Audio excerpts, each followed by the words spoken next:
The sunset's golden rays shine upon two joyous figures. The sunlight cannot hide the beaming face of the woman looking up at the taller figure, who is a head taller than her. She waves her hands and proudly exclaims, "Father, my soul-purging palm technique has reached a new level today." The one called father had eyes curved in a smile and a slight grin on his lips, nodding, "Good." Suddenly, everything went dark, and fragmented memories were engulfed in a sea of flames. I thought I was the happiest person in the world, but this happiness was taken away in just one night. Her revered father stood in front of the flames, turned back to look at her, his eyes resolute, "Go quickly." The celestial realm was destroyed, and all beings suffered. Why? Why did these people pursue and exterminate us? I am filled with hatred. I must live, I must make those who ruined my life pay, and blood debts must be paid with blood. At that moment, with her vows, a series of thunderbolts struck the mountain below. "Here is Xianwei Kingdom." A fierce voice full of discontent echoed, "Humph, how unlucky. I haven't done anything, and he's already committed suicide." The butcher next to him worriedly said, "Big brother, that person told us to rape first and then deal with her. What should we do now?" Behind the two butchers appeared a tiny figure, covered in wounds, no longer moving. But just a second after the two left, she suddenly opened her eyes and sprang up. As a habit, many questions immediately surfaced in her mind. Where is this place? Why am I here? Who are they? She doubtfully covered her body with one hand, looking at her own hand, her eyes flashing with surprise. "This is not my body." The next moment, a buzzing sound rang in her head, and she clutched her head in pain. "My head hurts." She was groggy, the memories of the previous owner of this body like a heavy slap, accompanied by a disdainful voice. "Dao Tinh Xue, this wretched girl, so ugly yet dares to seduce the third prince." The person speaking, dressed in red, was Dao Tenyun. Beside her was another person dressed in blue, covering their nose, with eyes full of disgust. "This ugly thing, get out of here quickly." The person called Dao Tinh Xue had been beaten until her face was disfigured, her weak body sprawled on the ground. Wan Thian Dan, with worried eyes, hurriedly came to support her and whispered, "Tinh Xue, mother is here. Don't be afraid."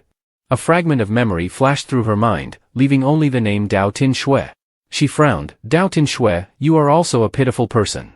She struggled to stand up with her body full of wounds, her eyes resolute. "If that's the case, from now on, let the eternal Empress be Dao Tinh Xue, and make those who bully and humiliate us pay with blood." At this point, you might have guessed that this woman is the main character. With her celestial identity, it is predicted that in the future, the eternal Empress under the name Dao Tinh Xue will change an entire dynasty. On the side, the two butchers were still regretful, discussing. One with a long scar on his face, looking terrifying, spoke, "What a pity. Although her face is somewhat ugly, her body is truly exquisite." He smirked, spitting out the most disgusting words. "How about we take advantage of her still warm body and have some fun?" At this point, the subordinate's face changed color, pointing behind him and stammering, Big brother, behind you." As he turned his head, "Huh? What?" Before he could grasp the situation, a small hand aimed straight for his throat. There was a cracking sound, his eyes rolled back, blood flowed from his orifices, and he died. Having dealt with the difficult one, Dao Tinh Xue casually threw him aside, her gaze as sharp as a knife on the remaining butcher. The scene just now had terrified him, his eyes wide open, mouth agape, shouting, "Ghost! Save me!" But after just a few steps, she grabbed his collar and threw him several meters away. Trembling instinctively, he stammered, Don't kill me. Blame lies with the leader, Dao Tenyun, who ordered us to do this, you." Before he could finish, a cracking sound rang out, and moments later, he too met his end. Suddenly, a mocking voice came from afar. "Ha, how interesting." Dao Tinh Xue cast a wary glance around. "Who?" A man dressed in light blue attire, with fabric that didn't seem ordinary, was riding a white horse. He was assessing her with his clear blue eyes. A first-grade martial artist who hasn't yet reached the level can still kill two third-grade martial artists? Unsure whether the person was friend or foe, she hesitated for a moment and approached him. The man in brown attire gave a forced smile. "I originally intended to see the hero saving the damsel in distress, but unfortunately, she didn't give the chance." The man in blue, showing no interest, coldly closed his eyes and said, "Let's go." As she watched the figure disappear, Dao Tinh Xue began to regain her composure. This man's intentions are difficult to predict, but fortunately, he didn't search for faults. In this world where martial arts are paramount, I must quickly improve my cultivation. In no time, the sky had turned dark. The back door of Dao Manor echoed with incessant cursing and loud clashes. "Get out. Don't you know your place, wanting the divine doctor to treat you?" It turned out to be a wicked old woman bullying Dao Tinh Xue's mother. The son, seeing his mother being bullied for trying to save him, couldn't hold back and advised, "Mother, I'm fine, I don't need a doctor, let's just go home." Despite the pain, Wan Thian remained steadfast, "No. I won't go home. Your father is still gravely ill in bed, I can't lose another son. I'm going to beg Dao Thian, your uncle, he will surely help us for the sake of your father." At this moment, the manor's door opened, and she quickly pleaded, Ten Yun, Auntie is begging you to let us see the divine doctor, please." An elderly woman, weak and frail, was kneeling and clutching the hem of her dress, begging for help. Such a scene would move anyone, yet Dao Tingyun showed no compassion. She turned to the wicked old woman and yelled, "What kind of work are you doing? Don't you know to throw them further away?" The old woman, scared, lowered her head, "I'm sorry, young mistress, I'll do it right away." As soon as she finished speaking, she pounced towards Wan Thian, despite her screaming, "Let me go! Ten Yun!" Suddenly, a powerful force came from behind, sending the wicked old woman flying several meters away. Dao Tinyun was shocked by the scene. She turned her head and saw it was Dao Tinh Xue, radiating murderous intent, glaring at her. Dao Tinyun's face turned pale. "You stupid girl, Dao Tinh Xue, you're still alive." Tinh Xue didn't bother to argue with her, turning to support her brother and mother. "Brother, let's go home." As the three of them passed by Dao Tinyun, she didn't forget to cast a murderous aura on Tinyun, causing Tinyun to break out in a cold sweat, puzzled. How can this be? Did those two not kill her? At this moment, the old woman next to her crawled up. "Young mistress, this lowly woman caught me off guard." Tinyun gritted her teeth, taking out her anger on the old woman. "Useless. You can't even deal with a fool, and you still dare to speak." In her heart, she cursed, "Dao Tinh Xue, you escaped today, but you won't escape tomorrow. I won't let this go, just you wait." That night at Bayoni, in Wan Thian's bedroom, she gently brought a bowl of medicine to her mother's bed. "Mother, drink the medicine. Fortunately, the injury is not severe, a few days of rest will heal it." Her mother raised her hand to refuse, frowning slightly as she questioned, "Wait a moment, Tinh Xue, what are the injuries on your body?" She placed the bowl of medicine on the table, pondering, thinking it would be good for her mother and brother to be on guard. She pressed her lips together and reluctantly said, "Dao Tinyun sent people to kill me." Hearing this, Dao Tuanyang stood up angrily. "What? This is too much. I must go seek revenge." But before he could go far, Wan Thian called him back. "Stop. Listen to your sister first. Besides, if you go now, how will you deal with them?" Hearing his mother's reasoning, he reluctantly punched the door frame in frustration. "It's all my fault. If it weren't for my eyes getting injured while sparring with Dao Wanben, my sister wouldn't be bullied like this." Dao Tinh Xue, hearing the name, immediately felt irritated. "It's always the Dao Tinyun family." She reassured him, "Don't be anxious, brother. Didn't I return here safely? The people Dao Tinyun sent have already been dealt with. Sooner or later, I'll exact revenge." Hearing her mention that, Wan Thian became curious. "Tinh Xue, you still haven't said how you managed to defeat that old woman today.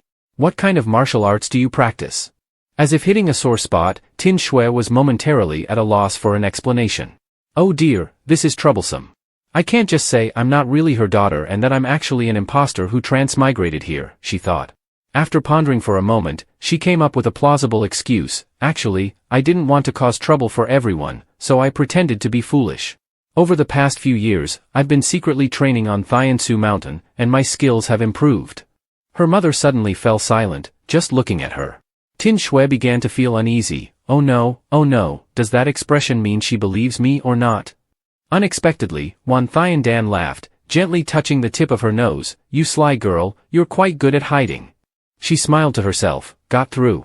After finishing the conversation, she gently covered her mother with the blanket and instructed her, "You should rest first, I'll go visit father." Her mother smiled and nodded. "All right, Tuanyang is still here. You go ahead." After leaving, she headed towards the room of Dao Thian, her father. She opened the door and stepped inside. Behind the curtain was a middle-aged man, his face contorted in pain, lying on the bed. Tinh Xue carefully sat beside the bed. Earlier, she had secretly checked the pulse of her mother and brother, discovering they had both been poisoned. Could her father be as well? She reached out to check Dao Thian's pulse, her eyes widening in shock. This isn't just poisoning. His meridians are severed, his internal organs are damaged, his dantian is shattered, and his head has been severely injured. Who could have done this? In this world, a martial artist is the lowest rank. Above that are 5 other ranks: Martial Master, Martial King, Martial Ancestor, Martial Emperor, and Martial Sovereign. Each rank is divided into 9 smaller levels, from 1st grade to 9th grade. Her mother was once an 8th grade martial artist, but now she has lost all her power. Her brother's body has been deteriorating since Dao Wanben injured his eyes, clearly due to poisoning.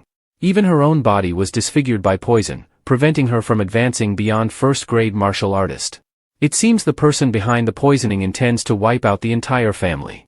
Just the thought of this sent chills down her spine. I don't dare imagine what crueler acts they might commit beyond this dirty poison. Tinh Xue gently stroked her father's hand. Don't worry. In my previous life, I couldn't protect my emperor father. In this life, I will definitely protect the Dao family. The next morning, outside in the courtyard of Bayonne, the Dao family's residence, the door was violently kicked open with a loud bang. It turned out to be Dao Tenyun, leading a group of followers, coming to cause trouble. Dao Tinh Xue, get out here. Wan Thiandan, inside, heard her voice and sensed trouble. She hurried outside. Tenyun, what do you want? Dao Tenyun arrogantly looked up at the sky. How disrespectful. Aunt, you saw it yesterday. I can't just let her get away with hitting me. She needs to be taught a lesson. With that, she brushed past Wan Thiandan and added threateningly, since you can't discipline your daughter, I'll do it for you. Tenyun turned and ordered her followers to rush inside. Go, drag that wench out here for me. They all responded in unison, yes, ma'am. One of them restrained Wan Thiandan to prevent her from intervening. How dare you? Unexpectedly, before they could enter, Dao Tinh Xue was already standing in front. Who's that mad dog barking so early in the morning? Oh, it's just a bunch of pests kicking down doors.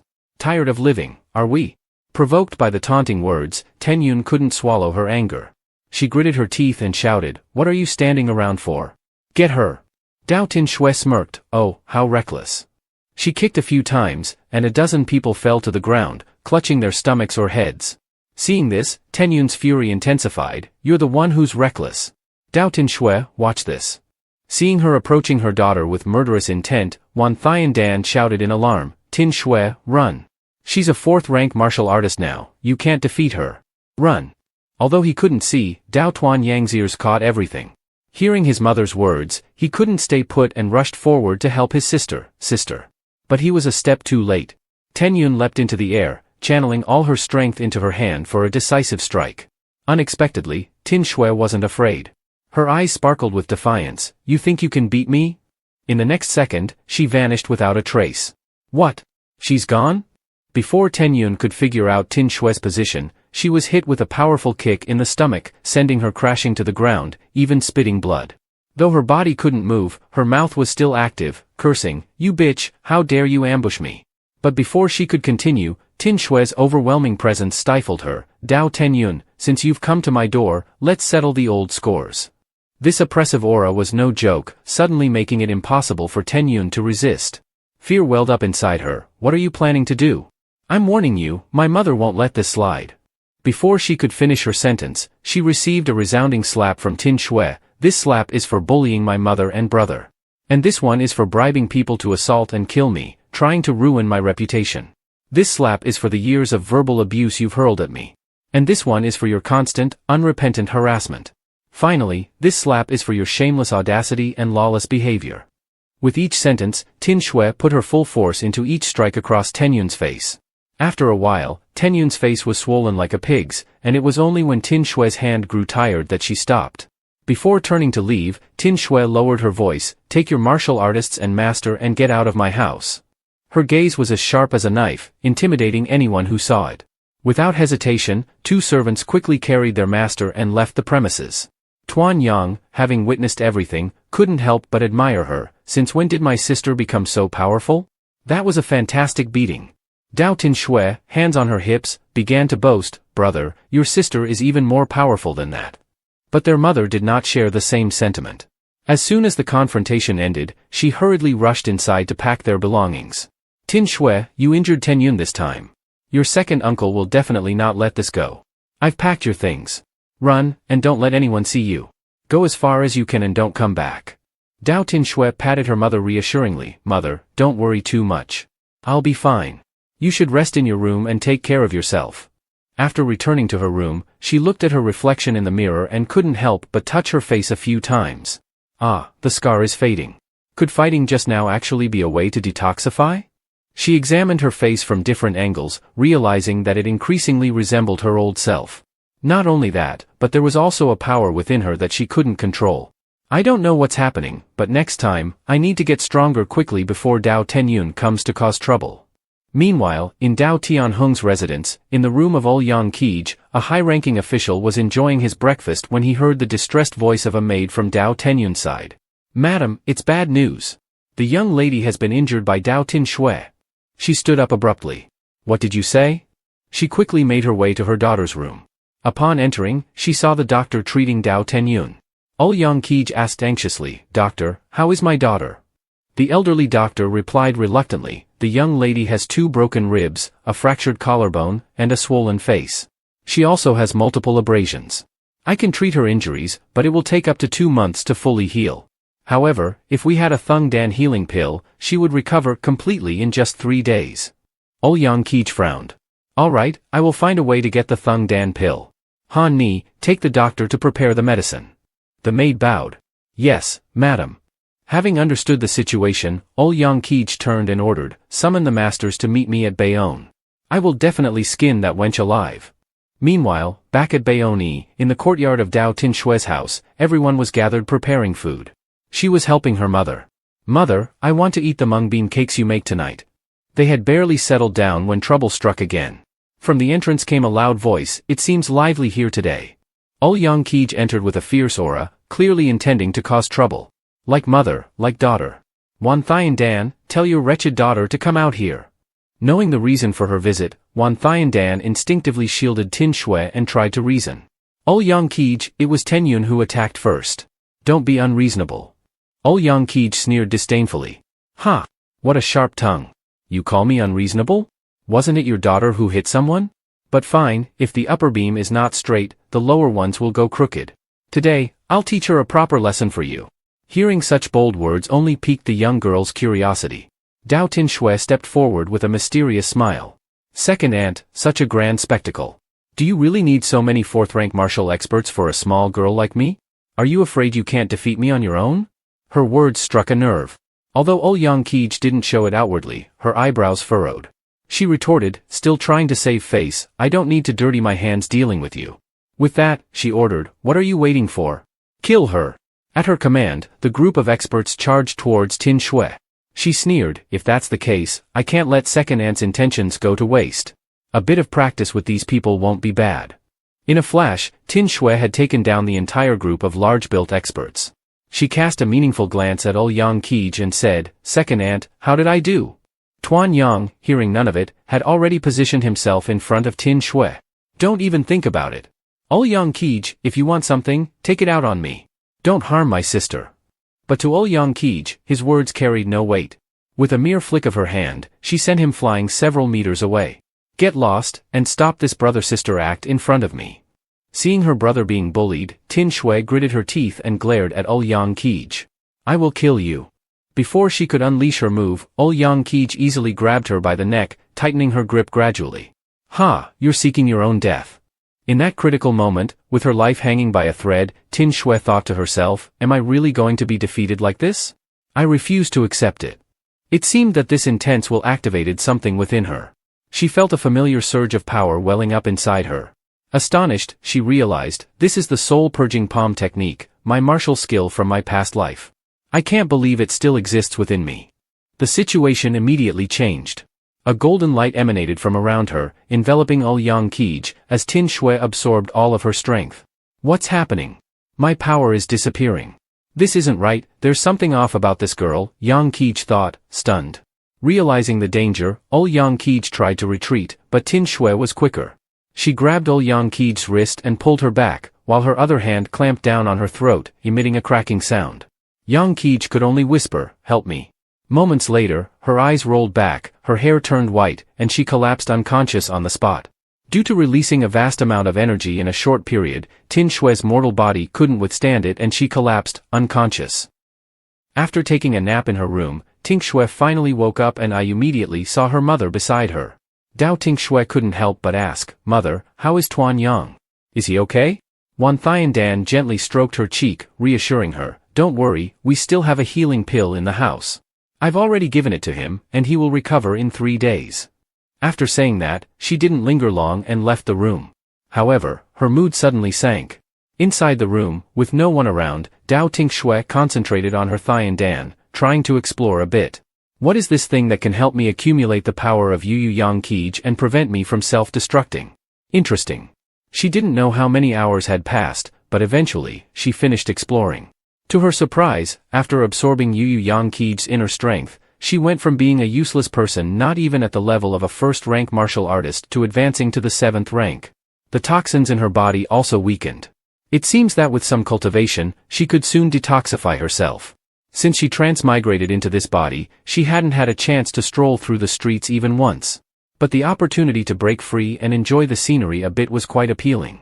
She delightedly looked around, left and right, finding the place bustling with activity. Who knows, maybe she could even find a cure for her father's illness. As she passed by a vendor's stall, the shopkeeper called out, "Come here, take a look. Everything's just 3 copper coins. 3 copper coins, and you can choose anything." Despite the enticing offer, it didn't catch her interest, and she didn't even glance at the stall as she walked past it. Suddenly, her hand emitted a golden light, and she was abruptly pulled backward. Reflexively, she swung her other hand through the air and fortunately managed to grab onto the collar of a man. Seeing that she was about to fall, the man quickly caught her wrist and pulled her waist toward him, gently saying, "Careful." Knowing she had acted improperly, she quickly stood up and apologized, "Sorry, I didn't mean to." Now having the chance to clearly see the face before her, the man's attitude suddenly changed, becoming extremely cold. "I didn't expect it to be you. I'm fine." He then uttered a single sentence and walked away. "Wait. I feel like I've seen him somewhere before."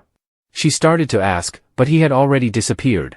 Suddenly, a voice behind her said, "Hey, are you going to buy this or not?" It turned out to be the lady running the stall from earlier. She was holding a half-eaten lemon in her hand, looking regretful. "What's the deal here? If you're not buying, put the item down. That young man just now was really handsome. Why wasn't it me who got to be held by him, huh?" Hearing the shopkeeper's reminder, she looked down at her hand.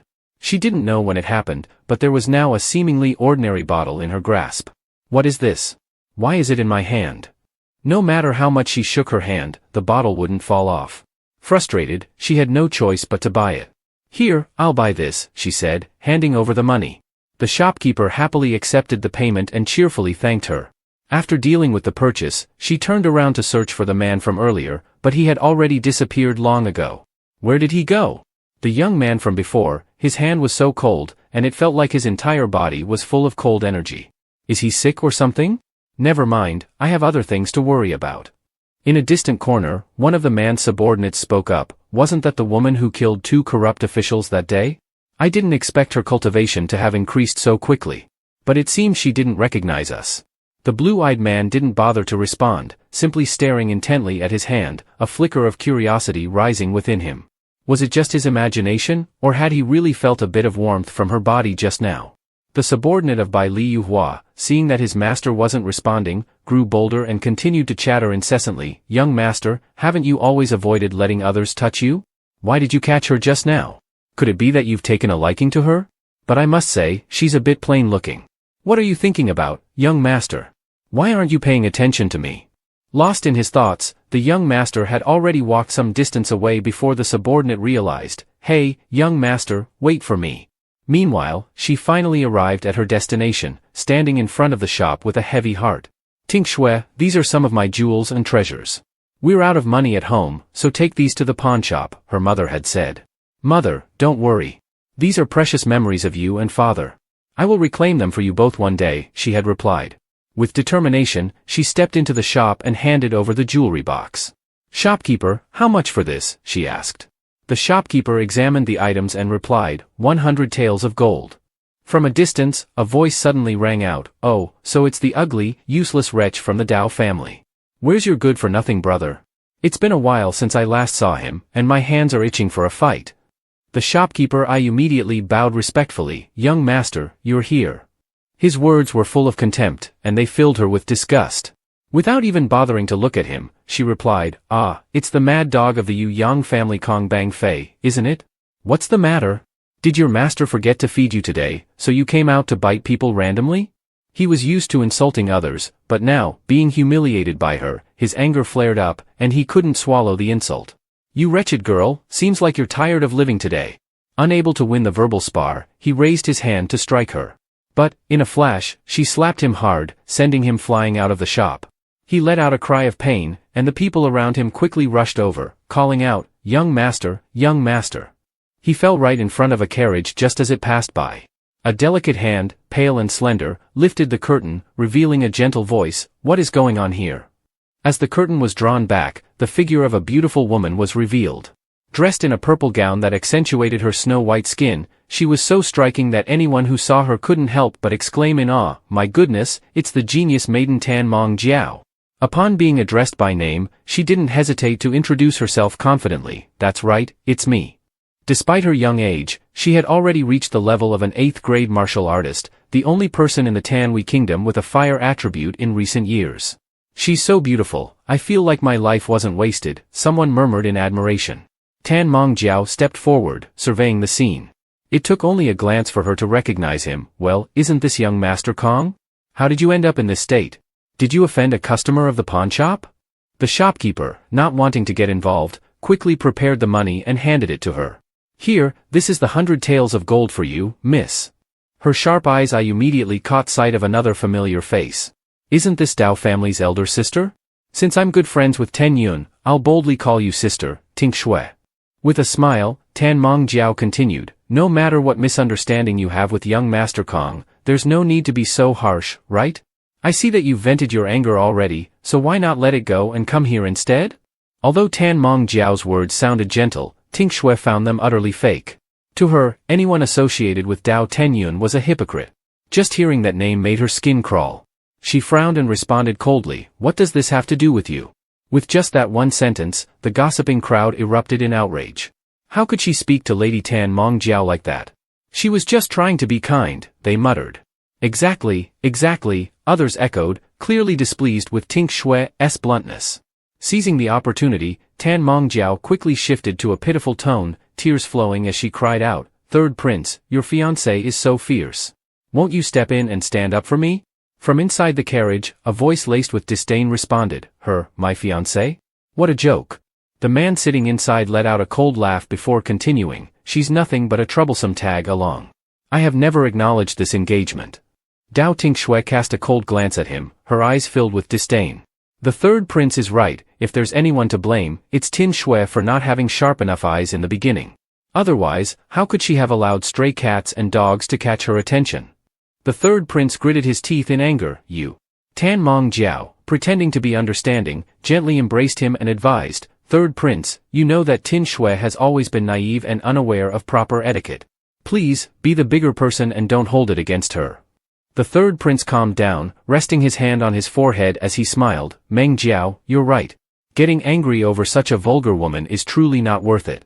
He glanced at Kong Bangfei, who lay unconscious on the ground, and added, "Meng Jiao, I know you have a kind heart and don't like to see such things, but you can't interfere in everything. Missing the feast I prepared for you would be unacceptable." Tan Mong Jiao sighed, "All right, but I still want to advise Tinh Xue to be more tolerant and do more good deeds." Dao Tinh Xue furrowed her brows and spoke coldly, "Very well. Since you've said so, I'll help Kong Gongzi today as a good deed." With that, she raised her hand, and with a loud bang, the shop behind her exploded. It would be a pity to leave the silver in the Kong family's shop unused. Why not use it to help the people instead? Silver coins scattered everywhere, and while the third prince and Tan Mong Jiao stood in stunned silence, the crowd around them erupted in excitement, rushing to grab the money. "Quick, quick! Pick up the money! So much money!" People trampled over each other in a mad scramble, shouting, "Over there! Don't fight, it's mine! Give it back!" As chaos unfolded before them, the third prince and Tan Mong Jiao's faces turned grim. Dao Tinh Xue walked up to Tan Mong Jiao and said calmly, "Let me offer you some advice as well, stop conspiring to do such things. After all, the title of filthy couple isn't something anyone wants to be associated with." With those words, she turned and walked away, leaving Tan Mong Jiao seething with anger, her face pale. Dao Tinh Xue, that wretched woman. 3 days later, at Mount Thiansu, Dao Tinh Xue carried a large basket on her back and held a small shovel in her hand as she went into the forest to gather herbs. These herbs may not be rare, but they can still be exchanged for essential living items, she muttered to herself. The family can't survive forever by pawning belongings. Suddenly, a growling sound came from behind her. Dao Tinh Xue warily turned around. What was that sound? Deep in the forest, a fierce black bear was chasing a ginseng root. Dao Tinh Xue hid in a corner, her eyes widening in astonishment as she watched the ginseng root run away. A ginseng that can run, she thought, realizing it was no ordinary root. A 1,000-year-old ginseng. Only a divine-level royal alchemist could cultivate such a spiritual creature. How could it possibly appear here? Her expression suddenly changed. Something was wrong.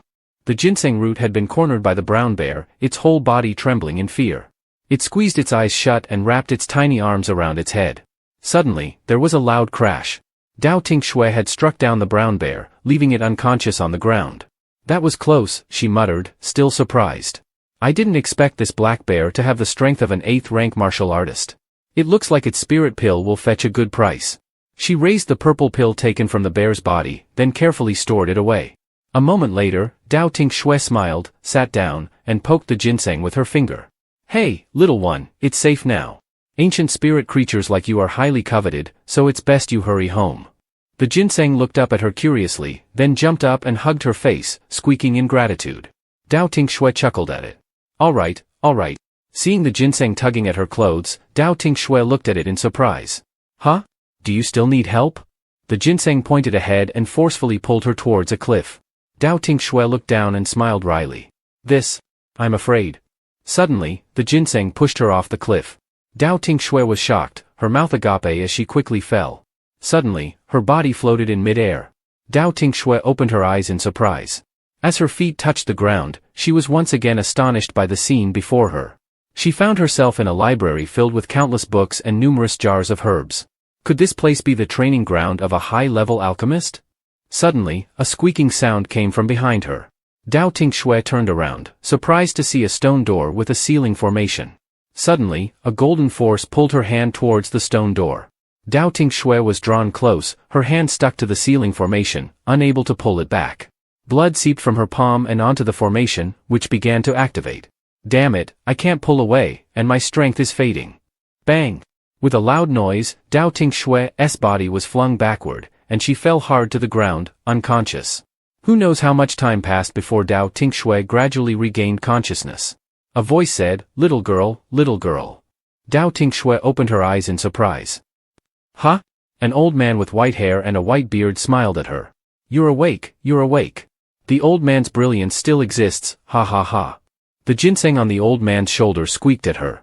Dao Tinh Xue stared blankly at the old man. Who are you? The old man smiled. You ask who I am?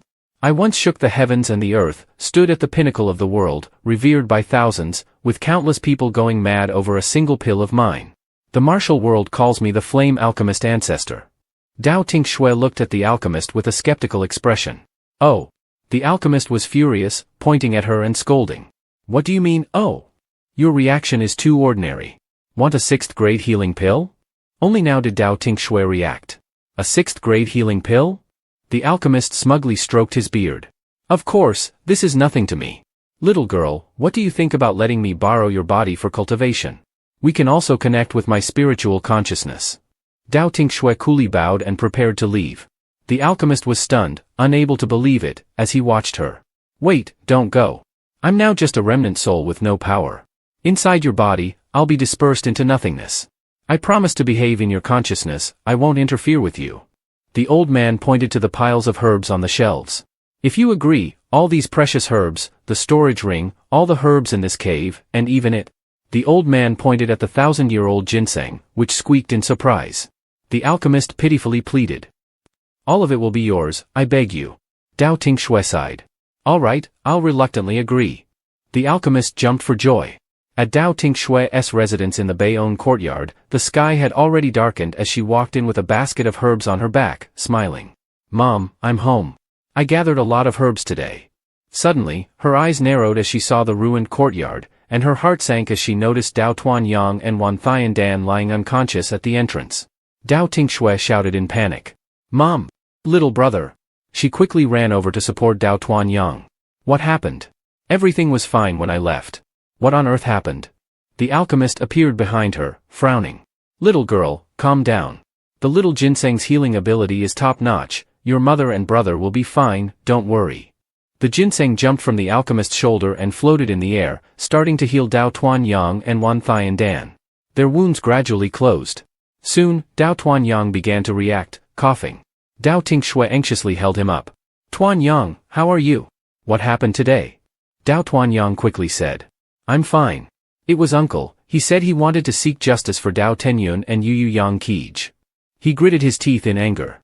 He also said he wanted to take father away. Dao Tinh Xue's expression changed. What did you say? In Wan Thian Dan's bedroom, Dao Tinh Xue frowned as she looked at Dao Tuanyang. Tuanyang, mother's body is still weak, she can't recover quickly. Stay home and take care of her. As Dao Tinh Xue was about to leave, Dao Tuanyang called her back. Sister. Dao Tinh Xue squinted her eyes. I'm going to bring father back.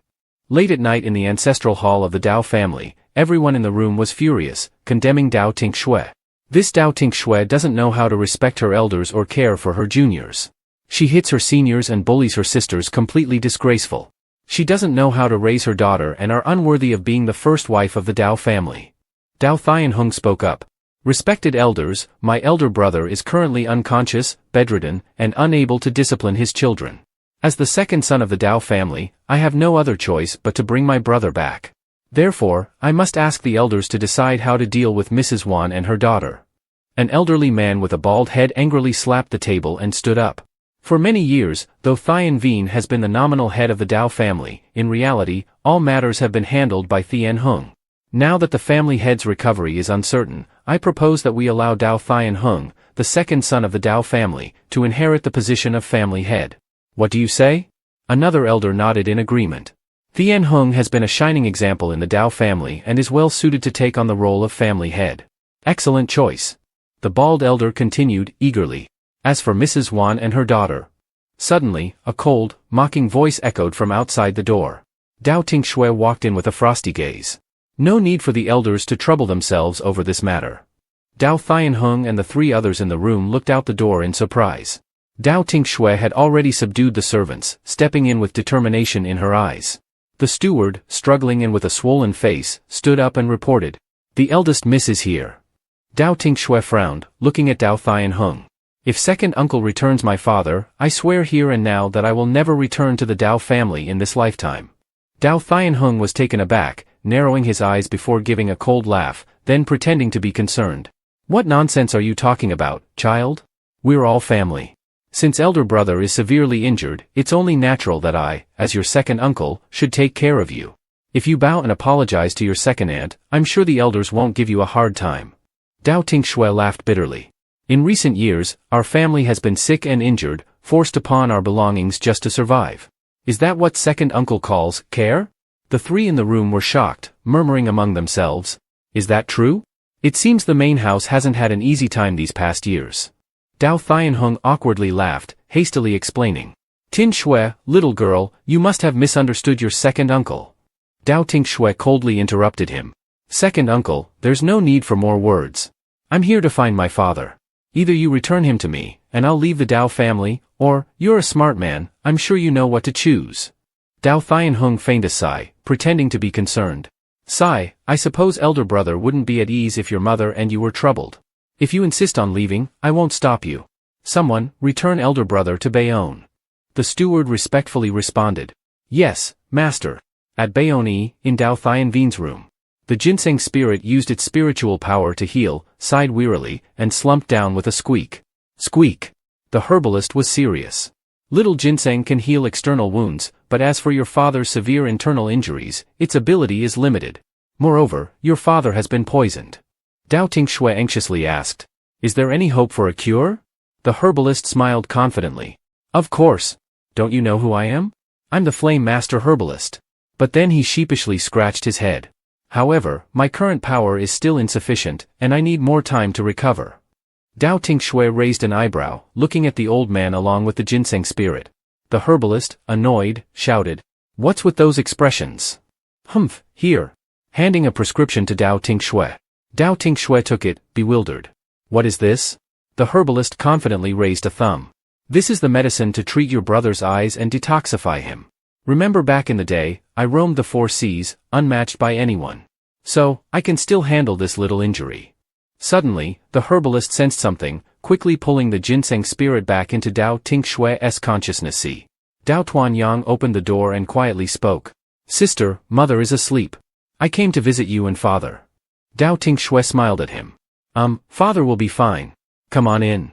Dao Tuanyang remained silent, lowering his head. Dao Tinh Xue patted his head, comforting him. Are you worried about moving? Don't worry, sister will find a way. Dao Tuanyang's face was filled with guilt. It's not that. I just feel like I haven't been able to help much. Actually, mother is very worried, she even told me to give you this money. He said, handing a small pouch of money to Dao Tinh Xue. Dao Tinh Xue, touched, let out a small laugh. Silly brother, do you not trust your sister? She sighed, taking the money pouch. All right, I'll take this. Mother must still be awake. I'll go talk to her and tell her that all she needs to do is pack up and get ready to move. Dao Tuanyang smiled and agreed. All right, I'll go right away. The next morning, at Tong Fong auction house, Dao Tinh Xue, wearing a different outfit, with a veil covering her face, entered Tong Fong auction house, thinking to herself. The first step to becoming wealthy starts here. This is probably the largest auction house in Qishui City. Whether buying or selling, this is the quickest way. Shopkeeper Tong Weiguo saw a customer arrive and greeted her with a smile. What would you like to sell, honored guest? Dao Tinh Xue produced a few medicinal herbs. Tong Weiguo's face changed upon seeing the herbs, his body stiffening.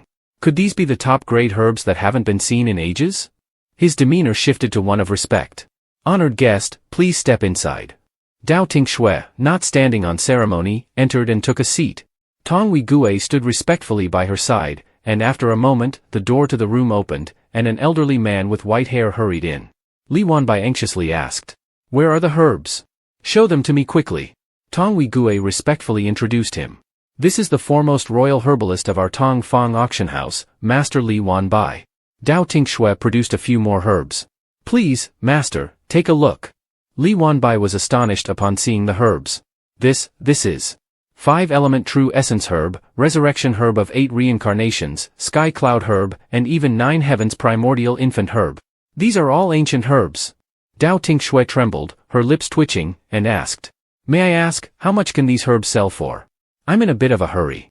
Would it be possible to keep some back for now? Li Wanbai, eager to please, replied. Of course. How about 8,000 gold coins? Once they're sold, you can come back for the remaining amount. Dao Tinh Xue smiled and agreed, thinking. All right, I didn't expect to get so much, this is enough to buy a villa. She pulled out a piece of paper from her sleeve and handed it to Li Wanbai. I have one more request that might be a bit much. I need the herbs on this list. Could your auction house help me find them? Money is no object. Li Wanbai took the paper and scanned it. Certainly. Since you entrusted us with this, I will do my utmost. However, some of the herbs on this list may take some time to locate. I hope you can wait a little longer. Dao Tinh Xue smiled. Thank you for your trouble. Dao Tinh Xue raised the ring containing her items and observed the contents. Everything's here, she noted. In that case, I'll go check the villa today. Suddenly, the sky thundered, and rain began pouring down heavily. Dao Tinh Xue covered her head with her hands and hurriedly ran forward. The sudden weather change caught her off guard, and she didn't notice a person in her path, colliding with him. Ouch! She fell to the ground, feeling a chill as if she had hit an ice block. Bai Liyuhua also fell to the ground, his face pale. Dao Tinh Xue looked at him in surprise and then cautiously asked. Hey, are you all right? I didn't mean to. Bai Liyuhua closed his eyes, his brows furrowed tightly, and didn't respond. Dao Tinh Xue was startled to realize that this person seemed familiar. I can't believe it's him, but what's wrong with him, she thought to herself before quickly taking his pulse.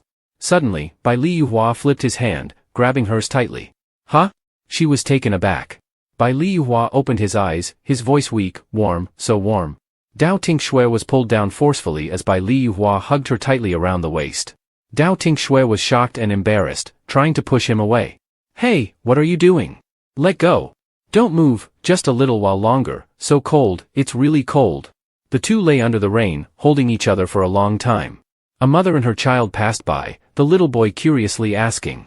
Mother, look, why are they lying like that? The woman quickly covered the boy's eyes, whispering. Children shouldn't see such things, let's hurry home. In the distance, Six Veem frantically searched everywhere. This is bad. Why did it have to rain now? The extreme cold poison of the young master. This is bad. If the Empress Dowager finds out, I'm as good as dead. He muttered to himself while walking, then looked up at the sky, pleading, "Young master, please come out. I know I was wrong, I won't sneak off to buy food again." Just then, the mother and child walked past, and the boy asked his mother again, "Mother, why were you lying on the bridge just now? Why wasn't I allowed to look?" The woman sternly admonished, "No reason, just keep quiet." Hearing this, Sixveem was stunned, and then he suddenly realized something. He quickly ran towards the bridge. "Young master." "Ah!" The rain finally stopped. On the bridge, Bai Liyuhua slowly opened his eyes and saw Dao Tinh Xue lying next to him. "What happened? Why is she here? Could it be that the warmth I felt was from her?" Dao Tinh Xue looked at him and then reminded him. "Now that you're awake, let go of me. How long are you planning to hold on?" Bai Liyuhua was startled, just as Sixveem arrived, panting heavily. "Young master, I'm here." Dao Tinh Xue turned around to look at Shi Yan, then stood up. "Your man has come to find you, so I'll be leaving now." Sixveem saw his young master lying on Dao Tinh Xue's lap, and his face went blank, unable to say a word. Dao Tinh Xue stood up, and before leaving, she reminded him. "You have a cold condition, it's best not to wander around in weather like this. Otherwise, next time there might not be a girl to warm you up." After saying that, she left. Bai Liyuhua sat on the ground, laughing. Is my cold condition really so simple, that just someone warming me up can cure it? Who would have thought the antidote could be a kind-hearted girl? Sixveem was bewildered, then suddenly had a thought. "Young master, you just laughed, and it was because of a girl, and a plain-looking girl at that? Am I dreaming?" "Your Highness, no, the young master. You smiled, and at a young woman, no less. And she's not even beautiful. Am I going insane?" He couldn't believe it, clutching his face in disbelief. "Who am I? Where am I? What just happened? I'm Sixveem, a loyal guard. But lately, our cold and aloof young master has been moved by a plain-looking girl. I'm so confused, what should I do?"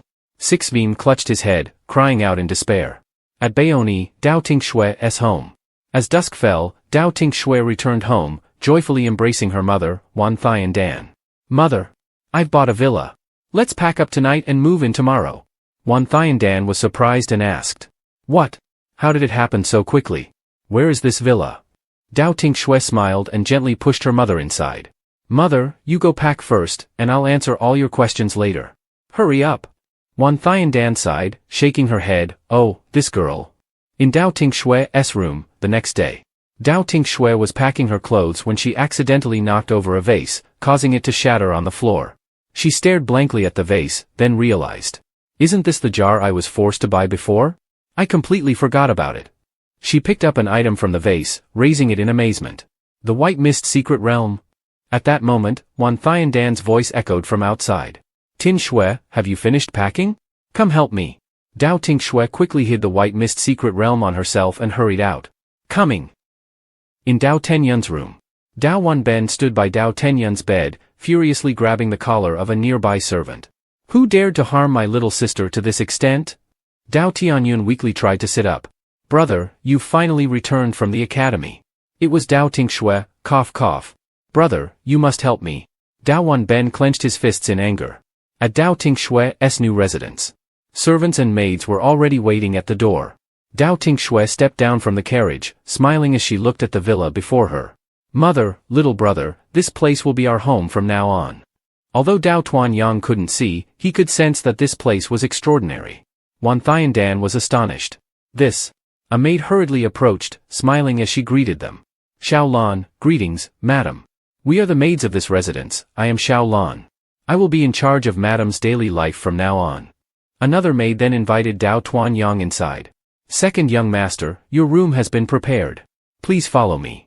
Wan Thai and Dan, puzzled by the unfamiliar surroundings, watched as a servant respectfully approached Dao Tinh Xue, reporting, "Miss, today someone from the Dongfang trading house sent word, inviting you over." Dao Tinh Xue smiled, thinking to herself, the Herbs must have news by now. Master Wenbai is really efficient.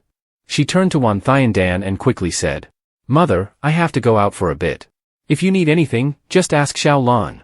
Wan Thai and Dan watched her daughter's departing figure and sighed helplessly. This girl, always in such a hurry. At Dongfang Trade House Hang. Tong Weiguo respectfully said, "Miss Dao, please come inside." Dao Tinh Xue, wearing a veil, gracefully entered. Li Wanbai was sipping tea, and upon seeing her, he stood up and handed her a small wooden box. Li Wanbai cheerfully said, "Please have a seat, miss. The herbs have been gathered, they are all in this box." Dao Tinh Xue smiled and accepted the box. "Thank you, master." Li Wanbai looked at her carefully, his tone slightly curious. "I wonder, miss, are you an alchemist?" Dao Tinh Xue was startled and looked at the old man before her. "Master, why do you ask that?" Li Wanbai smiled, rubbing his hands together. "Forgive me for suddenly asking, miss. I've spent my life passionate about alchemy, and I'm very sensitive to the combination of herbs. The herbs you requested are typically only used in alchemy, and I can't think of any other purpose for them. I can't figure out what kind of pill you intend to make. If you are indeed an alchemist, could you enlighten me?" Dao Tinh Xue forced a smile, feeling awkward. "You've misunderstood, master. I'm not an alchemist, I just happen to know one. He doesn't like meeting strangers, so he asked me to handle some errands for him." Li Wanbai, still curious, asked further. "Do you happen to have the prescription with you, miss? May I take a look?" Dao Tinh Xue smiled and agreed. "I didn't bring it today, but if you're interested, I can bring the pills to your auction house. We can exchange them for some necessary items. What do you think, master?" Li Wanbai was visibly pleased upon hearing this. "That would be wonderful. In that case, you won't need to make these trips anymore. I can send someone to your residence to collect them. The price is negotiable, whatever amount you deem fair." Dao Tinh Xue smiled. "If that's the case, I'll trouble you then, master." Tong Weiguo escorted Dao Tinh Xue to the door. "Take care, miss. Please do visit often. The master is looking forward to seeing you again." Suddenly, a man appeared behind him. Tong Weiguo was surprised and turned around to see a well-dressed man. He quickly and respectfully greeted him. "Honored guest. You're here, please come in, come in." Bai Li Yuhua glanced at Dao Tinh Xue's departing figure, his eyes deep and thoughtful. At Dao Tinh Xue's new home, in the alchemy room, the alchemist was focused on refining pills. After a while, he proudly gave a thumbs up. "Girl, it's done." Dao Tinh Xue's eyes lit up. The alchemist smiled. "This white pill is a 6th grade detoxification pill.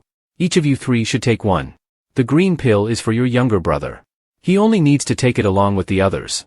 As for your father's illness, we'll have to wait until I can borrow your spiritual power for cultivation before I can refine the appropriate medicine. The stronger you become, the faster I can recover, understood, girl?" Dao Tinh Xue smiled gratefully. "Yes, I understand. Thank you, old alchemist." The old alchemist, satisfied, said, No problem, no problem. I'm tired now, you can throw this old man wherever you like." With that, the alchemist returned to Dao Tinh Xue's consciousness. Dao Tinh Xue clenched the pill in her hand and swallowed a white pill. 2 days later, at Dao Tinh Xue's new home, a group of people barged in, kicking down a servant. The servant, bruised and battered, fell to the ground. Dao Wanben, leading his subordinates, coldly laughed at the sight. "A stinking girl that took me so long to find, and she's living here. Even has servants, huh?" The servant trembled in fear at their ferocity. Dao Wanben coldly ordered, "Go tell Dao Tinh Xue that just because she was kicked out of the house doesn't mean that the matter of hitting my sister and mother is over. My father might be easy to dismiss, but I'm not." Hearing the commotion, Dao Tuanyang came out to see what was happening. Upon hearing Dao Wanben's threats, he angrily shouted, "Dao Wanben, what are you doing? Don't cause trouble here." Dao Wanben sneered, glancing at him. "Oh, Tuanyang, dear brother. How have you been? We haven't seen each other in years." Dao Tuanyang gritted his teeth in anger. "Thanks to you, how could I not be well?" Dao Wanben coldly laughed. "Dear brother, don't be in such a rush. I'm not here to fight today. I'm just here to deliver an invitation to a duel. Do you recognize this?" He tossed a small wooden box into Dao Tuanyang's hands. Dao Tuanyang frowned, lightly touching the carving on the box. "This belongs to my mother." Dao Wanben sneered, his voice dripping with malice. "Dear brother, your eyesight is excellent. I happened to see this at a pawn shop. 1. I wanted to help you fulfill your filial duty, and 2. I wanted to make a gift of it. After all, something earned through one's own efforts is more meaningful. Don't you agree?" Dao Tuanyang, furious, gritted his teeth. "What exactly are you trying to say?" Dao Wanben snatched the box back from Dao Tuanyang's hand. 3 days from now, meet me at the Wuji Academy arena. If you win, this will be yours. But if you lose, you and your entire family must leave Qishui City." Dao Tuanyang fumed, his brows furrowing tightly. "You!" Suddenly, another voice rang out. "All right." Dao Tuanyang and Dao Wanben were shocked, astonished as they looked at Dao Tinh Xue, who coldly stepped in. 3 days from now, don't back out. Wan Thiandan anxiously grabbed Dao Tinh Xue's hand. Tinh Xue, why did you accept Dao Wanben's challenge? What if your brother loses? Dao Tinh Xue smiled gently. Mother, don't worry too much. Let me explain everything. Please sit down first, Tuan Yang, you too. Dao Tinh Xue removed the veil from her face. Wan Thiandan was amazed, staring intently. This face, is it real? Am I dreaming? My daughter is this beautiful? Dao Tuan Yang, confused and concerned, asked. Mother, what's going on? Dao Tinh Xue smiled. Nothing to worry about, Tuan Yang, just sit down. Mother, I found the medicine that can detoxify us. Once the poison is removed, not only can your martial arts be restored, but Tuan Yang can also defeat Dao Wanben without any worries. Wan Thiandan, serious, pushed Dao Tinh Xue's hand back. Tinh Xue, that's not urgent. First, tell me the truth, where did you get these pills? Where did you get the money to buy this mansion? If you don't explain clearly, I absolutely won't take them. Dao Tinh Xue tried to hold back her laughter. Yes, I will tell you. Do you remember the day I went to Tianshi Mountain to gather herbs? That day, I met an alchemist on the mountain. These pills were made by him, and he paid me with a few to auction off. The quality of these pills was very high, and they sold for a good price, so I could afford the house. Wan Thiandan quickly waved her hand. You silly girl, don't go bothering others because of me. I ask many questions because I care about you and worry you might suffer. Dao Tinh Xue hugged her mother, smiling. So now our little flower cat madam has agreed to take the medicine, right? Wan Thiandan Loge. You cheeky girl. Dao Tuan Yang, cheerful, responded. Yes, I'll take the medicine right away. The room was filled with joyful laughter. Dao Tinh Xue sat at the table, writing a letter. She then put down the brush and handed the sealed letter to Xiao Cat. Xiao Cat, take this letter to Master Van Bai at the Tong Fong auction house tomorrow. Xiao Cat responded immediately. Yes, miss. Dao Tinh Xue stood by the window, looking outside, narrowing her eyes. Dao Wanben came to cause trouble today. Although he is capable, the fighting strength of the household guards worries me. The road ahead will be more difficult. Perhaps the strong influence of the Eastern auction house can offer some help. I need to find suitable servants. Dao Tinh Xue dressed up beautifully and quickly ran to the courtyard. Dao Tinh Xue was surprised and delighted. Mother, you look so beautiful. Wan Thiandan, dressed elegantly, smiled. Tinh Xue, you're here. Dao Tuan Yang smiled and stepped forward. Mother, sister, I can see now. Wan Thiandan, overwhelmed with emotion, burst into tears. This is wonderful, our suffering days are finally over. Dao Tinh Xue looked at Dao Tuan Yang. Tuan Yang, how is your martial arts progress? Do you have confidence in defeating Dao Wanben? Dao Tuan Yang clenched his fists, full of confidence. Sister, don't worry, I won't lose this time. On the arena stage, the crowd was packed. Down below, Bai Liyuhua and his subordinates had also arrived. One of the subordinates looked at him in confusion and asked, Master, why did we come to watch this match today? Who is participating? I don't even know. And you're not usually one for crowds. Also, why have you been carrying that expression lately? I've noticed it all. Seeing that Bai Liyuhua paid him no mind, the subordinate hurriedly followed. Master, why are you suddenly walking so fast? Wait for me. Tan Mong Jiao, who was walking, suddenly stopped. She turned her head to look at Bai Liyuhua, who had just passed by her. Who is he? She wondered aloud. The maid beside her asked, Miss, what's wrong? Tan Mong Jiao's cheeks turned red. He's so handsome, she quickly turned and followed him. Lan He, let's go after him and see.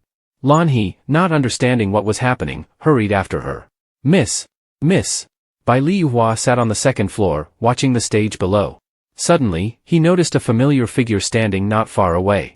Dao Tinh Xue was standing obediently next to Li Wanbai and Dong Weiguo. Bai Liyuhua noticed Dao Tinh Xue. It's her? Dao Tinh Xue felt someone staring at her, looked over in surprise, but when she saw Bai Liyuhua, he blushed and quickly turned his face away. She looked over here. A loud drumbeat sounded, signaling the start. An elderly man with white hair, dressed in dignified attire, stepped out. It was the head of the Muchj Academy. He announced in a calm yet powerful voice. The life and death duel is set, injuries or death are your own responsibility. The match begins. Dao Wanben and Dao Tuan Yang step onto the stage, their eyes filled with murderous intent as they stared at each other. Below, the cheers and support were unceasing. Wanben, young master, you can do it. Tuan Yang, young master, we support you. Wow, he's so handsome. The drumbeat sounded again, signaling the official start of the match. Dao Tuanyang squinted his eyes as painful memories of the previous fight flooded back. In that match, Dao Wenben had been beaten severely by him, left defenseless, kneeling on the ground. Dao Wenben, face swollen, gritted his teeth and recalled. Dao Tuanyang, you lost. Suddenly, Dao Wenben used hidden weapons, throwing poison at Dao Tuanyang's eyes. Dao Tuanyang cried out in pain. My eyes. Dao Wenben stood up straight, laughing wickedly. But now, Dao Tuanyang quickly regained his composure, squinting his eyes, determined. This time, I absolutely won't let you have a chance to poison me. The two continued to stand on the stage, their eyes never leaving each other. Dao Wenben laughed viciously and suddenly attacked. Take this. Dao Tuanyang easily dodged to the side, stepping back to avoid the attack. Dao Wenben smiled sinisterly, and the audience below was shocked. A spectator commented. Wow, I didn't expect him to be at the peak of the 6th martial artist level. Dao Tuanyang was injured back then, only at the peak of the 5th martial artist level. Even if he's recovered now, he's still one level below Dao Wenben. It looks like winning will be tough. Dao Wenben continued to leap and attack Dao Tuanyang, but Tuanyang's resolute gaze remained unfazed. He dodged each of his opponent's attacks with ease. He thought to himself. Back then, even though I won against you, I was always criticized by others. Today, I have to rely on my true skills to win and silence those rotten mouths. The audience below was surprised, their mouths agape, intently watching. Dao Wenben sneered coldly. Do you think I won't win? Today, I'll show you what true strength is. In the second-floor tea house, Dao Tinh Xue frowned deeply, closely observing the fight. Tuanyang, you must be all right. On the stage, the fight grew more intense. Dao Tuanyang, sweating heavily, panted and frowned at Dao Wenben. You've underestimated me. With that, he quickly rushed forward, delivering a strong punch to Dao Wenben's chest, then circled behind him. During the days I couldn't see, my senses became sharper than ordinary people. You're in too much of a hurry to win, it's just showy. He lifted his leg and kicked Dao Wenben hard in the back, causing him to fall heavily to the ground, blood spurting from his mouth. Dao Tuanyang continued, raising his fist, and jumped up, using his energy to strike Dao Wenben's chest again. You'll never dream of beating me. A loud bang sounded as Dao Wenben was knocked to the ground. Dao Tuanyang coldly stood up, looking at the defeated Dao Wenben, and calmly said, Because you're not worthy. You've lost. He turned and stepped down from the stage. The head of the Muchj Academy stepped onto the stage, observing the unconscious Dao Wenben, then stood up and declared, The winner is Dao Tuanyang. Below, the crowd cheered and congratulated. Dao Tinh Xue smiled, satisfied, as she looked at Dao Tuanyang on the stage, while Dao Tianheng, furious, clenched his lips in frustration. The audience was thrilled and surprised. One of the spectators outside looked astonished. Who would have thought that this second young master was at the peak of the 6th martial artist level? Tuanyang, young master, you're so handsome. The subordinate beside Bai Liyuhua couldn't hide his excitement. Master, I can't believe he won. Earlier, I almost thought he would lose, but he turned out to be this talented. Bai Liyuhua put down his teacup and smiled. Her younger brother, of course. The sound of hurried footsteps echoed. Tan Mengjiao, excited and unable to contain her emotions, exclaimed, Finally, I found you. She rushed over, seeing Bai Liyuhua, the handsome young man, standing there. Sixveem teased with a sly smile. Young master, you're paying more and more attention to someone, aren't you? Today, the old man at the pawnshop sent a letter. Bai Liyuhua, annoyed, flicked Shiyan's forehead. Sixveem cried out, pretending to be hurt. Ouch! As Bai Liyuhua gradually approached, with a slight smile on his lips, Tan Mengjiao's cheeks turned bright red. She felt a bit nervous, thinking, he will definitely like me. Sixveem hurriedly followed after Bai Liyuhua. Master, in all these years, you've never told me that. Am I not the bodyguard you value the most? Seeing that Bai Liyuhua was now within arm's reach, Tan Mengjiao gathered her courage and greeted him. Hello, young master. It's our first meeting, I am. But Bai Liyuhua didn't seem to notice her and walked straight past. Tan Mengjiao felt disheartened and embarrassed. She felt abandoned as Bai Liyuhua's subordinate rushed past her to catch up with him. Master, wait for me. People around covered their mouths, laughing and pointing. Wow, isn't that the number one beauty, Tan Mengjiao? Just now, that young master didn't even notice her. Ha ha. Seems like even this beauty gets ignored sometimes. Tan Mengjiao blushed with embarrassment. Just then, her maid, Lan He, hurried over. Lan He, anxious. Miss, I finally found you. Come quickly, young Master Wan Ben has lost.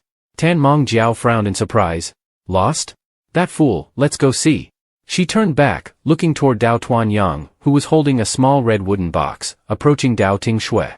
Dao Tuanyang, elated and proud. Sister, I won. I got back mother's belongings. Dao Tinh Xue smiled, stroking her brother's face. Well done, Tuanyang. You're growing up. Bai Liyuhua, displeased, frowned. He and Sixveem hid in a corner, watching the scene. Shi Yan, suspicious, whispered. Young master, aren't you going over there? Are we just going to stand and watch? Bai Liyuhua, embarrassed, coughed. There are too many people right now, it's not appropriate. Sixveem teased, raising an eyebrow. Young master, you should look in the mirror when you say that, your face is all red. Tan Mongjiao, angry, her face darkened. Dao Tinh Xue, it's you again. Lan He looked at her, worried. Miss, your father is still waiting for us over there. Tan Mongjiao, furious, bit her lip. She recalled the mocking words of the crowd. Just the daughter of a merchant, and she dares to dream of clinging to the third prince. How shameless. Clearly, the eldest daughter of the Dao family, Tinh Xue, is the prince's rightful fiancée. Even her father said to her, Jiao Jiao, you need to associate more with the people of the Dao family, especially Dao Tinh Xue.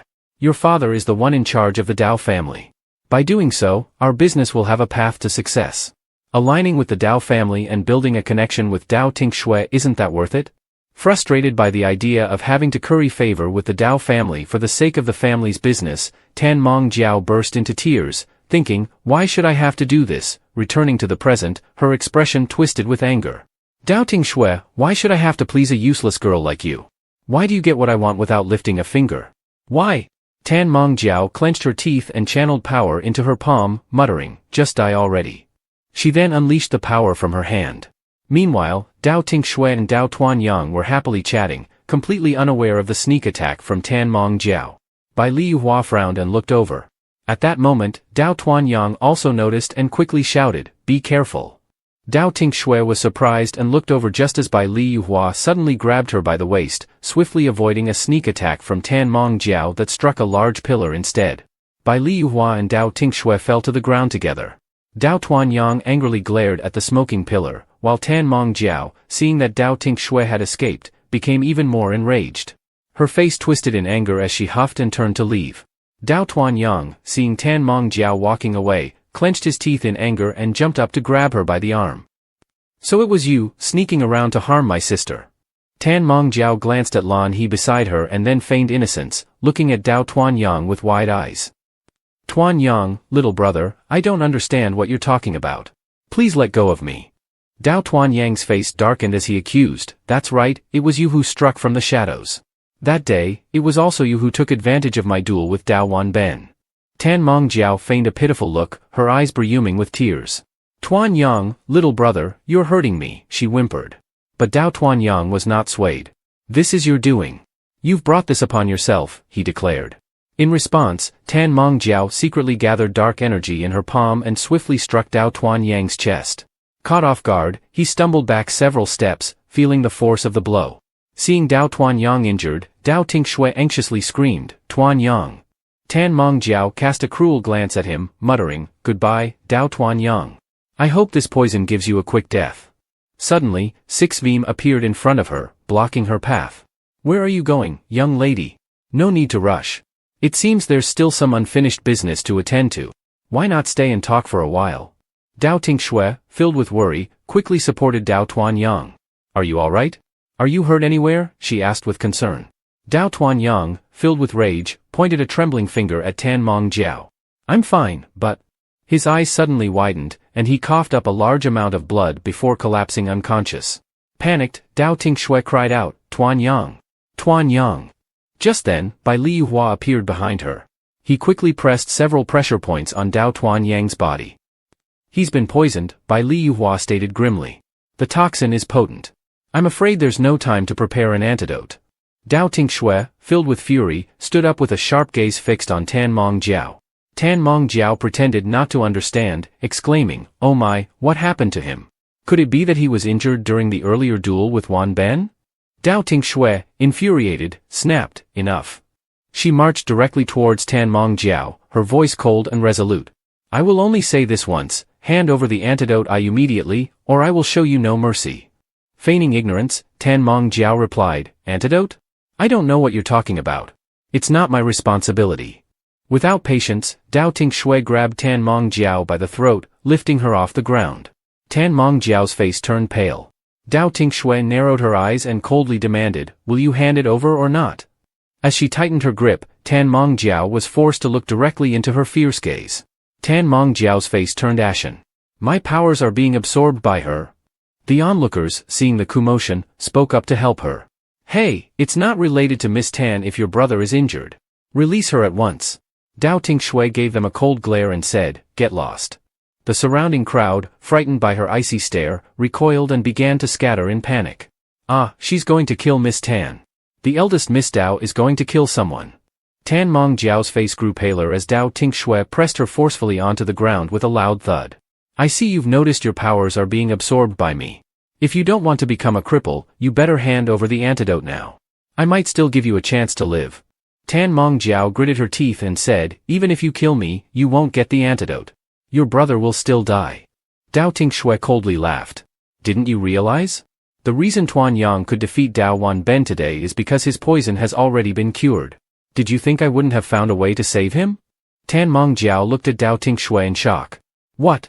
Dao Tinh Xue's eyes were cold as she replied, It's just an antidote. I didn't bring it with me today, but I can still cure the poison once I get him home. Tan Mongjiao's face turned pale with realization. How could she have it? Dao Tinh Xue narrowed her eyes. So, I'll be taking your cultivation then.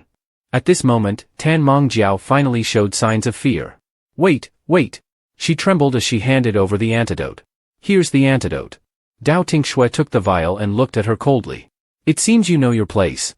Just then, a voice called out, Jiao Jiao. Lan He, along with Tan Cheng Tian and Tan Mongjiao's mother, rushed over. Tan Cheng Tian, furious, shouted, Release my daughter at once. Dao Tinh Xue, lazily holding the antidote, glanced at them. Naturally. After all, I've obtained what I needed. Tan Cheng Tian hurried over to help Tan Mongjiao up. Jiao, what's wrong? Tan Mongjiao, trembling and tearful, looked at her father with a pained expression. Father, help me. After speaking, she fainted. Seeing this, Tan Cheng Tian was alarmed. Quickly, take her to Master Hong Jing. Tan Cheng Tian glared angrily at Dao Tinh Xue. Which? Today, I will kill you. He raised his hand to attack. Dao Tinh Xue narrowed her eyes. Just as the attack was about to hit her, a powerful force suddenly intervened, breaking Tan Cheng Tian's attack. Tan Cheng Tian, clutching his chest, stepped back a few paces. The headmaster of the Wujing Academy appeared, looking at Tan Cheng Tian with narrowed eyes. Old Master Tan, before you make a move, you should clarify what your daughter has done. Killing someone innocent is not befitting of your status. At that moment, one of Tan Cheng Tian's subordinates arrived, saying, Old Master, the madam requests your presence. She says there's an important matter to discuss. Tan Cheng Tian gritted his teeth and said, Let's go. At this moment, Dao Tuan Yang finally regained consciousness. Sister Dao Tinh Xue, he said. Dao Tinh Xue looked at him gently. It's okay now. Let's go home. At the Dao family's main gate, as dusk fell, Dao Tinh Xue and Dao Tuan Yang walked together. Suddenly, Dao Tinh Xue stopped and turned to Dao Tuan Yang with a smile. Tuan Yang, go inside and see mother. I'll get something. Dao Tuan Yang nodded. All right. He went into the courtyard. As Dao Tuan Yang entered, Dao Tinh Xue smiled softly and said, You followed me all the way. Do you want me to repay your life-saving grace? Bai Li Yuhua, holding a letter from Li Wanbai, looked at Dao Tinh Xue and said, Miss, you've misunderstood. I am here on behalf of Master Wanbai. I came today to pay my respects. Dao Tinh Xue carefully opened the letter, remembering how she had previously asked Master Wanbai to recruit skilled martial artists to assist her. It seemed that he had found someone worthy. She looked up at Bai Li Yuhua, contemplating his presence. Bai Li Yuhua remained silent, observing her with a steady gaze. Dao Tinh Xue, stealing a glance at him, thought to herself, it's the right time to recruit skilled workers, especially under the watchful eyes of both the Dao and Tan families. If I can have a master like him train the recruits and supplement their cultivation with the medicinal pills from Alchemist Elder, it would be possible to build a formidable force in a short time. However, the events from before, they might not have been mere coincidences. But right now, I need to focus on resolving the immediate issues. With determination, Dao Tinh Xue quickly bowed and said, Very well, then. I will leave everything in your capable hands, sir. She led by Li Yuhua inside. I'll pay you monthly. During this time of martial training, if you don't mind, you can stay at my residence. There's no need to be formal, just call me Tinh Xue. Forgive my curiosity, but what is your cultivation level, sir? Bai Li Yuhua blushed slightly and modestly replied. So her name is Tinh Xue. I am a martial king. Dao Tinh Xue was shocked, her mouth agape. A martial king? Isn't it a waste of talent to work for a family? Bai Li Yuhua turned to her, his voice gentle. No, I came here to teach you. Dao Tinh Xue looked at him in astonishment. Teach me? Sixveem patted his chest, explaining. That's right, you heard correctly. My master came here to teach you. As for the family, of course, I'll take care of it. Although I'm not as skilled as my master, I'm still a martial artist. I can handle it easily. So? Don't you agree, miss? Dao Tinh Xue bit her lip, smiling gently. No, I agree. Half a month later, at the Tan residence, inside Tan Mongjiao's room. Tan Mongjiao angrily threw objects to the floor, furious. Tan Mongjiao roared, her voice full of hatred. Get out! Lu Hoa knelt down, picking up the broken bowl. At that moment, someone entered the room, frowning at the mess and asking. Kim Ming-hook frowned, his voice stern. What happened? Lu Hoa knelt on the ground, saluting. Greetings, Your Highness, Third Prince. The young lady is still weak and has been staying in her room. Kim Ming-hook quickly approached the large bed, lifting the curtain and looking at Tan Mongjiao with a heart full of sorrow. Kim Ming-hook, filled with compassion. Jiao Jiao. Tan Mongjiao sat on the bed, curling up, crying and trembling. Kim Ming-hook sat down beside her, comforting her. Kim Ming-hook, gently. I've already heard from your father. It's just. I wanted to come and see you. Tan Mongjiao, distraught, cried out in pain. No. Go away. I don't want to see you. Kim Ming-hook, heartbroken, hugged her. Kim Ming-hook, tenderly. Jiao Jiao. Tan Mongjiao looked up at him, tears streaming down her face. Tan Mongjiao, sobbing. Look at me now. I've always known. I've always known. Kim Ming-hook raised his hand, gently wiping away her tears at the corners of her eyes. Tan Mongjiao continued sobbing. She is your fiancée. I shouldn't have foolishly thought of you, but I couldn't control my heart. I? Kim Ming-hook, heartbroken and full of sorrow, held Tan Mongjiao tightly against his chest. With a determined voice, Kim Ming-hook said. Jiao Jiao, this is not your fault. It's me. I couldn't protect you well. Don't worry, the wounds you suffered today, I will make Dao Tinh Xue pay back tenfold for you. After saying that, he quickly turned and walked out. After Kim Ming-hook left, Tan Mongjiao coldly spoke. Tan Mongjiao, in a cold tone. Lan He. Lan He, who was standing nearby, quickly asked. Do you have any instructions, my lady? Tan Mongjiao smirked coldly. Go tell my father that the matter with the third prince has been dealt with. The plan can begin now. Lan He quickly responded. Yes. At Dao Tinh Xue's residence within Bai Li Yuhua's courtyard, hurried footsteps echoed. Dao Tinh Xue quickly ran through the corridor, and as she passed through the back courtyard, she heard Bai Li Yuhua instructing the servants. She stopped at the door and knocked gently. A calm voice came from inside. Come in. Dao Tinh Xue, holding a book, smiled as she stepped in. Master, I've finished reading this book. Her eyes suddenly narrowed as Bai Li Yuhua unexpectedly attacked, snatching the book. Dao Tinh Xue swiftly dodged to the side. The two faced each other, their eyes sharp, before engaging in a brief exchange of moves, neither willing to give in. After a few moves, they both stopped. Bai Li Yuhua nodded. After reading this book, you've understood the principles well. Dao Tinh Xue scratched her head and gave a sheepish smile. Thanks to your excellent guidance, master. Bai Li Yuhua responded indifferently. Your physical strength still has noticeable shortcomings. It's something that can't be remedied in a short time. It seems that tonight, you must come to my room. Make sure no one knows. Dao Tinh Xue gave an awkward smile, her face suddenly flushing red. Huh? Tonight? She shyly covered her face. That night, in Bai Li Yuhua's room, Dao Tinh Xue opened the door and stepped in. Master? Bai Li Yuhua glanced at her. Follow me. Dao Tinh Xue stole a glance at him, thinking about her master's character, reassuring herself that there was nothing to worry about. The room was filled with steam, and she was surprised to see a large bathtub. Bai Li Yuhua coldly ordered. Take off your clothes and immerse yourself in it. Dao Tinh Xue bashfully covered her chest. Huh? Master? Are you serious? Bai Li Yuhua pulled a screen in place and urged. Hurry up. Dao Tinh Xue approached the large bathtub, glancing at it before reassuring herself. This is for cultivation too, I'll just go for it. She undressed and stepped into the water. Master, why are there flower petals in here? Bai Liyuhua replied coolly. These are bone transformation flowers, which have the effect of refining you mortal bones and enhancing aptitude. Dao Tinh Xue gently touched the water. So that's what they are. Suddenly, her eyes narrowed as she retracted her hand in pain. Ouch, it hurts. Bai Liyuhua frowned and explained. Using bone transformation flowers has miraculous effects, but your body will endure pain like being cut by a knife. If you want to give up? Dao Tinh Xue frowned, resolute. No. I will not give up. She stepped into the large bathtub. Even though the pain contorted her face, Dao Tinh Xue refused to back down. Bai Liyuhua quietly said. Scream if it hurts, I've set up a barrier around here, no one will hear you. Dao Tinh Xue trembled, weakly responding. I'm fine. Bai Liyuhua remained silent, the room filled with steam. As the incense was about to burn out, Bai Liyuhua stood up and stepped in. Dao Tinh Xue had fainted in the bathtub.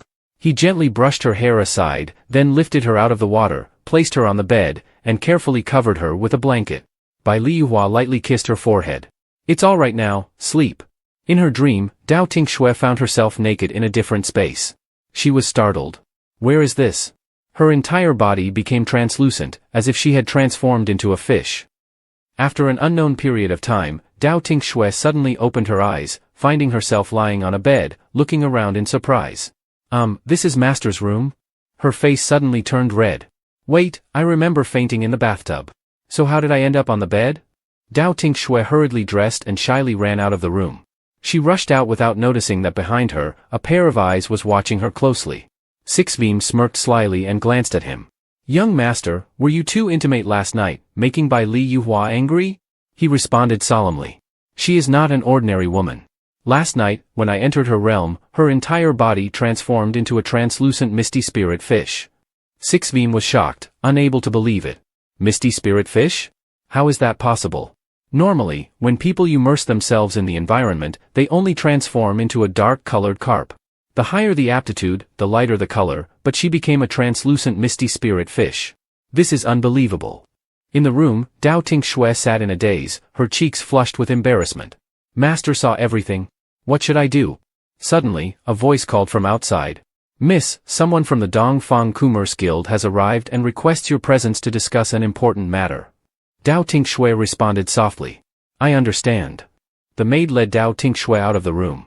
Miss, the carriage for the goods auction is this way, please follow me. But as they approached, she noticed something unusual. Why is the Dongfang family's carriage stopped so far away? The maid behind her smiled coldly. Miss, we're almost there.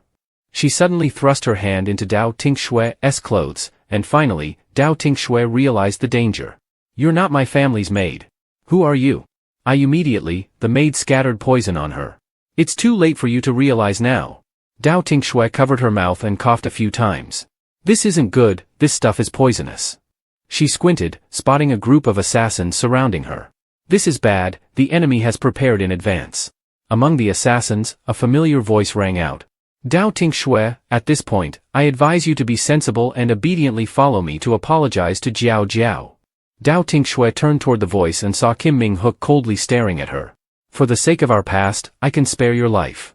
Dao Tinh Xue frowned at him. Ah, the third prince, expending so much effort to deal with a weak woman like me? With so many of you against me, it's highly disadvantageous. She narrowed her eyes. How about? Then, Dao Tinh Xue swiftly charged toward Kim Ming-hook, thinking that in battle, you should always target the leader first. Dao Tinh Xue quickly took down several assassins blocking her way and then struck Kim Ming-hook's chest with a powerful blow, causing him to stumble backward. Suddenly, a sharp blade was pressed against his neck. Kim Ming-hook frowned in anger as he glared at her, saying, You. Dao Tinh Xue ordered. Tell your men to retreat. Kim Ming-hook helplessly shouted. Everyone, fall back. Then, he laughed loudly. Dao Tinh Xue, do you think it ends here? Dao Tinh Xue was wary. What do you mean? He sneered. I mean that this time, my target is not only you but also. Dao Tinh Xue's expression changed.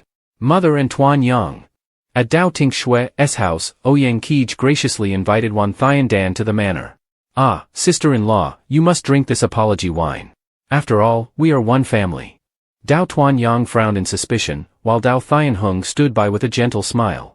Ouyang Keej continued. Please don't hold the past against us, and besides, Tin Xue is waiting at Dao Manor for you and Tuan Yang. Let's go quickly. Wan Dan hesitated, then agreed. If Tin Xue is there too, then let's go. At that moment, Dao Tinh Xue burst through the door, angrily shouting. Someone, close the main gate tightly. The servants hurriedly grabbed weapons and locked the doors. Wan Dan looked at her in shock. Tin Xue. Suddenly, she was struck from behind and knocked out. Ouyang Qij smiled coldly as he watched Wan Dan collapse. Dao Tinh Xue shouted in panic. Mother, over here. Dao Tuan Yang was also being choked and threatened by Dao Thian Hung. Dao Tinh Xue frowned. What do you want? Ouyang Qij snorted coldly. Of course, I want your life. If you dare to come here, I'll kill her. Dao Tinh Xue narrowed her eyes, full of determination. Everyone here is loyal to me. If you dare to touch even a hair on my mother or brother, after capturing you, I will skin you, tear out your tendons, and make you pay with your life. Ouyang Qij gritted his teeth, but before he could react, a group of black-clad assassins appeared and dealt with all of Dao Tinh Xue's servants. Seeing each servant fall, Dao Tinh Xue's face darkened. Tan Mongyao sneered as she approached. How do you like this grand gift, Miss Dao? Sixveem looked at Bai Liyuhua and asked. Young master, what do you think will happen to Miss Dao? I feel she's not someone who easily follows orders, and she's becoming more beautiful, truly a match for you. Bai Liyuhua looked toward the Dao family side manor, his expression suddenly changing. This isn't good, something's happened. The two quickly rushed toward the Dao family. At the Dao family, Dao Tinh Xue was injured, blood dripping from her mouth. She frowned and wiped the blood from the corner of her lips. Tan Mongyao sat on a chair with a group of assassins behind her, smiling sinisterly. The poison has already penetrated your organs. It's a pity you've held on until now. Dao Tinh Xue struggled to stand, smiling faintly. Tan Mongyao, you're just a bully hiding behind numbers. Setting such a grand trap to deal with me, I must be truly blessed. Tan Mongyao gritted her teeth in anger. You. Her face darkened as she curled her lips into a sinister smile. You reminded me that you're not the only one in my plan. An assassin threw the unconscious Dao Tuan Yang and Wan Dan in front of Dao Tinh Xue. Dao Tinh Xue narrowed her eyes, filled with fury. Tan Mongyao, I will kill you. Tan Mongyao pointed her sword at Dao Tuan Yang, threateningly. I advise you not to move. Dao Tinh Xue took a deep breath. What I did, I will bear. Release my mother and brother. Tan Mongyao wickedly threw a small knife towards Dao Tinh Xue. All right, let's see your resolve. The knife landed at Dao Tinh Xue's feet. She bent down to pick it up and aimed it at her own neck. But just then, the knife suddenly flew out of her hand. Dao Tinh Xue was shocked. How is this possible? How can it fly by itself? Bai Liyuhua appeared in front of her. Tan Mongyao was startled. Why is it you? Dao Tinh Xue weakly mumbled. Senior brother. And then fainted. Bai Liyuhua quickly rushed to her, holding Dao Tinh Xue in his arms.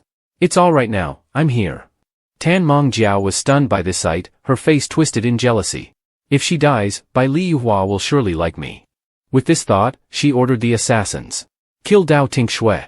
Bai Liyuhua held Dao Tinh Xue in his arms, raised one hand, and a strong wind rose, restraining the assassins. He clenched his fist, and the assassins exploded in midair. Tan Mongjiao's face changed, cold sweat dripping down. She laughed maliciously. Ha ha, don't forget that I still have. But suddenly she was shocked, realizing that Sixveem was already smiling, holding Wan Dan and Dao Tuan Yang. It's over. Bai Liyuhua, growing impatient, frowned. Get out of my sight. Tan Mongjiao fled in a panic, thinking to herself.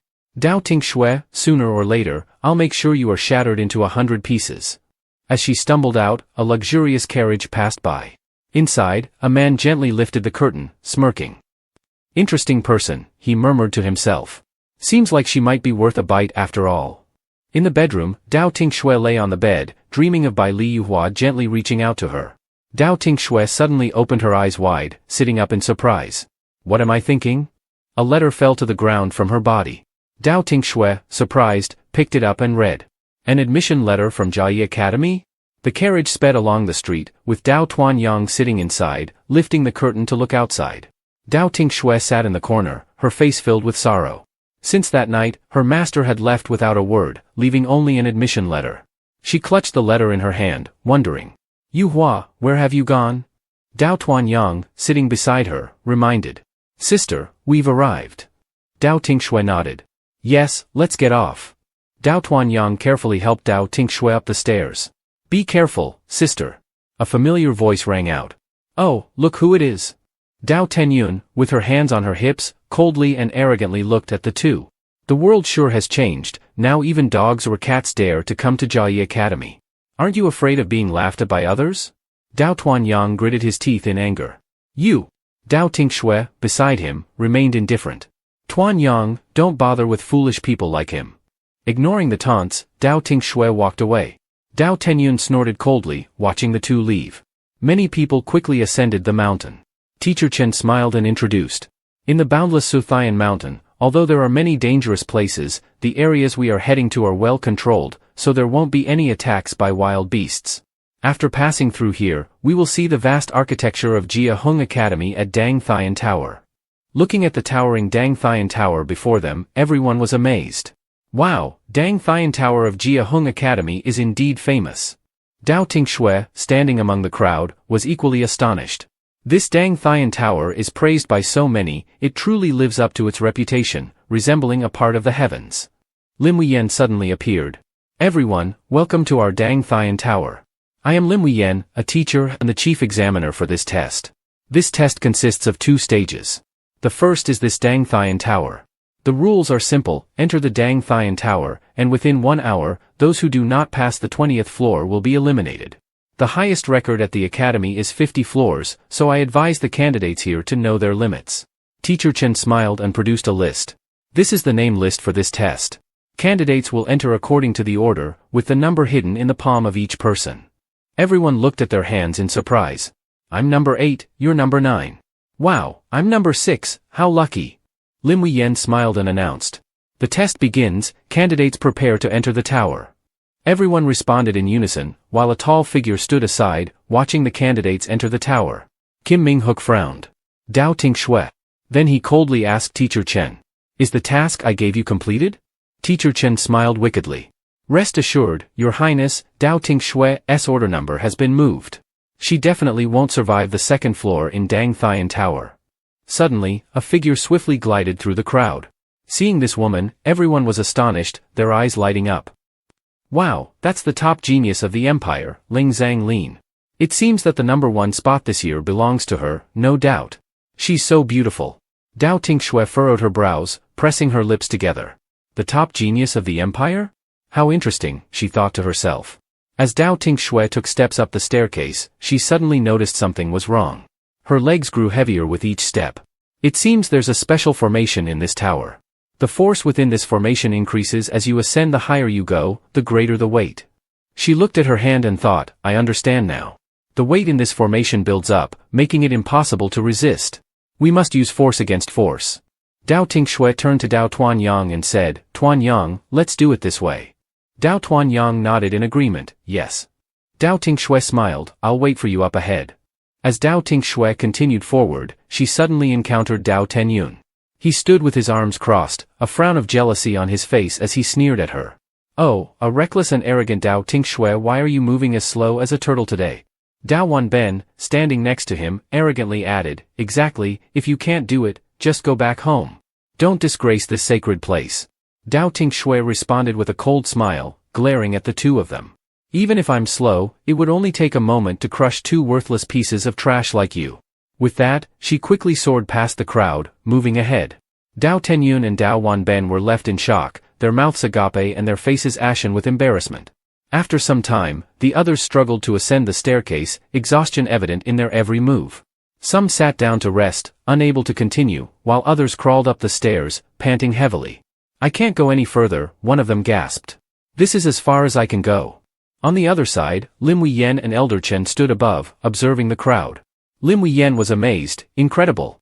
Lian Xiong truly lives up to the reputation of a once-in-a-century talent. To break through 40 levels so quickly. Elder Chen nodded in agreement, not bad, not bad. Look! Someone else has broken through. Lim Wuyen exclaimed in surprise, what? Seeing Dao Tinh Xue advancing ahead, Lim Wuyen was delighted and astonished, this is unbelievable. It's been 100 years since we've seen something like this. She hurriedly ran outside, I need to quickly inform the elders. This child will undoubtedly become a core disciple. Elder Chen squinted and snorted coldly, she is indeed a genius, no doubt about it. He began to plot in the shadows, his face showing a sinister resolve, but it's truly a pity. She has offended someone she should not have. Dao Tinh Xue was ascending when suddenly her legs went weak, her face turned pale, and she fell to the ground. The pressure on the 40th floor was indeed formidable, 5 times heavier than the 30th floor.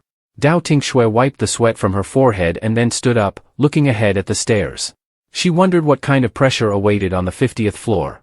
Her gaze grew more determined. This was an opportunity to test her potential. Resolving to push forward, Dao Tinh Xue began to rise rapidly. Outside, Elder Chen watched in astonishment, unable to believe what he saw. How is this possible? If she continues like this, it will be difficult to explain to the third prince.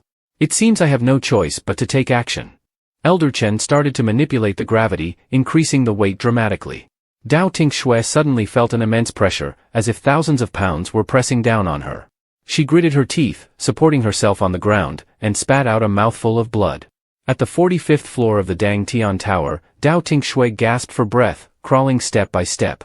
Her face was drenched in sweat. It's so heavy, it's unbearable. It seems my internal organs are injured. If the 50th floor is any indication, is the pressure on the 45th floor already too extreme? Dao Tinh Xue sat leaning against the wall, panting heavily.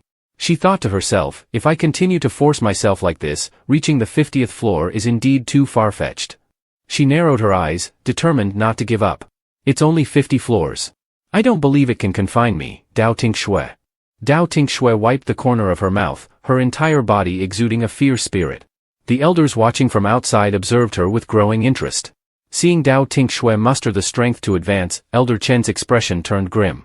How is this possible? This child is truly remarkable. The other elders, equally astonished, nodded in approval. They praised her, noting that her resolve was as steadfast as a rock. To advance despite such challenges, even at the cost of burning one's own life. In my 100 years of life, I have never seen such determination. It's a pity that this child is already weakened and has suffered so much. Even if she breaks through to the 45th floor, recovery seems unlikely. Such a shame. In the tower, Dao Tinh Xue continued her ascent when she suddenly felt a change. She looked at her palms in surprise. What's happening? I feel much lighter. Could it be that I've leveled up? Dao Tinh Xue clenched her fist, her eyes sharpening with determination. Even the heavens are helping me. She soared forward with newfound speed. After an unknown period, a loud clang signaled the end of the trial. Everyone began to exit the tower. Lim Wuyen stepped forward to announce the results. Now, for the results of the first trial, second place, Ling Zhanglin, 45 floors. The crowd gasped in amazement. What? Did I hear that right? The top talent of the empire only placed second? Who could possibly be in first place? Lim Wuyen smiled and declared, first place, Dao Tinh Xue, 51 floors. The crowd was stunned, their mouths agape. My goodness, who is Dao Tinh Xue to achieve such a feat? This is unbelievable. Ling Zhanglin, standing among the crowd, lowered his head in disappointment. Dao Tinh Xue had surpassed 51 floors, a feat no one had expected. The elders smiled and nodded in approval. This child has broken the academy's record. Such talent. We must make her our top disciple. Some elders voiced their dissent. Old man, on what grounds are you challenging me? That's right. I believe the child should be my disciple. This old man must be out of his mind. Come on. I'm not afraid of you. As the elders fought fiercely to claim Dao Tinh Xue as their disciple, Kim Ming-hook was furious. Damn it, how could this be?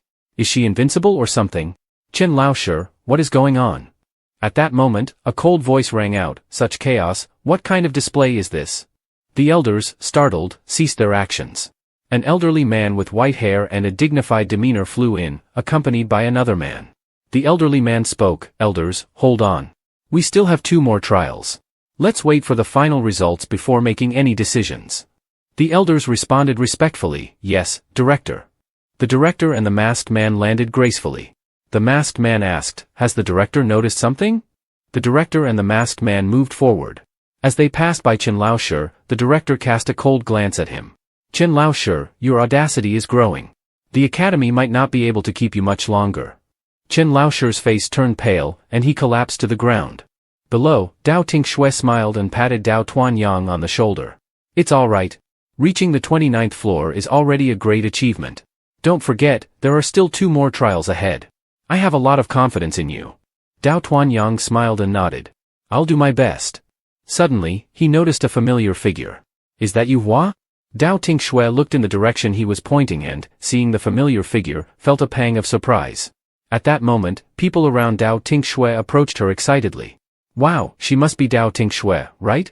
It's incredible that she defeated the genius Lang Zhanglin and broke the record.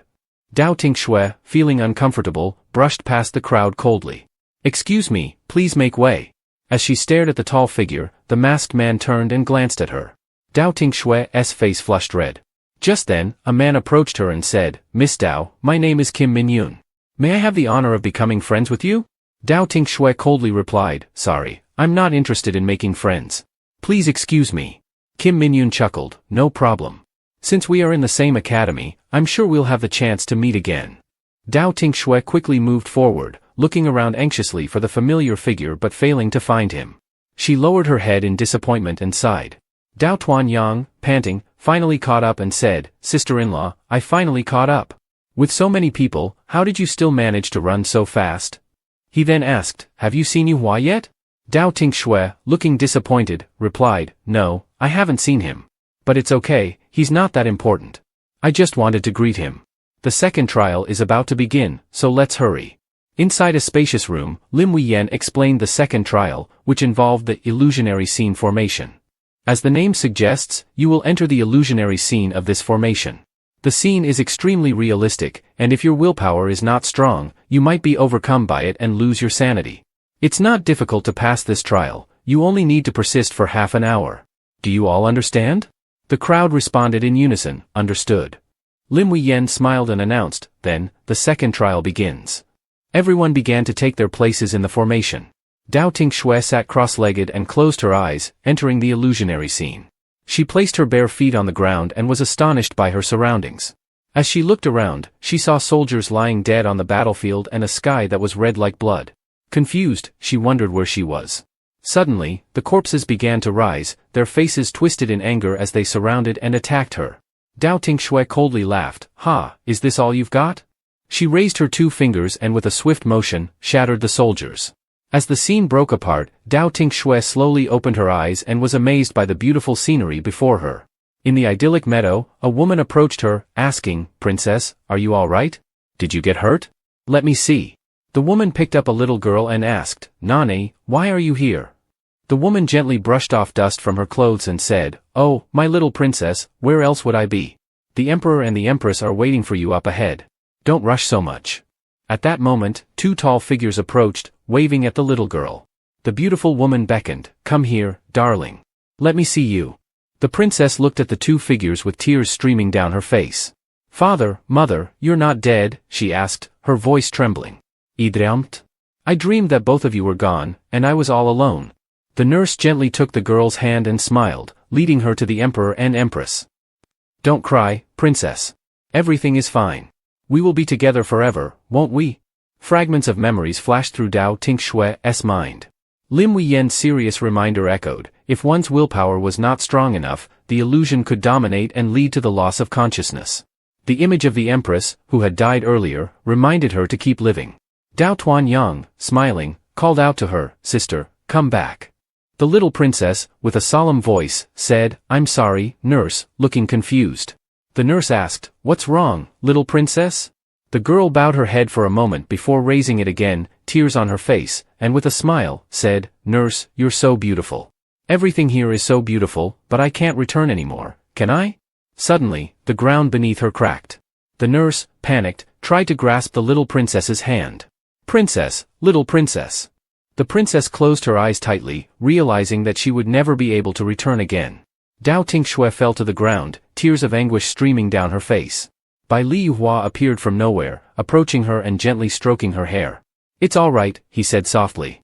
Dao Tinh Xue, feeling desolate, called out to him, Master Bai.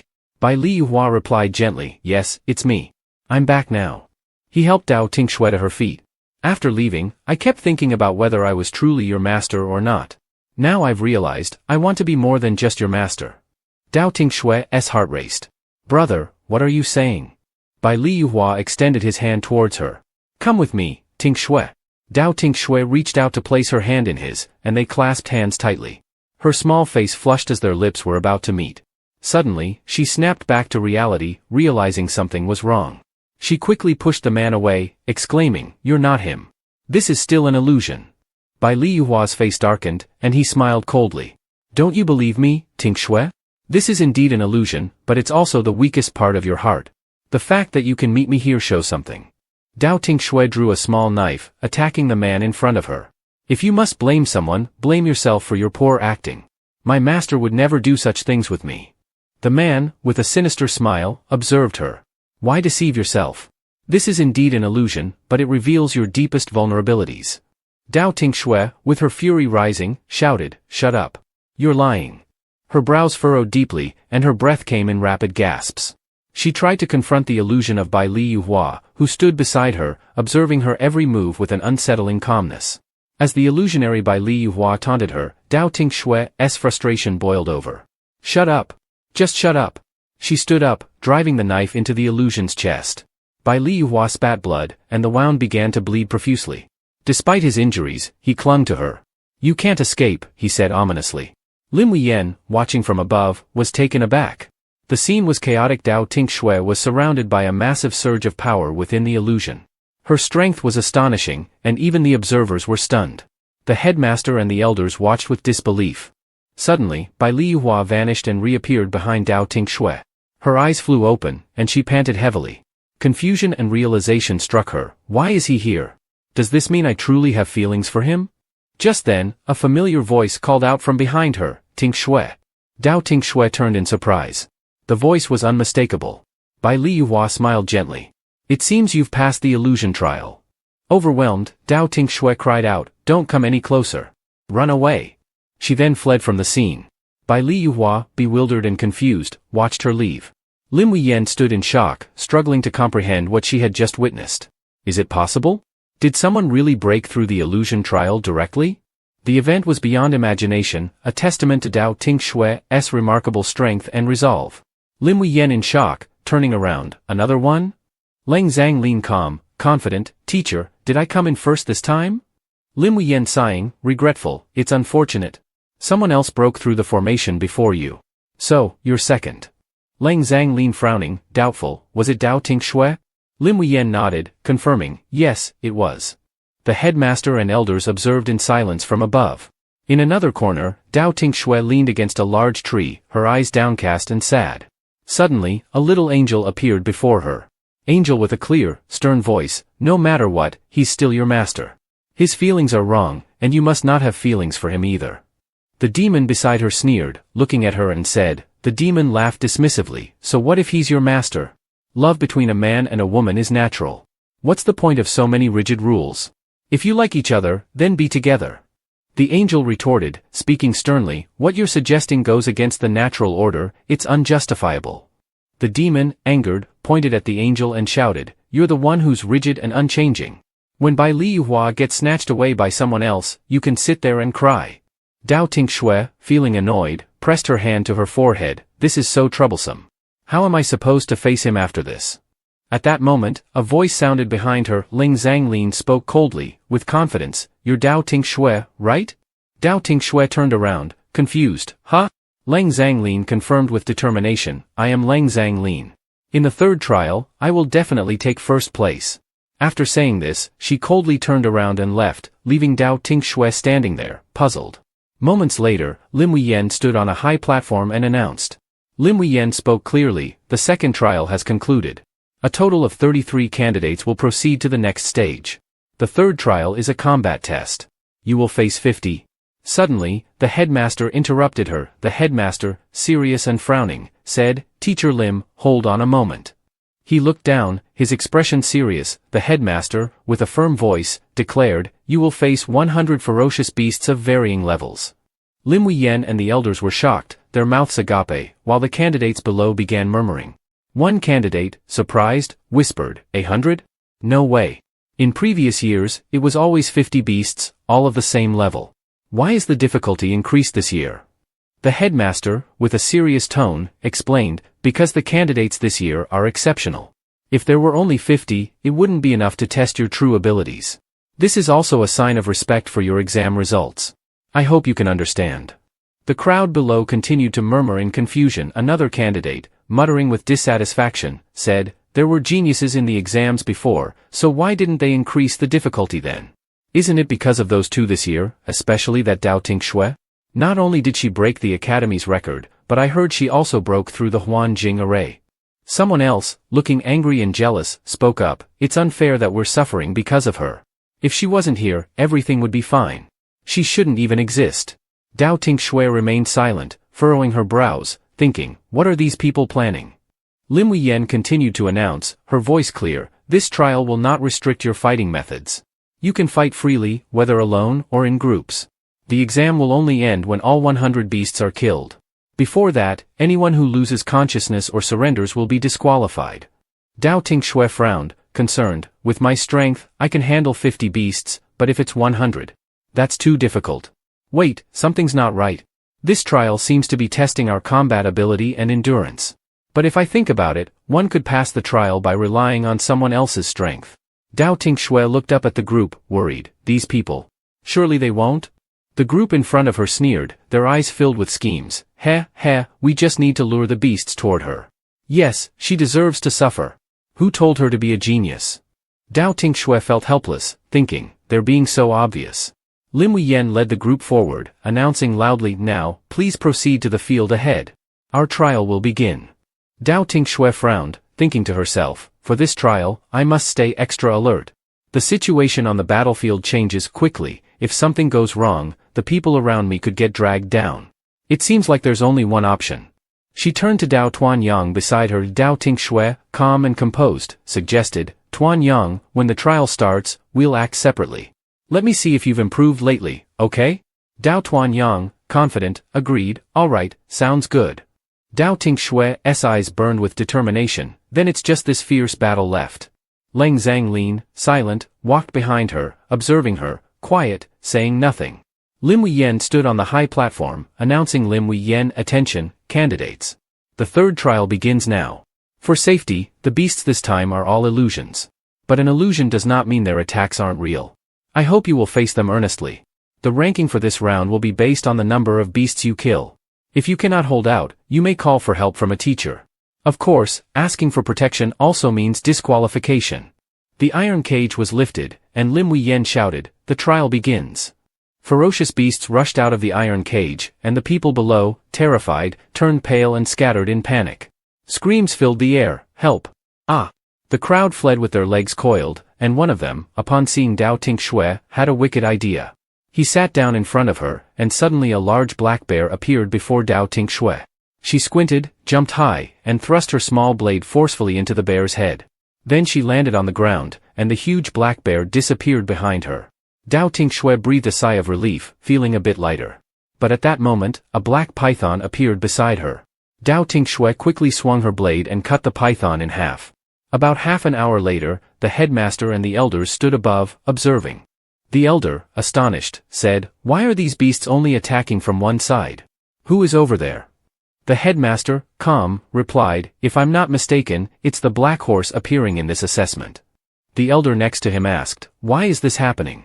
The headmaster, with a thoughtful tone, explained, "The nature of people throughout history is indeed strange.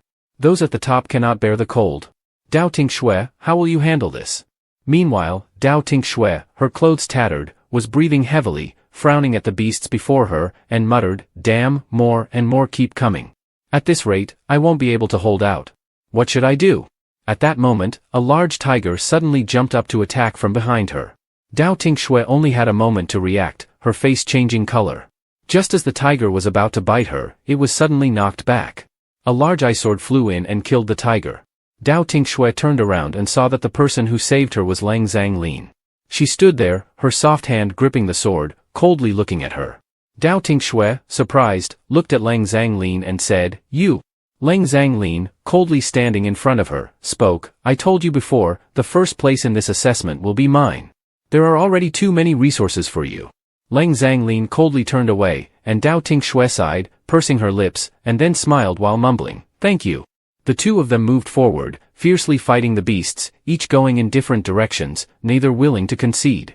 After a while, a familiar voice announced. Lim Wuyen smiled and announced, "The third assessment is over. Congratulations to all of you for officially joining the Jiahong Academy." Dao Tinh Xue and Leng Zhanglin, both breathing heavily, smiled at each other. Lin Wuyen continued, the first place this time is Leng Zhanglin, the second place is Dao Tinh Xue, and the third place. Leng Zhanglin frowned and glanced at Dao Tinh Xue. Dao Tinh Xue, you are very strong. Dao Tinh Xue smiled and replied, you are too. At this moment, on the second floor, an elder declared loudly. The elder declared, I have decided. I may not need the others, but Dao Tinh Xue must enter my sect. The other elders, not wanting to be outdone, grunted. An elder protested, humph. I don't know who said Dao Tinh Xue's body would be harmed this time, that she is not worth cultivating. And now you come to steal her, really shameless. One elder, frustrated, added, who said otherwise? In my opinion, she should join my sect instead. The headmaster, indifferent, spoke, stop arguing. I have decided to take Dao Tinh Xue as my disciple, as my final disciple. The elders were astonished, unable to believe it, and looked at the headmaster. One elder, confused, asked carefully. Elder 4, surprised, asked, Headmaster, you haven't taken a disciple in 100 years. What talents does Dao Tinh Xue have? Headmaster, please reconsider. The headmaster, seriously, interrupted, no more discussion. I've made up my mind. However, you need not worry. I have taken 2 disciples this time. The other one will be even more worthy. Other elder, in a hurry, asked, who is that?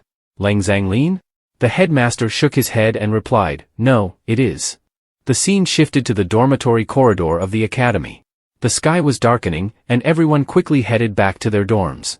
Dao Tinh Xue stopped, turned her head, and looked back. Dao Tuanyang looked at her with confusion. Dao Tuanyang, puzzled, asked, Sister, where has your mind been wandering all this time? Are you looking for someone? Dao Tinh Xue was startled, embarrassed, and quickly made an excuse. Huh? No. No. Who could I be looking for? I don't know anyone here, why are you talking nonsense? Dao Tuanyang remained silent, confused, looking at her. At that moment, a man approached the two of them. Kim Minyun smiled and congratulated her. Kim Minyun smiled and congratulated, congratulations, Dao Tinh Xue, for successfully joining Jiahong Academy. Do you still remember me? Dao Tuanyang furrowed his brow and asked, who are you? Kim Minyun smiled and replied, I am the one who brought a gift and, moreover, someone who genuinely wishes to befriend Miss Dao. I wonder if I have the honor of? Dao Tinh Xue, indifferent and uninterested, grasped Dao Tuanyang's hand and walked past him, saying, I have no interest. Tuanyang, let's go. Kim Minyun's smile stiffened as he coldly asked, Miss Dao, you wouldn't want the tragedy that befell the Dao family to repeat itself, would you? Dao Tinh Xue stopped, frowned, and looked at Kim Minyun. What do you mean? Kim Minyun smiled and replied, Miss Dao, don't be tense. I really just came to make friends. I've also prepared a gift for you. If you don't like it, I won't bother you anymore. Late at night, in a room, Master Chen was bound and gagged, thrown into a corner. There were sounds from outside. Master Chen looked fearful, his eyes pleading, with tears welling up. Kim Minyun coldly looked at Master Chen and then turned to Dao Tinh Xue. Miss Dao, what do you think? Do you like this gift? Dao Tinh Xue was surprised, looking at Master Chen bound on the ground. Is this Master Chen? How did he end up here? Kim Minyun smiled and explained. Do you remember the Celestial Tower? To ensure safety, the weight increase on each step of the Celestial Tower is perfectly balanced. There will be no sudden increase in weight. But if someone deliberately does so, it's a different story. Master Chen, terrified, shook his head and made muffled sounds. Kim Minyun coldly glanced at Master Chen. He not only kills invisibly but is also very hard to detect. If the headmaster hadn't discovered it in time, Miss Dao might not have survived. Dao Tinh Xue, realizing the situation and frowning at Master Chen, said, no wonder. But with the reputation of Jiahong Academy, it's impossible for Master Chen alone to dare interfere with the entrance exam unless. Kim Minyun, untying and ungagging Master Chen, smiled and said, Miss Dao, don't be surprised. Let's first see how this drama unfolds. Master Chen, terrified, bowed and begged, 8th Prince, Miss Dao, I was forced into this. It was the 3rd Prince who instructed me to do this. I was just following orders. Your Highness. Dao Tinh Xue, surprised, looked at Kim Minyun. So it was Kim Ming Hook. What devious tactics. Kim Minyun, smiling, handed her a vial of medicine. This is to keep your hands clean. This person has been poisoned by me. Whether to kill him or keep him alive, it's up to you. Dao Tinh Xue took the vial, coldly smiling at Master Chen. Now that everything is exposed, there's no need for me to take action. He won't survive anyway. She threw the vial to the ground. Master Chen hurriedly ran to pick up the antidote. Dao Tinh Xue, frowning and looking at Kim Min-yun, said, "On the contrary, it's the 8th prince who was familiar with this so-called gift from the start. With such elaborate efforts to investigate, Your Highness, just state your intentions directly." Kim Min-yun laughed heartily. "Miss Dao, you are indeed smart. Then I'll be straightforward. I have long disliked this 3rd prince. And it seems Miss Dao also has grievances with him. How about we join forces to get rid of him?" Dao Tinh Xue, coldly looking at Kim Min-yun, said, "I have never done anything against my conscience, but having an additional ally wouldn't be bad." Kim Min-yun smiled, satisfied. "I've achieved my goal, and it's my honor to make the proper greeting." Master Chen, bowing his head and swallowing the pill, thought. Kim Min-yun, coldly looking at Master Chen, added, "Oh, I almost forgot. The antidote is fake. Don't waste your efforts." Master Chen, horrified and realizing the truth, collapsed on the ground, lifeless. Kim Min-yun stepped outside, coldly ignoring Master Chen. In the academy dormitory, Dao Tinh Xue, sitting by the window, looking out, felt tired and heartbroken. This academy isn't a complete paradise. Everyone has their own motives. And there are enemies I don't even know. I don't want to lose anyone else. She lay down tiredly and fell asleep by the window. After an unknown amount of time, Bai Liyuhua carefully placed a thin blanket over Dao Tinh Xue with a gentle gaze. In the square, the young girls standing below excitedly chatted. "Have you heard? Our academy is about to have a very handsome senior coming." "Oh, are you surprised? Is he more handsome than the 3rd prince?" "Of course. I saw him during the exam. He's hundreds of times more handsome than the 3rd prince." "Who's the 3rd prince anyway?" Dao Tinh Xue, looking around, suddenly heard a voice beside her. Lim Wuyen, standing above, smiling and waving, "Student Dao Tinh Xue, come here quickly. The grand ceremony is about to begin." Dao Tinh Xue, dazed, nodded. "Okay." Lim Wuyen, smiling and announcing, "The grand ceremony officially begins now. Please, the first student of Jia Heng, Dao Tinh Xue, step forward to pay respects and greet the teacher." Suddenly, the dean interrupting Lim Wuyen, "Wait, there's one more person." Dao Tinh Xue astonished, standing dazed. A tall man slowly stepped onto the stage. Seeing the man, everyone gasped in amazement and exclaimed, "Everyone, wow, so handsome. Who is this person?" Dao Tinh Xue seeing Bai Liyuhua, astonished, "Brother." Bai Liyuhua take off his mask, "Master, I'm late." Bai Liyuhua looking at Dao Tinh Xue. Dean looking down, sternly, "I declare here that Bai Liyuhua and Dao Tinh Xue are officially my last disciples today, specially appointed as the head disciples of Jia Heng." Dao Tinh Xue dazed, focusing on Bai Liyuhua beside her. Bai Liyuhua nudging her, reminding, "Bow to the master." Dao Tinh Xue realizing, kneeling and bowing. Lim Wuyen smiling after the ceremony. Now that the ceremony is over, the dean will continue announcing the students. "I want to announce the next item. The training course for the new term will be held 3 days from now.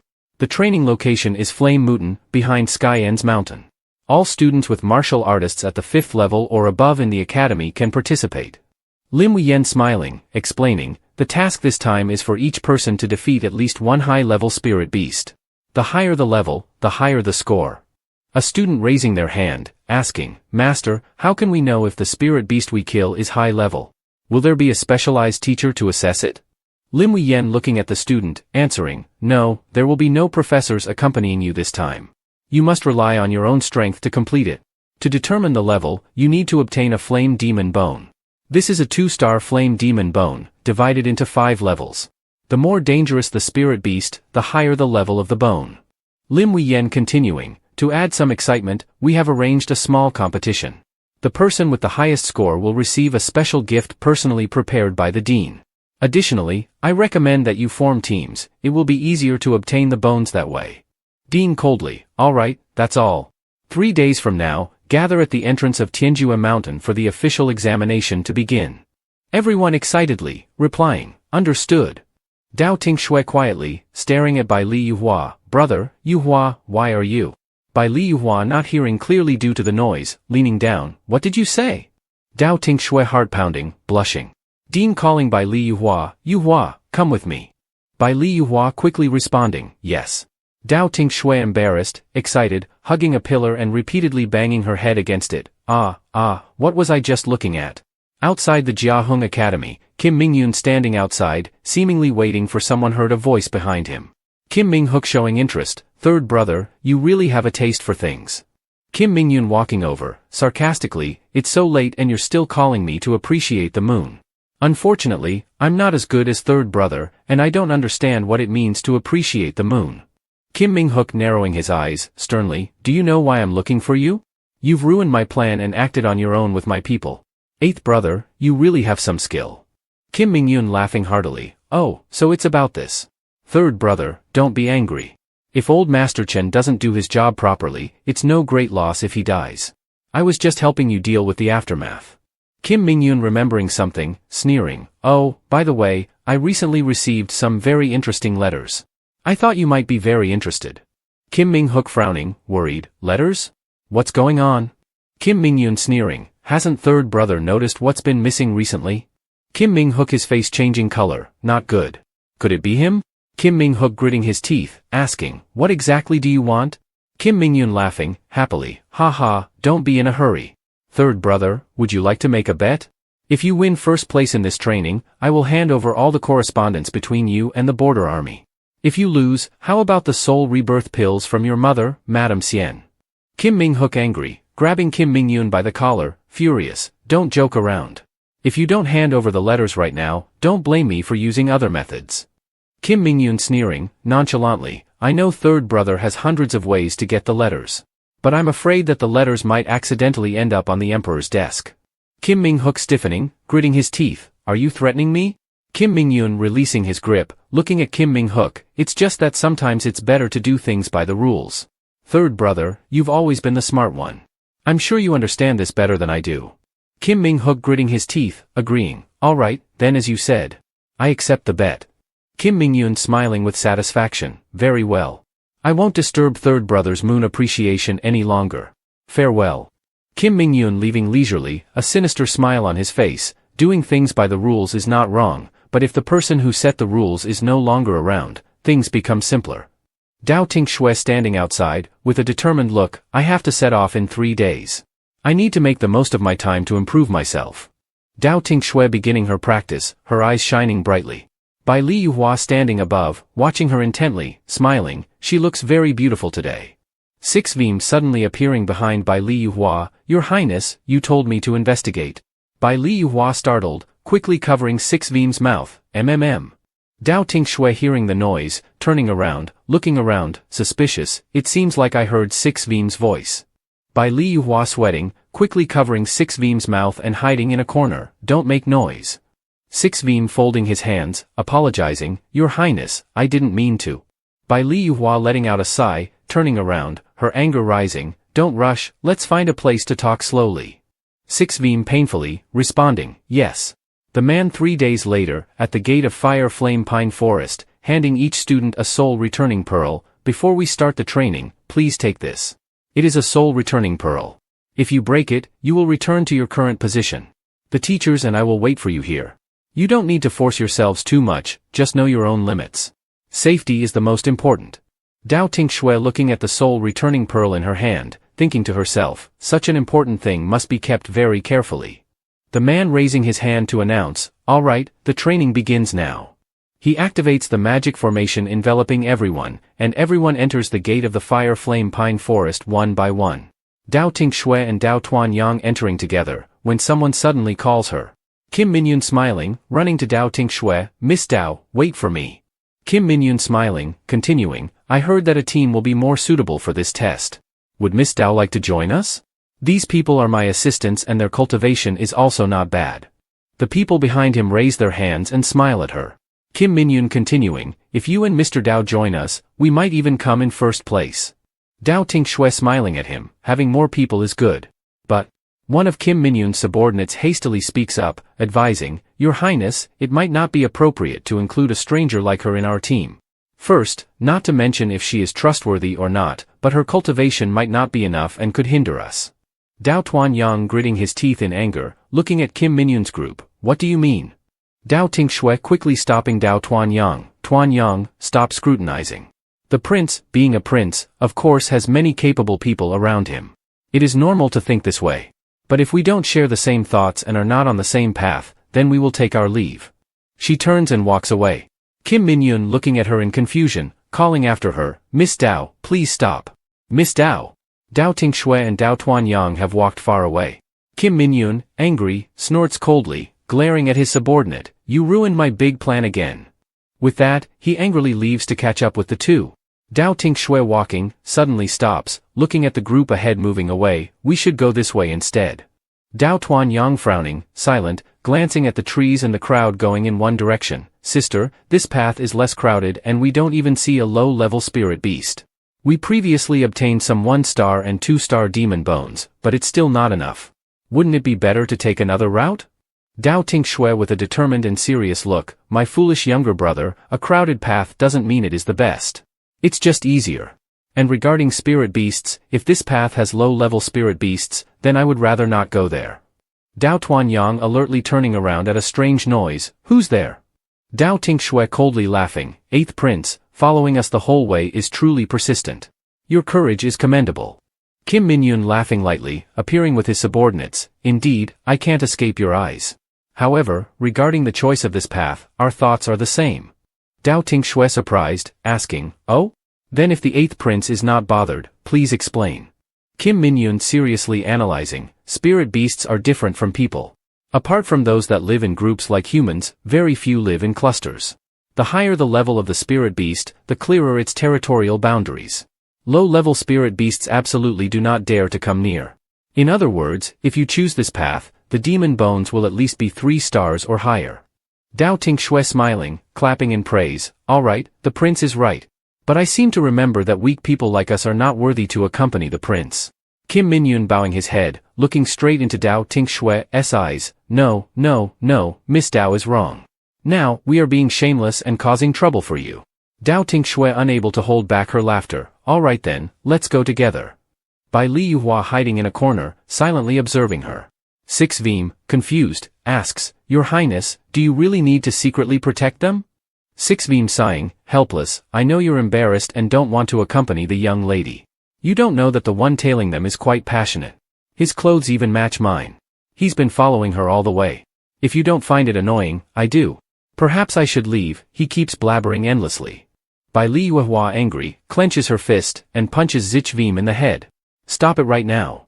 6 Veem screaming, holding his head, "Ah." Kim Ming Hook receiving the letter from the eagle, suddenly smiles wickedly. "Oh, is that so? Heaven is helping me as well. They've gathered together, which saves me some effort. I must go find them." The letter in Kim Ming Hook's hand is suddenly snatched away. Tan Mong Jiao looking at the letter, smiling, "So she's here too." She gently caresses Kim Ming Hook's cheek. "Your Highness, I should also have a share in this game. After all, I have some debts to settle with Miss Dao." Kim Ming Hook holding Tan Mong Jiao's hand, gently kisses it. "Of course. Dao Jiao can do whatever she wants." Tan Mong Jiao clutching the letter tightly, her eyes flashing with malice, "If Tan Mong Jiao can't have a man, then you shouldn't even think about it." The eagle on Kim Ming Hook's shoulder flies away. Tan Mong Jiao's face is filled with unwillingness. Dao Tinh Xue late at night in the forest, gently taking down a fierce beast, holding a 3-star demon bone in her hand, this time, a 3-star demon bone.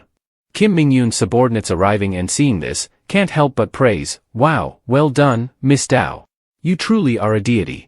Kim Mingyun standing aside, watching the smile on her face with gentle eyes. In the forest, the howl of fierce beasts echoes. Dao Tinh Xue squints, "It's a pack of wolf demons. It seems they were attracted here by the smell of blood from the spirit beast. There seem to be quite a few. Wolf demons usually appear in packs and cooperate with each other very well. Everyone must be careful." A pure white foot gradually steps forward. The large, fierce wolf stands on a rock. Kim Mingyun and his people watch the wolf warily, its eyes red and vicious. Kim Mingyun face changing color, "That's the white illusion wolf king. We're doomed. These aren't ordinary wolf demons. Their strength is hundreds of times stronger than ordinary wolf demons." Dao Tinh Xue serious, "Everyone prepare to retreat to Shengqiu. If we can't fight them off, don't hesitate to retreat immediately." The group responding quickly, "Understood." Everyone begins to form a circular formation, helping each other. The leading wolf king howls, and the pack of wolves starts attacking, "Ah ah." Everyone pushes back the wolves, "Ha, hey." When one wolf falls, another comes. A man standing in the rain laughs wickedly, "He he he, go on, my treasures. Tear them apart, make their blood and flesh yours. Ha ha." By Li Yuhua on a branch, pale, breathing heavily, whoosh. Her breath becomes increasingly rapid as she clenches her teeth. 6 Veem, worried, Goes to Bai Li Yuehua, touches his shoulder. Your Highness, how are you? Bai Li Yuehua weakly pushes Zichvim away. I'm fine. Stay away from me. Zichvim holding his cold hand tightly, looking at Bai Li Yuehua in shock. Wasn't it better before? Why is the cold poison so severe this time? Bai Li Yuehua exhales cold air, weakly says, don't panic. I just took 2 pills. They just haven't taken effect yet. Zichvim tries to comfort him, hurrying to say, all right, then. Your Highness, rest here for a while. I will find a dry place to avoid the rain. Miss Dao should be able to handle it. So Your Highness, please don't move. You mustn't wander around. Zichvim then leaves. Bai Li Yuehua weakly sits against the tree, breathing heavily, cold sweat pouring out, the medicine bottle falls and shatters. The medicine has already been consumed. The next morning, the wolves lie scattered on the ground. Kim Mingyun's men brought also lie on the ground. Sunshine shines into the forest. Dao Tuanyang collapsed to the ground, panting heavily. Finally, the sun is up, and the pack of werewolves has retreated. Kim Mingyun, exhausted, leaned against a tree, his head lowered in silence. Suddenly, a small vial of medicine appeared in front of him. Dao Tinh Xue handed him the vial and frowned, asking, what are you thinking about? Her face was filled with regret as she said, I'm really sorry for not being able to ensure the safety of your 2 friends. Kim Mingyun closed his eyes tightly and said, this isn't your fault. It was their choice to keep fighting, and they just paid the price for that decision. However, I think this pack of werewolves was much more ferocious than the ones we've encountered before. It's almost like they were. Dao Tinh Xue, while bandaging Dao Tuanyang's wound, finished his sentence, it's almost like they were being controlled by someone, right? Kim Mingyun looked at her in surprise, how did you know? Dao Tinh Xue responded coldly, it's just a feeling, I don't have any proof.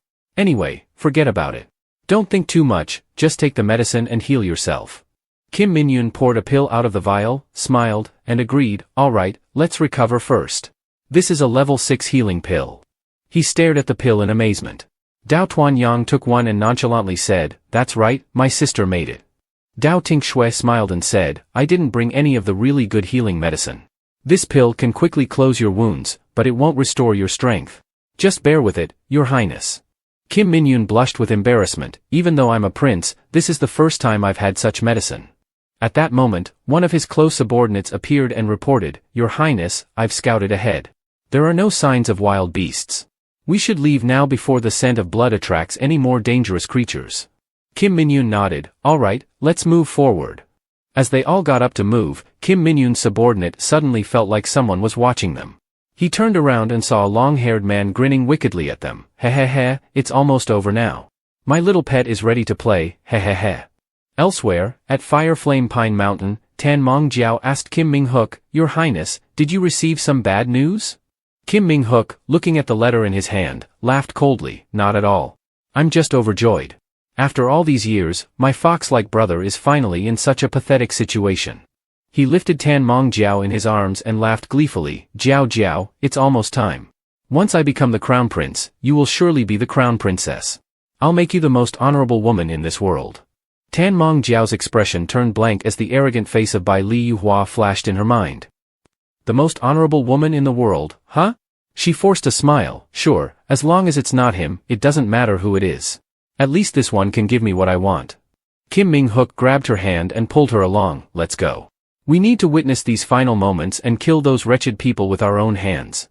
Meanwhile, Dao Tinh Xue carefully helped Dao Tuanyang walk. Tuanyang, be careful. Dao Tuanyang looked at her helplessly, sister, I'm fine. Stop treating me like a child. I'm an adult now. Dao Tinh Xue covered her mouth and laughed, all right, you're an adult now. Then walk by yourself, but be careful in this dense forest. Dao Tuanyang smiled and tried to keep up with her, don't worry. Suddenly, he missed a step and fell into a pit. Dao Tinh Xue panicked and ran back to him, Tuanyang. Dao Tinh Xue's face turned pale, what is that? Kim Mingyun shouted in alarm, watch out, behind you. A giant serpent appeared behind Dao Tuanyang. His face turned pale, what? The enormous serpent bared its fangs and lunged at him. Dao Tuanyang gritted his teeth and jumped backward as the serpent's head slammed into the ground. Dao Tinh Xue cried out in concern, Tuanyang. Dao Tuanyang coughed twice and quickly reassured her, sister, I'm fine. I can handle this. Dao Tinh Xue ran toward him, let me help you. Kim Mingyun quickly called out to her, wait. If I'm not mistaken, this might be a Thone Thien serpent. It's not just large, its body is venomous, and they usually appear in pairs, one male and one female. Judging by this one size, it's probably the female, which means. At that moment, a strange noise came from behind them, and another massive serpent appeared, hissing at the group. Kim Min-yoon's face grew serious. There must be a male nearby. The giant serpent viciously attacked them, and everyone quickly jumped to avoid its strike. The serpent flicked its tongue, surveying them. Dao Tinh Xue narrowed her eyes. We just fought a major battle, and our strength hasn't recovered. If we keep fighting, we'll likely lose or even die. Even if we try to run, it's risky. So our only option is? She raised a gem in her hand, temporarily retreat. Dao Tinh Xue shouted to Dao Tuanyang, prepare to return to castle. We'll regroup later. Dao Tuanyang jumped to avoid another attack from the serpent and responded, got it. As the serpent attacked, everyone swiftly dodged. Dao Tinh Xue suddenly realized, it's a trap. They all grabbed their gems. Dao Tuanyang crushed his gem, and they disappeared before the serpent's eyes. One of Kim Min-yoon's subordinates held his gem, glanced back at Kim Min-yoon, and then suddenly smiled maliciously. He let go of the gem and pretended to panic, shouting, oh no, my return ball. The gem rolled away, and the giant serpent lunged at the subordinate. Kim Min-yoon cursed in anger, damn it. He rushed forward, grabbed the subordinate, and leaped away as the serpent missed its target. The serpent, furious, glared at them. Kim Min-yoon managed to save his subordinate and took cover under a tree. The return ball on the ground slowly began to melt away. Kim Min-yoon frowned, the return gem has been destroyed by the serpent's venom. The subordinate, filled with regret, apologized, I'm sorry, Your Highness. You all go ahead. I'll stay behind. Kim Min-yoon cut him off, there's no time for that. We need to focus on surviving. Dao Tinh Xue ran over and asked, what happened? Is he okay? The subordinate looked at her guiltily, Miss Dao, I'm sorry. I accidentally dropped the return gem. Dao Tinh Xue calmly said, leaving you here is something I cannot do. You don't need to blame yourself anymore. We need to come up with a solution that works for everyone. Just now, as I was leaving, I think I saw a shadow near a tree. On a branch, there was a long-haired man with a sinister smile, saying, kill them all. There will be even more high-quality offerings waiting for you, Your Highness. Hehehe. Suddenly, Dao Tinh Xue leaped up to the branch. The long-haired man turned around in shock, but it was too late. Dao Tinh Xue raised her fist, coldly smiling at him. Finally, I found you, Beast Master. She lifted her leg and kicked the Beast Master, sending him crashing hard to the ground. On the other side, the massive serpent slithered closer, baring its fangs at Kim Min-yoon, but suddenly stopped. Kim Min-yoon pointed at the Beast Master and coldly said, Dao, that's him. He's the one controlling the Thon-Thien serpents. If we capture him, this will all be over. Dao Tinh Xue stood on the branch, looking down at the struggling Beast Master on the ground. She grinned, cracking her knuckles. The Beast Master stood up and burst out laughing, so naive. It seems you've underestimated me and my precious pets. Dao Tinh Xue leaped down from the tree. Still talking tough? The Beast Master raised his clawed hand, sneering at her, then let's see how tough you are. He scratched his arm, and blood oozed from the wound. Suddenly, the massive serpent lunged at Dao Tinh Xue. Her face changed in an instant as the serpent swung its tail, sending her crashing into a tree. Ugh! She spat out a mouthful of blood and collapsed to the ground. The Beast Master approached, raising his claw with a sinister grin. He chuckled, stroking the serpent, such a good child of mine. Kim Min-yoon, full of worry, rushed towards her. Dao, he called out, but before he could reach her, another massive serpent opened its jaws wide and lunged at him. Unable to dodge in time, Kim Min-yoon raised his arm to block the attack. The serpent's bite forced him to stagger back, blood dripping from the wound on his arm. His face turned pale, and cold sweat poured down his brow. A concerned subordinate cried out, Your Highness, you've been poisoned. Kim Min-yoon shouted, stay where you are. He tossed his jade pendant to the subordinate, who caught it in a daze. Drawing his sword with weakened strength, Kim Min-yoon commanded, find a way to return to the city immediately. You must survive. With that, he charged at the serpent. Go, now, he urged. The subordinate, overwhelmed with despair, collapsed to his knees. Your Highness. He gritted his teeth, struggling with the situation, before making a decision. There must be a way. Resolving himself, he stood up and hurried away. I'll find him. I'll beg him for help. In the forest, Yuhua struggled to prop himself up, gasping for breath. After a few moments, he leaped forward and ran quickly ahead. By Li Yuhua was filled with anxiety, realizing that before the rain began, it had masked everything, and he hadn't detected the presence of another's breath. Suddenly, he stopped and looked up at the sky. This isn't good. That is, over by Tinh Xue. Bai Liyuhua furrowed his brows, determined to get there as quickly as possible. Elsewhere, Kim Min-yoon, his entire body injured, collapsed onto the ground, hissing angrily, "Damn it." Meanwhile, Dao Tinh Xue, also injured, sat slumped against a tree, unconscious. The beast master, controlling a large serpent, sneered wickedly, "Compared to prey that doesn't resist, I much prefer those foolish ones struggling like this." Suddenly, a cold voice echoed, "This scene truly exceeds my expectations." Kim Ming-hook and Tan Mong-jiao approached, their gazes icy as they looked at them. "It's been a while, both of you." Kim Min-yoon, lying on the ground, looked up to see Kim Ming-hook approaching, and clenched his teeth in fury. "It's you." Kim Ming-hook crouched down in front of him, smiling with satisfaction. "Eighth brother, this weak and trembling appearance of yours really pains me." Kim Min-yoon spoke in agony, "Kill me." Kim Ming-hook pulled out a pill and shoved it into his mouth. "How could I bear to kill you? Don't worry, third brother will detoxify you right away. You can't die like this, I still have much to say to you." Kim Min-yoon, in pain, grasped his throat. "Humph, what did you make me swallow?" Kim Ming-hook coldly replied, "Of course, it's a detoxification pill, but I added a few other things to it so you can enjoy the sensation of needles stabbing into your bones." Kim Min-yoon lay on the ground, trembling, despicable. Kim Ming-hook stood up straight, smiling maliciously. "If you don't want to live a life worse than death, then hand over those letters now, and I might consider sparing your life." Kim Min-yoon gritted his teeth, glaring at him. "Don't even think about it." Kim Ming-hook, not getting angry, let out a laugh. "No problem, I can patiently listen to you. Men, bring him here." Two of Kim Ming-hook's subordinates dragged Kim Min-yoon's close aide and threw him to the ground. Seeing him, Kim Min-yoon was shocked, his mouth agape. "Why is he?" Kim Ming-hook stepped on the aide's head, coldly saying, "Surprised, aren't you? Honestly, when he came to find me, I was also quite surprised. He actually wanted me to spare you. Ha ha ha. Clearly, he helped me by relaying information to lure you into the den, and now he dares to tell me to stop. Isn't that ridiculous?" The aide lying on the ground began to cry, looking at Kim Min-yoon with guilt. "I'm sorry, Your Highness, I'm sorry." A sharp sword plunged into the aide. Kim Min-yoon stared in shock, eyes wide. Kim Ming-hook, holding the hilt of the sword, smiled wickedly. "A traitor like this, let me help you get rid of him." Kim Min-yoon struggled to get up and shouted loudly, "Kim Ming-hook." Enraged, he charged at Kim Ming-hook. "I'll kill you." Kim Ming-hook lifted his foot and stomped Kim Min-yoon back to the ground. "Don't rush, there's still more drama to unfold."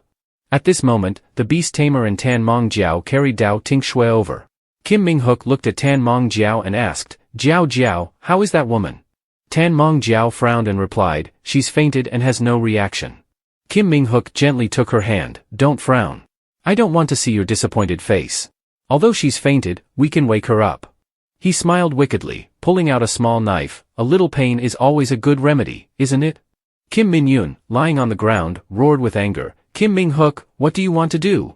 Kim Ming-hook sat down in front of Dao Tinh Xue and coldly said, "Let's start with the eyes." Seeing him about to stab Dao Tinh Xue, Kim Min-yoon gritted his teeth and yelled, "Enough. I'll give you what you want." The small knife stopped just short of Dao Tinh Xue's eyes. Kim Ming-hook turned around with a wicked smile. "Oh, is that so?" Dao Tinh Xue, lying on the ground, slowly opened her eyes. Kim Min-yoon, trembling, whispered, "Please, don't touch her." Kim Ming-hook chuckled, "Sounds like a decent choice." Dao Tinh Xue woke up and kicked Kim Ming-hook in the head, causing the small knife in his hand to fall to the ground. Tan Mong-jiao and the beast tamer looked on in shock. Kim Ming-hook fell heavily to the ground, struggling to get up, with a sharp knife pressed against his throat. Dao Tinh Xue coldly looked at him. "Prince, it seems you really enjoy meeting me like this, doesn't it? So, are you and your bitch of a partner not giving up yet?" Kim Ming-hook looked at her in surprise and anger. "You." Tan Mong-jiao's face darkened as she grit her teeth, unwilling to look at her. The beast tamer behind them started to act, directing the giant python to attack Dao Tinh Xue from behind. Suddenly, the giant python halted. "If I were you, I wouldn't act recklessly while my master is in danger." The beast tamer ground his teeth in frustration. Dao Tinh Xue narrowed her eyes and pressed the knife against Kim Ming-hook's neck. "Is that so, third prince?" Tan Mong-jiao pretended to be worried and rushed forward. "Your Highness." Kim Ming-hook quickly shouted, "Stop. Don't come any closer. Anyone who disobeys will be executed." Deep in the forest, Dao Tinh Xue supported Kim Min-yoon as they moved forward, with Kim Ming-hook bound tightly being led along. Dao Tinh Xue kept a vigilant eye on their surroundings, noting that no one followed them. It seemed safe here, so they could rest for a while. Kim Min-yoon nodded in agreement. All right.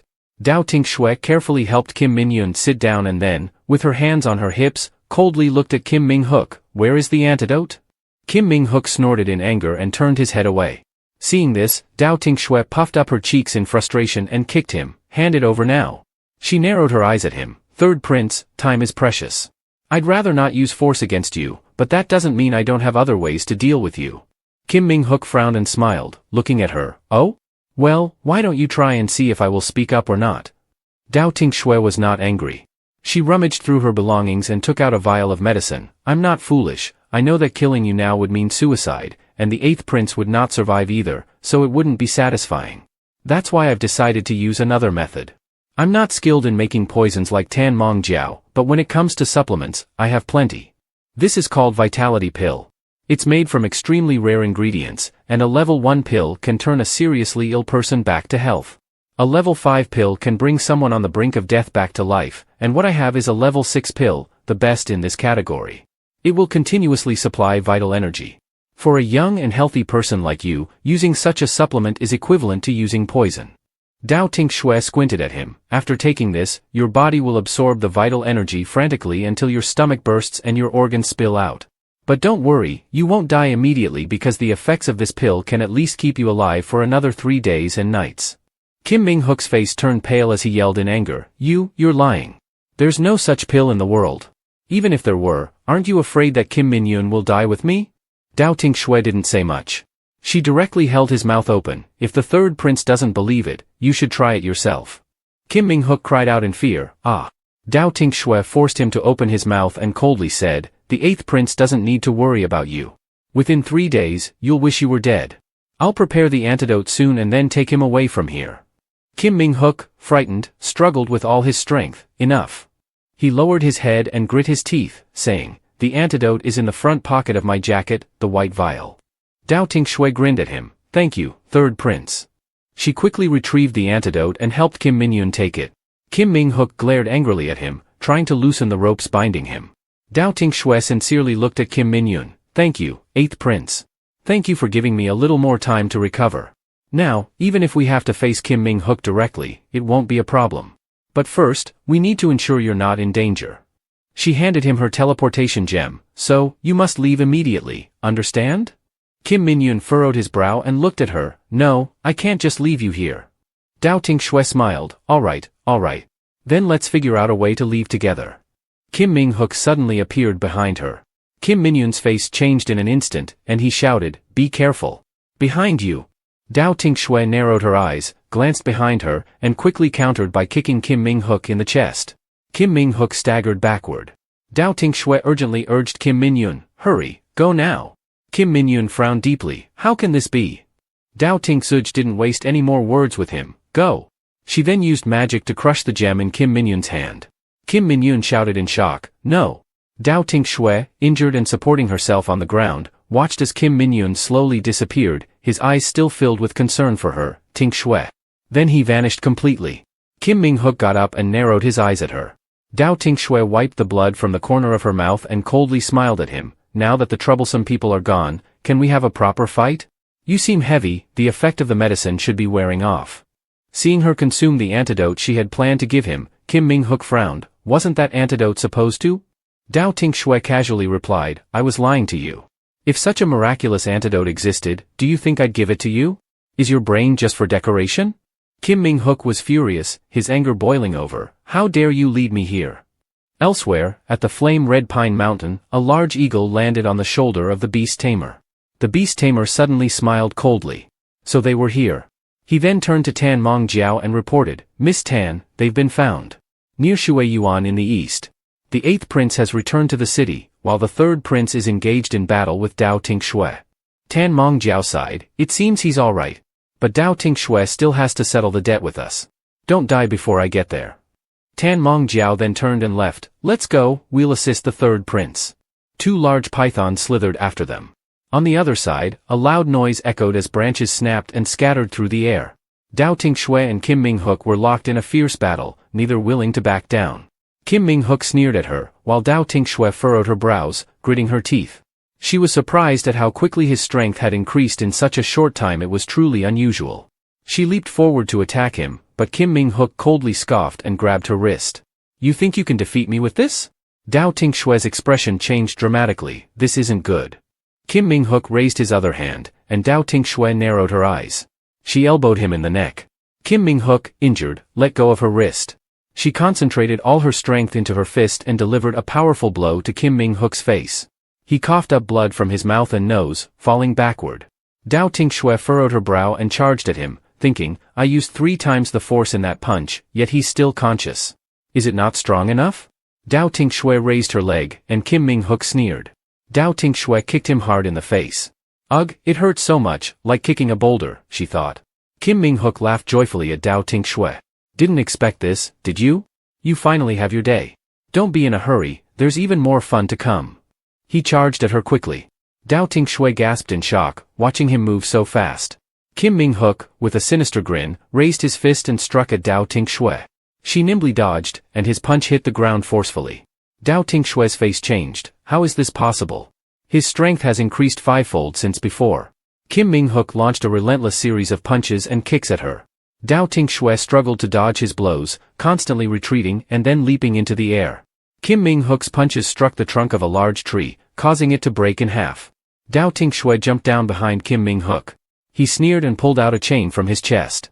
Managed to avoid that, did you? Let's see how you handle this. As he revealed a gem on the chain, a massive power emanated from it.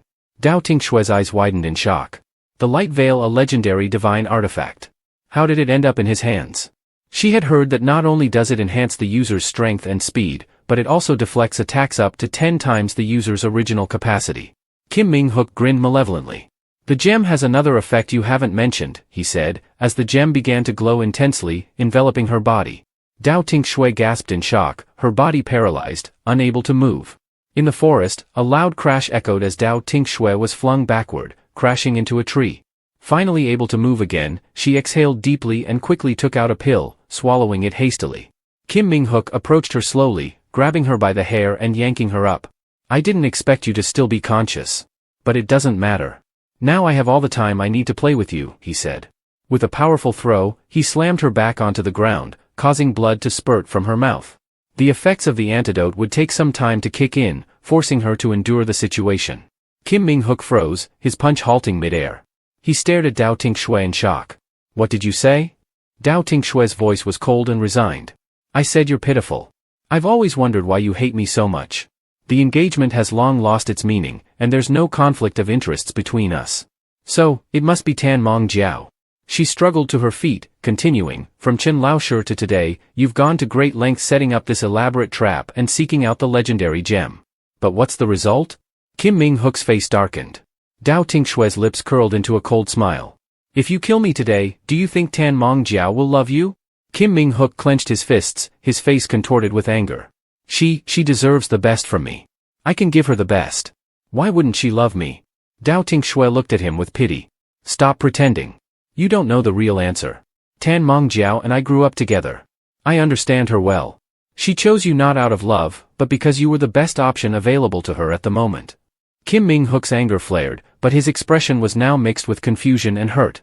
His frustration and doubt seemed to deepen as he tried to reconcile Dao Tinh Xue's words with his own feelings. Kim Ming-hook's body trembled with rage as he bared his teeth and roared, Shut up. Stop talking. Dao Tinh Xue looked at him with a pitiful smile. Even when a better choice comes along, she will leave you for another's embrace. Kim Ming-hook, his anger escalating, raised his fist threateningly. I said shut up.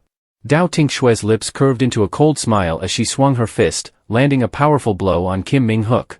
He was sent flying backward, blood spewing from his mouth, and crashed heavily to the ground. Dao Tinh Xue seized his hand and forcefully threw it down. She then delivered a fierce punch to his face, knocking him unconscious. Breathing heavily, Dao Tinh Xue wiped the blood from her mouth, relieved that the antidote had taken effect just in time. Her body had recovered significantly from its previous state. She knew she had to leave quickly before her condition worsened again. At that moment, a gigantic serpent suddenly appeared and flung Dao Tinh Xue away. Dao Tinh Xue, shocked, furrowed her brow. How could it arrive so quickly? Another serpent opened its mouth wide and stuck out its tongue, staring at her. Dao Tinh Xue was tightly coiled by the serpent and could not move. Injured, she spat out a mouthful of blood. Tan Mong Jiao and the Beast Master stood on the back of another serpent, watching Dao Tinh Xue's struggling figure. Tan Mong Jiao jumped down to the ground, hurried over to Kim Ming Hook, and said, "Your Highness." She pretended to be concerned, quickly helped him up, and placed a pill in his mouth. "Your Highness, wake up." Kim Ming Hook slowly opened his eyes, frowning and whispering, "Jiao Jiao, I'm sorry. I was useless and let her escape." Tan Mong Jiao gently replied, "No, we've captured her." She pointed to Dao Tinh Xue, who was tightly bound by the serpent. "Look." Surprised, Dao Tinh Xue narrowed her eyes, giving a cold smile as she looked at her. "It's truly unexpected, really unexpected. Dao Tinh Xue has gained such attention from Miss Tan, who would go so far as to sacrifice herself to seduce men." Tan Mong Jiao's face darkened, glaring at her in anger. "Well done. Let's see how long you can endure." The giant serpent tightened its grip on Dao Tinh Xue. Dao Tinh Xue screamed in pain. Her face turned pale. Tan Mong Jiao smirked maliciously. "How does it feel not being able to breathe? Is it better to be dead than to live?"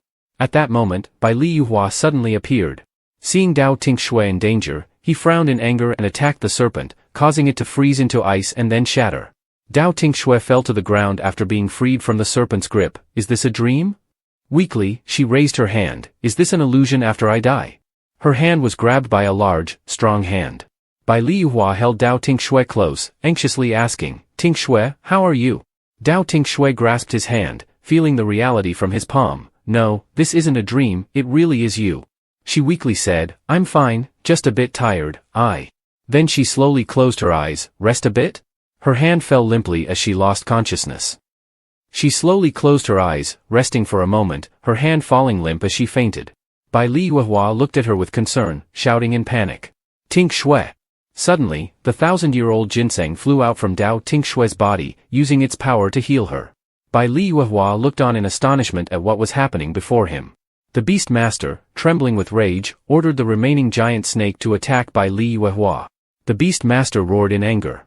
"I want you to pay for my treasure." D. Bai Liyuhua narrowed his eyes, raised his hand, and touched the head of the giant snake. Instantly, the snake was completely frozen and shattered into dust. His gaze became icy cold.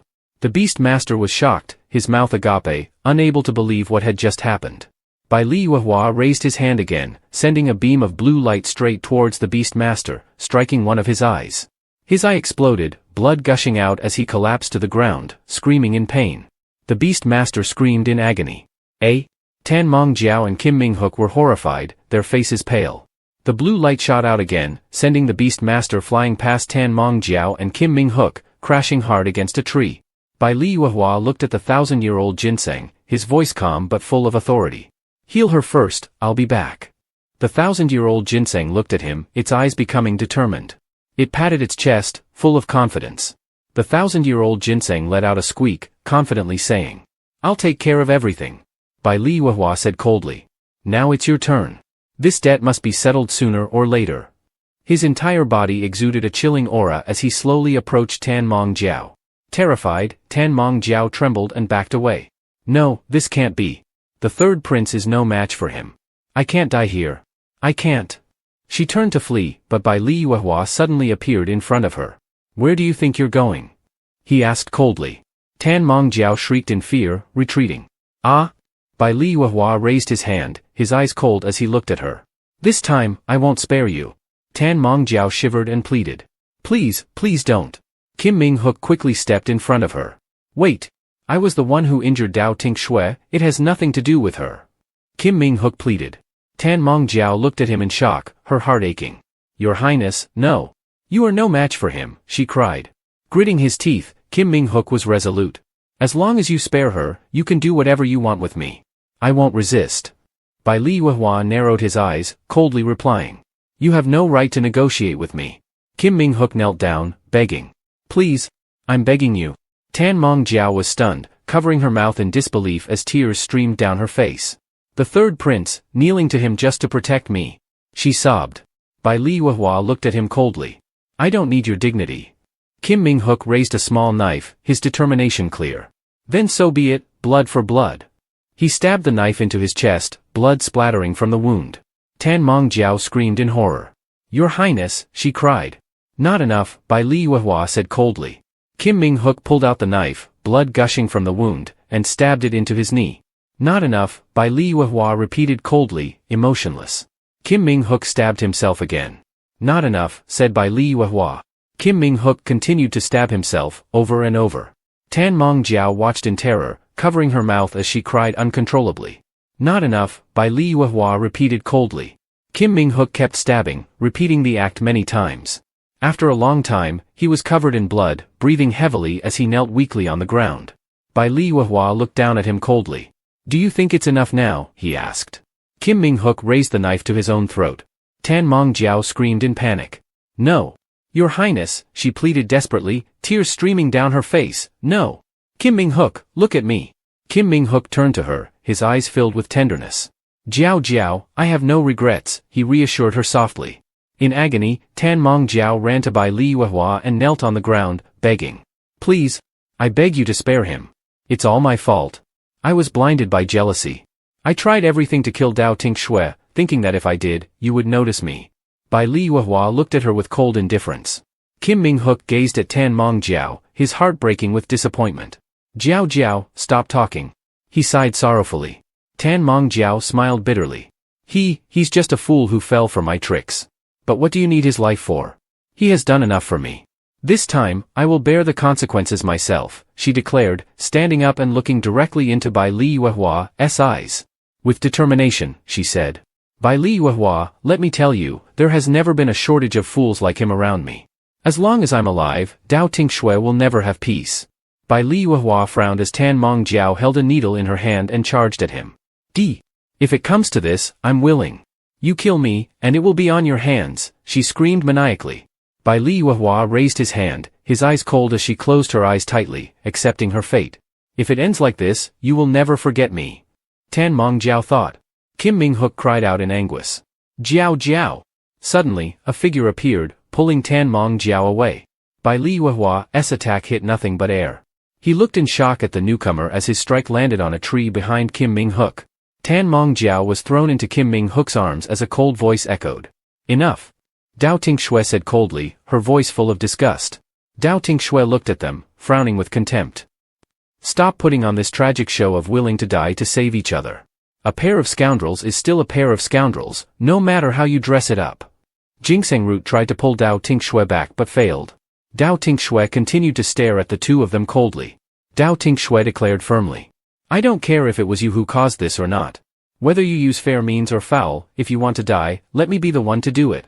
So, get lost quickly. Kim Ming-hook and Tan Mongjiao were shocked, unable to believe what they had just heard. Jingsengroot sighed in resignation. All right then. With that, it entered Dao Tinh Xue's body. Bai Li Yuehua closed her eyes tightly, retracting her power. Kim Ming-hook hurriedly helped Tan Mongjiao to leave. Suddenly, Dao Tinh Xue froze, her face filled with panic. Dao Tinh Xue, in distress, blamed herself. Oh my goodness. My master is still here. How could I let them go so easily? What should I do now? Master just saved me. She turned back to cautiously look at Bai Li Yuehua. Dao Tinh Xue, confused and awkward, called out. Master? Bai Li Yuehua smiled gently, her soft gaze making Dao Tinh Xue's small face blush. Embarrassed, she rubbed her head. Dao Tinh Xue, shyly, asked. Why are you smiling? Bai Li Yuehua tenderly patted her head, smiling gently. Bai Li Yuehua softly said. You silly, kind girl. Also, call me senior brother. Dao Tinh Xue blushed even more, softly calling out. Dao Tinh Xue, bashfully, said. Senior brother. Suddenly, a raindrop fell on her face. Dao Tinh Xue was surprised and looked up at the surroundings. Dao Tinh Xue, puzzled, said. It's raining. Why has it been raining so much lately? She turned to Bai Li Yuehua and curiously asked. Dao Tinh Xue, concerned, inquired. Senior brother, how many spirit bones have you hunted? Dao Tinh Xue was shocked to see Bai Li Yuehua faint and fall to the ground. She anxiously ran over to him. Dao Tinh Xue, panicked, called out. Senior brother. Moments later, a fire burned brightly in a cave. Dao Tinh Xue kindled a fire at the cave entrance, carefully laying Bai Li Yuehua on some dry grass. His whole body was soaked, and his breathing was rapid. Dao Tinh Xue, heart aching, murmured. Yuehua senior brother? Why are you like this? She turned to look at the fire, worried. Dao Tinh Xue anxiously thought. I've had the fire going for a while, but he's still not getting better. What should I do? She was startled to see Bai Li Yuehua's clothes suddenly freeze over. Dao Tinh Xue, surprised, exclaimed. Why are his clothes freezing? This can't be, I need to take them off quickly. She placed her hand on his collar and began to undress him. When her hand reached his belt, she hesitated, her face flushing red. Dao Tinh Xue, flustered, muttered. This part, maybe I should stop. Bai Li Yuehua's body was drenched in sweat. Dao Tinh Xue made up her mind, deciding she had to remove the wet clothes. Suddenly, Bai Li Yuehua collapsed forward, pinning Dao Tinh Xue beneath him. The light from the fire reflected in his eyes, like light shining into a dark path. His whole body floated weightlessly, his hand reaching toward the light. Suddenly, he hugged Dao Tinh Xue tightly. She was stunned, shocked, her whole body going rigid. Bai Li Yuehua murmured contentedly. So warm? Dao Tinh Xue, startled, quickly pushed him away. Dao Tinh Xue, flustered, said. Senior brother. Let go. As he was pushed away, it felt as though Bai Li Yuehua was being pulled away from the warmth. He reached out, grabbing Dao Tinh Xue's clothes tightly. She was suddenly yanked, and they both fell to the ground. Bai Li Yuehua landed on top of her, murmuring. Bai Li Yuehua, unwilling to let go, muttered. No, don't go. Dao Tinh Xue stared at him blankly. Dao Tinh Xue, worried, asked. Senior brother, are you awake? Bai Li Yuehua raised his hand, reaching towards the light he was seeing. Dao Tinh Xue's face turned beet red. Dao Tinh Xue, embarrassed, whispered. Senior brother. Bai Li Yuehua fell on top of her, continuously muttering. Bai Li Yuehua, refusing to let go, said. Don't go. Dao Tinh Xue was bewildered, looking at him. Dao Tinh Xue, worried, thought to herself, what's happening to him? Could it be that his cold symptoms flare up whenever it rains? But he's been fine these past few months. Why did it suddenly get worse, and even more severe than last time? Dao Tinh Xue hurriedly pushed him away once more. Dao Tinh Xue firmly said. Senior brother, listen to me first. Bai Li Yuehua, in a daze, furrowed his brow. Don't move. He tightly grabbed Dao Tinh Xue's wrist, pinning it above her head and holding it there. With his other hand, he slowly undid her belt and tossed it aside. Her outer garment was removed by him. Bai Li Yuehua pressed closer to Dao Tinh Xue, then lay down, holding her tightly. Bai Li Yuehua breathed lightly, seeming more at ease. This is better. The two of them lay there on the pile of dry grass, holding each other. Dao Tinh Xue lay stiffly, staring up at the ceiling, feeling helpless as she thought to herself. Dao Tinh Xue thought helplessly. Fine, let's just stay like this for now. I'll ask about everything else when senior brother wakes up. Outside, a loud clap of thunder resounded through the night sky. Heavy rain poured down in the dark night. Elsewhere in the forest, in the midst of the night rain, a gigantic snake's tail appeared. The Beastmaster coldly, darkly muttered. My treasure. He stuck out his long tongue, his eyes filled with malice. Beside him was a massive python, its right eye glowing the same green light as the Beastmaster's. His long nails dug into the tree trunk. The Beastmaster, speaking to the python with hatred, said. It's time for revenge. A man and a snake, like two predators in the dark forest at midnight. In some cave, Dao Tinh Xue let out a sigh, her brow furrowing. Finally, she calmed herself, gently looking at the unconscious Bai Li Yuehua lying beside her. Dao Tinh Xue looked at him gently. A person who's usually so cold. Who knew he'd be so adorable when he sleeps? She lightly poked his cheek. Bai Li Yuehua frowned slightly, causing Dao Tinh Xue to withdraw her hand and smile at him. Suddenly, a strange noise came from outside the cave. The fire, which had been burning steadily, suddenly flared up. Dao Tinh Xue became alert and turned to look outside. Feeling tense, she thought to herself. Humph, someone's here. With a wave of her hand, she extinguished the fire next to her, plunging the cave into darkness. Dao Tinh Xue squinted her eyes. Outside, a chilling laugh echoed. The Beastmaster appeared at the entrance of the cave, grinning maliciously at her as if she were his prey. The Beastmaster sneered triumphantly. Found you. Dao Tinh Xue was shocked, covering her mouth in disbelief. She thought fearfully. How is he still alive, and why has he transformed into such a monster, half human and half serpent, with a massive snake head on his back? She glanced anxiously at Bai Li Yuehua, who was still unconscious behind her. Determined, Dao Tinh Xue thought. Senior brother Yuehua is still unconscious, and the situation with this opponent is unclear. If I'm not careful, he'll be in grave danger. At this point, I have no choice but to risk it. The Beastmaster slithered into the cave, his voice dripping with malice. Don't hide. I see you. Come out now, he taunted. Dao Tinh Xue clung to a high rock ledge, watching the Beastmaster from above. Seizing the moment when he wasn't paying attention, she drew her knife and lunged at him from behind. The snake head on his back turned and deflected her attack. The beast master grinned, baring his teeth as he turned to face her. "So this is where you were hiding," he mocked. Dao Tinh Xue was stunned, her face paling as he shoved her out of the cave, causing her to crash hard onto the ground. She coughed up blood and struggled to sit up.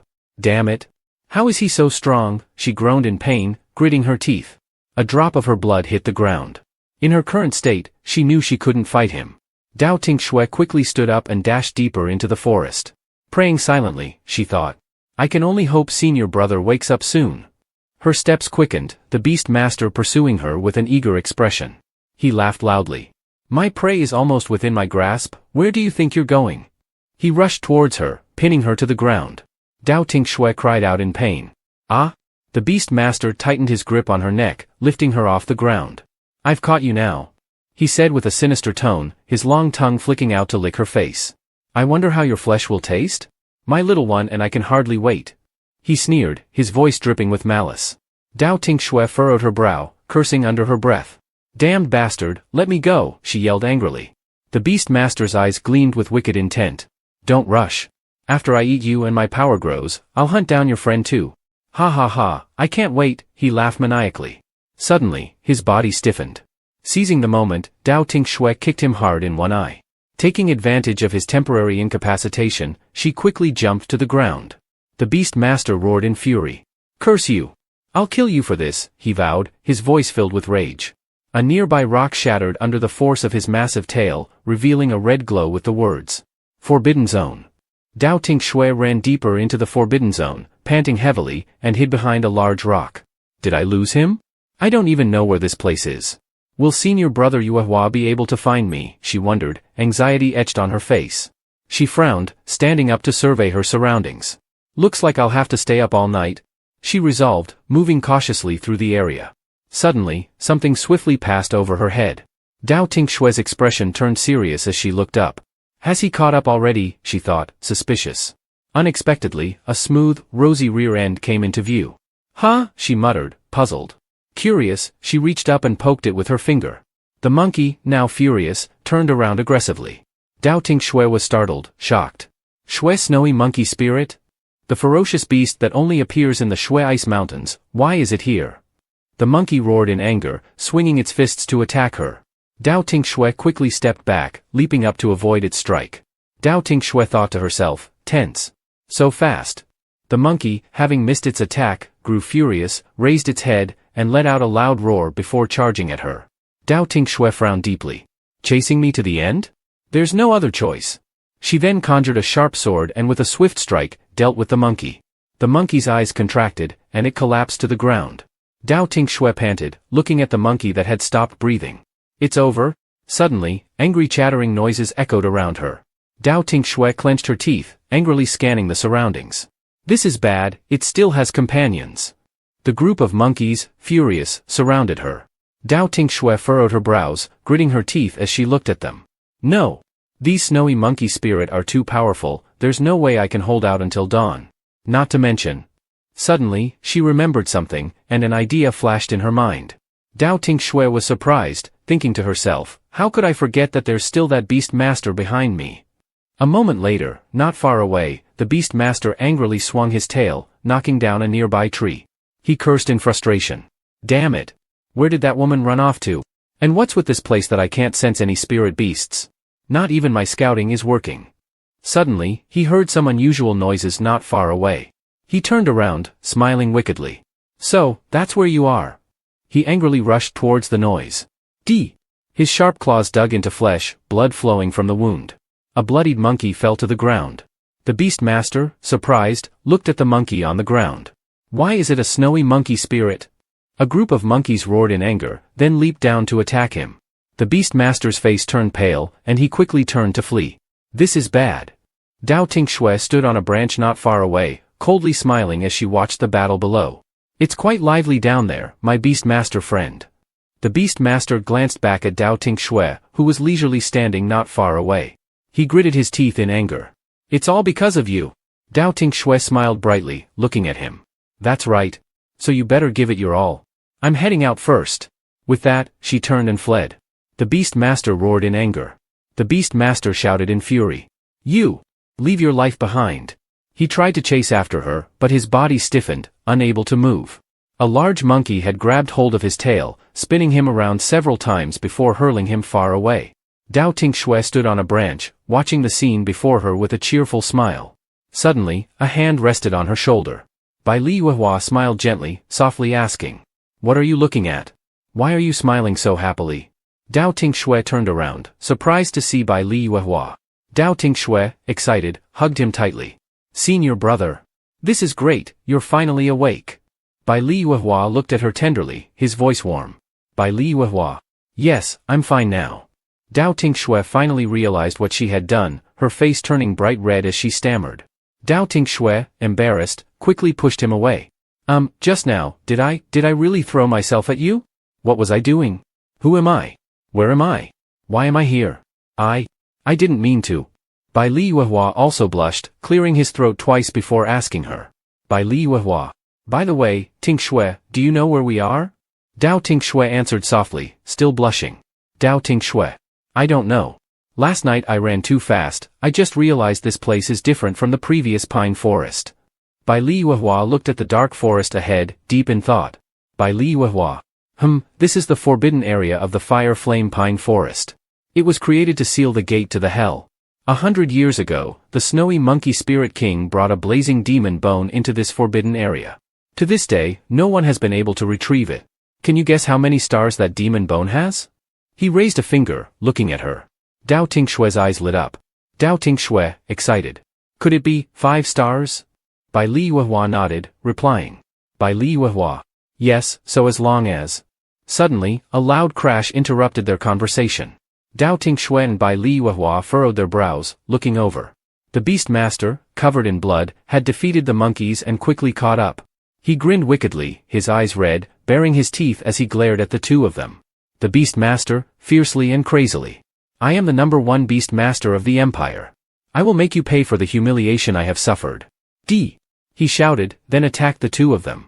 Dao Tinh Xue and Bai Li Yuehua exchanged a glance, then quickly leaped up, dodging the Beast Master's attack. Dao Tinh Xue circled behind him, while the Beast Master snorted angrily. Bai Li Yuehua jumped down from a branch, then quickly launched a direct attack at him. The Beast Master raised his hand, his gaze icy. In the small forest, a loud explosion rang out, filling the area with dust and smoke. The massive snake tail lay motionless on the ground. Bai Li Yuehua stood there, silently observing the scene before him. Dao Tinh Xue approached the leader snowy monkey, extracting the demon bone from it. She smiled brightly, beaming with joy. Dao Tinh Xue exclaimed with joy. "This is great. Truly an unexpected gain." She turned around, looked at Bai Li Yuehua, and smiled. Dao Tinh Xue said, "Senior brother, let's head back quickly. Considering the time, today should be the last day of the trial." Bai Li Yuehua blushed and hesitated to look at her. Bai Li Yuehua replied shyly. The next morning, as the sun gradually rose, Dao Tinh Xue stopped, looked around, and wondered. Dao Tinh Xue asked herself in surprise. "Is this the path from last time? I remember, it seemed like." Suddenly, Bai Li Yuehua grabbed her cloak, pulled her close, and lifted her up. Dao Tinh Xue looked at him in surprise. Dao Tinh Xue gasped. "Ha!" Bai Li Yuehua held her and soared into the air. Bai Li Yuehua said, "This way will be faster." Dao Tinh Xue's heart pounded uncontrollably, and she quietly murmured a soft, At the entrance of the fire flame forest, in the square, everyone had already gathered. Kim Mingyun clutched his injured arm, his face full of worry. Kim Mingyun thought anxiously. Why hasn't she returned yet? Kim Ming-hook returned, his body covered in wounds. He mumbled, unable to believe what was happening. Kim Mingyun muttered in disbelief. She couldn't have. Leng Zhanglian approached him and spoke coldly. Leng Zhanglian firmly stated. She won't die. Her head will definitely return. At that moment, a startled cry rang out. Everyone turned to look at a beautiful woman who had appeared. The crowd murmured. Who is that? Wow, truly a treasure of the human world. On the high platform of the square, the beautiful woman approached Dean Wuji. Kaiyang Saintis stepped onto the high platform and saluted the dean. Kaiyang Saintis respectfully said. Honored Dean, Kaiyang has come to disturb you again. Dean Wuji replied courteously. Saintis, there is no need for such formalities. The families of Jiayi and Dongfang have been allied for centuries, it's only right that we maintain close ties. Below, the contestants exclaimed in surprise. One said in shock, "Oh my gosh! I never imagined she would be one of the 3 saintesses of the Dongyang Academy." Other added, "Kaiyang Saintess? Could it be that Dongyang Academy is the most mysterious academy in the Xianwei Kingdom? They've never publicly recruited students, one must be selected by a professor to enter. Wow, I never thought I'd see her here. Hey, have you heard? Kaiyang Saintess is already a peerless beauty, but it's said that the appearance of the Tong Qi Saintess and the Jiao Kuang Saintess is even more stunning." A loud applause erupted. Lim Wuyen stood on the high platform, looked at the crowd below, and spoke up. Lim Wuyen announced, "Everyone, please be quiet. The results of this forest trial have been determined. The first place winner is Lang Xian." At that moment, a loud voice interrupted. Bai Li Yuehua shouted, "Please wait a moment." Lim Wuyen was taken aback and looked towards the source of the voice. Bai Li Yuehua and Dao Tinh Xue were approaching the high platform. "Walk slowly, be careful." Dao Tinh Xue sighed in relief, her small face blushing as she carried a small bag to Lim Wuyen. "Teacher, I have more magic bones. Please add them to the total." Kim Mingyun, seeing Dao Tinh Xue return, smiled joyfully. "It's her. She's back." Leng Zhanglian remained indifferent, but a hint of pride showed. "I told you. She would be fine." Kim Mingyun excitedly grabbed Leng Zhanglian's hand and ran towards Dao Tinh Xue. "Let's go see." Leng Zhanglian frowned and angrily pulled her hand away. "You?" Meanwhile, the elders were tallying Dao Tinh Xue's magic bones. 3 stars, 45 pieces. 4 stars, 16 pieces. Suddenly, the elder froze. 5 stars? A 5-star magic bone. 1 piece. Dean Muchj couldn't contain his excitement and stood up to examine it. Below, everyone gasped in shock. How could this be? That's 5 stars. A 5-star magic bone. We've only heard of them, no one has ever obtained one. How did she get it? Dean Muchj furrowed his brows tightly, looking at Dao Tinh Xue with admiration. This child, truly a once-in-a-century talent. Lim Wuyen smiled and announced the competition results. The quantity is secondary, the rank takes precedence. Although the initial first-place holder had an excellent result with 28 4-star magic bones, unfortunately, I, Zheng Zhong, hereby declare, the winner of this forest trial is Dao Tinh Xue. Lim Wuyen smiled and pointed towards Dao Tinh Xue. Leng Zhanglian's steps halted. She withdrew her hand from Kim Mingyun's grasp and looked at Dao Tinh Xue with admiration. 5 stars? I never thought it would be the legendary magic bone. The first place truly belongs to her. Lim Wuyen smiled and presented a box to Dao Tinh Xue. This is a special gift prepared by the honored dean. Congratulations. Dao Tinh Xue smiled modestly and replied. Teacher, it wasn't just me who obtained it. I was teamed up with the 8th prince, and senior brother also helped a lot. Lim Wuyen smiled knowingly as he looked at her. I know, your highness has already mentioned it. Rest assured, I will send someone to deliver the gifts from others. Headmaster Wuji stepped in front of Dao Tinh Xue, followed by Kaiyang Saintess. Dao Tinh Xue hurriedly greeted them. Headmaster Master. Headmaster Wuji nodded with satisfaction, looking at her with admiration. You did very well in this trial. Rest for now. At the hour of the rooster today, you and Yuhua should come to my villa, I have something to assign to you both. Dao Tinh Xue quickly responded. Yes. A moment later, Dao Tinh Xue hurriedly ran down from the stage, but suddenly a loud voice rang in her ear. Dao Tuanyang cheerfully exclaimed, Sister. You finally came back. I was so worried about you. Dao Tuanyang happily ran over and hugged her tightly. Dao Tinh Xue smiled, affectionately poking his nose. Don't you trust me? How could something happen to me? Dao Tuanyang smiled in response. I know. By the way, sister, what happened between you and the 8th prince? Suddenly, a bashful cough interrupted their conversation. Dao Tinh Xue smiled at Kim Mingyun, speaking in a teasing yet serious tone. 8th prince, there's no need to mention thanks. People often value material things. If you really want to thank me, bringing gold and silver would be more practical. Kim Mingyun looked at her blankly for a moment, then suddenly burst into laughter. All right. It's a bit inconvenient in the academy. Tomorrow I will send someone to deliver it to your residence, how does that sound? Dao Tinh Xue responded with a satisfied smile. A gentleman's word. On the other side, Bai Li Yuehua stood with arms crossed, frowning and impatiently watching Six Veem clinging to his leg, angrily asking. Are you done clinging yet? Six Veem cried, holding onto his leg tightly, voice full of grievance. Not enough. Even 100 years wouldn't be enough. Boo-hoo. My prince, you have no idea how long I've been looking for you. I searched every mountain. Didn't you clearly say to wait for me to find the cave? Why did you disappear in the blink of an eye? If you're chasing after your wife, you should at least let me know. I'm worried to death. I won't leave you again. Boo-hoo. Why is my fate so miserable? Bai Li Yuehua, irritated, slapped Sixveem on the face. He glared at Sixveem in anger. If you keep this up, I'll write a letter to the Queen Mother to exchange you for Lu Huan. Sixveem quickly sat up straight, moving back a little, sniffling with grievance. If you don't want hugs, just say so. What's with exchanging people? What's so good about that person compared to me? She's clearly a woman but not lovable at all. And she keeps poisoning me. Clearly, it was said to be harmonious. Dao Tuanyang eagerly exclaimed. Yuehua brother. Calling out loudly and looking at Bai Li Yuehua. Sister, look over there. Brother Yuehua and the others are there. Let's go over. He smiled at Dao Tinh Xue. Dao Tinh Xue, feeling embarrassed with her cheeks flushed, stammered. I have something to do, I'll go ahead. She awkwardly caught Bai Li Yuehua's gaze, recalling their intimate moments from yesterday, causing her heart to race. She quickly took the gift box from Dao Tuanyang, said, I'm going to tell Yuehua to come to Master Wu Ji this afternoon. Then left quickly. Dao Tuanyang, puzzled, wondered aloud. Is there something I'm not aware of, as he watched Dao Tinh Xue run away? Dao Tinh Xue returned to her room, slammed the door shut, her face red. Why am I so embarrassed just returning? She banged her head against the gift box, yelling in self-reproach. What am I thinking? I might as well just hit my head and end it. Outside, Ling Zhanglian knocked on the door, breathing heavily, and coldly asked. Dao Tinh Xue, do you dare to have a duel with me? The headmaster Wu Ji furrowed his brow, stroked his beard, and pondered. So this poison forest is a mysterious forest. Kai Yang nodded solemnly. Yes, our academy has always been renowned for alchemy and poison creation, but the poison is unsolvable.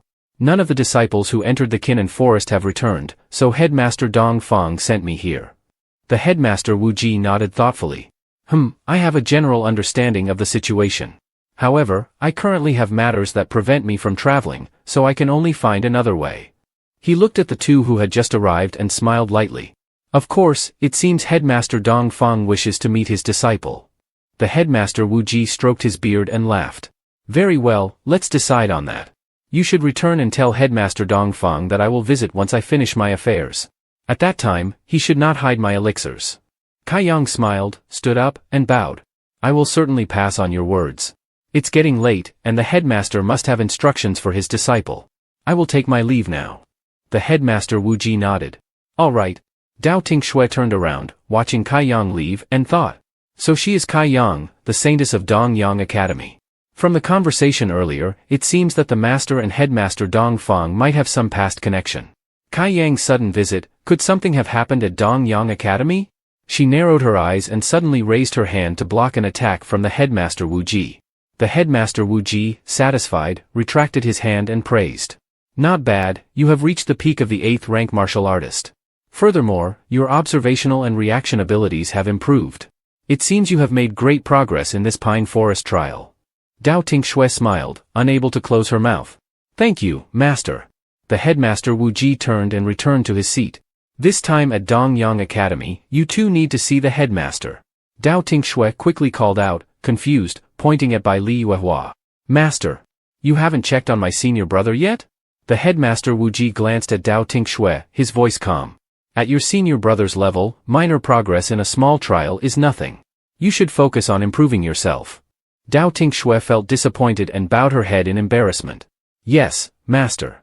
She thought to herself.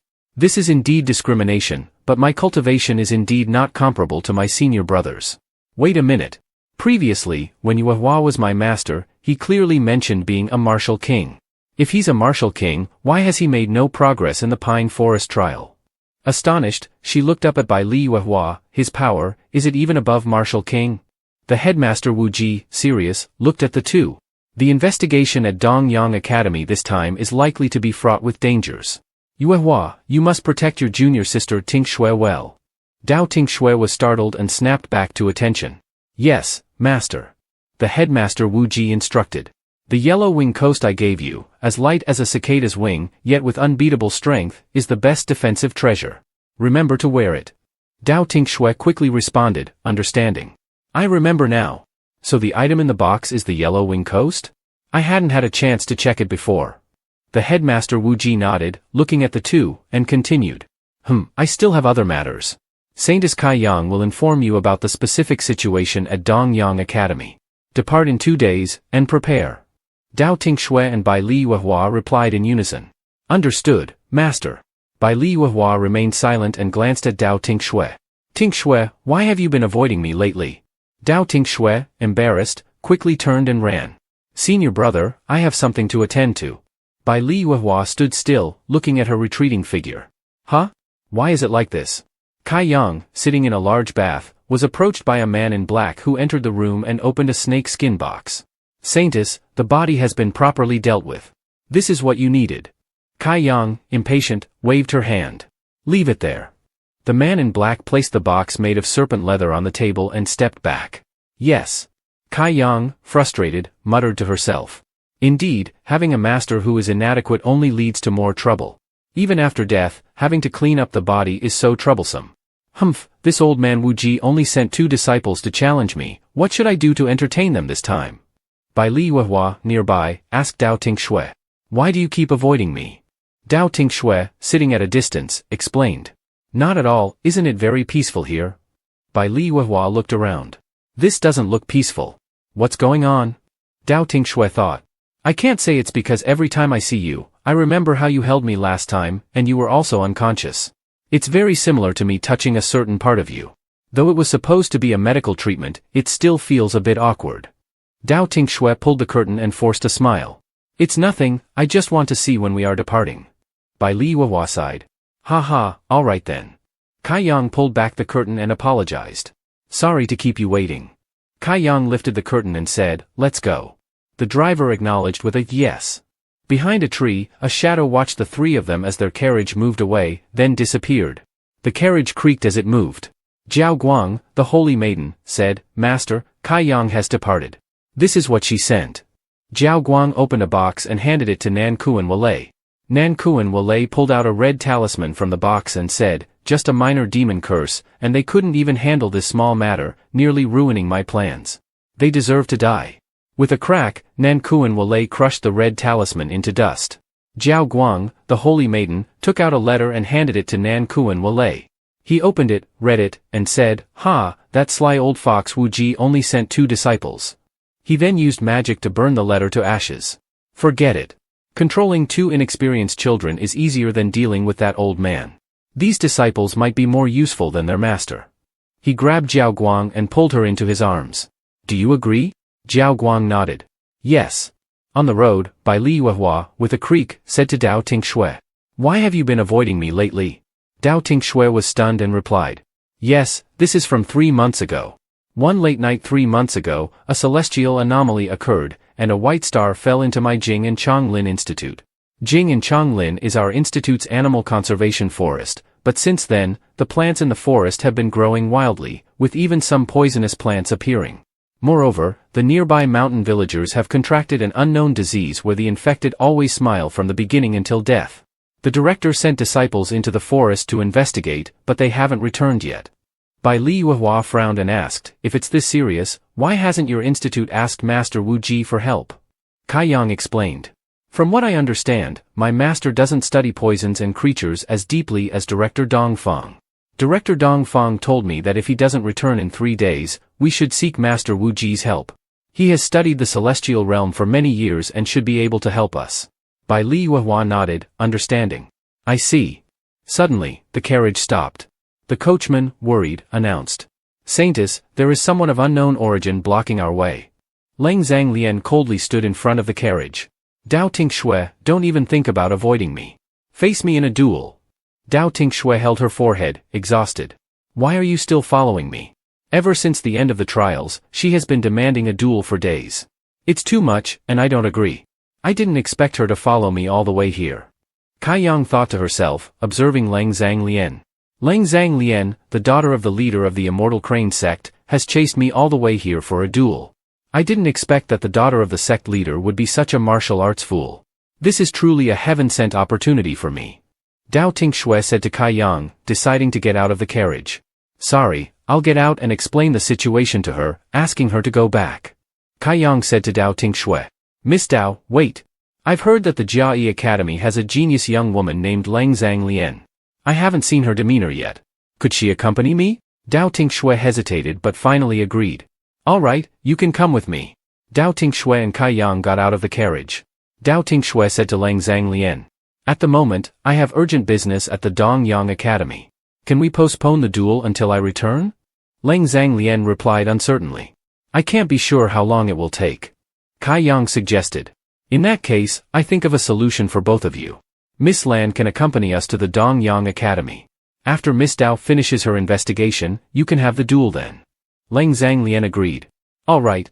Dao Tinh Xue sighed and agreed. "If that's the case, I'm sorry for the trouble." Kai Yang added. "Miss Dao, there's no need to be polite. Actually, I should be thanking you."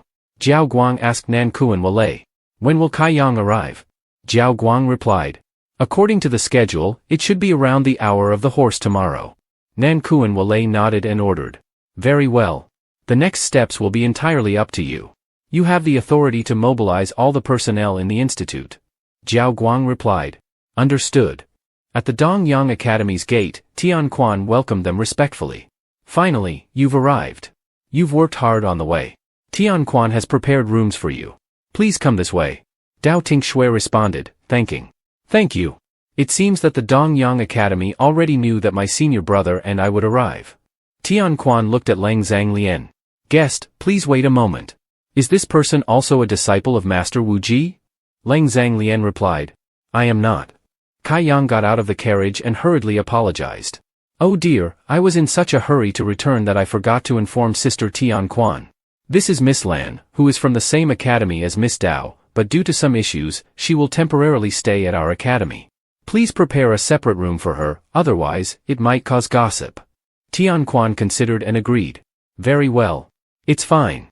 It's actually good for the two to stay together and clarify matters. I will arrange it immediately." The maid accepted the order. "Yes, I will go right away." The maid signaled Dao Tinh Xue and Bai Li Huahua to follow. "Please follow me." Tian Quan looked at Kai Yang and questioned. "You arrived a moment late. What happened on the way? Why did you bring someone outside of our plan?" Kai Yang smiled calmly. "I will explain this to the master myself. You don't need to report to me. You only need to take care of the internal affairs of the academy. The external matters are not your concern." Tian Quan frowned, thinking. "One day, I will take control of this academy." In Bai Li Huahua's room.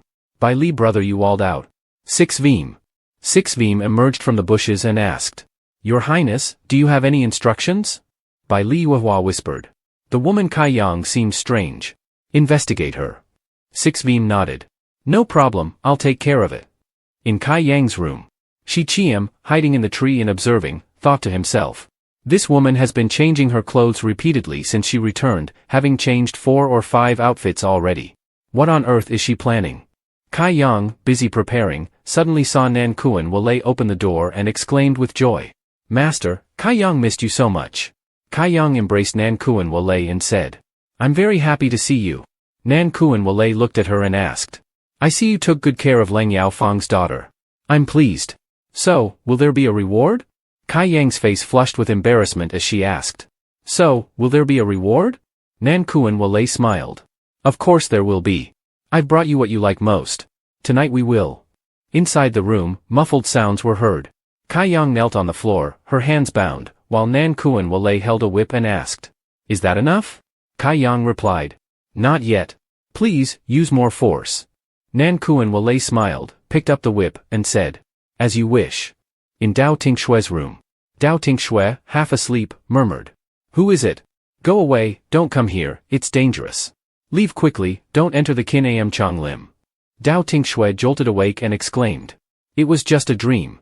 Someone knocked at the door. Bai Li Huahua frowned, standing outside, and asked.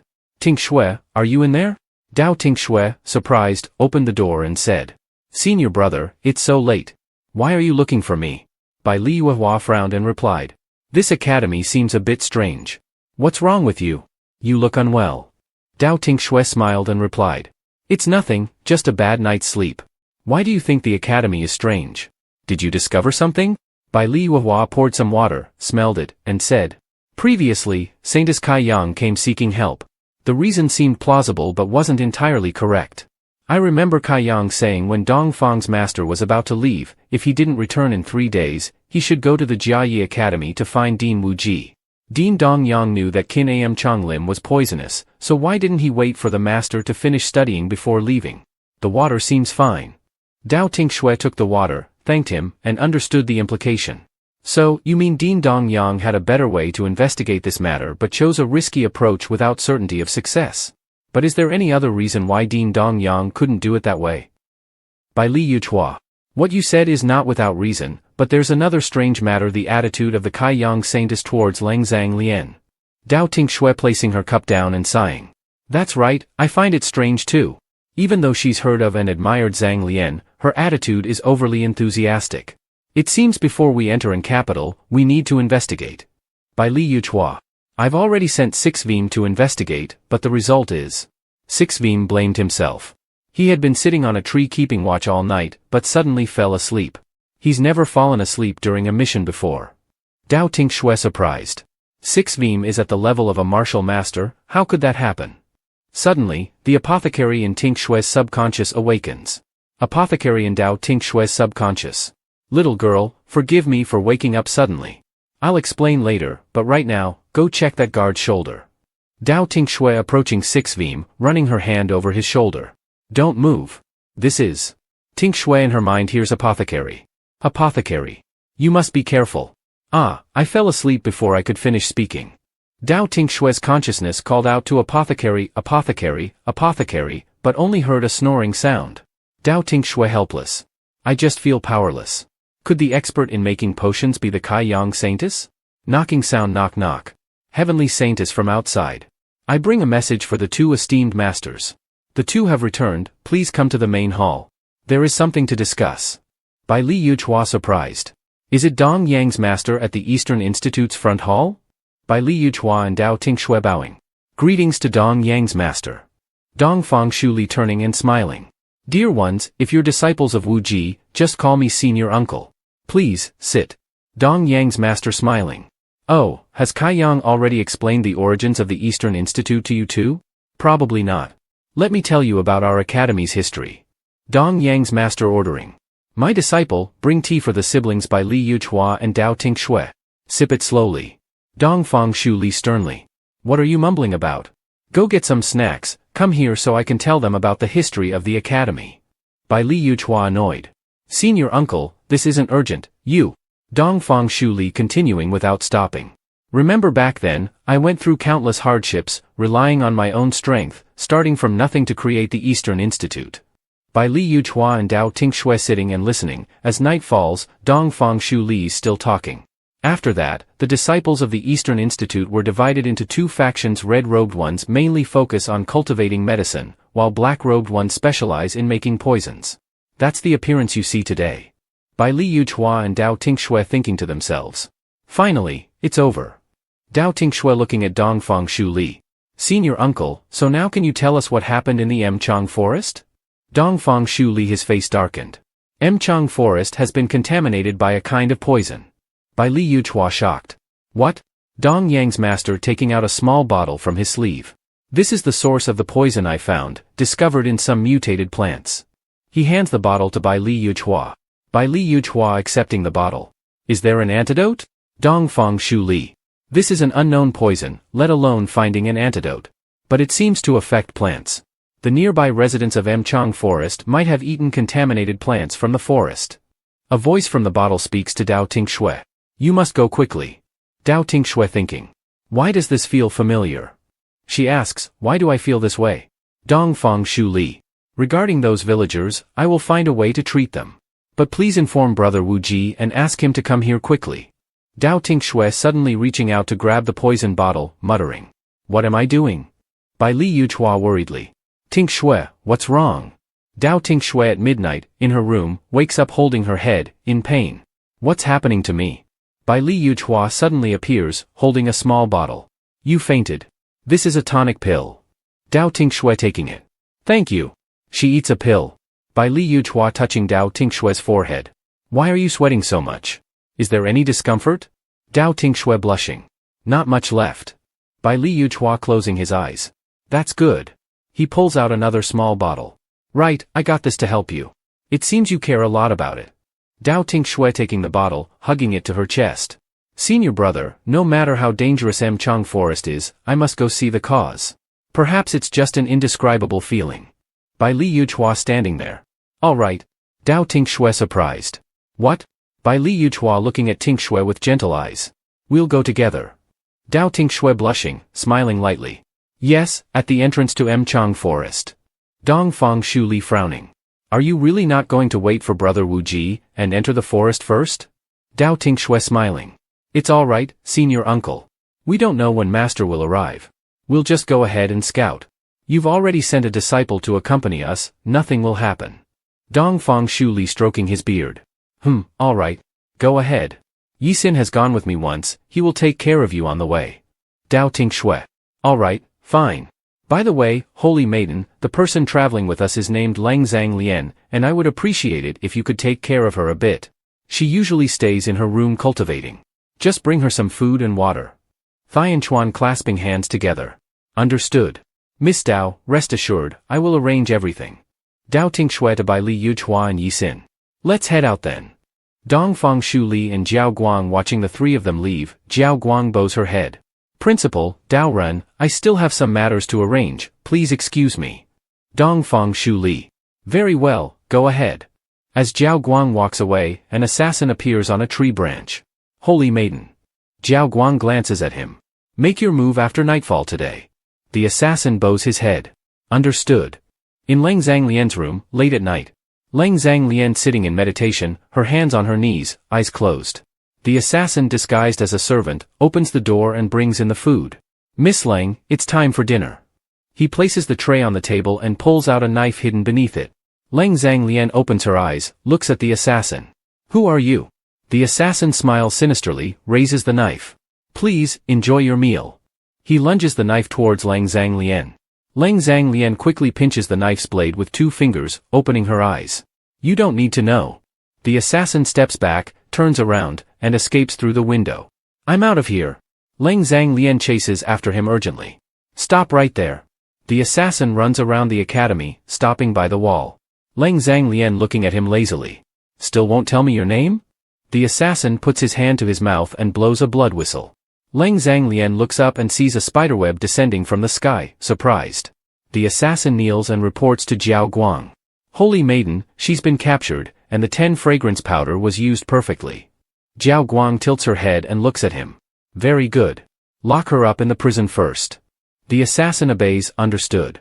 In the prison. A guard drags the unconscious Lang Zhang Lian inside. They've been capturing a lot of people lately. All of them are wealthy ladies and gentlemen. Other guard points to a nearby cell. Aren't they? Look at this room, I heard there's a prince in there. That guard dismisses. Nonsense. Why would a prince come to our academy? Let's go. In the adjacent cell Kim Mingyun, injured and unconscious. Daytime in the Emchang Forest. Dao Tinh Xue exhausted after defeating a plant monster. This must be the last one, right? Yi Xin sheaths her sword, nodding. Yes. We've cleared this area for now. We should move on before they revive. Dao Tinh Xue turns to look at Yi Xin, surprised. Revive? Yi Xin panics. The plant monsters have awakened. They've evolved, let's get out of here quickly. Bai Li Yuchua raises her hand to protect Dao Tinh Xue, looking at the gruesome plants ahead. Someone is accelerating the growth of these plants. You should take her and go.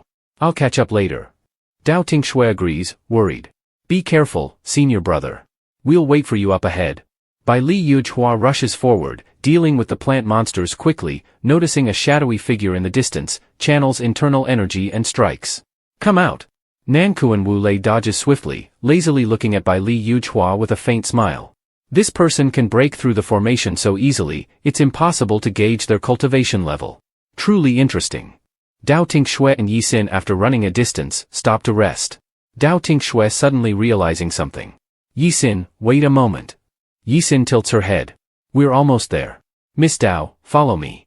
Dao Tinh Xue frowns, worriedly looking at a crystal ore. What is this crystal ore? Do you know? Yi Xin slowly shakes her head. I don't know. I've never seen it before. Perhaps it's because of the anomaly that it suddenly appeared. Dao Tinh Xue frowns, resolutely. You've been away with Principal Dong Yang for days. These things have clearly been here for a long time, how could they have just appeared? Yi Xin angrily. Stop wasting time. Head to the center, the storm is gathering. Dao Tinh Xue sensing the tension, her eyes filled with anger. So, you are the problem. Dodging as Yi Xin lunges at her. Yi Xin eyes bloodshot, slashing with her sword. Get to the center with me. Dao Tinh Xue furious, dodging the attack, thinking. She must be controlled by someone. No matter what, she's a disciple of the Dongyang Academy, I can't kill her. Dao Tinh Xue reaching out, desperately. Sorry, Yi Xin. She grabs Yi Xin's arm and twists it behind her back. Yi Xin drops her sword, struggling to regain composure, takes something from her chest and throws it at Dao Tinh Xue. Dao Tinh Xue leaps into the air to avoid it, looking down to see numerous plant monsters sprouting. What the heck is this, as a vine wraps around her ankle, pulling her to the ground. Yi Xin rushes forward, grabs Dao Tinh Xue's waist, and leaps into the air, grinning sinisterly. Let's go serve the Lord. Dao Tinh Xue panicking.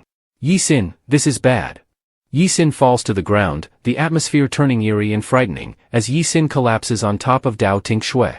Dao Tinh Xue struggles to sit up, covering her nose. The pollen is toxic, she pushes Yi Xin away.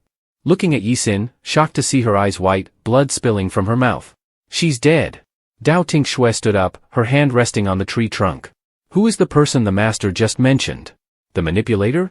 She no longer cared much, feeling the poison in the air growing heavier.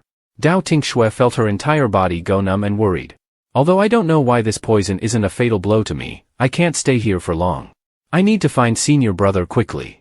A loud noise startled Dao Tinh Xue, as she noticed something moving rapidly toward her. At the capital of Emchang Forward. Bai Liyuhua glared at Nankuan Wu Lei, furious. What did you just say? Nankuan Wu Lei flicked his hair lightly and smirked evilly. Your junior sister has now become a meal for the divine beast, haha. Bai Liyuhua frowned, enraged. Divine beast? Shut up. He threw a palm strike, causing Nankuan Wu Lei to be pushed back and slam into a tree trunk. Nankuan Wu Lei gritted his teeth, clutching his chest, but smiled wickedly. Go ahead. Up ahead is the illusion realm formation that I painstakingly set up. Haha, the illusion mist in the capital of Emchang Forward. Bai Liyuhua ran through the rain and found Dao Tinh Xue lying unconscious beside a terrifying monster. Dao Tinh Xue. Dao Tinh Xue woke up, blood trickling from her mouth. Senior brother, you finally came.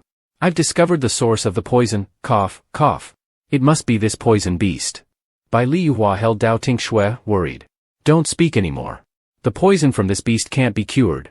I truly. Dao Tinh Xue coughed up blood, exhausted. Senior brother, I'm sorry. I'm so useless. I didn't finish everything in time, I haven't even married you yet, or had a happy family with you. I'm sorry. Bai Liyuhua hugged Dao Tinh Xue tightly, burying his face in her head as tears fell. You'll be okay. Senior brother will take you back. Dao Tinh Xue closed her eyes, letting her hand fall to the ground in the pouring rain. Nankuan Wu Lei appeared in front of Bai Liyuhua, smiling coldly. Looking at this tragic scene, you must be feeling terrible, right? Your disappointed and lost demeanor is truly pitiful. Bai Liyuhua gently laid Dao Tinh Xue down on the ground, his eyes filled with anger and determination. What have you done to her? Nankuan Wu Lei continued to smirk evilly. Don't worry, I just wanted to help you. With your cultivation higher than ordinary people, you'll become my puppet and help me control the human world. Bai Liyuhua angrily ignored Nankuan Wu Lei's attempts to manipulate him. You won't succeed. The human heart isn't as easily manipulated as you think. Nankuan Wu Lei, her expression changed, angry. What's going on? Why can't I control you? Bai Liyuhua placed Tinh Xue on the ground, her voice cold. Nankuan Wu Lei, people's hearts aren't as easy to manipulate as you think. She stood up, his eyes full of confidence. Do you think you can trap me in this situation? Tinh Xue is absolutely not an ordinary woman. She harbors great ambitions and would never easily say she's useless. Nankuan Wu Lei sneered, but a hint of worry rose in his heart. I didn't originally want to act against you, but you've provoked me repeatedly, even dared to probe into my memories. This time, I definitely won't spare you. Nankuan Wu Lei was pushed back by Bai Liyuhua's power, his body slamming hard against a tree. He wiped the blood from his mouth, a flash of surprise in his eyes. How could this be? He broke through my setup. Given the current situation, I certainly can't hold out. It's best to retreat for now. Nankuan Wu Lei turned away, but a plan was already forming in his mind. Though I don't know why he knows me, I will definitely control him. Nankuan Wu Lei's face showed determination, a sarcastic smile on his lips. Such great power must serve me. Tinh Xue woke up, looking around, her eyes full of vigilance. Where is this? She started to walk but suddenly stopped when she heard a voice echoing around. Don't come here, run away. Ting Xue frowned, finding the voice incredibly familiar. What is it, really? Ting Xue saw 2 red lights on the branch ahead. Could it be a monster? She closed her eyes, calling for Apothecary in her mind. Apothecary appeared, looking around in surprise. Little girl, where are you?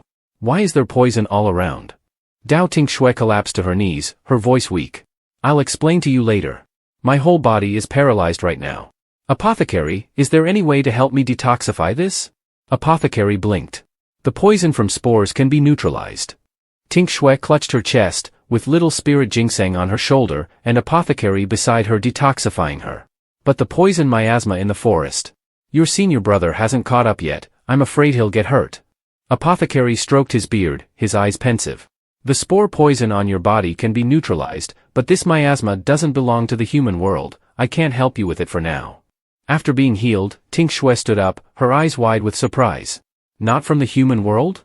Apothecary frowned, that's right. I advise you not to go further, your body can't withstand it now.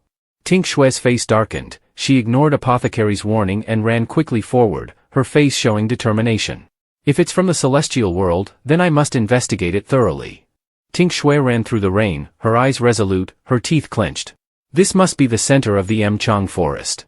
The source of the poison must be here. Apothecary followed behind, and Ting Xue suddenly stopped when she saw a giant monster lying in front of her. It seems like this is the monster, but why does this place feel familiar? Ting Xue reached out to touch its face, but the purple crystals around it suddenly emitted a beam of light. Apothecary shouted in warning. Little girl, be careful. The monster opened its eyes, bared its fangs, and roared ferociously. Ting Xue backed away, sensing the overwhelming killing intent emanating from it. This is completely different from before. How can it still attack so fiercely while being severely injured? Could it be that it's also being controlled? The more Ting Xue ran, the more the monster pursued her. This creature is full of poison, I can't fight it head on. She quickly dodged the monster's attacks. Suddenly, the monster stopped. Why isn't it moving anymore? The monster groaned, Ting Xue, run away. Ting Xue suddenly realized this voice, could it be Xiao Qiu? She tried to think of a way to help Xiao Qiu escape from control. The crystal minerals continued to channel energy into the monster. Ting Xue smirked. So that's it. The problem lies with those crystal minerals. In places where the crystal minerals are concentrated, it becomes much more frenzied. Earlier, in areas with fewer minerals, it could control itself and not harm me. It seems the person controlling it is using a crystal mineral formation to manipulate it. The monster became even more frenzied, its eyes glowing red, its teeth clenched, roaring ferociously. Bai Li Yuhua appeared, escaping from the monster's body, intending to use internal energy to deal with it. But Ting Xue hurriedly stopped him. Senior brother, don't hurt it. Bai Li Yuhua withdrew his energy, looking at the monster with conflicted eyes. Ting Xue looked closely and realized that the monster was gradually shrinking. So it's the 9 underworld poison emperor spirit beast. She jumped up and caught Xiao Qiu. Xiao Qiu, is it really you? Xiao Qiu, exhausted, bleeding from the mouth, panted heavily. Luckily, I didn't harm you. Ting Xue, with tearful eyes, turned to Apothecary for help. Apothecary, please save it, it's seriously injured. Apothecary stroked his beard, examining Xiao Qiu closely. Little girl, this little mouse is seriously injured, ordinary treatment won't cure it. Ting Xue panicked. What? She burst into tears. Who inflicted such serious injuries on you and then manipulated you? I must kill them. Bai Li Yuhua frowned, sadly looking at Ting Xue. Don't be hasty. Ting Xue, with tear-filled eyes, looked up at Bai Li Yuhua. Senior brother, it's the spirit beast that grew up with me. I must save it. Bai Li Yuhua lowered his head, feeling Ting Xue's determination, but didn't know what to do. Apothecary spoke. It's not impossible to save it, but you'll need to find the Jade Dragon Golden Elixir and refine it into an 8th level pill. Only then can it be saved. But that ingredient is from the celestial world, obtaining it will be extremely difficult. Ting Xue, resolute and determined. A celestial item? No matter how difficult it is to obtain, I must retrieve it to save Xiao Qiu. Old Medicine Man gave Xiao Qiu a pill. For now, we can only use a level 6 life blood pill to keep her alive. Once we're out of here, I will think of another way. Xiao Qiu weakly murmured. Ting Xue, be careful. Nankuan Wu Lei. Before she could finish, Xiao Qiu fainted. Ting Xue, worried, asked. Nankuan Wu Lei? She turned to Bai Li Yuhua. Senior brother, I found out that Xiao Qiu was being controlled by someone. She mentioned serving up master. I suspect that this master is the Nankuan Wu Lei that Xiao Qiu was referring to. Bai Liyuhua frowned. Yes, I believe you're right. Ting Xue furrowed her brow slightly. There are two types of poisons in this poisonous forest. One is the plant spore poison, and the other is the miasma that Xiao Qiu released. Now that Xiao Qiu has been saved, we can use old medicine man's elixir to clear the remaining poison from the forest. The urgent matter now is to return to the academy quickly. Bai Liyuhua agreed. Indeed, there might still be disciples under control at the academy. Leng Zhanglian and Sixveem might also be in danger. Let's go. The two hurried back to the academy. As they approached, Sixveem suddenly appeared before them, head bowed and knees buckled, one hand pressed to the ground. Your Highness, you can't return to the academy. Ting Xue and Bai Liyuhua rushed forward. Ting Xue, concerned, exclaimed. Sixveem has been poisoned. She helped Sixveem sit down and called for Xiao Lingshan to detoxify him. Bai Liyuhua asked seriously. What on earth happened? Sixveem lifted his head, his voice tired. Your Highness, you once ordered me to keep an eye on the Saintess of Kaiyang. It turns out she is indeed problematic. After they entered the poisonous forest, I continued to watch them. Kaiyang and Thianguan were arguing, and Thianguan's words criticized Kaiyang for acting on her own, disrupting the master's plans to control the mortal realm. Lady Leng was also imprisoned by them. When I tried to get closer to eavesdrop, I encountered Lu Leng. Sixveem, surprised, asked. Why are you here? Did Madam send you? Why didn't you inform me and the young master? Lu Leng looked at Sixveem with cold eyes and suddenly attacked him. After being poisoned, I quickly ran to find you too. I don't know why Lu Leng suddenly turned on me, but her state was entirely different from before. Ting Xue wondered. Who is Lu Leng? The last time Sixveem was poisoned with the dream drifting powder, could that have been her doing as well? She looked up at Bai Liyuhua. Senior brother, but from Sixveem's words, it seems that you know this girl? Bai Liyuhua sighed and replied. She is one of the guards of the princess. As far as I know, she couldn't possibly betray the princess. But why did she suddenly attack me? Ting Xue stood up, her eyes full of suspicion. Senior brother, could it be that Lu Leng is also under someone's control? Bai Liyuhua nodded in agreement. Lu Leng's situation is unclear, and Leng Zhanglian's life or death is unknown. We must return quickly. Sixveem, bewildered, asked. Who is controlling Lu Leng? He quickly stood up and chased after Ting Xue and Bai Liyuhua. Your Highness, Miss Dao, wait for me. Kim Mingyun woke up in a cell, holding his head in confusion. What's going on? Where am I? He looked around and saw Leng Zhanglian taking keys from an unconscious guard on the ground. Miss Leng? Leng Zhanglian, holding the keys, turned back and signaled for Kim Mingyun to stay quiet. After unlocking the cell door for him, she quietly explained. I followed Dao Tinh Xue to the Eastern Academy, but I was ambushed by someone. This academy is quite strange. Kim Mingyun clutched his chest, wincing slightly. Haha, strange doesn't even begin to cover it. He then asked. And you? Why are you here? Leng Zhanglian quickly recounted After the Pine Forest trial, I was suspicious of Kim Min Hu's sudden increase in cultivation. I discovered that someone was using a treasure to assist him, and the clues pointed to one of the three saintesses, Jiao Guang. If I'm not mistaken, there must be someone behind Jiao Guang pulling the strings. Kim Mingyun replied seriously. We need to leave here quickly. You must have noticed that many disciples here are behaving strangely, like puppets. I suspect they have been controlled by someone else. As for how, I'm still unsure. The two hurried along, but suddenly stopped when they encountered a guard. Kim Mingyun frowned. This isn't good. The guard shouted. Someone's escaping. Leng Zhanglian quickly launched an attack, knocking the guard unconscious. Kim Mingyun, deep in thought, said. This matter concerns the survival of the academy. Our only option now is to find the headmaster, Dongfang, to understand the situation. Leng Zhanglian nodded. Yes, let's go. In the study, Dongfang Shuling was reading a book. Kim Mingyun and Leng Zhanglian quickly entered. The two bowed. Headmaster. Kim Mingyun spoke seriously.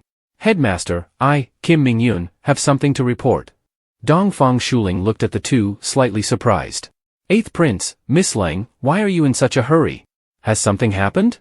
Kim Mingyun looked directly at Dongfang Shuling and explained. I apologize for the suddenness, but we have discovered that Saintess Jiao Guang has colluded with outsiders, using special methods to control the disciples within the academy. Both Miss Leng and I were ambushed by her subordinates and imprisoned. Dongfang Shuling frowned, his expression serious. Do you have any evidence for these claims, 8th Prince?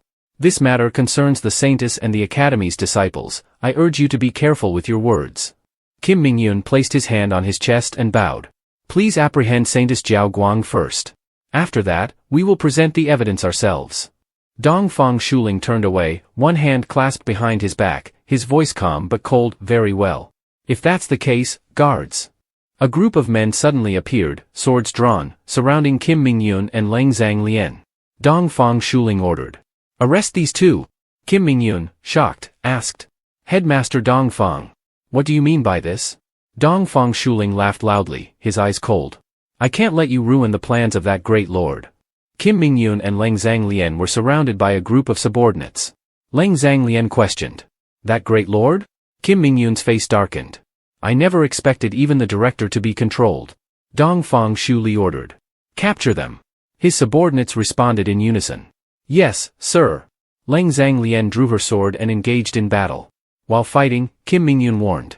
Miss Leng, they are being manipulated. We must not harm them. Suddenly, Dongfang Thursday Li's eyes flashed as he struck a palm toward Kim Mingyun, angrily saying. Ignorant fool, how dare you resist? A powerful beam of light struck toward Dongfang Thursday Li. Kim Mingyun and Leng Zhanglian looked in surprise toward the door, where they saw Bai Li Yuhua and his sister appear. After Bai Li Yuhua's strike, Dongfang Shu Li was injured, pinned against the wall, and passed out. He noticed the red threads around the room and immediately thought. Puppet art, this is indeed the technique of the demon clans Nanku and Wu Lei. Bai Li Yuhua quickly ran out of the room, shouting back. Ting Xue, wait for me here. I'll be back. Ting Xue called out worriedly. Senior brother. But she was immediately attacked by Dongfang Thursday Li's subordinates.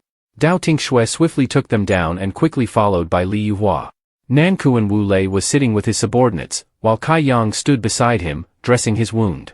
With a voice full of emotion, Kai Yang said. Master, your injury pains me greatly. Just say the word, and I will surely capture the one who hurt you. Nanku and Wu Lei sneered sinisterly. Soon, someone will take action for me. A streak of blue light shot toward Nanku and Wu Lei. Thian yelled out warily. Who dares? Bai Li Yuhua appeared. Nanku and Wu Lei, enraged, shouted. You! Another strike, and you destroy my most important star gem. Bai Li Yuhua responded coldly. Nanku and Wu Lei, it's time we settle this. Nanku and Wu Lei furiously commanded. Kill him for me. Immediately, Kai Yang, Thian and Zhao Kuang rushed to attack Bai Li Yuhua. Bai Li Yuhua forcefully knocked Nanku and Wu Lei's subordinates aside, shouting. Get out of the way.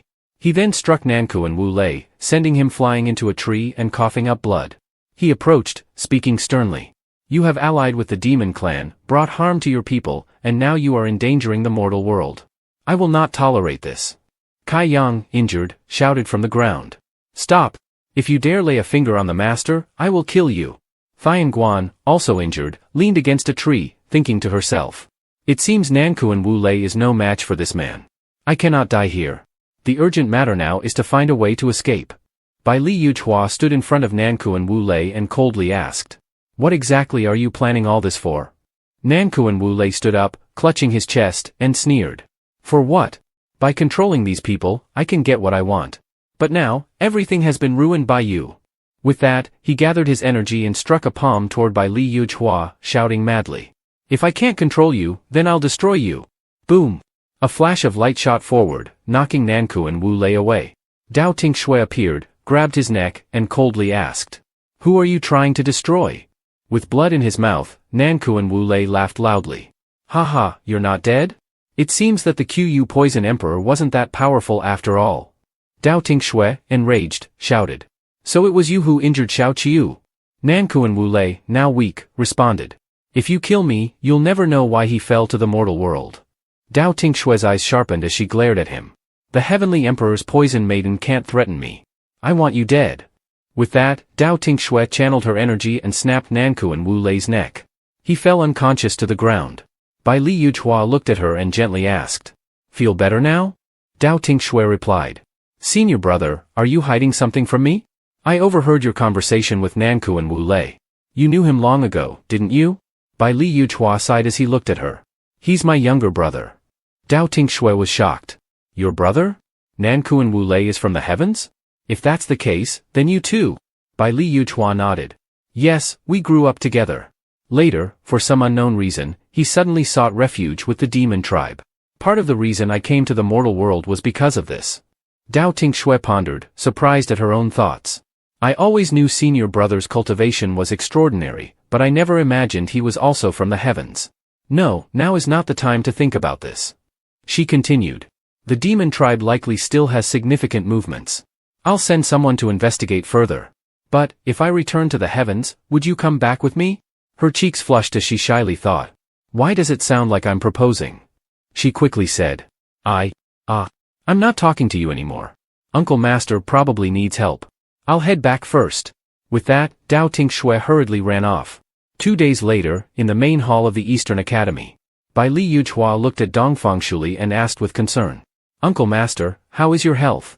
Dongfang Shuli stroked his beard and replied gently. I'm feeling better. The affairs at the academy have been resolved.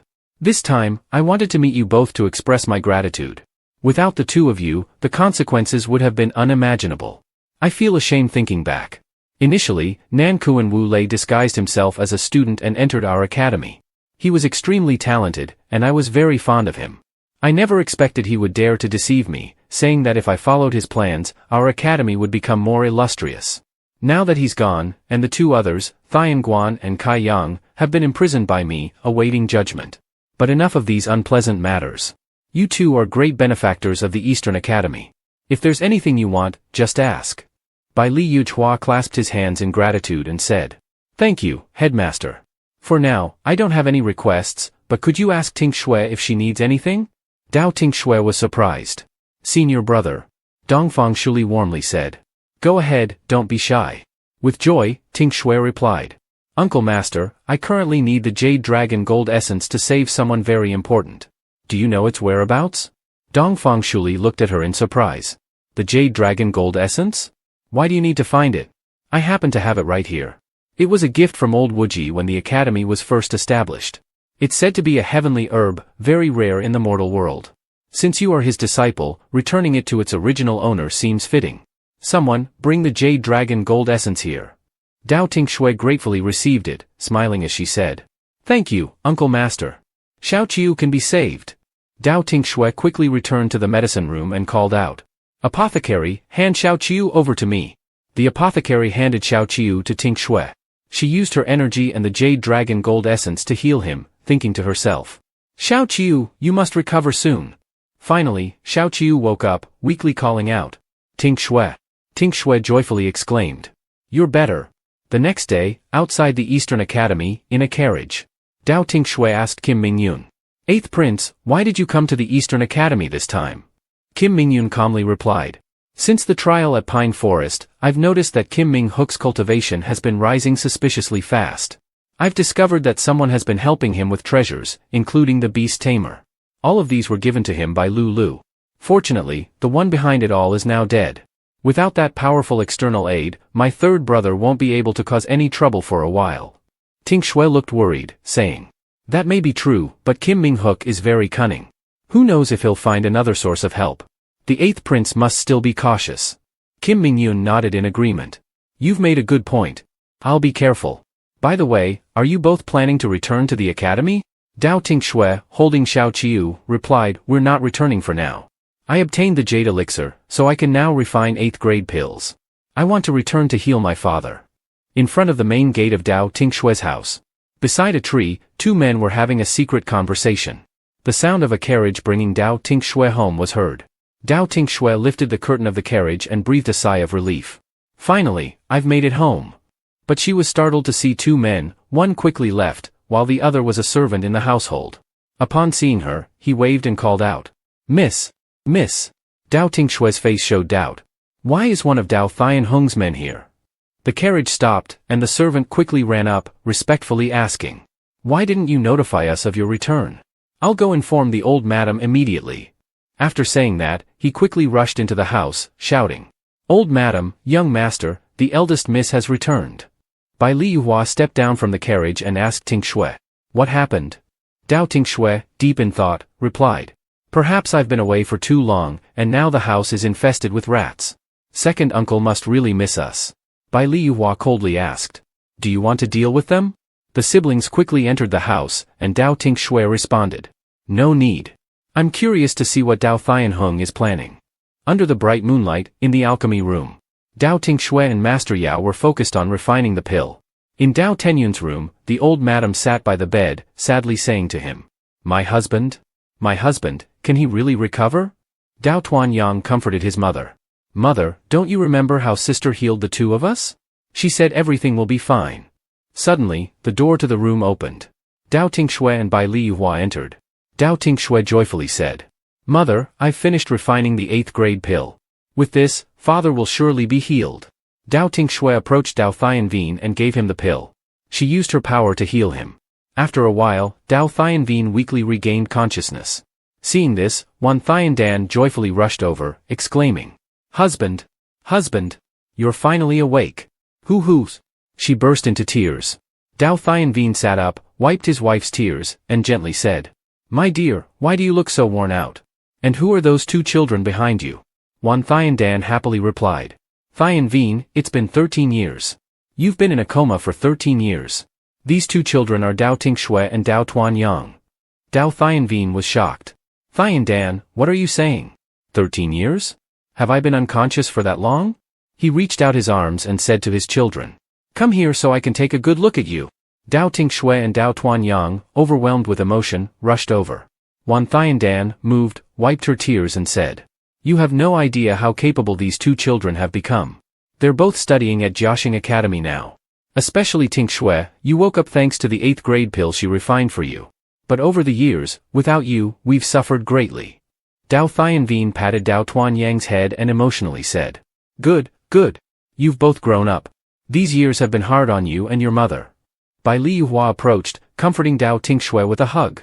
In her heart, she thought, If only my biological parents were still alive, how wonderful it would be. The father turned to Bai Liyuhua and asked, Is this young man the son-in-law of our family? The 2 were stunned. Dao Tinh Xue quickly waved her hands. No. What son-in-law? He's not. Dao Tuanyang, hearing this, nudged Bai Liyuhua with a smile and said, Not yet, but who knows what the future holds, right, Yuhua? Madame Tiandan smiled gently. All right, stop teasing your sister. This is young Master Bai Li, Tinh Xue's senior brother. Dao Tinh Xue turned and seriously said, Enough of this. Father, what exactly happened back then that caused you to be in a coma for over a decade? Dao Tianvin recalled the events of the past and began to recount. I was traveling abroad when I was ambushed by a villain with a poisoned arrow. The poison paralyzed half of my body. Then, I was hunted by a group of men in black. At that time, I managed to pull off the mask of one of them and saw his face clearly. He was Dao Tianhong. Dao Tinh Xue narrowed her eyes, her voice full of anger, so it was him. Now that father is awake, Dao Tianhong must have heard the news and will make a big move. It seems I need to prepare a proper reception for this dear uncle. At Dao Tianhong's private residence, a servant knelt down to report. It's confirmed, Dao Tianvin has been saved by the pill that Dao Tinh Xue brought back. They even mentioned the events of the past. Dao Tianhong's face twisted with malice as he growled. Dao Tianvin managed to wake up? If I had known, I would have killed his entire family back then. No one will take the position of clan leader from me. That night, at Dao Tinh Xue's house, in Dao Tianvin's room, a group of assassins dressed in black lurked outside the door. They suddenly burst in and rushed to stab the bed where Dao Tianvin was lying. Blood splattered all over the bed, and the door was flung open. The assassins panicked and shouted, Something's wrong. Standing at the door were the siblings Bai Liyuhua and Dao Tinh Xue. Tinh Xue angrily shouted, Who sent you? The assassin looked back in horror and realized the person lying on the bed was a decoy. He grabbed his sword and charged at Tinh Xue. But Tinh Xue quickly caught him by the throat, disarming him with her other hand. Staring him down, she threatened. Do you want to keep your life or protect Dao Tianhong? The assassin trembled and finally confessed. I need my life. Dao Tianhong sent us. Dao Tinh Xue threw him to the ground and sneered coldly. Humph, sending 3 experts with no sect to kill my father. Dao Tianhong really does value my father. Bai Liyuhua asked from behind. How do you want to handle them? Dao Tinh Xue replied with a cold tone. Trouble brother, help me take them to the woodshed at the back. I have a use for them. Yuehua nodded. All right, I'll listen to you. The next day, in Dao Tianvin's room, Wan Tiandan carefully gave Dao Tianvin a bowl of medicine. He spoke softly and emotionally. You've taken care of this household for so many years, it's been hard for you. Now that I've woken up, I won't let you and our child suffer any longer. Wan Thian Dan happily replied, with tears in his eyes. With these words from you, I am content. Now, you just need to recover. A maid entered and reported. Master, Madam, Second Master and the elders have suddenly come to visit, saying they came specifically to see you. Dao Thian Hung and the elders entered Dao Thian Vin's room. Dao Thian Hung spoke, pretending to be delighted. Elder brother, you've really woken up? Our family is finally reunited, it's so great. Wan Thian Dan worriedly whispered to his husband. Why is he here? We didn't announce that you had woken up. Dao Thian Vin replied firmly. If he wanted to know, why wait for us to announce it? Dao Thian Hung entered the room with a fake worried tone. Our family is finally reunited, it's really great. He thought to himself. The assassins sent last night haven't returned, so I had to come and check personally. I didn't expect he would really wake up. Dao Thian Vin frowned and said coldly. Reunited? If second brother says so, then explain why you drove my wife and child out of the house. Dao Thian Hung bowed his head, self-reproaching, but spoke with cunning. Elder brother, I didn't want our family to establish a separate household, but Tinh Xue really couldn't be controlled. She injured the servants and even harmed my wife. The Dao residents really couldn't keep her. Elder brother, you have always been the most reasonable person. What do you think should be done about Tinh Xue's actions? Wan Thian Dan was furious and reacted immediately. You're spitting out false accusations. Dao Thian Vin stopped her and said seriously. Madam, I am well aware of what our daughter has done. Even if Tinh Xue hurt them, it was because they deserved it. Now I'm telling you one thing: within 3 days, arrange your affairs and return the head of the family's authority to me. An elder stepped forward and opposed. Master, asking second master to hand over authority so soon after you've just woken up seems a bit excessive. You've been in a coma for over a decade and didn't manage anything. Master's current position is also thanks to second master. To demand authority now is really biting the hand that feeds you. Bai Liwan Badge, upon hearing this, angrily shouted. What nonsense are you all talking about? The second master was only a temporary caretaker, it's time to return the authority now. Another elder nodded in agreement. The second master never had an official succession ceremony. Back then, when he took the position, he said it was temporary, not as the official head of the family.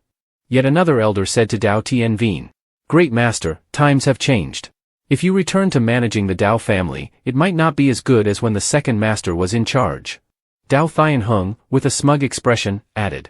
Elder brother, you see, all the elders agree it's not appropriate. Dao Tian Vin, enraged, shouted. Not appropriate? Then what about the things you did back then? Were those appropriate? Hearing this, the elders started to panic, whispering among themselves. Dao Tian Vin continued, his voice full of anger. I was ambushed outside, shot with a poisoned arrow, and hunted down by men in black, all orchestrated by you. Dao Thian Hung angrily retorted, raising his voice. Elder brother, without proof, don't speak recklessly. When did I ever harm you? I even sent people to search for you back then. If you say such things, you must have evidence. Dao Tinh Xue walked in from outside, her voice cold and challenging. Oh, second uncle, you're right. Then take a look at these people and see if they serve as proof that you sent them to assassinate my father. 3 tied-up assassins were brought in. Dao Tinh Xue continued, her voice sharp.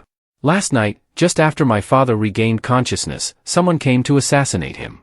Moreover, I didn't even reveal the news of my father's recovery to the outside, yet you came directly. Isn't this too much of a coincidence? Dao Tinh Xue turned to the 3 assassins and asked sharply. Speak, who ordered you? One of them trembled and replied. It was Dao Thian Hung, he paid us.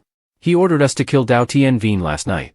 Dao Thian Hung felt guilty but tried to defend himself. Tinh Xue, I have never met these people, how could I have ordered them? As for why I came to see my brother, it's because lately, good omens have been appearing at my window. I thought my brother's health must have improved, so I came to check. But I didn't expect these reckless men to try to harm my brother and falsely accuse me. After speaking, he drew his sword, pointed it at the assassins, and loudly declared. I must deal with these people on behalf of my brother. With a single stroke, he killed the 3 assassins on the spot. Dao Tinh Xue gritted her teeth, thinking, killing them to silence them again. Dao Tuanyang pointed at Dao Thian Hung, furious.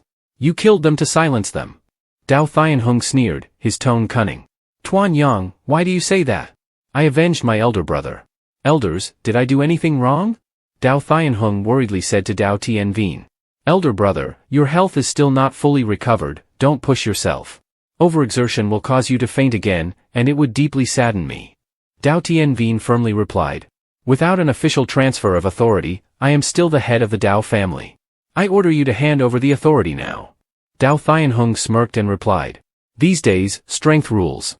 Brother, you're making it difficult for me. One of the great elders agreed, sneering. That's right, the great master has been unconscious for 13 years, and his mind is addled. Now, everything is decided by strength. In your sickly state, how do you expect to lead the Dao family? Only those with the ability can bear the responsibility. Dao Tinh Xue, standing behind him, coldly grabbed his shoulder and threw him backward, knocking him unconscious. Dao Tianhong, furious, glared at Dao Tinh Xue. You dare attack an elder? Do you know what morality and righteousness are? Dao Tinh Xue calmly replied. I'm just speaking with strength. Didn't you say that the strong should lead the family? Fine, we'll meet at the arena tomorrow. The next day, under the arena, the townspeople were buzzing with chatter. One person wondered. Is the Dao family choosing a new head? The great master just woke up, and now he's doing this. What is he planning? Another replied. Look, it's a new family. All the great clans are here to watch, there's going to be a good show. Dao Tianvin, sitting on a chair, worriedly advised Dao Tinh Xue. Daughter, Tinh Xue, you must be careful. Dao Tianhong will stop at nothing to achieve his goals, and he might do anything. Tinh Xue smiled and reassured her father. Father, don't worry. Senior brother has found the person and the item I needed. The rest is up to me. She then turned to her senior brother and gratefully said. Thank you, senior brother. I will return. At the arena, Dao Tianhong looked at Dao Tinh Xue and said. Tinh Xue, do you still hold a grudge against second uncle? This is a family matter, it should be settled within the family. Now you've dragged it all the way to the arena, causing unrest in the Dao family. Dao Tinh Xue, unfazed, replied. I'm just following your words. Competing based on strength to determine the family head, but now you say it's inappropriate to bring it here? Or do you prefer scheming behind the scenes? An elder shouted from afar. How dare you? Dao Tinh Xue, what nonsense are you spouting? The second master is a man of integrity. Dao Tianhong raised his hand to stop the elder. If that's the case, there's no need to say more. Tinh Xue, even if you train for another 8 or 10 years, you won't catch up to your uncle. But to be fair, in this duel, I'll only use 30% of my strength. If I end up killing or crippling you, don't blame me. Tinh Xue responded calmly without hesitation. Enough talk, let's start the duel. The judge immediately declared. The life and death agreement has been made, no blame for injuries or death. Let the match begin. Dao Tianhong channeled his inner strength and shouted. Then don't blame me for being ruthless. Dao Tinh Xue spun around and kicked Dao Tianhong with such force that he was sent flying and knocked unconscious. The crowd below the stage was stunned, and someone exclaimed. What just happened? Another person, equally surprised, replied. She defeated him with just one move. The crowd began to cheer and celebrate. Such terrifying power. Dao Tinh Xue is truly strong. Dao Tianyuan smiled with satisfaction and shouted. Well done. Well done, Tinh Xue. Dao Tuanyang, filled with excitement and pride, couldn't help but exclaim. Sister, you're amazing. Below the stage, Dao Tinh Xue looked at everyone and loudly declared. Dao Tianhong has been defeated. According to the agreement, I am now the new head of the Dao family. And here, I want to tell you all about the good deeds Dao Tianhong has done. This man plotted to kill my father 13 years ago, leaving him in a coma for all those years. He harmed my father, bullied my mother, injured my younger brother, humiliated my entire family, and exiled us from the Dao family. And as if that wasn't enough, just last night, he sent people to kill my father after he had finally regained consciousness. Yu Yangqij, Dao Tianhong's wife, was enraged and shouted. Dao Tinh Xue, you're slandering us. Do you think that just because you're now the head of the family, you can accuse others without evidence? Li Wenbai spoke up, questioning. Miss Dao, you've repeatedly accused the second master of plotting against the great master, but where's your evidence? You have no witnesses, no physical proof. How can you expect us to believe your words alone? Sixveem led a family onto the stage and said. The witnesses and evidence are right here. Dao Tinh Xue smiled and looked at them calmly. Did you think that by killing the person who attempted to assassinate my father, you could hide the truth? Yu Yangqij shouted angrily. Dao Tinh Xue, where did you find this troop to slander my husband? One of the women in the group held up a letter, her voice choked with emotion. Dao Tianhong is a heartless killer. He sent my son on a mission, and before he left, my son sent us a letter. Little did I know, it would be the last goodbye. Another woman, equally sorrowful, recounted. My husband sent me a letter back then as well. In it, he said he might not return, that he might never see our newborn child. Dao Thian Hung. I hate you. You killed my husband, leaving my child fatherless. The crowd below the stage began to murmur and grow angry. This Dao second master is truly wicked. To treat the eldest family this way and even kill to cover it up. The crowd shouted in unison. He's a beast. Get him out of Qishui City. Dao Tinh Xue looked at the crowd and declared forcefully. Dao Thian Hung plotted against the former family head, seized power, murdered the innocent, and oppressed his elder brother's family. Such crimes are unforgivable. As the head of the Dao family, I hereby expel Dao Thian Hung's entire family from the Dao family records and banish them from Xinhui Kingdom, never to return. The crowd erupted in applause, praising her. Good. True justice. However, Tan Chang Tian, displeased and filled with disdain, said. Dao Tinh Xue is just a woman and a junior at that. She has no right to be the head of the family. Before, she injured my son gravely, there's no way we can allow her to lead the Dao family. Suddenly, the Grand Master of the Muchj sect appeared and spoke in a commanding voice. Why shouldn't my final disciple, Dao Tinh Xue, be qualified to lead the family? The crowd began to whisper among themselves. The Grand Master of Muchj sect is here too. Yes, how could his disciple not be qualified to lead? She's more than capable. The Grand Master continued, his tone firm. As the first Grand Master of Xinhui Kingdom, I declare that Dao Tinh Xue is the rightful successor of the Dao family. Tan Chang Tian slumped into his seat in despair, while Tan Meng Jiao thought angrily. Family head? Grand Master Wu Ji looked at the two of them, his expression stern. Follow me quickly, something serious has happened.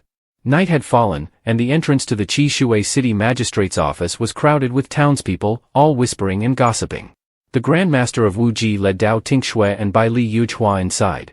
Upon seeing him, the magistrate hurriedly spoke. Grand Master Muchj. Finally, you've arrived. Are these two your disciples? He nodded affirmatively. Yes, they are. Then he turned to Dao Tinh Xue and Bai Li Yujhua. You two, look around and see if you can find any clues. I've been investigating this matter for a while now, and it's truly strange. Prepare yourselves mentally, understand? The two stepped forward and carefully examined the scene. The magistrate lifted half of the white cloth covering the victim, revealing a shriveled arm. Dao Tinh Xue was shocked. This child has been completely drained, all the blood has been sucked out. Hearing this, the people outside the door began to murmur again, growing angry. How cruel! A child so young, turned into this. This is the 15th victim, isn't it? Grandmaster Wu Ji closed his eyes, trying to control his emotions, and spoke slowly. According to the child's parents, the child disappeared from home the night before. They searched for 2 days but found nothing, and just 2 hours ago, they discovered the child's body in the room. His voice was filled with suspicion. Dao Tinh Xue noticed this and asked. Did they notice anything unusual? Or anything suspicious? How could they not notice someone entering or leaving their house? Grandmaster Wu Ji shook his head, his voice heavy. No, nothing. Even the parents from the previous cases said the same. The child disappeared from the room, no matter how hard they searched, they couldn't find them. In the end, all they found was a lifeless body drained of blood. He stroked his white beard thoughtfully and continued. But there's one common point, where the children disappeared, there was a faint bitter smell. I discovered it during the investigation. Someone witnessed the disappearance of those children and said they vanished after being engulfed by a fog. This story has spread everywhere. The common folk even call it the devouring fog. Bai Li Yujhua, who had been silent until now, suddenly spoke up. Medicine? The devouring fog? She seemed to have guessed something and asked her senior brother. What are you thinking? He didn't answer directly but sat down next to the corpse, carefully examining it, and said, I need to confirm something. At the same time, a creature that looked like a cross between a weasel and a rabbit jumped out from her robe. Dao Tinh Xue called out. Xiao Qiu. It approached the dry corpse and sniffed it. Seeing this, she curiously inquired. Xiao Qiu, have you found something? To her surprise, the creature could speak human language and quickly replied. A foul smell. A type of evil, foul stench and another strange, medicinal odor. Bai Li Yujhua observed for a long while, her brow slightly furrowed, and said. It seems the situation is becoming more complicated. I just examined the body, and there are no external wounds. While alive, this child was in a state of extreme fear. The blood was drained from the 7 orifices, and moreover, the child's forehead is filled with a demonic aura. If I'm not mistaken, someone is using the blood of children to cultivate evil arts. By Li Yuchua's speculation made Dao Tinh Xue gape in shock. Draining blood to practice evil arts? He nodded and explained. Although it's a shortcut and extremely dangerous, it can shorten the time and enhance cultivation. Many people have rushed to do this. Below is a rewritten version of the dialogue with clear emotions for each character. Suddenly, a frantic shout came from outside the door. Chief Magistrate! Something terrible has happened. A middle-aged man, dressed in green clothes, with a terrified face, rushed in. My child! My child has gone missing. After the martial arts match ended, the group of gossipers outside the office recognized him immediately. Isn't that the Luo family from the Great Sect? The Luo family has also encountered trouble. The chief magistrate, hearing this, tried to remain calm, his voice steady but unable to hide his worry. Don't be hasty to believe it, the child from your household might just be playing around. It's only been a short time, and… Before he could finish his sentence, the middle-aged man, growing increasingly anxious, interrupted with a panicked voice. We saw it with our own eyes. The child was running ahead when suddenly a fog surrounded them, and then they were gone. As soon as the words were spoken, it caused an uproar among the common folk outside. Everyone panicked, shouting, Heavens! Hurry home and watch your children closely. My child is still at home. Qishue City is in a state of emergency. Tinh Xue and her teammates realized that the situation was becoming increasingly serious.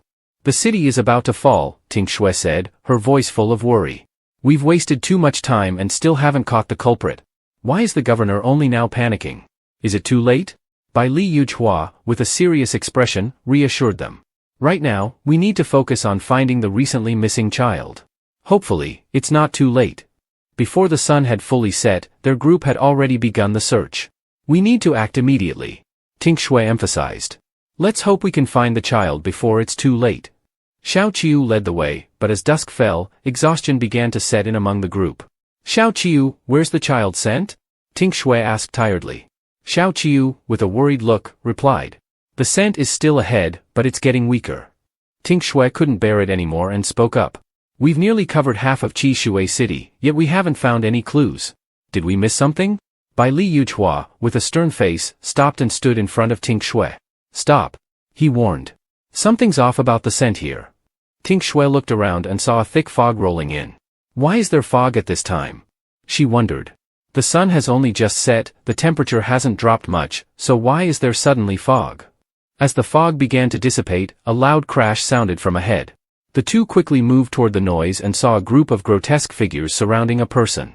Tinh Xue exclaimed. Why are there so many people all of a sudden? A young woman, holding an exhausted child around 1 year old, stood in the middle of the crowd. Xiao Qiu, with a complex expression, spoke. Be careful, this isn't a human scent. Just as Xiao Qiu finished speaking, the group of people, wearing black masks with glowing eyes, lunged toward them. By Li Yuchua shouted. Tinh Xue, be careful. He quickly lifted Tinh Xue into the air, maneuvered through the mutants, and landed in a safe spot. Tinh Xue, feeling confused, said. Thank you, senior brother. By Li Yuchua, still serious, responded. We need to save that person first. Don't worry, I'll handle it. Tinh Xue nodded, sensing the situation was growing increasingly dire. Despite breaking the joints of the mutants, they didn't disappear. Tinh Xue panted. We've done everything, but why won't they die? By Li Yuchua explained. They're immortals. You can't destroy them with just force. At that moment, the woman in blue clothing spoke up. Take these medicinal pills. Hitting their pressure points can immobilize them. Tinh Xue took the pills and looked at Bai Li Yuchua with doubt. Senior brother, let's try using this medicine. We can't let them continue harming the people. Though not entirely convinced, Bai Li Yuchua nodded and agreed to try. Bai Li Yuchua carried the woman in blue clothing and the child, using his lightness skill to leap into the air. Meanwhile, Tinh Xue stood about 2 meters above the ground, using her inner power to precisely strike the mutants' pressure points. As soon as her medicinal pills hit, the mutants clutched their heads in pain. Within the time it took to drink half a cup of tea, a purple mist appeared and quickly vanished, leaving no trace. Tinh Xue looked around and saw that the situation had stabilized.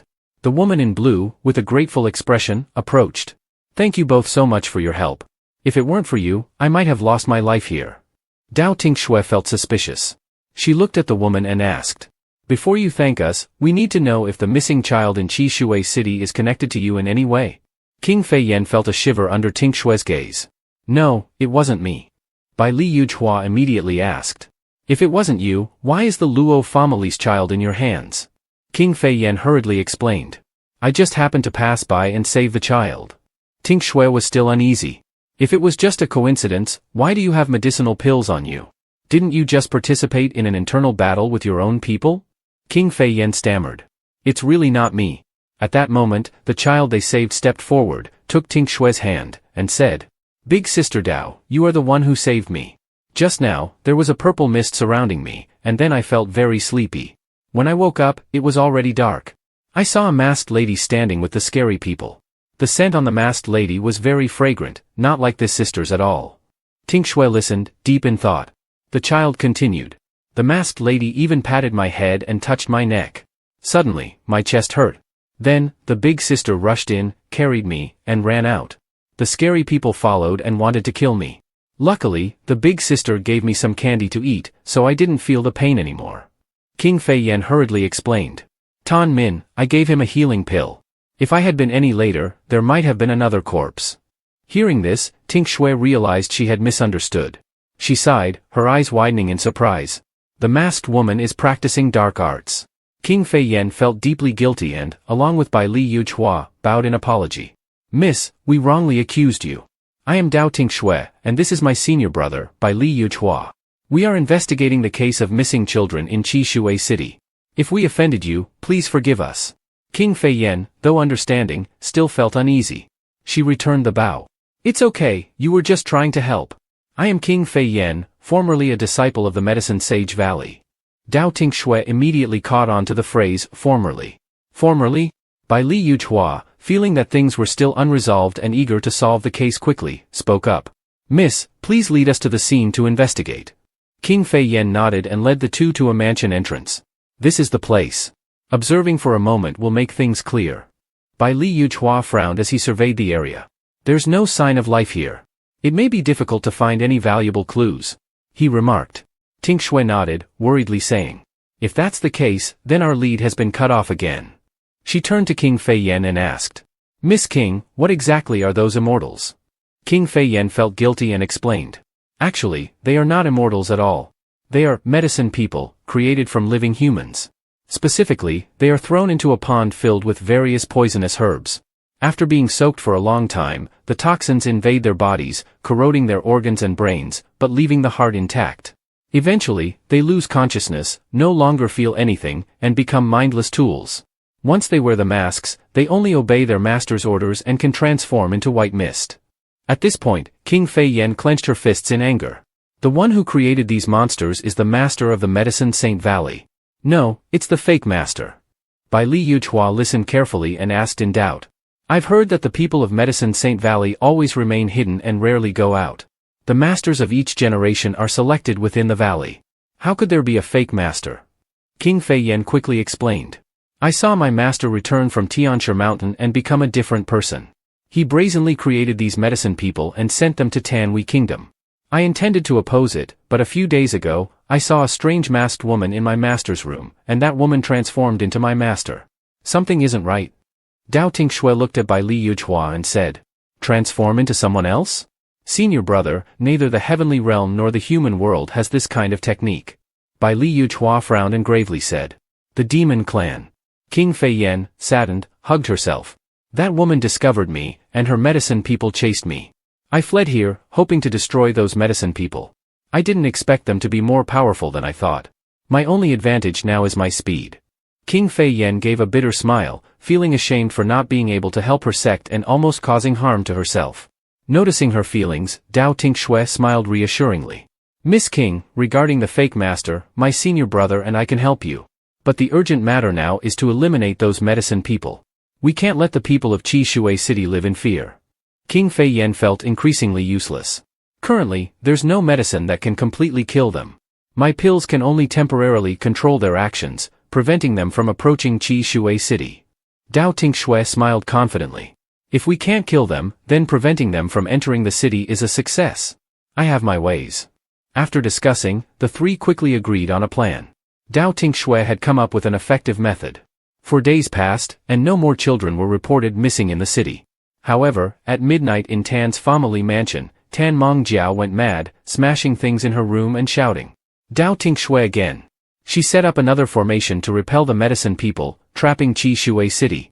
She's always opposing me. Tan Mong Jiao touched her face, her eyes filled with resentment. It's been 3 days, 3 days. That child was taken by an unknown woman. Since then, I haven't had a drop of fresh blood from children. As soon as she finished speaking, a purple light emanated from her body. Tan Mong Jiao clutched her chest in pain and collapsed, the loud noise startling her parents. Her father, Tan Cheng Tian, rushed in and asked, "What are you doing at this hour?" Your mother screamed as soon as she heard the noise. Her mother, Lady Dao, asked anxiously, "Jiao Jiao, what's wrong?" Tan Mong Jiao's face suddenly distorted, her eyes turned blood red and then purple, with strange green veins appearing around her face. Her mother tried to approach but was stopped by her father. "Don't go near her," Tan Cheng Tian sternly said, his eyes complex. "Jiao Jiao, why is there such strong demonic energy in your body?" Tan Mong Jiao lowered her head, blood trickling from her mouth, as she struggled to suppress the pain. "It's not demonic energy." She spat out a mouthful of blood. Her parents were horrified. "Jiao Jiao." After spitting out the blood, Tan Mong Jiao seemed more relieved. She wiped the blood from her mouth and said, her eyes vacant, "This is my desire, my power." At the same time, the purple light surrounding her body stretched out into a mist. Behind the mist, a person dressed in purple and wearing a mask stood with arms crossed, looking at her with disdain. "It's been 3 days, and you haven't drunk a drop of fresh blood from a child. If this continues, you'll go mad and die a gruesome death, bleeding from all 7 orifices." Tan Cheng Tian couldn't accept it. "How could it be Jiao Jiao? Are the missing children in Shue City related to you? My daughter, who is so upright, how could she do such outrageous things?" He grabbed her arm and shook her. "You're talking nonsense. How could it be Jiao Jiao?" The demon laughed heartily, seizing the chance to speak. "Your daughter has practiced a demonic technique. She must absorb fresh blood from a child every day. If she goes 3 days without it, she will end up like this, unable to control the demonic poison in her body, and eventually, her body will explode and die." Tan Cheng Tian looked at his daughter, knowing that no matter how rebellious Tan Mong Jiao was, she wouldn't dare commit such heinous acts. He believed that the demon was controlling his daughter. Tan Cheng Tian growled. "Who are you?" Tan Mong Jiao was nearing her limit, losing patience with the conversation. She screamed, "Father, mother, quickly find a child for me. I haven't killed Dao Tinh Xue yet, I can't die. How long has it been?" Just then, Kim Ming-hook entered the room. "Jiao Jiao, are you okay? I received a secret letter from the envoy, knowing that you haven't drunk blood for 3 days." Hearing the familiar voice, Tan Mong Jiao softened. She turned to Kim Ming-hook with tearful eyes and threw herself into his arms. "Third Prince, I'm fine. Thank you, father and mother, for saving me. Now, I can only rely on the Third Prince." Though Kim Ming-hook clearly didn't want to be involved with Tan Mong Jiao anymore, the current situation left no room for retreat. He held her close and whispered, "I can't let you face this alone. I will find better blood for you. After all, you will be the most noble woman in the world. The people in the court should also contribute their worth to you. I will make sure you become the happiest woman on earth." Hearing these words from Kim Ming-hook, Tan Mong Jiao smiled, knowing that she had achieved her goal. The next day, news arrived at Dao Tinh Xue's villa. The voice of Xiao Wan echoed from outside the door. "Is Miss Dao at home?" Without waiting long, he entered and clasped his hands in greeting. "Miss Dao, I apologize for the intrusion." Bai Li Yuzhua observed for a moment and spoke up. "You are Xiao Wan, the general stationed at the northern border?" Xiao Wan did not beat around the bush, clasping his hands and stating directly, "That is correct. I asked Miss Dao and young Master Bai Li for your assistance. An hour ago, my nephew went missing. My sister-in-law said that fog suddenly appeared in the courtyard and took the child." Dao Tinh Xue, upon hearing this, exclaimed, "How can there be fog during the day? It usually only appears near dusk." King Fei Yan gritted her teeth. "This is not right. It doesn't make sense." Everyone was still skeptical and had no clear answers. Xiao Wan continued anxiously. "I heard that last time Miss Dao found young Master Luo Jia, so I sought someone with experience. I have no choice but to beg for your help." Seeing that time was of the essence, Dao Tinh Xue said, "Rescuing the child is more important. Borther Fei Yan, let's set off immediately." She glanced at Xiao Qiu. "Xiao Qiu, I'm counting on you." Xiao Qiu understood and nodded in agreement. With her keen sense of smell, Xiao Qiu approached a military camp outside the city. Dao Tinh Xue looked around and asked, "Xiao Qiu, have you found anything?" Xiao Qiu replied, "There is a strange smell extending deep inside." King Fei Yan frowned, puzzled. Isn't that the military camp of the southern border? How could the child be there? Bai Liyuhua, seeing the situation growing more complicated, furrowed his brow slightly. It seems things are getting more complicated, he commented. Xiao Wan observed the camp before him, noticing a clear difference from his own camp, and felt suspicious. There are indeed a lot of provisions here. This coincidence is too great, he said, feeling the coincidence couldn't be ignored. Dao Tinh Xue asked. General Xiao Wan, why do you say that? Xiao Wan sighed and replied. Actually, this return to Qishui City is closely related to the southern border. Over the past year, the amount of provisions received by the north has been decreasing compared to what is on the official records. I have reported this many times, but it has always been dismissed. The Ministry of War does not acknowledge any issues. Even without a war, a prolonged shortage of provisions will greatly impact our army. Bai Liyuhua listened and commented. That's right, the court always distributes provisions in a set amount. If the north is receiving less, someone must have swallowed that portion of the provisions. Now, there are more carts and forests on that side than in the north. Clearly, someone is hoarding the provisions for themselves. Hearing everyone's analysis, Dao Tinh Xue fell into deep thought. Could it be that the southern border's military provisions exceeding the normal amount are related to Kim Min Hook? After some discussion, the group decided to go inside to investigate. Xiao Yuan wondered. In these peaceful times, why is the military camp here so heavily guarded? Xiao Yuan continued, it's not wartime, yet the number of soldiers patrolling inside and outside the camp is in a state of readiness for battle. Dao Tinh Xue nodded, with a bit of concern in her voice, there's definitely something strange going on. The group went to a secluded place to continue their planning. Dao Tinh Xue spoke first, Senior brother, we need to find a way to investigate. I suspect that not only the children inside, but also this border army has major issues. Bai Liyuhua agreed, yes, they're oddly ready for battle and stockpiling provisions. Does General Xiao Yuan have the border army's food supply records? Xiao Yuan replied confidently. Yes, the food supplies have always been recorded in the ledgers. We just need to find the books, and everything will become clear. Dao Tinh Xue decisively said. All right, we'll split up. You go with General Xiao Yuan to find the ledgers. I'll go with Lady King to find the children. Xiao Yuan turned to leave, reminding them. The setup here is similar to the northern military camp, the ledgers are likely in the same place.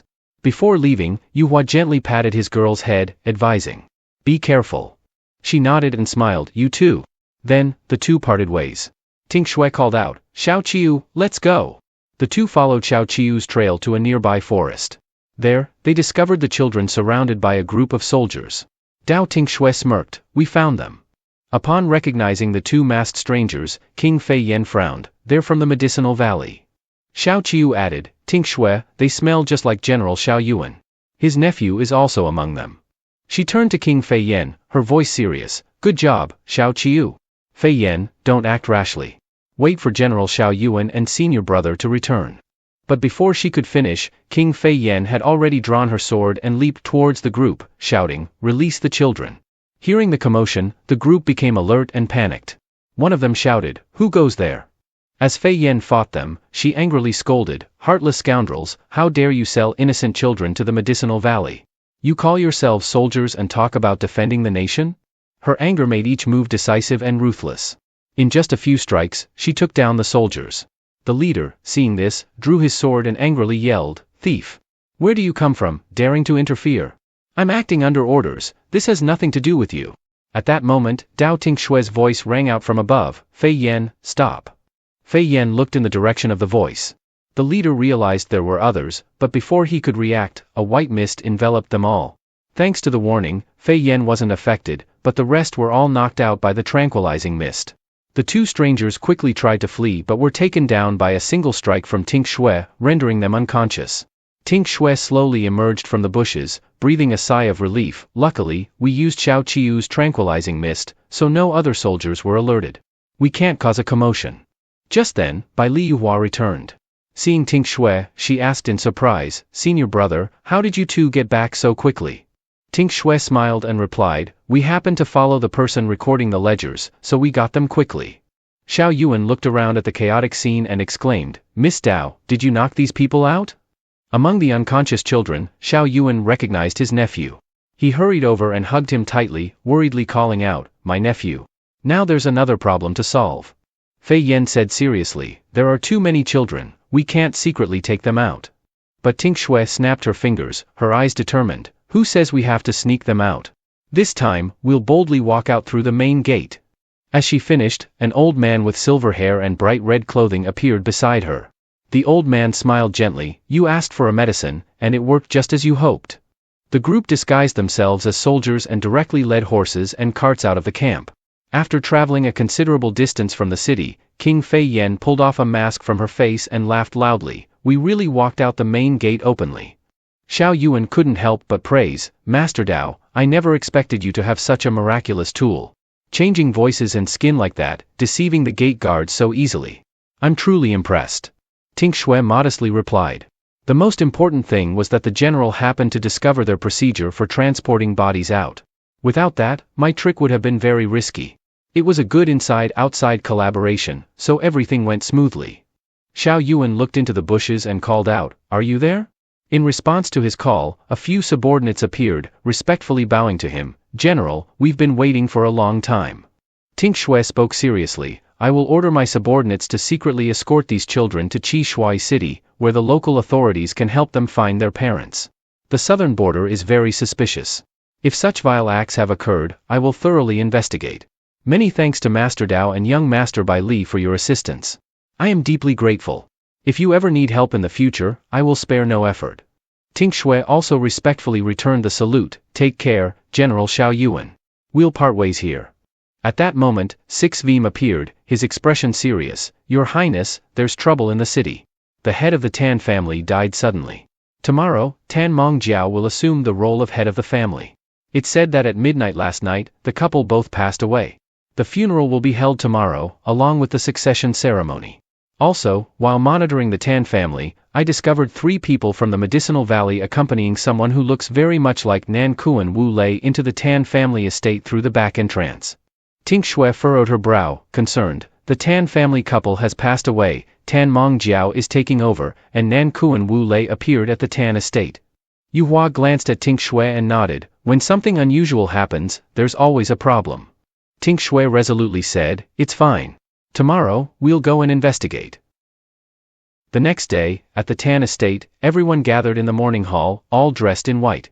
Ting Xue and Fei Yan had just arrived. Fei Yan whispered, Senior sister, have you already sneaked into the rear courtyard? Ting Xue nodded, yes, I've already snuck in to search. You handle the front hall. Be thorough, and leave Tan Mongjiao to me. Fei Yan nodded in agreement, all right, be careful. Inside the morning hall, Tan Mongjiao, dressed in white with a white cloth on her forehead, stood silently to the side, accompanying everyone in their prayers. Kim Ming-hook, standing beside her, feeling sorry for her, said, Jiao Jiao, sit down and rest for a bit. There's still the succession ceremony later, don't exhaust yourself. Tan Mongjiao coldly replied, no need. The person the emissaries brought has been arranged in the rear courtyard. I want to go check on them later. From outside the door came the voice of Ting Xue, third prince. It's been a long time. Have you come to keep vigil beside the coffin with your beloved? As soon as Kim Ming-hook saw her, he showed his displeasure, Dao Ting Xue, what are you doing here? It seems you weren't invited. Tan Mongjiao, seeing Ting Xue's appearance, felt a surge of jealousy and thought to herself. This woman has taken the position of the family head and now she's here to show off. She's truly insufferable. But today, with all the family elders here, I can only endure. Ting Xue silently observed for a moment, noticing that the space between Tan Mongjiao's and Kim Ming-hook's brows clearly emitted a dark aura. Their martial arts techniques were also different from before. She thought to herself, I need to buy time for Fei Yan to investigate thoroughly. Then, Ting Xue smiled and said, my Dao family is a prominent clan after all, so I came here to pay my respects in person. I hope you don't mind if I light some incense? Tan Mongjiao narrowed her eyes and replied in a low voice, please, Dao Ting Xue, light 3 sticks of incense. Ting Xue lit the incense, bowed several times, and before leaving, said only one sentence, I hope Miss Tan finds some peace in her sorrow. Tan Mongjiao remained silent, only watching as Ting Xue's figure gradually disappeared behind the doors of the morning hall. As soon as she left, Ting Xue overheard the whispers of those around her, have you heard? It's strange, the bodies of the Tan family couple were said to be healthy before, but the pallbearers mentioned that their corpses were dried up. Another person quickly interjected, don't listen to such nonsense. Strange things happen all the time now. Upon hearing these crucial words, Tinh Xue thought, dried up corpses? From outside, a subordinate of Kim Ming-hook rushed in, urgently saying, "Third Prince, His Majesty has ordered you to return to the palace immediately. There's an urgent matter." Hearing this, Kim Ming-hook suddenly tensed up and quickly left. Tinh Xue bowed her head, smugly saying, "Farewell, Third Prince." Kim Ming-hook gritted his teeth and warned, "Dao Tinh Xue, don't take advantage of my absence to harm her." Tinh Xue chuckled, "You should be telling her that, Third Prince." At that moment, Fei Yan returned, and there were signs of something unusual behind her. Receiving the signal, Tinh Xue knew the task was completed, so she quickly bowed and took her leave from Tan Mong Jiao. "There's nothing more to find here. I need to meet up with my senior brother. I remember there are urgent matters at home, so I won't bother you any longer. It's a pity I can't attend your succession ceremony. I'll send the gift later." Tan Mong Jiao reluctantly replied, "Then I accept your kind gesture. No need to see you out." After leaving, Tinh Xue's group immediately headed to the back garden of the Tan residence, where Yu Hua was already waiting. Yu Hua anxiously asked, "Senior brother, did you find anything?" Tinh Xue gestured for silence and signaled Yu Hua to look inside. The two watched as a middle-aged man spoke with Nan Kuan Wu Lei. The middle-aged man coldly said, "I already told you, your second life is because of me. Obey, or else you'll be the one who gets hurt." He grabbed Nan Kuan Wu Lei by the hair, yanking his head back. At that moment, Tinh Xue's group clearly saw the man's face. Tinh Xue was shocked. "Nan Kuan Wu Lei?" The man forced open Nan Kuan Wu Lei's mouth, took out a red scorpion, and ordered, "Eat it." The sight made Fei Yan immediately recognize, "That's the fake sect master." Fei Yan's words were just loud enough for the man to hear. He glanced toward the sound and flung the red scorpion towards the window. With a whoosh, Tinh Xue's group appeared. Realizing the situation was unfavorable, the man snorted coldly, grabbed Nan Kuan Wu Lei, turned into a cloud of green mist, and disappeared. Tinh Xue gritted her teeth, "Damn it. He escaped." Yu Hua furrowed her brows. 6 Vim's information was correct, it really is Nan Kuan Wu Lei. At the same time, Tinh Xue noticed someone sneaking outside the back garden. "Wait! Look over there. That person looks suspicious, follow them." The group followed the person through several twists and turns, eventually stopping. Fei Yan, puzzled, asked, "Miss Dao, why did you want to follow that maid?" Tinh Xue replied, "Everyone in the Tan residence is busy preparing for the funeral, but she's the only one sneaking out with this bundle. How could that not raise suspicion?" She knelt down to inspect the contents of the bundle and suddenly shouted, "Blood! This is a child's blood-stained clothing along with a jade pendant." Putting all the evidence together, from the dried corpses to the blood-stained child's clothing, it all points to Tan Mong Jiao. Kim Ming-hook entered and bowed before the emperor. "Greetings, father. May I ask why you summoned me?" The emperor angrily threw a pile of letters in front of him. "Take a look for yourself." Seeing the documents and letters, Kim Ming-hook's face turned pale. "The grain records from the southern border. And letters from me?" The emperor, filled with fury, glared at him and said, "You should recognize this handwriting well. You've been bold, daring to tamper with the grain supplies, taking grain from the northern troops to allocate to the southern troops. You even falsified records and ordered the minister to destroy the correspondence from General Xiao Yuan. Because the northern border is so far away, it couldn't be reported in time, and you've kept it hidden from the court for almost a year." Kim Ming-hook, terrified, quickly explained, "Father, just based on the letters and grain records, it cannot be concluded that I'm involved. I've been wronged." The emperor, unmoved, coldly looked at the Minister of War, Wang Shan, and asked, "Wang Shan, do you have anything to say?" Wang Shan, trembling with fear, knelt down and stammered, "Your Majesty, it was the third prince who ordered me to allocate more grain to the southern troops. He also commanded me to burn General Xiao Yuan's letters. If not, he would have killed my family." Kim Ming-hook, enraged, threatened, "Minister Wang, watch your words. I never told you to do any of this." General Xiao Yuan, standing nearby, saw that Kim Ming-hook, even at this point, still refused to admit his wrongdoings, and angrily took out a letter, raising it up. This letter was provided by the royal family, and the plum blossom stamp with its ink scent is only used by the third prince. "I captured people from the medicine sect a few days ago, who were kidnapping children to the southern border. They even confessed to having dealings with you and handed this letter over to me." General Xiao Yuan glanced at Kim Ming-hook's pale face and added, "You were careful, but in the end, you left evidence in this letter sent to the medicine sect." The emperor, furious, slammed the table and stood up, roaring, "Third Prince Kim Ming-hook! You've dared to collude with the southern troops, arbitrarily use military forces, falsify grain records, embezzle grain, and even conspire with evil sects like the medicine sect. This crime cannot be forgiven. From now on, you are stripped of your title as a prince and imprisoned, awaiting trial. The three of them, Dao Tinh Xue, Fei Yan, and Bai Liyuhua, silently watched the maid. When they saw the basket being thrown to the ground, Dao Tinh Xue looked at Fei Yan and ordered, "Tinh Xue, immediately go to the palace to report.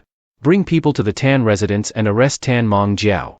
Senior brother, you and I will enter the Tan residence to capture the culprit." Fei Yan nodded and replied, "Understood." Bai Liyuhua smiled, "Let's go." Inside the Tan residence, Tan Mongjiao looked at everyone, pretending to say, "Thank you all for attending my parents' funeral. In the underworld, they must feel comforted. Now let's move to the flower hall, where I will take on the role of family head." At this moment, a cold voice rang out from outside, "Tan Mongjiao, you are the murderer. Don't even think about succeeding as the family head." Dao Tinh Xue and Bai Liyuhua coldly entered. Tan Mongjiao frowned, angrily glaring at her. "Dao Tinh Xue, what do you mean?"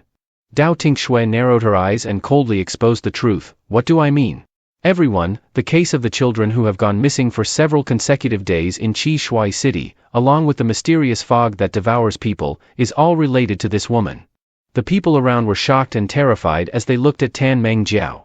Tan Mengjiao viciously glared at Dao Tinh Xue. "I know you've always held a grudge against me because of the matter between me and the third prince, but you can't target me like this, especially now. How dare you use these things to falsely accuse me?" Dao Tinh Xue impatiently interrupted, "Stop blaming me for your scandalous affairs. Explain why your maid threw away the clothing of a royal child along with this blood-stained jade pendant?" She angrily threw the blood-stained clothes and pendant to the ground. "Or should I ask this, why do you have items belonging to the royal children in your mansion?" Tan Mengjiao gritted her teeth in anger, glaring at Dao Tinh Xue. But she coldly continued, "I also remember that recently there were reports of missing royal children. It's quite the coincidence that these items belong to those children.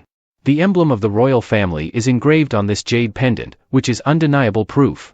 Tan Mengjiao angrily roared, "What are you talking about? I've never seen these things before." Dao Tinh Xue took a step closer and coldly said, "We've also discovered that you've been secretly communicating with the Medicine Saint Valley.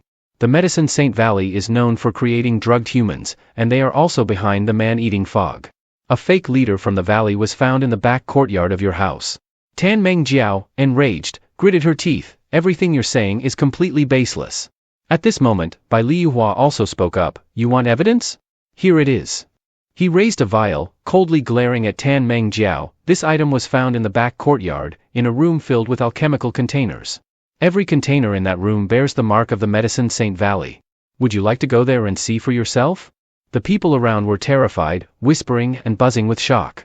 Dao Tinh Xue approached two coffins and coldly said, "The final point, the most significant evidence that you were draining blood to cultivate dark magic, lies within these coffins." She placed her hand on the coffin, coldly looking at Tan Mengjiao. "It said that the bodies of your parents were like dried-up corpses, identical to the remains of the missing children. Such an anomaly, and yet you didn't report it to the authorities. Instead, you claimed they died of a severe illness. What exactly are you trying to hide?" Tan Mengjiao, agitated, screamed, "Everything you're saying is slander. All your evidence is fabricated. You made it up to frame me. How could I harm my own parents?" Dao Tinh Xue said no more and opened the lids of the two coffins. "Then how do you explain this?" The coffin lids fell to the ground, revealing two dried-up corpses. The onlookers gasped in horror, shouting, "They're really dried-up corpses. Didn't she say they were ill? What kind of illness causes a person to lose all their blood and die? How cruel! Was she also behind the disappearance of those children? She's a demon. What kind of sin did the Tan family commit to give birth to such a demon?"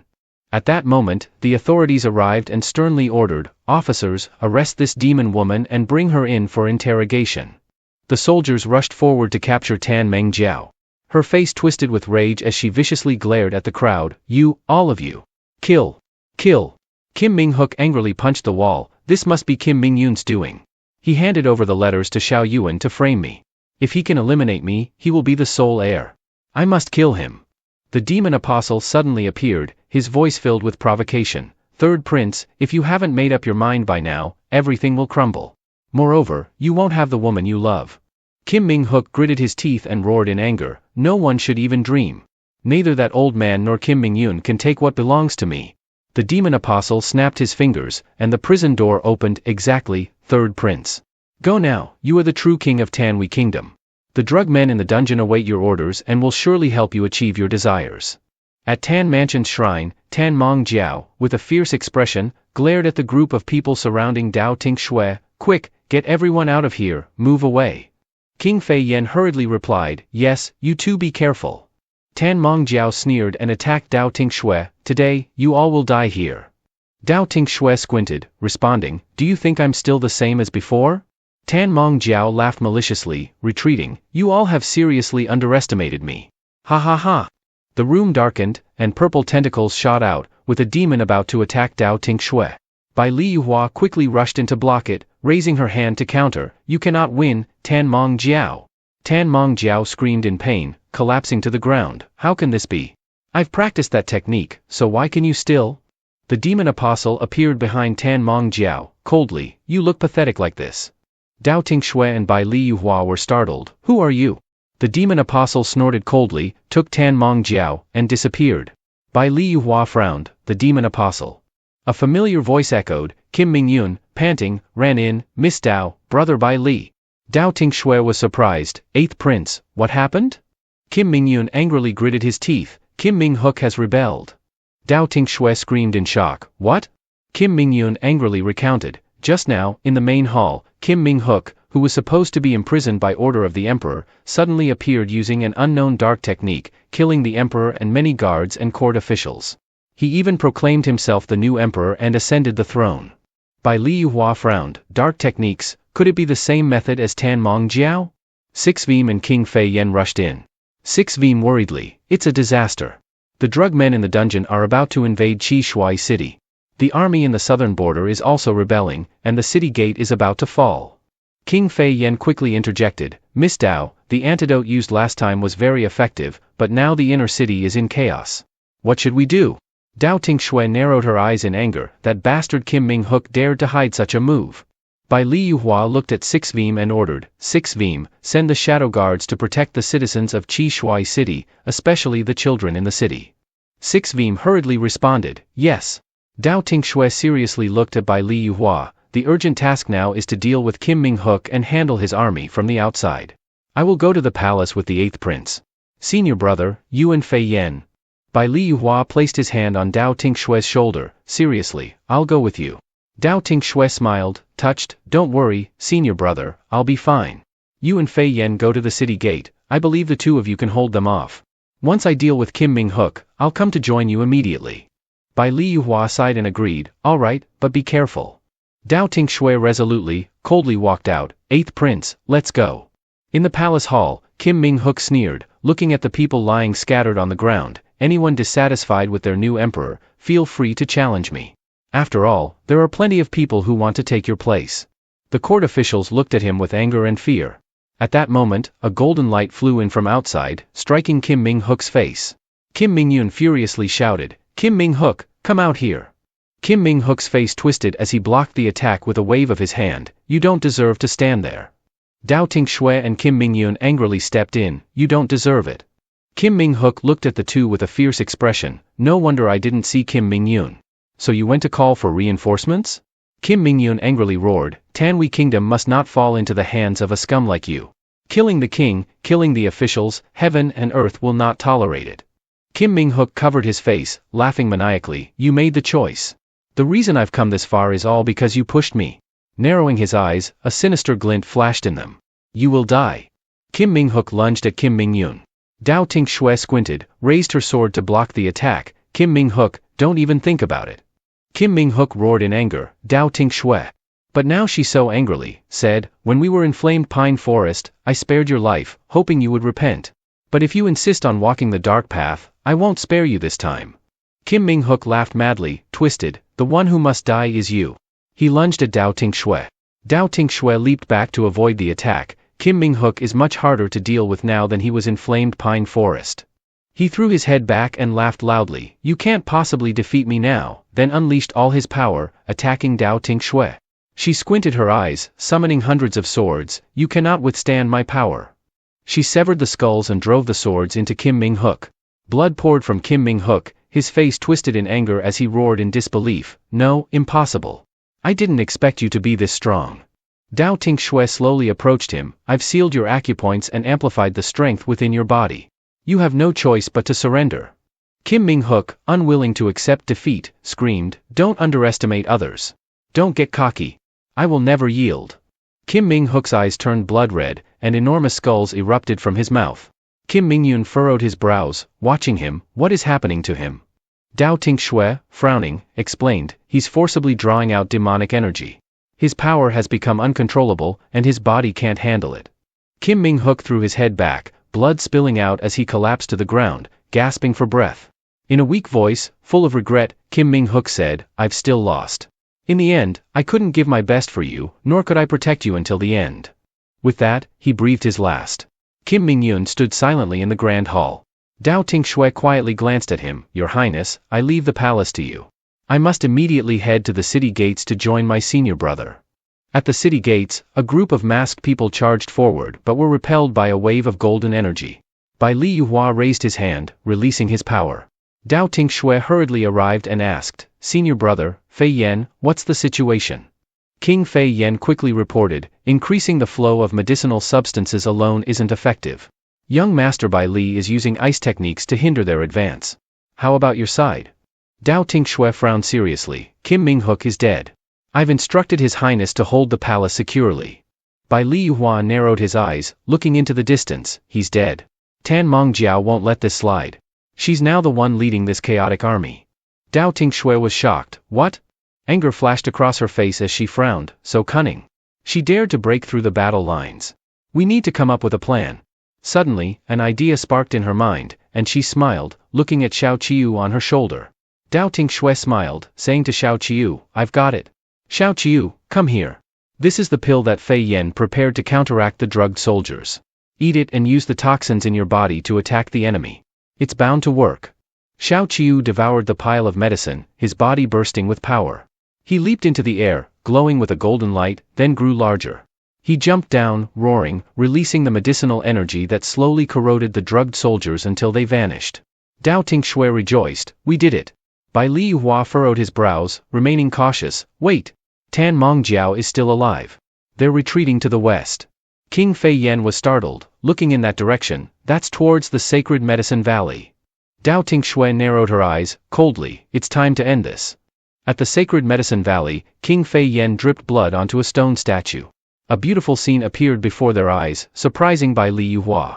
Bai Li Yuhua couldn't help but marvel. "Is this the entrance to the sacred medicine valley?" Dao Tinh Xue frowned, determined. "Tan Mongjiao must be here. Let's go and finish this once and for all." Golden sunlight streamed through the forest as King Fei Yan led the two of them inside.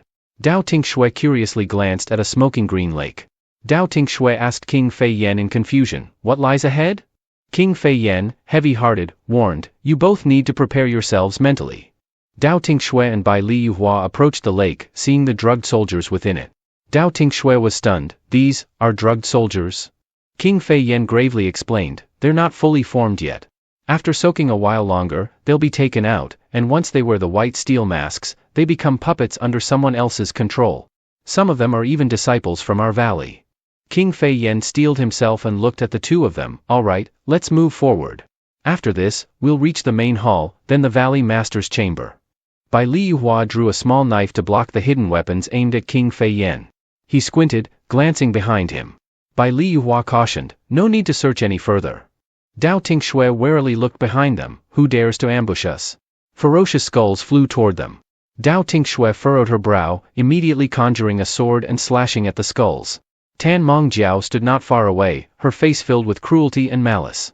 Dao Tinh Xue coldly remarked, "So, you're here after all." Tan Mongjiao, her face filled with rage, veins bulging, "It's so unfair. Dao Tinh Xue, I'm clearly more talented than you. Why do you get all the good things? You've taken everything from me. I must kill you." She unleashed her power, and the skulls attacked the three of them. Bai Li Yuhua tightly furrowed his brows, worriedly warning, "Tinh Xue, King Fei Yan, be careful. Her dark arts have taken over her body, she's no longer human." A loud laugh echoed as a swarm of drugged soldiers suddenly appeared, surrounding the three of them. Tan Mongjiao laughed maniacally, brimming with confidence, "Since you've come this far, don't expect to leave alive." Dao Tinh Xue drew her sword, resolute. Senior brother, I'll leave this to you and Fei Yan. I'll deal with Tan Mong Jiao. She leaped into the air, conjuring hundreds of sharp swords to attack. Tan Mong Jiao looked at Dao Tinh Xue, a cold smile on her face. Evil spirit's shield. Dao Tinh Xue's attacks were blocked. She laughed loudly. The evil spirit's shield will act at will, as long as the heart. My defense is so impenetrable that it can instantly block any attack. This is an invulnerable technique. Do you still want to deal with me? How absurd. Dao Tinh Xue, enraged, raised her sword to block the attack. Do you really want me to perish along with your parents and the third prince? But the sword in her hand was gradually being corroded. Dao Tinh Xue was shocked and looked at the sword. Dao Tinh Xue was horrified. What is this? It's being consumed by black flames, mixed with resentment and pain, with cries of agony. Tan Meng Jiao sneered and laughed, feeling overwhelmed by the malevolent spirits. It's very painful, isn't it? The more these spirits suffer, the stronger I become. You can't destroy it. Dao Tinh Xue, furious, clenched her teeth. How many innocent people have you harmed, Tan Meng Jiao? I regret sparing you back then. Bai Liyuhua looked astonished at Dao Tinh Xue. This feeling. Could it be that Tinh Xue? Dao Tinh Xue's entire body was bursting with power, breaking through to the immortal realm. She was enveloped in a blue light, and lightning struck from the sky. Tan Meng Jiao sneered coldly, unafraid. Tan Meng Jiao sneered with challenge, breaking through to the immortal realm? So what? Dao Tinh Xue pressed 2 fingers to her forehead and murmured, 9 stars heavenly god ascension, soul spirit of the celestial phoenix, witness my great path. Tan Meng Jiao laughed wickedly. It's useless. No matter how you attack, you cannot break through my malevolent spirit shield. Dao Tinh Xue coldly pointed 2 fingers at Tan Meng Jiao, divine thunder slash. She looked at Tan Meng Jiao with a cold gaze. Blue lightning descended from the sky and struck Tan Meng Jiao. Tan Meng Jiao screamed in pain. Why? Why? Her entire body gradually disintegrated and disappeared completely. Dao Tinh Xue sighed and looked at the large hole where Tan Meng Jiao had just stood. Why? That's something you can only ask yourself, Tan Meng Jiao. The drug people suddenly stopped and fell to the ground. King Fei Yan looked around in astonishment. King Fei Yan was surprised. It's over. Bai Liyuhua stood behind, staring intently at Dao Tinh Xue's small figure. Tinh Xue. She turned around, determined. Let's go. There's only that imposter left, the Valley Master. Bai Liyuhua nodded, resolute. Yes, we mustn't let him escape. He nodded at her and said, we can't let him escape. Surrounded by towering mountains, the fake Valley Master tossed the motionless Nan Kuan Wu Lei onto the ground. He placed his hand on one of the mountains, channeling his power into the Golden Jade Kingdom, and murmured to himself. Fake Valley Master, it seems there's nothing unusual. I must report back to Lord Thien Saturday. Suddenly, a cold voice echoed from behind. It's Tinh Xue, don't think you can get away. The fake Valley Master turned around angrily. 2 different forces attacked him, leaving him no time to react, and he was severely injured. He fell with a heavy thud, groaning in pain. Tinh Xue stood on a cliff, coldly gazing at him. Let's see where you can run. The fake Valley Master gradually revealed his true face, sneering at the 3 people before him. You all showing up here means that the first miss of the Tan family has failed too. Dao Tinh Xue gritted her teeth in anger. So it's you, the demon clan's emissary. This was all your plan, wasn't it? Tan Mong Jiao and Kim Ming Hook may have had impure intentions, but they wouldn't go so far as to harm others to practice dark arts. It was you who lured them down this path step by step. What is your true goal? The demon clan emissary laughed loudly. A goal? Ha! Wretched creatures like you don't deserve to live. Tinh Xue seethed with anger. You. The demon clan emissary laughed coldly and channeled his power into the ground. My goal? Take a look. Power surged into Nan Kuan Wu Lei, controlling him. Tinh Xue and Yuhua exchanged worried glances.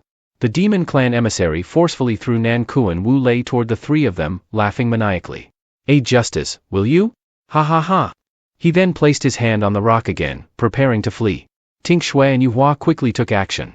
Yuhua grabbed hold of Nan Kuan Wu Lei. We can't let him escape. Tinh Xue rushed toward the demon clan emissary. Don't even think about running. She grasped his arm tightly. The demon clan emissary glared at her in anger and, with a resolute expression, cut off his own arm. She was shocked as she watched him sever his arm. He quickly dashed into a green light and disappeared. He shouted before leaving, just you wait. Next time will be your death day. He gradually vanished. Tinh Xue cursed in frustration. Damn it. He got away. She turned to Bai Liyuhua and asked, Senior brother, how is Nan Kuan Wu Lei? At that moment, Medicine Master suddenly appeared behind her. This boy's meridians are all severed, he probably doesn't have much time left. Dao Tinh Xue was stunned and turned around in shock to look at him. Medicine Master. You've regained your true form. The old man smiled and raised his hand. I too. Dao Tinh Xue was overjoyed. That's great, Elder. You've regained your true form, and your spirit is indeed vigorous. Medicine Master laughed heartily. Of course. Nan Kuan coughed a few times, spitting out a mouthful of blood. Yu Hua furrowed his brow, concerned. He's really badly injured. I'm afraid. Dao Tinh Xue turned back, frowning at Nan Kuan Wu Lei. No, the demon clan is causing chaos in the human world. He must know the reason. Nan Kuan Wu Lei can't die just yet. She looked at Medicine Master and asked anxiously, Medicine Master, do you have any way to save him? Old man smiled, stroking his beard. Silly girl, your matter is something I will definitely help with.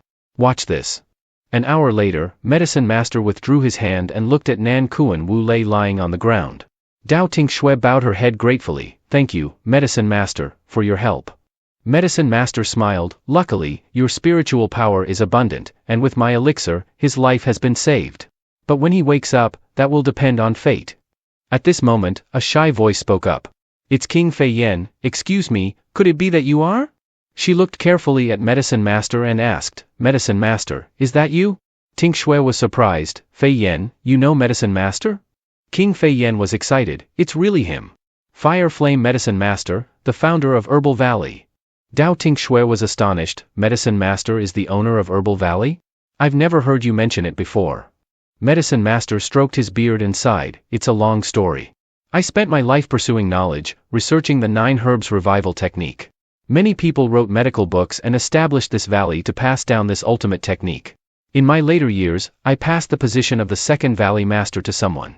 Unexpectedly, he was greedy, using the valley's medicines to collude with royal power for wealth and fortune. I died with regret and had to swallow a soul-returning pill to keep part of my soul in the world, residing in that dark cave. He continued, I watched as Herbal Valley's king gradually fell into the wrong path, being used as a weapon by those with evil intentions. Who would have thought that you, little girl, would ultimately save Herbal Valley and help me fulfill my wish? Dao Tinh Xue smiled sheepishly, scratching her head. Medicine Master, you don't have to say that. Medicine Master looked at King Fei Yan and asked, your name is King Fei Yan, correct? King Fei Yan was excited and stammered in response, yes, that's me. Medicine Master, please guide me. He smiled and produced something, handing it to her. Take this. King Fei Yan looked at the item in shock. This is the first Valley Master's token? The head of this valley laughed heartily. Throughout this journey, I have clearly seen your insights. The Sacred Medicine Valley needs someone with a righteous spirit like you. If you become the Valley Master, you will surely revive the atmosphere here and lead the Sacred Medicine Valley to a brighter future. King Fei Yan was surprised and hastily refused. What merit and virtue do I have to deserve such a heavy responsibility? Medicine Master looked at King Fei Yan seriously. A healer's essence lies in the heart's intent to practice medicine for the world. Fei Yan, you have a heart for saving lives, so you are undoubtedly capable of being the Valley Master. King Fei Yan was moved, quickly knelt on the ground, and said, Fei Yan will respectfully follow your teachings and will not betray the mission entrusted by the honored medicine ancestor. Medicine Master smiled warmly. Since you have accepted my teachings, I will also give you a gift. Medicine Master waved his hand, and the entire Sacred Medicine Valley transformed. Rare medicinal herbs sprouted everywhere. Dao Tinh Xue and King Fei Yan looked around in amazement. King Fei Yan pulled up a medicinal herb, her face full of disbelief. The valley is filled with precious herbs. This must be the original form of the Sacred Medicine Valley, right? Medicine Master smiled and approached Tinh Xue. Young one, the path you must take next is fraught with dangers. I can no longer accompany you. Tinh Xue looked at Medicine Master in confusion. What? Medicine Master gently touched her forehead with his finger. Consider this a parting gift. I am passing all my life skills on to you. A strange mark appeared on Tinh Xue's forehead. I hope it will aid you on your future journey. Tinh Xue, puzzled, looked at him. Medicine Master. He smiled at her, his body gradually fading away. I have been dead for a long time. Although I was able to restore my true form, I can no longer stay in this world. Now that I have fulfilled my wishes, I have no regrets. This time, I have lived very happily. Thank you, Dao Young One. After saying this, he completely disappeared. Tinh Xue, filled with gratitude, bowed deeply. Thank you, Medicine Master. It is I who should be thanking you. Bai Li Yuhua placed a comforting hand on her shoulder. Ting Xue smiled gently. I'm okay, senior brother. Medicine Master has fulfilled his wish, and I am happy for him. King Fei Yan approached the two, expressing her gratitude. This time, it was thanks to Miss Dao and young Master Bai Li. The Sacred Medicine Valley, and I will never forget this kindness. If you ever need anything in the future, the Sacred Medicine Valley will not hesitate to help. Dao Ting Xue smiled at King Fei Yan. All right, it's a promise. Half an hour later, at Ting Xue's place, she checked Nanku and Wu Lei's pulse. Judging from your pulse, there's nothing serious. I didn't expect Medicine Master to have also cured your eyes. Nanku and Wu Lei remained silent, his head lowered, not showing any emotion. Bai Li Yuhua looked at him and asked, Nanku and Wu Lei, do you remember anything else? Nanku and Wu Lei replied calmly, I didn't expect it would be you who saved me in the end. Back then, I followed the demonic realm's people to the abyss of demons, hoping to find a cure for the cold poison, but I was ambushed, lost my memory, and was handed over to Dear Saturday. Ting Xue frowned and quickly asked, do you remember why they captured you? Nanku and Wu Lei furrowed his brows and shook his head. I don't remember anymore. I only remember that Dear Sat sent me to the human world, while Thian Sat went to the celestial realm. Bai Li Yuhua narrowed his eyes, his gaze filled with anger. So, that demonic envoy has escaped to the celestial realm. It seems I must return. Dao Ting Xue, resolute, looked at Bai Li Yuhua. I will go with you. Give me a few days, I need to take care of some matters in the human world. Why does the demonic realm seek to harm the three realms? When my family was destroyed, could it have been related to them? 3 days later, in the Grand Hall, the court officials respectfully chanted in unison, Long live the Emperor. Long live. Long live.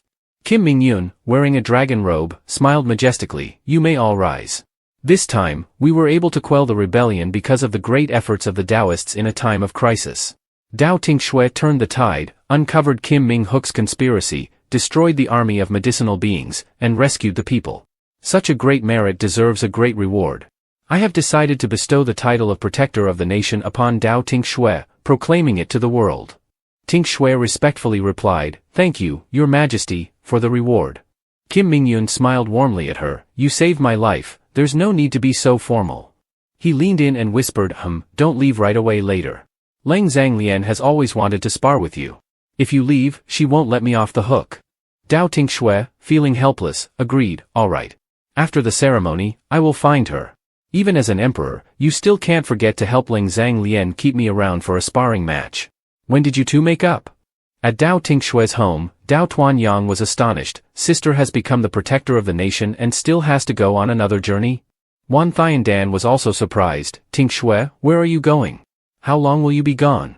Ting Xue smiled and replied, Precisely because I don't know how long I will be gone, I need Tuan Dung to stay and take my place. I trust him to protect our parents well. Dao Thianveen looked at her and asked, Can't you tell us where you're going? Dao Ting Xue shook her head, her voice firm. The world is vast, and I don't know how long this journey will take, but I must go. Don't worry, I'll be fine. Her mother Wan Thiandan looked at her with concern and her father Dao Thianveen smiled, raised his hand to stop Wan Thiandan. Let her go. It's good for her to go and train, she can embrace the world and learn more. We will be proud, won't we? Dao Ting Xue turned and walked out with determination, her heart heavy. Though you are not my biological parents, I am deeply grateful for your love. You will always be my family. Now that I have arranged everything for you, I have no more worries. The next day, in the eastern city of Wanthian Kingdom, Bai Li Yuhua, Dao Ting Xue, and Nanku and Wu Lei arrived at a mountain. He looked at Ting Xue with a determined gaze. Nanku and Wu Lei remained silent, lowering his head. Yuhua smiled and said to her, The headmaster of the eastern sect has already informed my master of the situation. He knows about it, so you don't need to worry. Dao Ting Xue nodded and replied, Thank you, senior brother. Her eyes were filled with determination. Today has finally come. Yuhua looked at the two of them and asked, Are you ready? Dao Ting Xue and Nanku and Wu Lei both responded, Yes. Bai Li Yuhua began to create a barrier, pure yang soul, activate the formation, break the eternity of the void, crystallize the time-space seal. A large formation appeared. Bai Li Yuhua grabbed Dao Ting Xue's hand. Let's go. The three of them jumped into the formation together. Dao Ting Xue narrowed her eyes, gazing ahead, and softly spoke, Heavenly Realm. I'm back. She walked slowly, her brows furrowed, her thoughts deep. Since falling to the mortal world, living again, and now returning to the heavenly realm, a long time had passed. I wonder how the heavenly realm is now. How is Xianyuan Kingdom, my homeland? She pondered. Ting Xue's hand trembled slightly as she held Yu Hua's hand. He looked at her with concern. Ting Xue, what's wrong? Your hand is shaking so much. Dao Ting Xue lowered her eyes and shook her head. It's just, I'm worried. The current situation in the heavenly realm. Yu Hua looked at her for a long time, then reassured, don't worry. I'm here with you. She looked at him in surprise and softly responded, At the entrance to the Shenbai Kingdom, the three stood before the large gate. Yu Hua, looking at the gate, spoke excitedly, we're here. Dao Ting Xue looked at the gate in front of her, surprised, Shenbai Kingdom.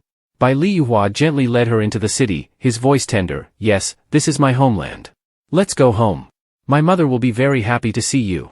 Ting Xue was startled, She suddenly reacted, her small face turning red, wait. Did senior brother say, go home? Doesn't that mean I'll meet your parents? Yu Hua, noticing her strange expression, asked, what's wrong? Ting Xue's face reddened even more, her voice shy, senior brother. I?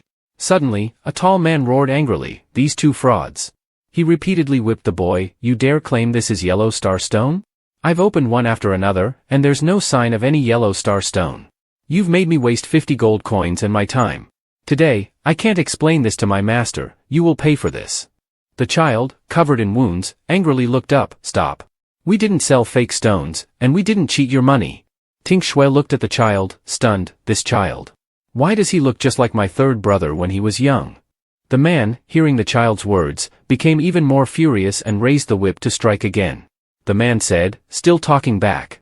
I won't let you go today. Just as he was about to strike again, Dao Ting Xue rushed over and knocked him back.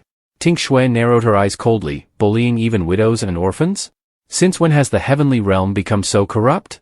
The man, enraged, looked at her, are you also part of these scammers? The child, supporting the severely injured woman, spoke resolutely. We didn't scam anyone. You couldn't extract yellow star stone, couldn't forge the sword, and now you're falsely accusing and beating us. The Shenbai Kingdom has laws, and mining yellow star stone is a one-way transaction, no returns. We only sell stones, if you can't pick a good one, how can you blame us? The man, unreasonable, angrily began using magic, I don't care. Today, either you give me yellow star stone, or you return my 50 gold coins. At that moment, a blue light shot quickly towards the man, hitting his forehead and knocking him to the ground. Bai Li Yu Hua lowered his hand, his gaze cold as he looked at the man, said nothing. Ting Xue looked at Bai Li Yu Hua in surprise, senior brother? The people around, seeing Yu Hua, gasped in shock. The crowd exclaimed, ah! Oh my, look who's back. It's really him. Bai Li Yu Hua, concerned, looked at Ting Xue, are you alright? The crowd, amazed, shouted, Crown Prince. You've returned. Ting Xue, mouth agape in shock, Crown Prince? Senior brother, what is going on? Yu Hua, embarrassed, explained, I didn't mean to hide it from you, I just hadn't found the right moment to tell you. I am the Crown Prince of Shenbai Kingdom. Ting Xue, in disbelief, looked at him, Crown Prince? I've heard since I was a child that the Crown Prince of Shenbai Kingdom is extraordinarily handsome and has exceptional talent, cultivating a divine body at a young age. No wonder. Before I was reborn, even my cultivation couldn't compare to senior brothers. She hesitated, senior? Crown Prince? Bai Li Yu Hua, gently, just call me senior brother. Ting Xue turned back to look at the boy, wait for me a moment. She handed a bottle of healing pills to the boy, smiling as she patted his head, give these healing pills to your mother, she'll recover quickly. The boy smiled gratefully, thank you, sister. Ting Xue withdrew her hand, looking at the boy intently, this feeling is unmistakable, it's the soul of my third brother, Xianyuan Ruojia. But it seems he has no memories of his past life. Could it be reincarnation? I must find a way to keep him close. Dao Ting Xue stood up, looked at Bai Li Yu Hua, and softly said, senior brother, I feel a connection with this child. Even though I have no foundation in the heavenly realm. Bai Li Yu Hua smiled gently, you don't need to worry. I'll have someone arrange a place for him. He held her hand tightly and led her towards the palace, let's go home now. Dao Ting Xue, still dazed, senior brother, if you're the crown prince, doesn't that mean your home is in the crown palace of Shenbai Kingdom? Bai Li Yu Hua, holding Dao Ting Xue's hand, entered the palace, followed by Nanku and Wu Lei. Ting Xue looked around in awe, is this really the royal palace of Shenbai Kingdom? Seeing the three of them, Six Veem and Lu Luan quickly knelt to pay their respects. Six Veem and Lu Luan, your highness. Bai Li Yu Hua looked at the two and ordered, Six Veem, Lu Luan, Nankuan hasn't fully recovered yet. Take care of him. 6 Vim and Lu Luan quickly responded, yes, sir, and then escorted Nanku and Wu Lei to rest. Dao Tinh Xue looked at Bai Li Yuhua, puzzled, and asked, Senior brother, isn't Nanku and Wu Lei your younger brother? Why then? Bai Li Yuhua, troubled, replied, although he has regained his sanity, he hasn't yet recalled his past life. It's better to let him rest and recover first. Let's go. White smoke drifted throughout the palace. A soldier announced, His Royal Highness, the Crown Prince, has returned. The king Bai Li Jie smiled joyfully at Bai Li Yuhua, Yuhua, you finally returned. You've been in the mortal realm for so long that your mother has been longing for you every day. Queen Trengwu smiled kindly, Your Majesty, weren't you the same? It's good that you're back. She stepped down, looked at Dao Tinh Xue, and asked, Yuhua, who is this young lady beside you? Bai Li Yuhua smiled and looked at Dao Tinh Xue, Father, Mother, this is Tinh Xue. While I was in the mortal realm, I was gravely affected by the cold poison, and it was Tinh Xue who took care of me day and night. Dao Tinh Xue quickly bowed, Tinh Xue greets the king and queen. Bai Li Jie looked at her in surprise, Miss Tinh Xue, you were able to cure Yuhua's cold poison? Then you are a great benefactor to our Shenbai kingdom. Trengwu smiled warmly, Young lady, there's no need to be so formal. Tonight, I will surely prepare a banquet to welcome both of you. Dao Tinh Xue smiled, Thank you, Your Majesty. She thought to herself, I didn't expect the king and queen of Shenbai kingdom to be so kind and approachable. Trengwu then turned to Bai Li Yuhua, it just so happens that your fiancé has also been staying at the palace as a guest recently. She should join us tonight. The two of you can spend some time together and solidify your engagement. Bai Li Yuhua hesitated and looked at her, Mother, about this. Tinh Xue, feeling disheartened, lowered her head, Senior brother. So, he already has a fiancé. In a long corridor, Dao Tinh Xue sat outside, gently stroking Xiao Qiu, her heart heavy with emotions. Xiao Qiu, it seems I really don't understand Senior brother. We've known each other for so long, and yet I only learned today that he is the crown prince of Shenbai kingdom and that he has a fiancé. Xiao Qiu looked at her, Tinh Xue, could it be that you care a lot about him having a fiancé? Dao Tinh Xue blushed, embarrassed and flustered, Xiao Qiu, don't talk nonsense. You know perfectly well that. What I want to do most now is. A voice sounded from behind her. Such a cute little spirit beast, I like it very much. Dao Tinh Xue turned around in surprise, the little princess of Tar Ku Kingdom, Tar Ku Wenning? Is it really you? Tar Ku Wenning arrogantly said, Which palace do you serve in? This princess likes the little furball in your arms. Sell it to me. Tar Ku Wenru gently advised, Little sister, that's very rude. Dao Tinh Xue frowned and declined, I'm sorry, but Xiao Qiu is my childhood companion, not for sale. She then turned to leave. Tar Ku Wenning, in a fit of anger, shouted, Stop right there, you wretched girl. How dare you ignore me? This princess offering to buy your pet is a blessing for you. Seize it. If you get that furball, this princess will reward you greatly. The servants immediately rushed toward Tinh Xue. She narrowed her eyes, raised her hand, and struck them down. Tar Ku Wenning glared at her furiously, How dare you hit my people? Tar Ku Wenru pretended to pull her back and advised, Little sister, don't be like this. The young lady already said no. Tar Ku Wenning, agitated, shouted, You lowly servant girl, how dare you insult me? Let's see if I don't beat you to death. She raised her whip, aiming it at Dao Tinh Xue. Tinh Xue frowned, swiftly dodging to the side, This little girl is truly vicious, aiming for my eyes. Tar Ku Wenning stepped forward quickly, yelling, Die for me. Tinh Xue swiftly flung something into her eyes. Tar Ku Wenning covered her face, falling to the ground, crying, My eyes hurt so much. Hey, sister. Tinh Xue, not wanting to stay any longer, turned and left. Tar Ku Wenru sat down to comfort Tar Ku Wenning, then looked at Dao Tinh Xue, pretending to be concerned, Young lady, I apologize on behalf of my little sister for her behavior. But you were too harsh. Her eyes? Tinh Xue coldly replied, It was just a bit of powder to clear her mind. Wash her eyes with regular water, and she'll be fine. I'll take my leave now. As Dao Tinh Xue walked away, Tar Ku Wenru lowered her face and murmured. So, she is the Dao Tinh Xue you all mentioned, isn't she? Tar Ku Wenru narrowed her eyes, Call someone, Ling Ren. A mysterious man suddenly appeared behind Tar Ku Wenru. Ling Ren sneered, That's right. Tar Ku Wenru's eyes gleamed with malice, I'll keep a close eye on her. Tinh Xue carried Xiao Qiu as she walked into the banquet hall, where everyone stared at her in astonishment. Whispers filled the room, Who is that young lady? She looks like a mortal. I heard she's someone His Highness the Crown Prince brought back from the mortal world. But the crown prince already has a fiancée, so what's going on? Yuhua gently held Dao Tinh Xue's hand. Tinh Xue, come this way. Dao Tinh Xue smiled. Thank you, senior brother. As they were about to sit down, a voice announced from outside, the princesses Wenru and Wenning of Tarku Kingdom have arrived. Tarku Wenru and Tarku Wenning entered and respectfully paid their respects to the monarch and the queen. Tarku Wenning saw Dao Tinh Xue sitting next to Bai Li Yuhua and was taken aback. Ah. Who is she? That maid over there, don't you have any shame? This place is not for you to sit. Get away from Yuhua Gij immediately. Dao Tinh Xue was furious. You. Bai Li Yuhua frowned and warned, Princess Wenning, watch your words. This is the deity of Bai Gua. She is not a maid but our esteemed guest. Dao Tinh Xue is someone Bai Li Yuhua admires. Bai Li Jia and Treng Wuyu arrived. Tarku Wenru and Tarku Wenning were astonished and couldn't believe it. The ministers stared wide-eyed in shock.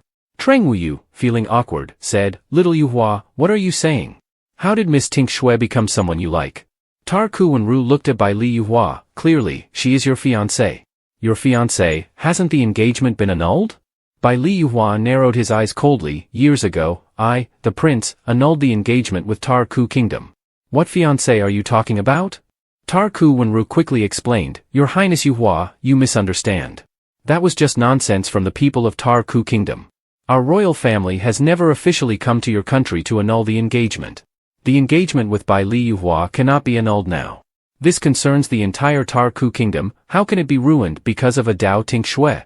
Tarku Wenru gently said, Now that you're back, we'll have plenty of time to clear up the misunderstanding.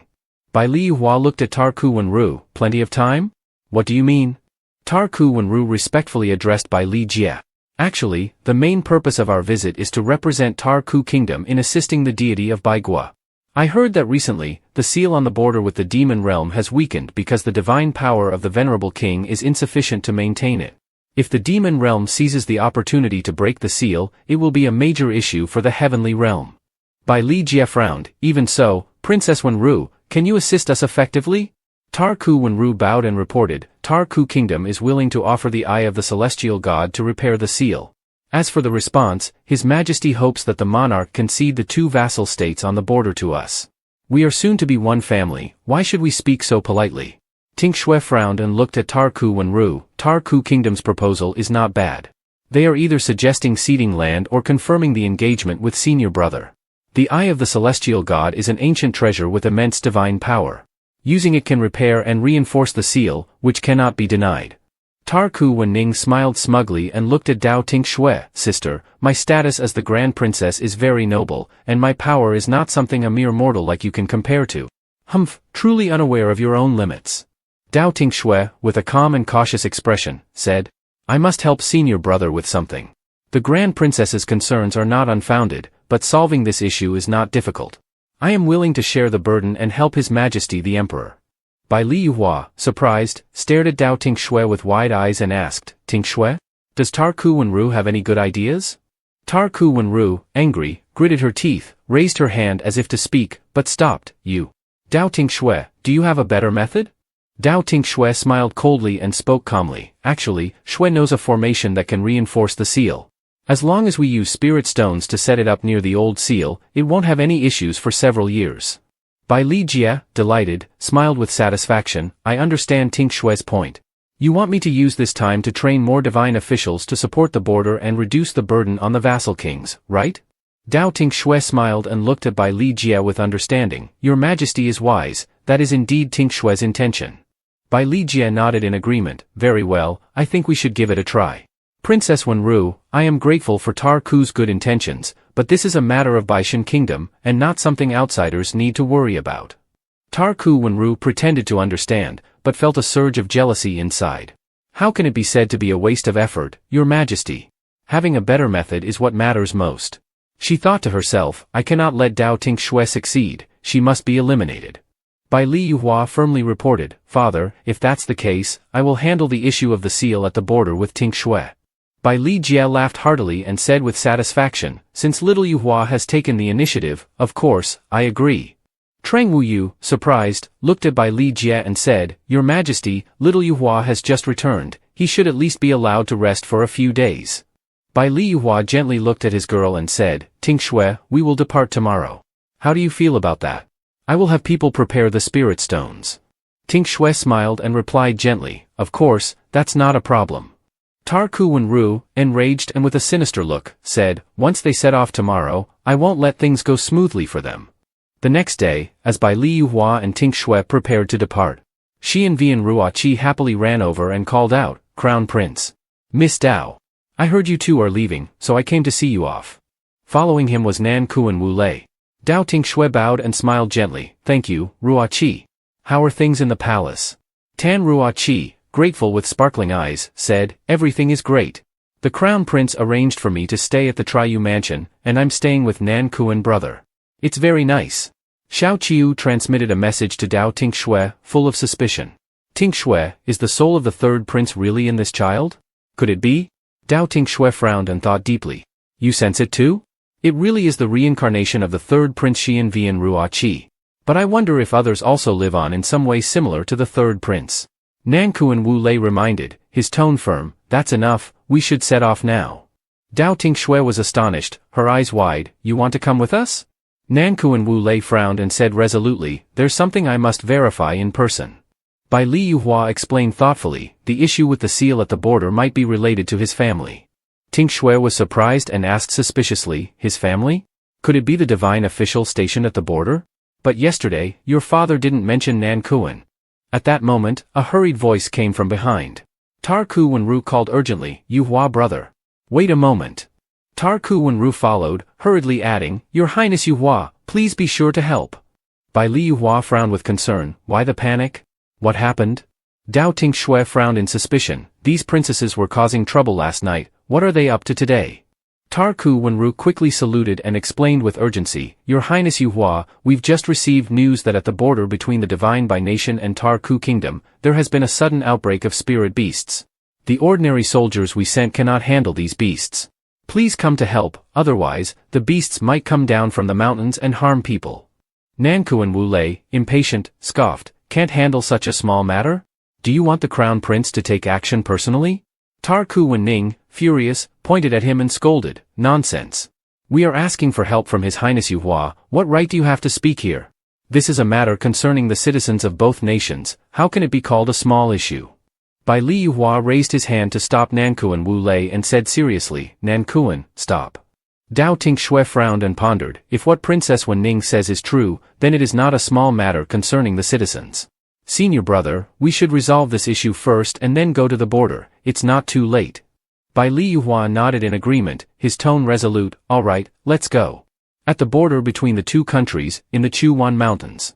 Xiao Qiu leaned close to Dao Ting Xue and whispered with a strange tone, Ting Xue, why does it feel so familiar here? Dao Ting Xue looked puzzled and asked, familiar? Suddenly, a loud scream came from ahead. Tarku Wenning fell to the ground, trembling, her eyes wide with panic, Seeing a group of dead Tarku soldiers lying on the ground, everyone was shocked and gasped. Bai Liyuhua, furious, gritted his teeth and asked, what on earth happened?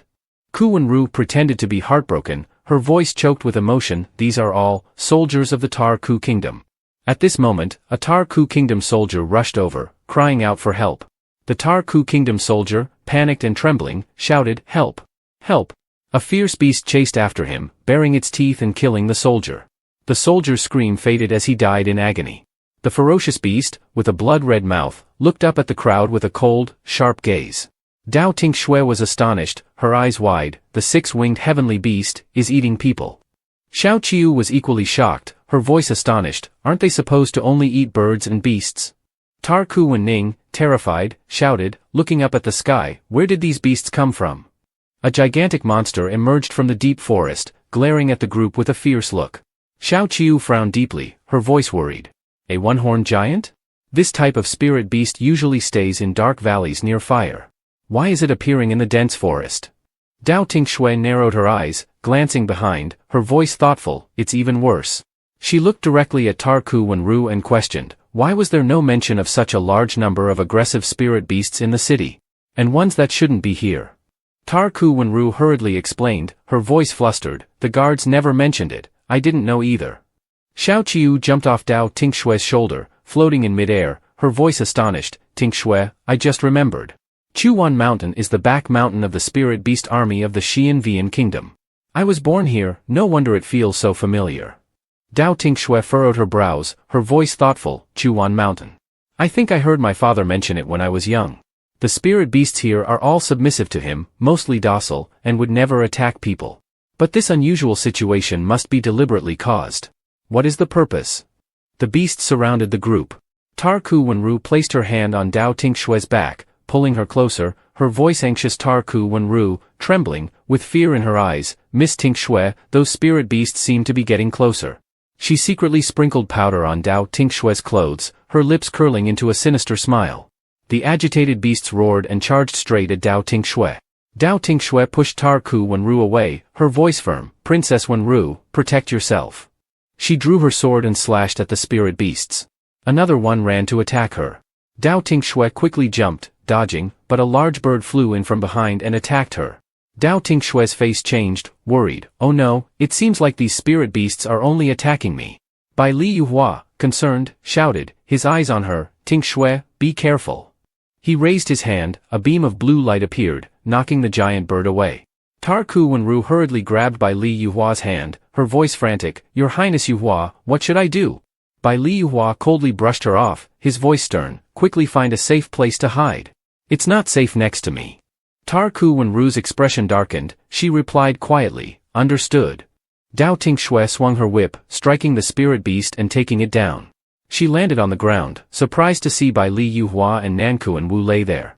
Dao Tinh Xue asked in surprise, Senior brother, Nankuan Wu Lei, why are you here? What about the two princesses? Nankuan Wu Lei glanced at her, answering firmly, don't worry, they won't die.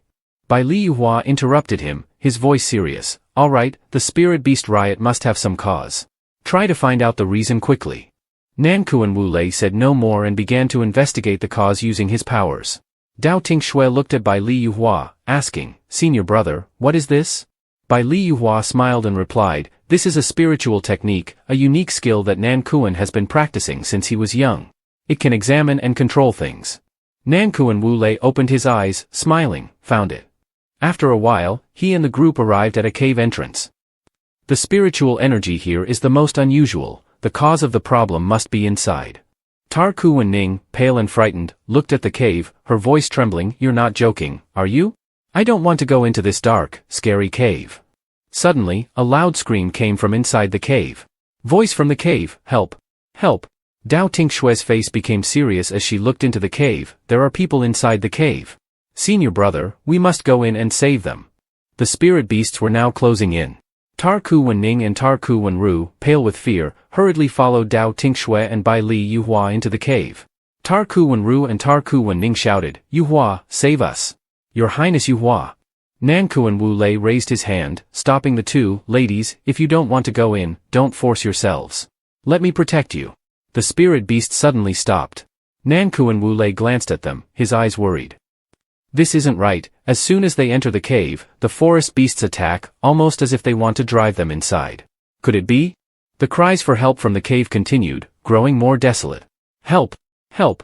Dao Tinh Xue hurried inside, her voice urgent, there's a cry for help in here. She and Bai Li Yuhua stopped, astonished by the scene before them. Why, are there so many soldiers from the Tarku country lying on the ground? Suddenly, a hand from among the corpses grabbed Dao Tinh Xue's leg, the voice weak, help. Dao Tinh Xue was stunned and took a step back in shock. Could it be a survivor among the Tarku soldiers? Bai Li Yuhua, panicked, shouted a warning, no. Tinh Xue, be careful. A fierce monster grabbed Dao Tinh Xue's leg, its voice raspy as it cried out, help. Help. Bai Li Yuhua quickly dispatched the monster. Dao Tinh Xue looked in astonishment at the creature on the ground. It was a talking bat. Dao Tinh Xue asked in surprise, this bat, how does it speak human language? Bai Li Yuhua furrowed her brow, her voice wary, be careful. Bats are a type of spirit beast that lives in groups. If one appears here, it means. Xiao Qiu cried out in fear, look up there. Hundreds of eyes in the darkness stared intently at the two of them. Indeed, this is their lair. Dao Tinh Xue swung her whip, striking the approaching bats fiercely, her voice resolute, don't let them get close. Bai Li Yuhua's face tightened with worry, there are too many. We need to retreat further into the cave. The two quickly ran deeper inside. Bai Li Yuhua raised her hand and froze the cave entrance behind them. Dao Tinh Xue looked anxiously at the scene before her, asking, Xiao Qiu, are you okay? Xiao Qiu, breathing heavily, weakly said, Tinh Xue, I sense an enormous spirit vein deep within. Dao Tinh Xue looked at the dark, deep cave ahead and decided, then let's go explore a bit.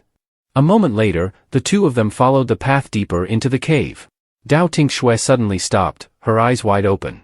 She was stunned. Hey! Why does the scene in front of us look so spacious all of a sudden?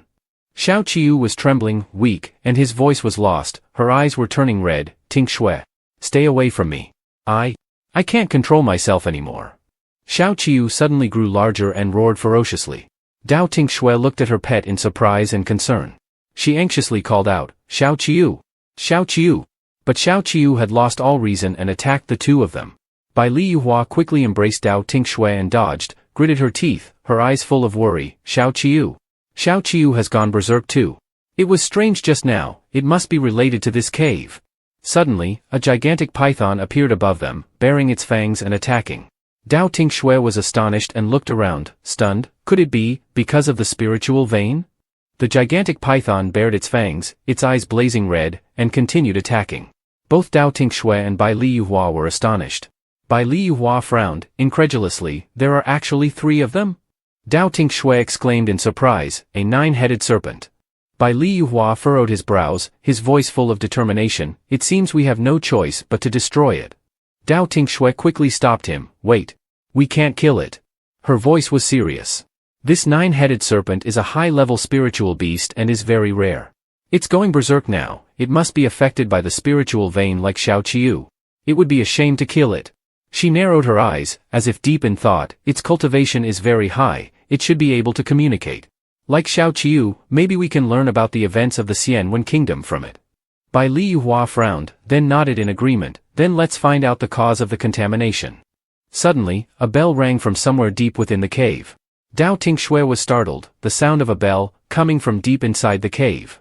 Inside the cave, a blue light flickered. She smiled, her lips curling up, found it. It's over there. She turned to Bai Liyuhua. Senior brother, we need to go deeper. I'll handle the 9-headed serpent, and you find a chance to trap its movements.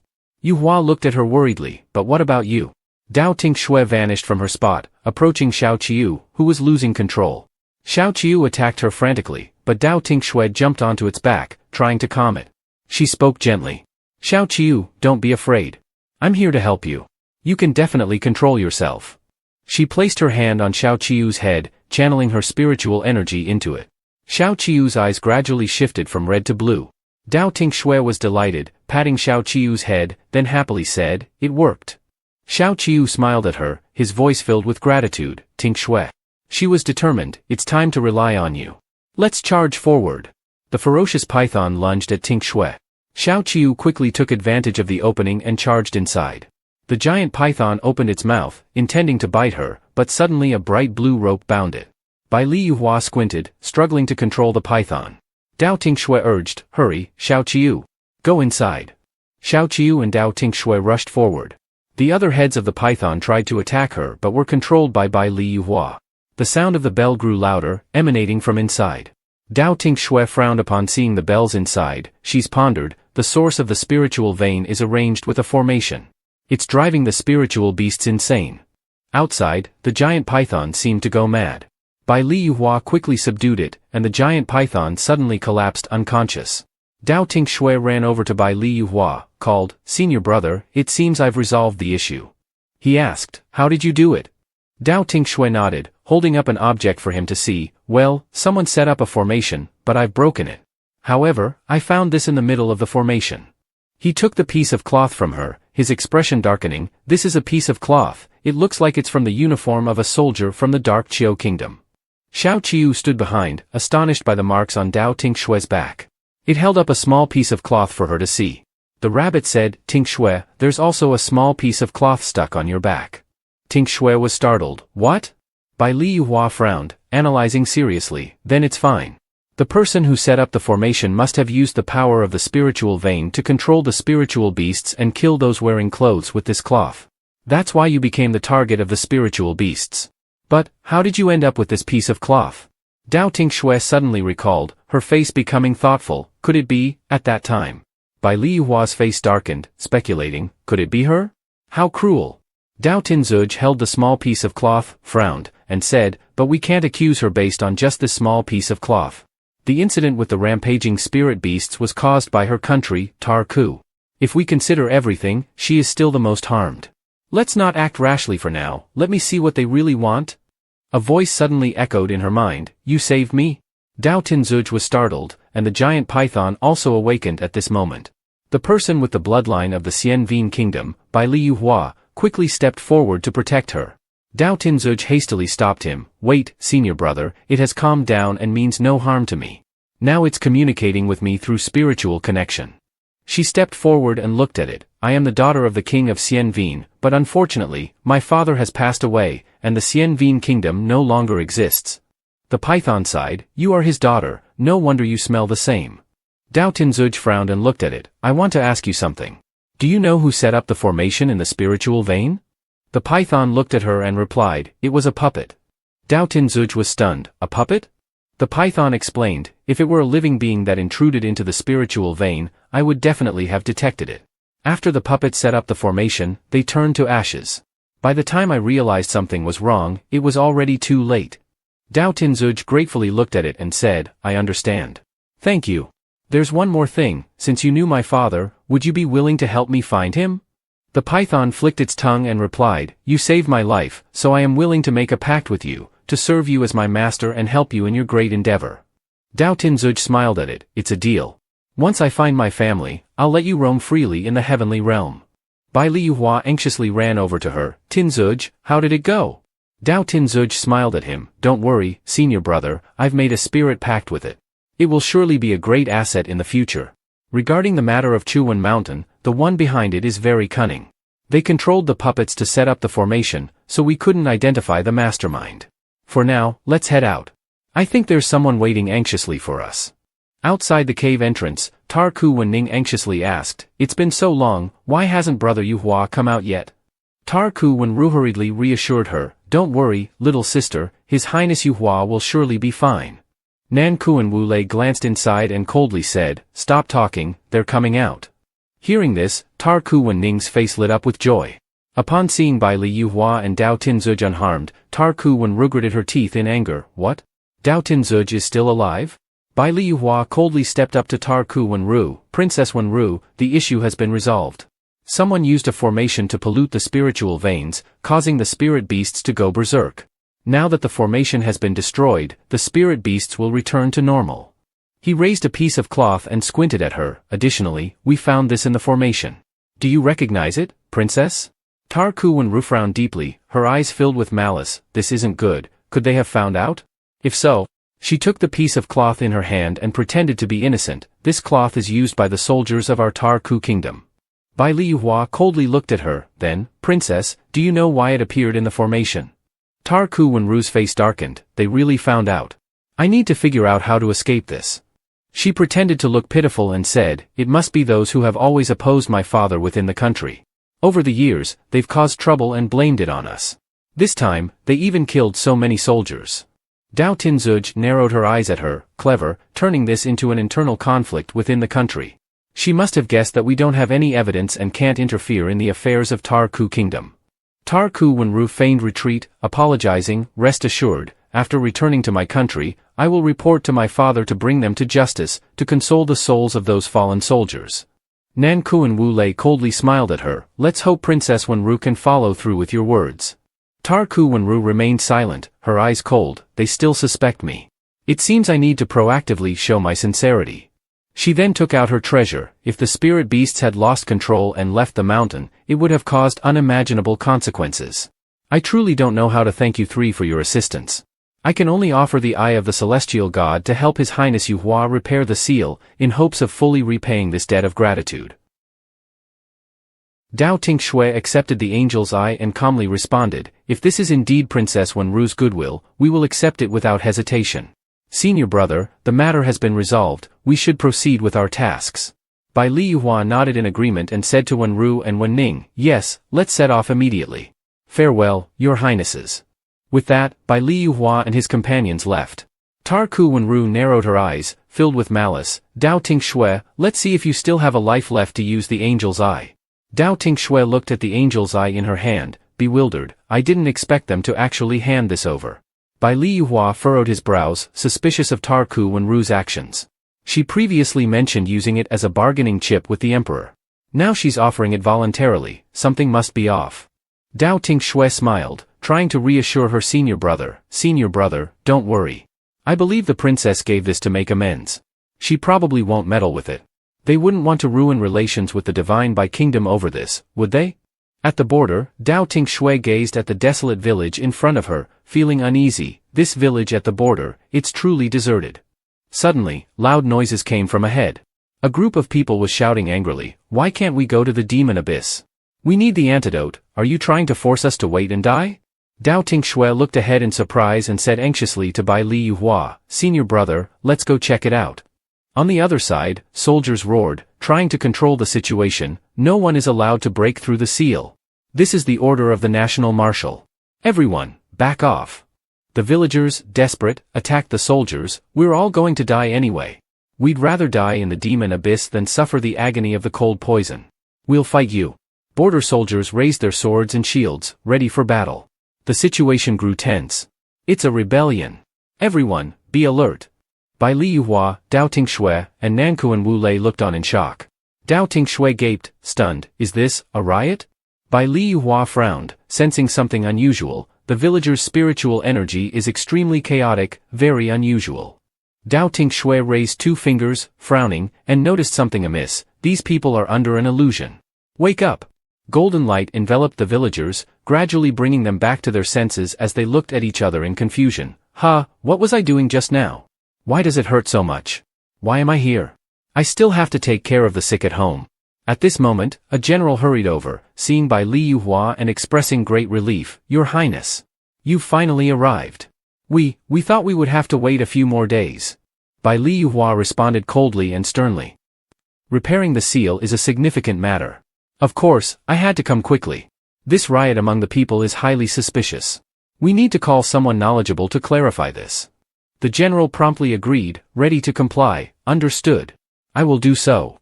Dao Tinh Xue turned to the general and asked, could you bring me a map of the town? One replied, certainly, please wait a moment. After a while, the general brought in a man whose face was full of fear.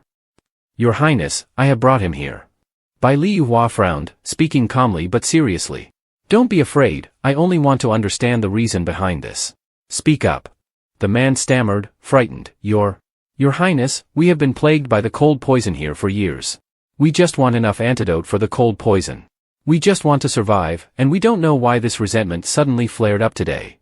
Dao Tinh Xue looked around, her face filled with concern as she saw the condition of the villagers affected by the cold poison. This place suffers from the cold poison every year.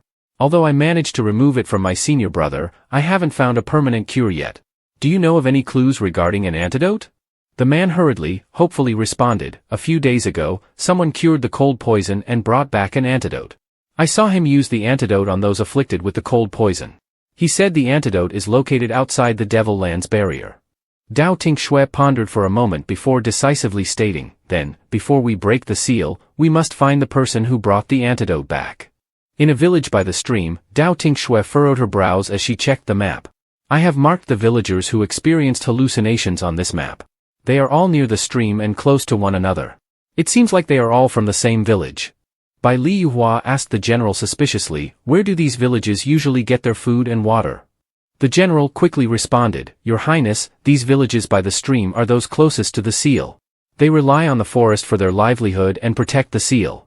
This area is also the most severely affected by the cold poison. Nankuan Wulei, bored, yawned and said, Continue, General. The general continued, the villagers draw water from the stream and mainly eat fruits from the nearby celestial forest. Dao Tinh Xue frowned, making a decision. Bai Liyuhua, immediately send someone to investigate the upstream and downstream sections of this stream. The general quickly replied, I will order it right away. Dao Tinh Xue turned to her beloved pet, who was picking a fruit from a celestial tree. Xiao Qiu, what's wrong? Xiao Qiu, perched on Dao Tinh Xue's shoulder, replied seriously, Tinh Xue, the smell of this fruit is similar to that of the villagers who went mad. Dao Tinh Xue furrowed her brows, realizing the problem. The fruits on this tree are indeed the cause. They've been enchanted, eating them causes hallucinations. We can't let the water source be exploited. These fruit trees need to be dealt with immediately. Senior brother, send someone to inform the surrounding villages not to eat these fruits anymore. Bai Liyuhua nodded and ordered, understood, I'll take care of it. Dao Tinh Xue, serious and deep in thought, said, moreover, I wonder if the person who cast the spell and the one who brought back the antidote are connected. We should visit that person's house first to investigate.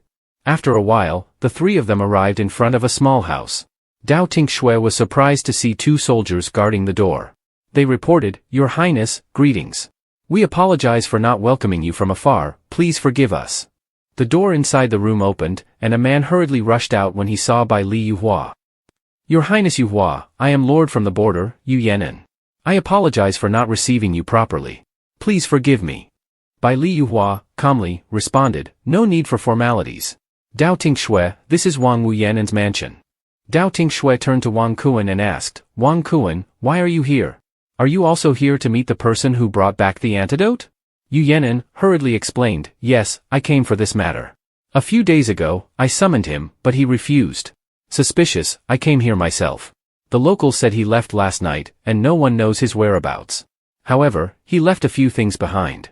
Please, take a look. Yu Yanan pointed to a strange tree in front of them, this is the antidote he brought back. It's called the Jade Celestial Demon Flower. Dao Tinh Xue, surprised, looked at the tree and said, it does look peculiar. Yu Yanan lowered his gaze and continued, according to my investigation, this thing may have unintended effects. Suddenly, a loud explosion was heard, and Dao Tinh Xue frowned, what just happened? Yu Yanan, gritting his teeth in anger, said, another sealing stone has been destroyed. Damn it. We just reinforced the barrier, could it be that the seal is really on the verge of breaking? Bai Liyuhua frowned and turned to leave, let's go to the seal immediately. Our group must be there at once. At the sealing site, everyone had gathered. Yu Yanan worriedly watched as the crack in the barrier grew larger, the crack is getting bigger. The barrier's power is weakening. If the seal is completely destroyed, the veil between the heavenly and demonic realms will be broken. Dao Tinh Xue frowned as she carefully examined the crack, this is indeed serious.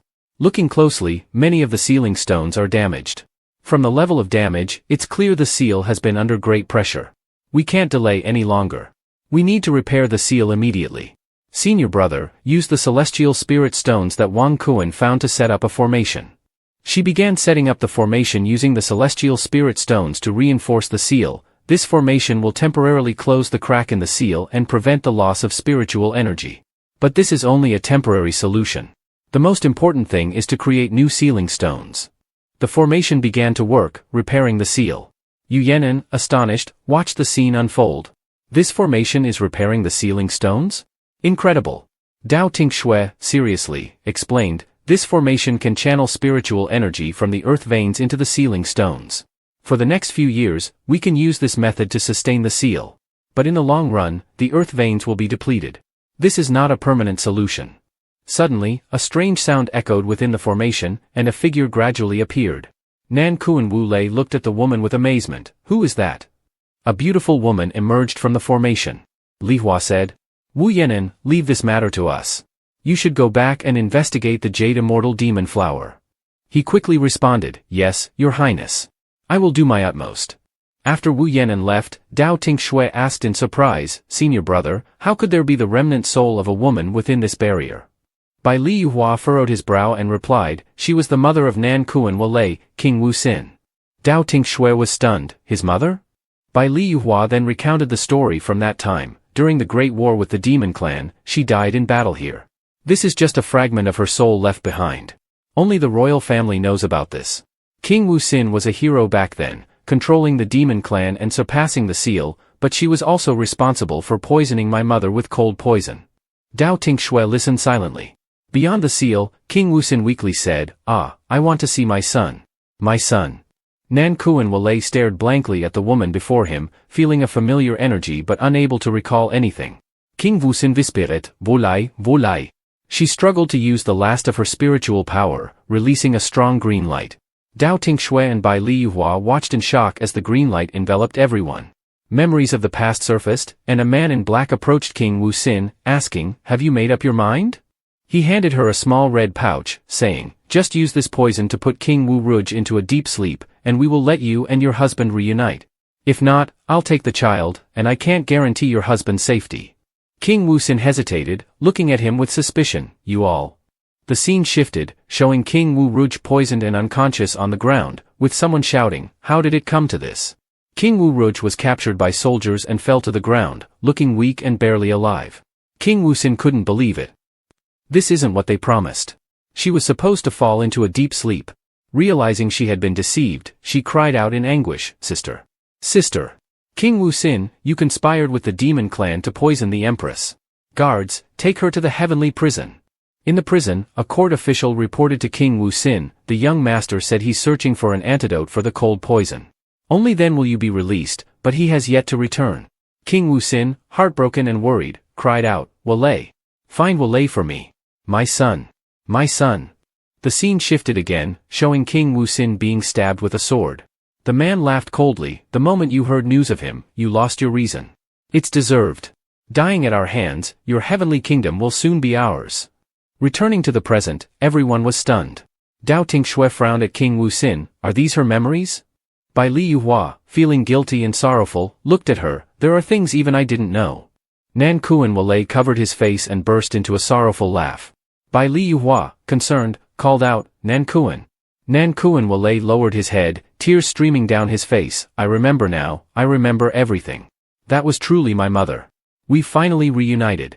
I never expected that back then I would infiltrate the demon abyss in search of an antidote for the Empress, hoping to clear my mother's name.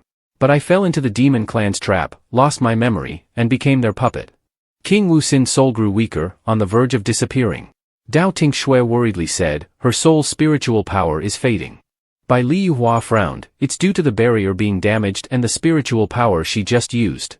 Nan Kuan Wale, desperate, grabbed Dao Tinh Xue and asked, "Do you have any way to sustain her soul's power? I need her to tell me who was behind this." Bai Li Yuhua quickly steadied him, calming him down. "Stay calm." Dao Tinh Xue frowned and said, "The formation set by the Celestial Spirit Stone needs time to gather spiritual power. It won't be complete until tomorrow at the hour of Mao. The only way to sustain her soul now is to use the Celestial Eye. It's a divine artifact. If we can repair the seal, it will definitely enhance her spiritual power, as Princess Tarku Wenru said. Infusing spiritual power into it should activate it." Nan Kuan Wale immediately began channeling power into the Celestial Eye. "Let me do it." Seeing something amiss with the Celestial Eye, Bai Li Yuhua shouted, "No! Stop, Nan Kuan!" But as he spoke, the Celestial Eye shattered with a loud explosion. Everyone stared in shock as the fragments of the Celestial Eye fell to the ground. King Wuxin screamed in pain. Nan Kuan Wale, heartbroken, shouted, "Mother!" Looking at the shattered Celestial Eye on the ground, Dao Tinh Xue was stunned, asking in disbelief, What just happened? Did the activation method fail?" Nan Kuan's mother. Bai Li Yuhua placed a reassuring hand on her shoulder. "Stay calm, Tinh Xue." King Wuxin weakly clutched her chest as Nan Kuan Wale, distraught, tried to reach her, "Mother." But he was blocked by the formation. King Wuxin weakly spoke, "This isn't the true Celestial Eye." Everyone was shocked. Dao Tinh Xue gasped, "It's fake?" She gritted her teeth in anger. "What is Tarku Wenru planning? The repair of the seal concerns the fate of the entire heavenly realm. She's treating the lives of millions like a joke, and not only that, she's harmed Nan Kuan's mother." Bai Li Yuhua comforted her. "Dao Tinh Xue, don't be hasty. Sooner or later, we'll settle the old and new scores with her." King Wuxin then manifested a small pearl. Nan Kuan Wu Lei quickly reminded the others, "Look, over there. Inside it's an image of Wu Yan and doing something." Dao Tinh Xue, confused, asked, "What is this?" Seeing Wu Yan and casting a spell, Bai Li Yuhua was surprised. "It's Wu Yanen. He's strengthening the seal." As Wu Yanen exerted all his strength to reinforce the seal, King Wuxin's soul also became stronger. Dao Tinh Xue was astonished. That pearl he's using provides enough spiritual power for the seal, so it's naturally enough to sustain the soul. She looked at Bai Li Yuhua and quickly said, "Senior brother, that pearl must be a magical artifact for reinforcing the seal. If we use it, we can save her. Let's find Wu Yanen." Bai Li Yuhua quickly replied, "All right, let's go." Dao Tinh Xue hesitated, looking at the seal beside them, "But it's not finished yet. I'm worried." Nan Kuan Wu Lei spoke up, "I'll stay and take care of the formation. You two, hurry and bring that pearl back." He tossed a small pouch into the air. Dao Tinh Xue, serious, instructed, "If anything unusual happens, pull this, and we'll return quickly." Nan Kuan Wu Lei, awkward, stiffly replied, "No matter what happens, it won't come to that. I'll handle it myself. Dao Tinh Xue turned back, then we'll leave this to you, senior brother. Let's go. She released a paper talisman that stuck to a nearby stone. Nan Kuan Wu Lei approached the formation, his eyes full of longing, looking at King Wu Xin. Finally, I can speak with you properly, mother. King Wu Xin, heartbroken, looked at him. Just then, a spear flew towards her. King Wu Xin, startled, quickly dodged, stepping back. Nan Kuan Wu Lei was stunned as a demon clan member sneered from behind, thrusting a spear through King Wu Xin. Nan Kuan Wu Lei, agitated, cried out, Mother. The demon clan member mockingly withdrew the spear, and King Wu Xin's soul vanished. The demon clan member sneered, it's been centuries since we last met. He licked his lips, the celestial realm. Dao Tinh Xue suddenly felt a sense of foreboding. She anxiously turned back. Bai Liyuhua, confused, asked, what's wrong, Dao Tinh Xue? Dao Tinh Xue squinted, full of anger, clenching her teeth, senior brother, we must quickly take the pearl back. I have a bad feeling. In the inner courtyard of Wangwu Mansion, the servants were shocked to see them return. They exclaimed, Your Highness, Dao Tinh Xue. Bai Liyuhua asked, what happened? Why is everyone in a panic? A servant hurriedly reported, Your Highness, the little prince suddenly fainted not long ago and won't wake up. Bai Liyuhua and Dao Tinh Xue quickly went inside and saw Wu Yanan lying unconscious on the ground. Bai Liyuhua urgently asked, How is Wu Yanan? The steward hurriedly replied, Your Highness, please check quickly. This old servant doesn't know what's wrong either. His entire body is emitting cold white smoke. Bai Liyuhua frowned deeply, this condition, it's a sudden outbreak of cold poison. Dao Tinh Xue sat down and looked at the strange plant on the ground. Senior brother, this is the Jade Immortal Demon Flower. Could it be that it's not an antidote but actually causes the cold poison? She touched the Jade Immortal Demon Flower, and it suddenly came to alive. Tinh Xue was astonished and widened her eyes, it's a living thing. Bai Liyuhua was angry, stomped on the plant, and said, the person who brought it here made a huge mistake. I will destroy it. Bai Liyuhua ordered his subordinate sternly, immediately issue the order, seal off any news about the Wang Wu Yan falling into a coma. Those who violate this order will be severely punished. The rest of you, leave now. The steward hurriedly bowed his head, yes, I will issue the order immediately. Dao Tinh Xue frowned, looking at the unconscious king of Longyu. If we want to borrow the treasure pearl from the Wu Yanan, we need to wake him up first. But I've never dealt with cold poison before. Bai Liyuhua said calmly and decisively, Tinh Xue, let me handle it. I will help Lord Wangwu. Dao Tinh Xue was anxious, senior brother, what are you doing? Bai Liyuhua raised his hand and drew the cold ice out of the Wang Wu Yanan. I will draw the cold poison out of his body. Dao Tinh Xue was worried, watching the cold ice surrounding both of them. Are you forcing the cold poison into your own body? Your health? Bai Liyuhua smiled faintly and reassured her, Tinh Xue, don't worry. Compared to the amount of cold poison I took in to save my mother back then, this time it's much less. Dao Tinh Xue felt heartache, looking at Bai Liyuhua, senior brother. As the cold ice on the Wang Wu Yan gradually receded, Bai Liyuhua withdrew his hand, looking exhausted. Bai Liyuhua frowned, his breath filled with cold, it's done. Immediately afterward, Bai Liyuhua fell backward, fainting. With heartbroken, she quickly caught him, senior brother. What's wrong with you? She burst into tears, holding his arm and pressing her cheek against him. Bai Liyuhua turned over and embraced her tightly, it's okay, just a little more hug. The two lay on the ground, embracing each other in comfort and pain. After a short incense stick later, Bai Liyuhua gradually regained consciousness. Dao Tinh Xue, worried, sat up and asked, senior brother, are you okay?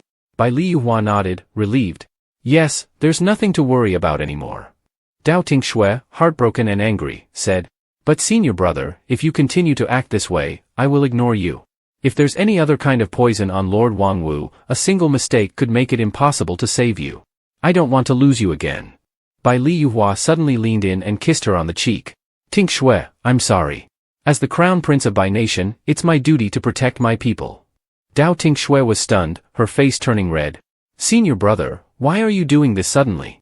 It's too abrupt. Bai Liyuhua looked into her eyes gently. I know, but if something similar happens, let me handle it first. At this moment, Wu Yanan woke up and looked dazedly at the two of them.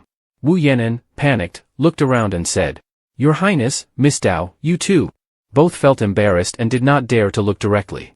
Bai Liyuhua cleared his throat and turned his head. Since you're awake, quickly get the treasure pearl you used to repair the seal.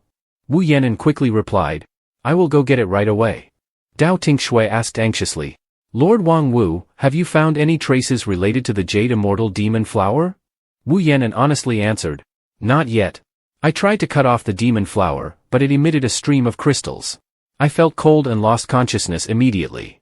At this moment, a subordinate rushed in a panic. The common people in the city heard that Lord Wang has been poisoned with cold poison. Now a group of people is storming the seal, trying to find an antidote in the demon abyss. Dao Tinh Xue was astonished. But senior brother, you had already ordered the news to be sealed. Wu Yan'an quickly ordered. Send someone to stop them. The soldier responded urgently. I've already sent troops to stop them. Bai Liyuhua coldly said. Wu Yan'an, you should clear the people in the residence. This place is left to you. Tinh Xue, we must return to the seal quickly. Dao Tinh Xue agreed. Yes, let's go. Outside, the sky suddenly started pouring rain. Bai Liyuhua and Dao Tinh Xue hurried to the seal. Dao Tinh Xue, worried, looked far away. The signal flare I sent to Nanku and Wu Lei. We need to hurry. When they arrived, Dao Tinh Xue and Bai Liyuhua saw Nanku and Wu Lei seriously injured, in front of them, coughing up blood. Dao Tinh Xue exclaimed. Nanku and Wu Lei. Bai Liyuhua quickly helped him up, worried. His injuries are very severe. Dao Tinh Xue anxiously looked at the ginseng. Little ginseng, quickly stop the bleeding for him. Little ginseng immediately acted to treat Nanku and Wu Lei's wounds. A mad laughter rang out. Ha ha ha! I've done it! Bai Liyuhua and Dao Tinh Xue looked up at the seal. A paper man stepped out from the seal, laughing maliciously. The paper man smiled with satisfaction. I brought the Jade Immortal Demon Flower here.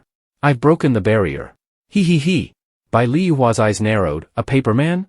Dao Tinh Xue, angry, looked at the paper man. The formation and the immortal spirit stone have been destroyed. The paper man laughed loudly and happily. It's all my doing. He he he. At this moment, a group of demons appeared, coldly growling. The demon general at the lead used a large spear to impale the paper man. One of them said, too noisy. He led a group of demon soldiers, smiling maliciously, and greeted. Good evening, everyone. Dao Tinh Xue, angrily, looked at them. Devil clan. The nine-head serpent transmitted a serious voice. Princess, this person has the same aura as the puppet that set up the formation in Chuan Muden. Dao Tinh Xue was shocked and angry. Exactly, the mastermind behind the spiritual beasts is a demon. This person has polluted the spiritual vein of Chuan Muden, and all the incidents occurring in the border are caused by him. The demon general smiled maliciously. I'm just the one giving orders. The real culprit is the spirit within the puppet. The others helped the demon lord break the seal, are you? Dao Tinh Xue, furious, roared. These scoundrels. The demons breaking the barrier will threaten the lives of the heavenly beings. We must eradicate them. She ordered. Little Chiu, serpent, charge and attack the demons. The demon general, with a fierce smile, jumped to evade the nine-head serpent's attack. Xiao Chiu became bigger and attacked some devils. Dao Tinh Xue and Bai Liyuhua charged into attack, with a determined expression. Be careful. Don't let him escape. The demon general gradually disappeared, and Dao Tinh Xue was suddenly ambushed from behind. The demon general strangled her by the neck, his eyes flashing with cruelty. Demon general, maliciously. He he he, receive your reward. Hundreds of arrows shot towards Dao Tinh Xue. Suddenly, a voice rang out, my hero. The sharp ice arrow suddenly shattered, causing the demon general to frown, not believing his eyes. Bai Liyuhua exuded coldness, let her go. The demon general snorted coldly, gripping Dao Tinh Xue's neck, and jumped high. Don't even think about it. The demon general blocked Bai Liyuhua's attack with his blade. Dao Tinh Xue gritted her teeth and said coldly. You are the one who doesn't know your own strength. She tightened her grip on the demon general's throat, her eyes icy. The demon general was stunned, unable to believe what he saw. After getting Tinh Xue's attack, he vomited a lot of blood, so shocked. He knew about Prince of Shenbai King, but this girl, who is she? The demon general gradually began to vanish, looking at her with an expression of disbelief. The whole lot of demons ran away quickly. The demon soldiers are also gradually disappearing. Serpent and Xiao Qiu stood in place, looking at the pile of dead demons on the ground. At this moment, Nanku and Wu Lei also regained consciousness. He was angry and trembling, his eyes filled with concern. He trembled slightly, heartbroken. Dao Tinh Xue, how is the seal on my mother spirit? The seal can be repaired. Dao Tinh Xue, resolute, looked at him. Let me do it. She walked over to the seal, took out the precious pearl, and began to repair the formation. She used her spiritual power and blood essence to merge with the formation and the magical artifact. Dao Tinh Xue, serious, pressed her hand onto the ground. I will use the soul of the heavenly realm and my body that has transcended to the immortal state to repair the seal. My spiritual energy and blood will work with the formation and magical artifact, and it should work. Her eyes were full of determination as the powerful spiritual energy surged into the sky. Nankuan Wu Lei and Bai Li Yuhua watched in amazement as the stream of spiritual energy formed the image of King Wu Xin. Nankuan Wu Lei joyfully exclaimed, "Mother!" King Wu Xin, gentle, looked at him. "Wu Lei, you are fine now. Mother can rest easy." Nankuan Wu Lei ran closer, tears welling up. "Mother, are you all right?" "It's good, I saw you in such a desperate situation earlier." King Wu Xin caressed his cheek, affectionately. "You have done well enough. My son has grown up like this. Mother can finally be at ease." King Wu Xin, regretful, with a weak voice.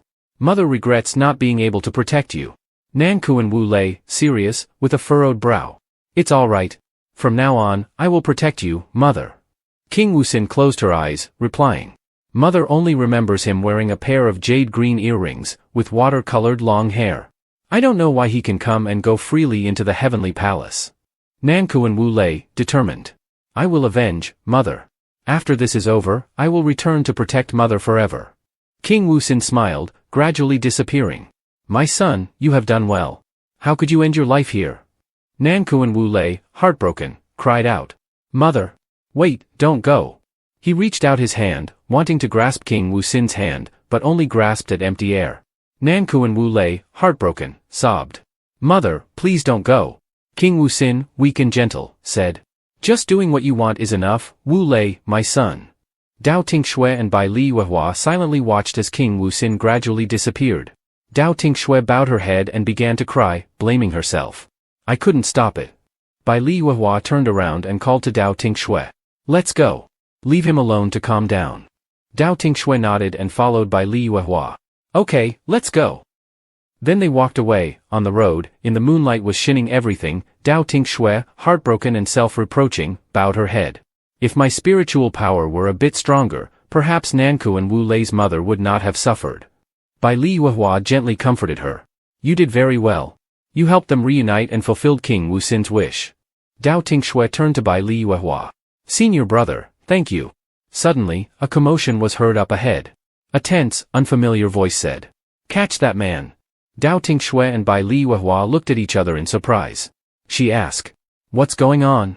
The two moved towards the noise and saw a group of people apprehending a man and pinning him to the ground. The man, panicked, explained, "My lord, I am truly wronged." Lord Wu Yenan, angry, looked at the man. "You have some nerve. Explain why you did this and who ordered you." The man, flustered, explained, "I am wronged. I don't know why I was caught. I am just a servant in the Lord's residence, how could I know anything?" Bai Li Yuhua approached and asked, "Lord Wu, what is this about?" Lord Wu Yenan turned around and greeted, "Your Highness, Miss Dao. I am following your orders to investigate the cause of the chaos. This person is a servant in my residence, publicly spreading rumors that I am afflicted with cold poison." Dao Tinh Xue frowned and asked seriously, "So, tell me, what happened the last time you were in the courtyard?" The man honestly answered, "I was sweeping the yard. Suddenly, a strange man appeared, wearing a pair of jade earrings and covering his face. Looks strange, so I came to greeting him, then I didn't know anymore. That's all I remember." Bai Li Yuhua and Dao Tinh Xue were stunned, recalling. Jade earrings, water-colored and long. Dao Tinh Xue, with a serious expression, said, "Could it be the person that Nankuan Wu Lei's mother mentioned?" Dao Tinh Xue turned to Lord Wu Yenan. "Lord Wu, it's very likely that he was controlled by someone using illusion magic. The one who cast the spell is the mastermind." Lord Wu Yenan sighed and agreed. "If Miss Dao says so, then let him go. The issue of the cold poison is causing hardship for the common people. If we don't resolve the poison, the people will remain unsettled." Dao Tinh Xue frowned, thinking, "The demons, being heavily injured, won't easily break the seal. I will try again. Resolving internal issues is also important." Dao Tinh Xue smiled at Lord Wu Yenan. "Give me a few days. I will try to refine an antidote for the cold poison. Once we have the antidote, the people will stabilize and there will be no more riots." Lord Wu Yenan was astonished and speechless. "Miss Dao, sorry for troubling you." Bai Li Yuhua smiled gently. "Tinh Xue, we are relying on you. Lord Wu, please prepare a room for her to refine medicine and provide everything she needs." Lord Wu Yenan quickly responded. "Understood." Miss Dao, sorry for the trouble. 3 days later, at the Wu Yan'an's mansion, Bai Liyuhua had just received a report from Lord Wu. Yes, Your Highness. The crack in the seal hasn't shown any signs of spreading, and people has gradually regained consciousness. The villages are also stable. No one has crossed the barrier. At this moment, Dao Tinh Xue rushed into the room, holding a vial of medicine. Senior brother, Lord Wu, here is the antidote and the remedy for the cold poison. I have developed it myself. Wu Yan'an happily asked, really? It can control the cold poison temporarily. Is there anything else needed? She replied. This medicine can control it, but to completely cure it, several more ingredients are required. Wu Yan'an said. Thank you very much. I will prepare it according to the prescription and send it to the city. Bai Liyuhua looked his girl. Tinh Xue, you've worked hard. At that moment, a tall figure entered the room. It was Nankuan Wu Lei. Bai Liyuhua and Tinh Xue asked him. Nankuan, are you alright? Nankuan Wu Lei said. I've made up my mind. I want to stay here to protect the place where my mother has protected all her life. Dao Tinh Xue see him. What? But, Bai Liyuhua stopped her. If you've thought it through, that's good. I support your decision. Nankuan Wu Lei replied. Thank you. A soldier ran in and knelt to report. Your Highness, there is news from the imperial capital. The sovereign wishes to summon you to the Tar-Ku kingdom as soon as you are finished with the border affairs. Dao Tinh Xue seriously. Tar-Ku kingdom? There must be something serious.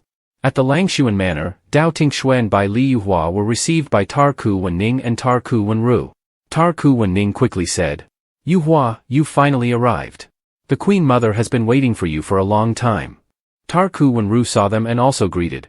Prince Yuhua, Miss Tinh Xue, it's been a while. Dao Tinh Xue felt tense upon seeing Tar-Ku Wenru again. She looked Tinh Xue and though she's still alive, so she didn't use the angle eye? Tar-Ku Wenru smiling lightly.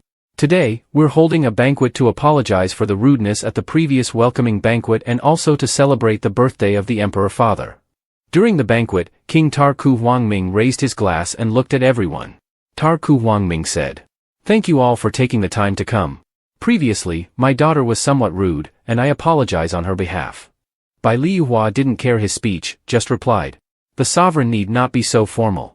We are grateful to Princess Wenru for her support in the restoration of the barrier. Tar-Ku Wenru quietly, with a forced smile, his words reveal the truth about my heavenly god's eyes. Tar-Ku Huangming continued. We will be family sooner or later, so no need to be formal. King Wu Ruj interrupted. Sovereign, why say that? We cannot make decisions for the younger generation. The engagement between Yuhua and Wenru has been cancelled. Tar-Ku Huangming narrowing her eyes, angrily, they really refuse this engagement, is that so? This cannot happen? None surprised emotion on Wenru's face. She clapped her hands, signaling the maid to bring out the wine, lightly said, I heard that Miss Tinh Xue made significant contributions in the restoration of the barrier. I have specially prepared this to compensate for her hard work. This is a bottle of drunk moon wine, very popular in our country. It contains smoke of the burning immortal herb, which not only helps with mental clarity but also effectively reduces stress. Dao Tinh Xue coldly replied. Thank you, Princess, but I don't need this. I am in good health. Tar-Ku Wenru said. Oh, then never mind. It's a pity because it's a wonderful medicine. At that moment, Xiao Qiu jumped out and started munching on the cakes on the table.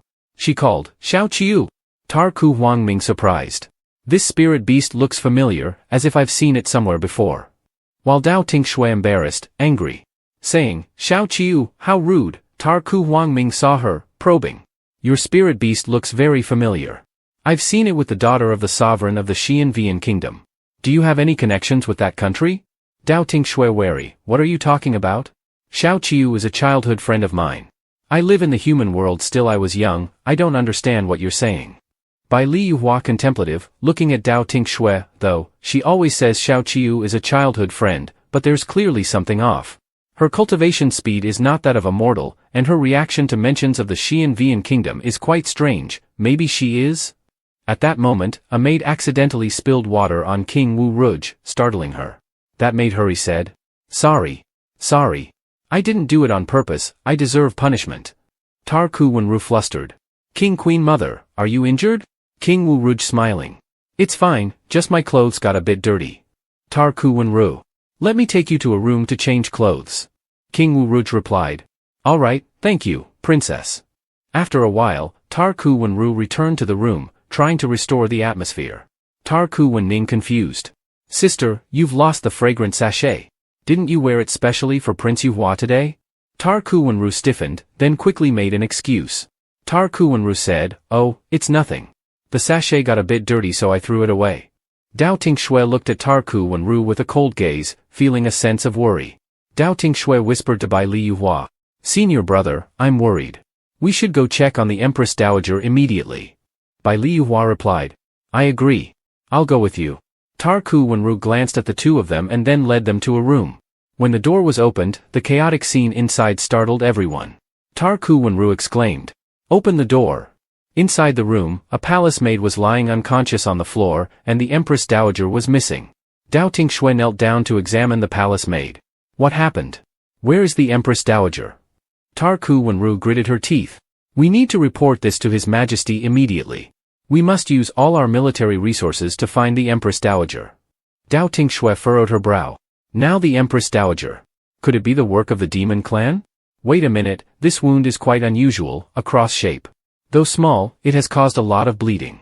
Tarku Wenru, agitated, said, could this wound be caused by the opposing faction? They must have kidnapped the Empress Dowager. In the small room, everyone focused on their thoughts. Tarku Huangming frowned and stroked his beard while analyzing. The cross-shaped wound is a type of weapon commonly used by the opposing faction. This weapon is delicate, easy to conceal, and channels spiritual energy for close attacks, causing high damage. Recently, there have been many attacks like this. Dao Tinh Xue looked at him with suspicion. If the opposing faction is responsible, it makes sense, but I still feel that something is not right. At that moment, a shadow guard appeared and saluted Tarku Huangming. He quickly reported, Your Majesty, we have discovered unusual activity in the slum area of the western capital. It may be related to the Empress Dowager's disappearance. Tarku Huangming, enraged, said, if that's the case, go immediately to the slum area in the west. Find the Empress Dowager and bring her back at any cost. Shadow Guard replied, understood. Dao Tinh Xue whispered to Bai Li Yuhua. Senior brother, something seems odd. We should investigate ourselves. Bai Li Yuhua looked at Tarku Huangming and said, then Tinh Xue and I need to discuss something. If you find any news, please inform us immediately. Tarku Wenru hurriedly asked, Your Highness Yuhua, where are you going? I want to come along. Bai Li Yuhua said coldly. The princess does not need to follow, we have private matters to attend to. Tarku Huangming reminded Wenru. You must behave well and not waste this opportunity. Tarku Wenru replied. I understand, father. On the street, Dao Tinh Xue expressed her thoughts. Dao Tinh Xue said, although the Tarku family suspects the opposing faction, the Empress Dowager's disappearance might be more complex. We should start from where there is more information. Bai Li Yuhua pointed in a direction. Perhaps Spring Cloud Pavilion will have some information. Dao Tinh Xue smiled slightly. There's no better place. When they arrived at Spring Cloud Pavilion, suddenly the sound of shattering objects was heard. A boy was thrown outside and fell to the ground. The manager of Spring Cloud Pavilion, angry, said, daring to steal here. You're really bold. The boy replied, I didn't steal anything, I just asked for a drink of water. The manager said, you sneaked in to steal. Get out of here, or you'll be tied up and thrown into the mountains for the beasts to eat. The manager angrily turned back inside. Dao Tinh Xue quickly helped the boy up and asked worriedly, are you all right? The boy looked at her in surprise and replied, I'm fine, thank you. Dao Tinh Xue handed him a pill and calmly said, you're injured. Swallow this pill, and the wound will heal right away. The boy looked at the pill gratefully and took it. But then he asked, you're not from Tarku, are you? If you're from elsewhere, don't come here casually. There will be retribution. Dao Tinh Xue was startled as the boy placed an object in her hand and then turned and left. Dao Tinh Xue looked at the small jade in her hand with a puzzled expression. Dao Tinh Xue said blankly, what is this? Bai Li Yuhua looked towards the door. Anyway, we should go in and check. Upon entering, Dao Tinh Xue wrinkled her nose at the strong smell of smoke. Dao Tinh Xue said, covering her nose, this smoke smell is really unpleasant. Inside, many people were lounging on beds, smoking and puffing away. Dao Tinh Xue recognized. They're smoking drunk moon. This stuff not only causes addiction but also weakens the body. Bai Li Yuhua, angry, said, I didn't expect that Tarku Kingdom would have this stuff. Tarku Wenru even dared to present it as a gift to you. This is absurd. At this moment, the people around were whispering. People around talk to the others. I heard that the Empress Dowager of Baishan Kingdom is missing. Isn't this too coincidental? That guy is looking for a reason to clear the slum, and now this happens. The royal family has long wanted to absorb the opposing faction's forces. And now they've even kidnapped another country's Empress Dowager. They really have guts. Bai Liyuhua and Dao Tinh Xue listened silently. Just then, a scream of panic rang out. Fire! Bai Liyuhua and Dao Tinh Xue turned to see a large fire blazing in front of them. Dao Tinh Xue's face changed. The fire contains spiritual energy. This is bad. Bai Liyuhua holding Dao Tinh Xue. Be careful. The small gem in Dao Tinh Xue's hand suddenly began to glow, forming a large protective circle around the two of them. Dao Tinh Xue looked on in confusion. The crystal that boy gave me can block the fire. Bai Liyuhua holding Dao Tinh Xue and flying out. Quick, we need to get out of here. Outside, people were astonished as they watched the spring cloud pavilion burn fiercely. Bai Liyuhua and Dao Tinh Xue also rushed outside. Some wealthy people were fleeing as well. Dao Tinh Xue looking at the crowd running out. It's retribution. This was originally a place for making dirty money, it deserves to be targeted. The noise and chaos around continued. Dao Tinh Xue frowned and worriedly said to Bai Liyuhua. Senior brother, have you noticed? Most of the people running out are commoners, and they all have crystals. Meanwhile, none of the rich have escaped. Bai Liyuhua also frowned and replied. The young man we saw earlier seems closely related to this fire. At that moment, a loud shout came from afar. Move aside. The court sorcerers are here to put out the fire. Dao Tinh Xue and Bai Liyuhua turned back to see the fire growing more intense. This fire seems related to the opposition. But it seems the people don't hate them. Senior brother, we should find that young man and ask him. If he is really from the opposition, we might find out where the queen is. Just then, Tarku Wenru rushed over in a hurry. She called. Your Highness Yuhua, Miss Tinh Xue, you're here? There's news from the Emperor's side. Bai Liyuhua and Dao Tinh Xue stared at her in surprise. Tarku Wenru said. We've dispatched troops to clear the opposition slum in the west. We've captured one person. He said that a vanguard team took the queen to a mine in the north. The mine is in a vassal state, managed by the Xianvian kingdom. Our influence there is very limited, and the opposition has infiltrated it. Dao Tinh Xue stiffened upon hearing this. The vassal state used to belong to the Xianvian kingdom. I wonder if we can find any news related to the family there? Bai Liyuhua glanced at Dao Tinh Xue and then headed towards the mine. We should go and check it out. It seems this person is the last one who saw the queen. At the mine, a skinny man reported. I saw a group of people take the woman in the picture into the mine. I also found this. He opened his palm, revealing an earring.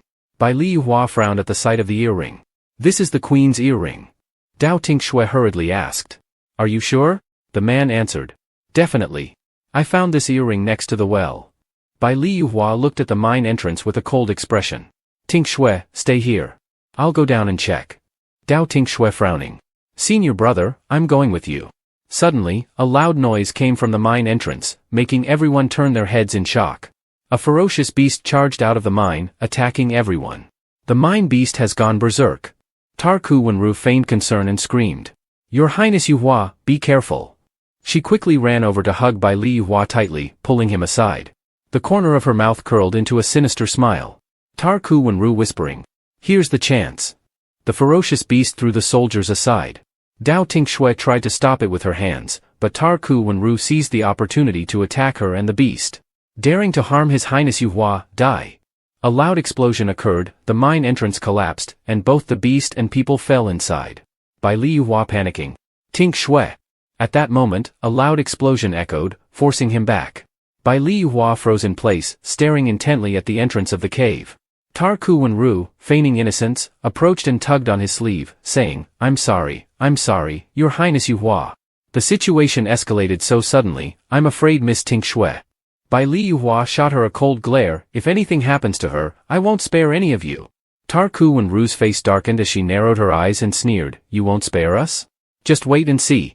In another place, a worried voice echoed in her ears, Dao Tinh Xue. Tinh Xue. Wake up. Princess. Princess. Hearing the voice, Dao Tinh Xue slowly opened her eyes, realizing she had regained consciousness. Xiao Qiu happily flew in front of her, finally, you're awake. Dao Tinh Xue, surprised, looked at Serpent before her, its body covered in wounds and small stone fragments embedded in its skin. Serpent. Serpent stared at her and said, Princess, rest assured, I will protect you. Dao Tinh Xue, moved, said, "Serpent, hold on a little longer, I'll clear the way." She raised her hand to break down the stone wall in front of them. As the stone wall remained unscathed, Xiao Qiu shook his head and sighed, "It's useless, Tinh Xue. This mine is not only filled with explosive talismans, but it's also been sealed with a barrier." Dao Tinh Xue clenched her teeth in anger. "Who is it? Is it Tar Ku Wenru or the rebels?" She stood up and ventured deeper inside. "I can't keep going like this, I need to find a way out of here." Suddenly, her palm touched a source of fluctuating spiritual energy. Dao Tinh Xue was stunned. "It's here." Behind the stone wall, there was a fluctuation of spiritual energy. She gathered all her strength into her palm and struck hard at that spot. Inside the stone, there was likely a hidden passage. The stone wall crumbled, revealing a dark cave. She looked inside and sighed in relief, as expected. Dao Tinh Xue turned to her two pets and said, "We need to hurry up to the surface. Serpent, return." The nine-headed serpent obeyed her command and returned. She absorbed its spirit back into her sea of consciousness. After that, she quickly headed inside. Before long, she arrived at a raised piece of land with a small stone on top.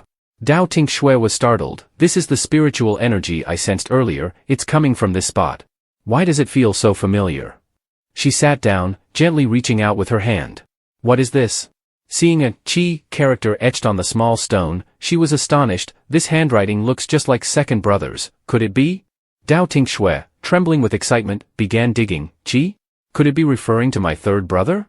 Suddenly, her eyes widened in shock as she recognized the familiar jade pendant in her hand. Her whole body stiffened. It's third brother's jade pendant. Fragments of memories flashed before her eyes. "Second brother, leave me behind. You run on your own." Xian Vin Rufang, his body covered in wounds, struggled to carry Xian Vin Ru Qi furious. Xian Vin Rufang cursed and refused to let go of Xian Vin Ru Qi. "Shut up. How could I leave you behind and run away alone? Father, mother, and eldest brother, they all sacrificed themselves to protect us." Xian Vin Ru Qi, weak and frail, whispered, "Second brother, I know myself best. Leave me here, you have a better chance of surviving if you go alone." Xian Vin Rufang trembled but still refused to abandon Xian Vin Ru Qi. "Nonsense. I won't let you die, we'll escape together and find little sister." Xian Vin Ru Qi, angered, grabbed Xian Vin Rufang's collar. "Rufang, get a grip. Leave me and go find Ru Li. She's definitely still alive.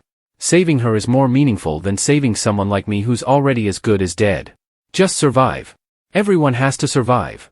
After saying that, he coughed up a mouthful of blood. "Only then can we avenge those two treacherous nations."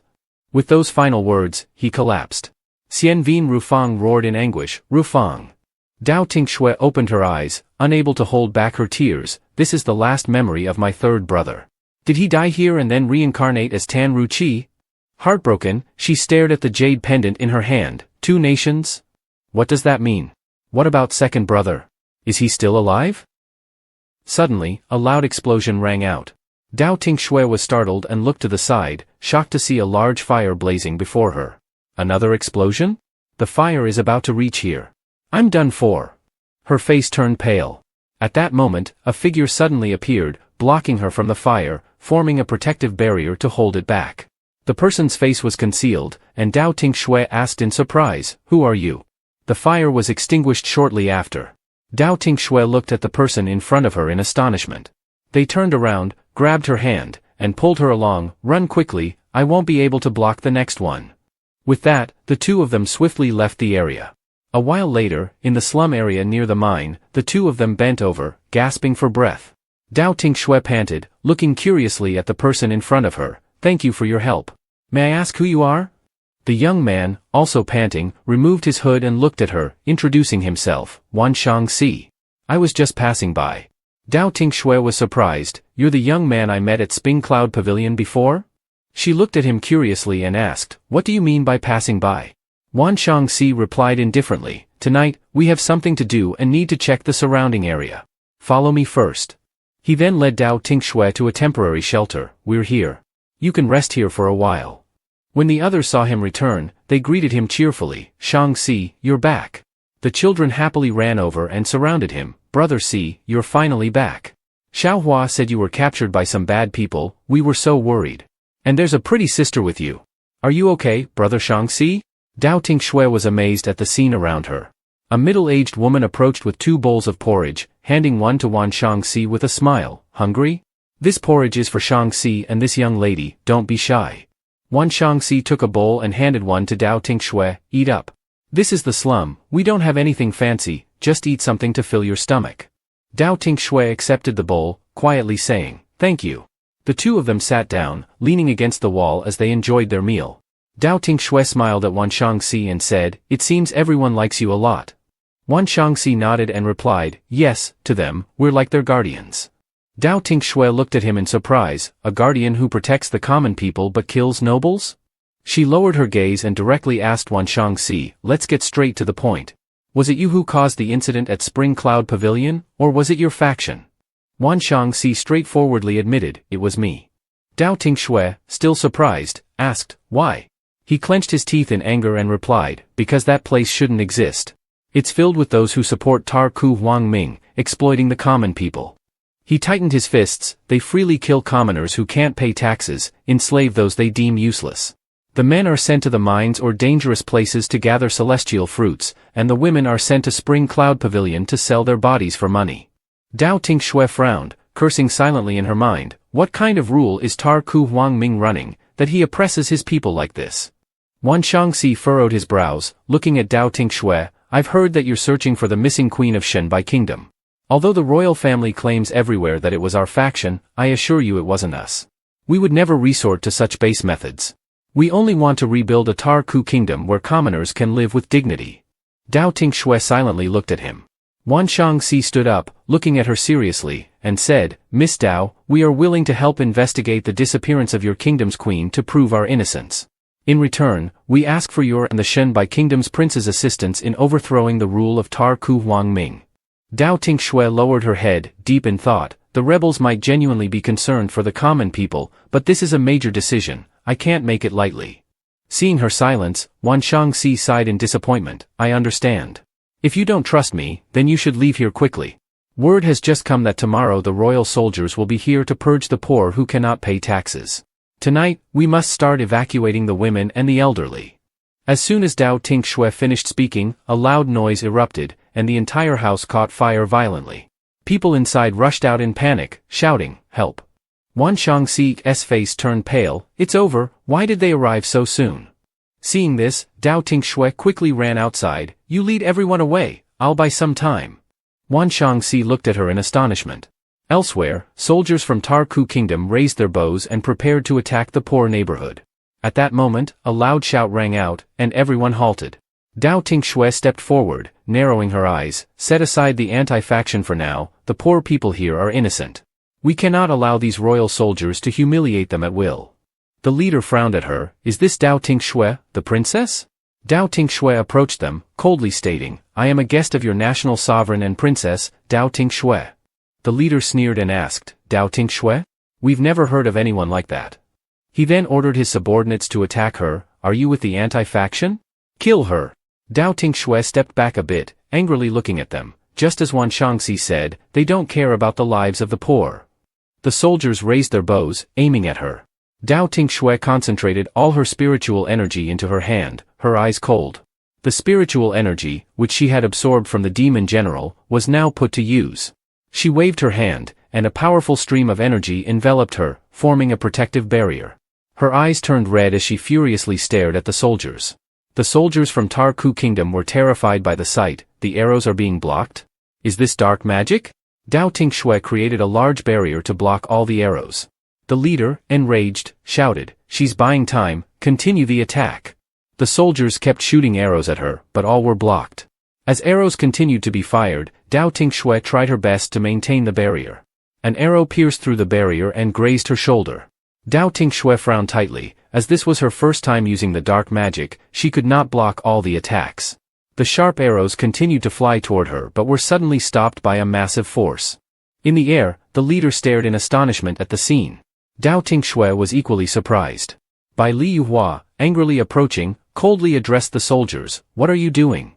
At this moment, Tar Ku Wenru also arrived and ordered the soldiers from Tar Ku Kingdom to stop, this person is a guest of our princess, do not harm her. Bai Li Yuhua hurriedly embraced Dao Tinh Xue, finally found you, sister. He looked at her with concern and asked, are you okay? Are you injured? Dao Tinh Xue, embarrassed, replied, I'm fine. She glanced at the poor neighborhood and breathed a sigh of relief. Not sensing the presence of Wan Shangxi and the others, she assumed they had successfully evacuated. Tarku Wenru approached Dao Tinh Xue, pretending to be concerned. You must be tired, Dao Tinh Xue. Why don't you rest at the palace? Dao Tinh Xue frowned at her fake concern. It's her. Why did she want to harm me at the mining site? Bai Liyuhua took her hand and pulled her away, coldly rejecting Tarku Wenru's offer. No need. We have our own arrangements. Tarku Wenru's face darkened as she watched them leave. She coldly ordered her subordinates, send a team to continue searching this area. You, lead a small group to secretly follow them and find an opportunity. In the long, dark night inside the inn, Bai Liyuhua, frowning in anger, said, It seems there is an internal struggle within Tarku Kingdom, and regarding the disappearance of my mother, both sides could be the culprits. Dao Tinh Xue looked at him and asked softly, Senior brother, I want to know if you will help the anti-faction? Bai Liyuhua narrowed his eyes and refused, No. Unless absolutely necessary, Shenbai Nation will not interfere in the internal affairs of another country. For now, we need to find my mother and leave this place. Dao Tinh Xue fell silent and lowered her gaze. Bai Liyuhua, pained, gently stroked her cheek. Tinh Xue, I'm sorry. He lowered his head, pressing his forehead against hers. Tarku Wenru has always been scheming against you, but due to her status, we cannot touch her for now. We have to think of a way slowly. When you were in the mine, I was truly terrified. Dao Tinh Xue's cheeks flushed with emotion as she looked at him. Senior brother. Bai Liyuhua gently continued, I have to keep a close watch on Tarku Wenru. You stay here and rest while waiting for me to return. Dao Tinh Xue obediently agreed with a nod. Late at night, Dao Tinh Xue stood alone in the room, looking outside. Xiao Qiu suddenly appeared, teasing her with a smile. Oh, don't want him to leave, huh?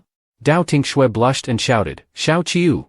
Suddenly, Xiao Qiu fell silent and stared in surprise. Tinh Xue, I sense a trace of the queen's presence, it's nearby. Dao Tinh Xue looked at it in astonishment. What? She frowned and looked outside. Where? Let's check it out. Soldiers from Tarku Kingdom were carrying a large sack through the streets. Dao Tinh Xue and Xiao Qiu watched them from the rooftop. Is it those people? Xiao Qiu nodded and replied, Yes, that's where the trace of the aura is coming from, although it's very faint.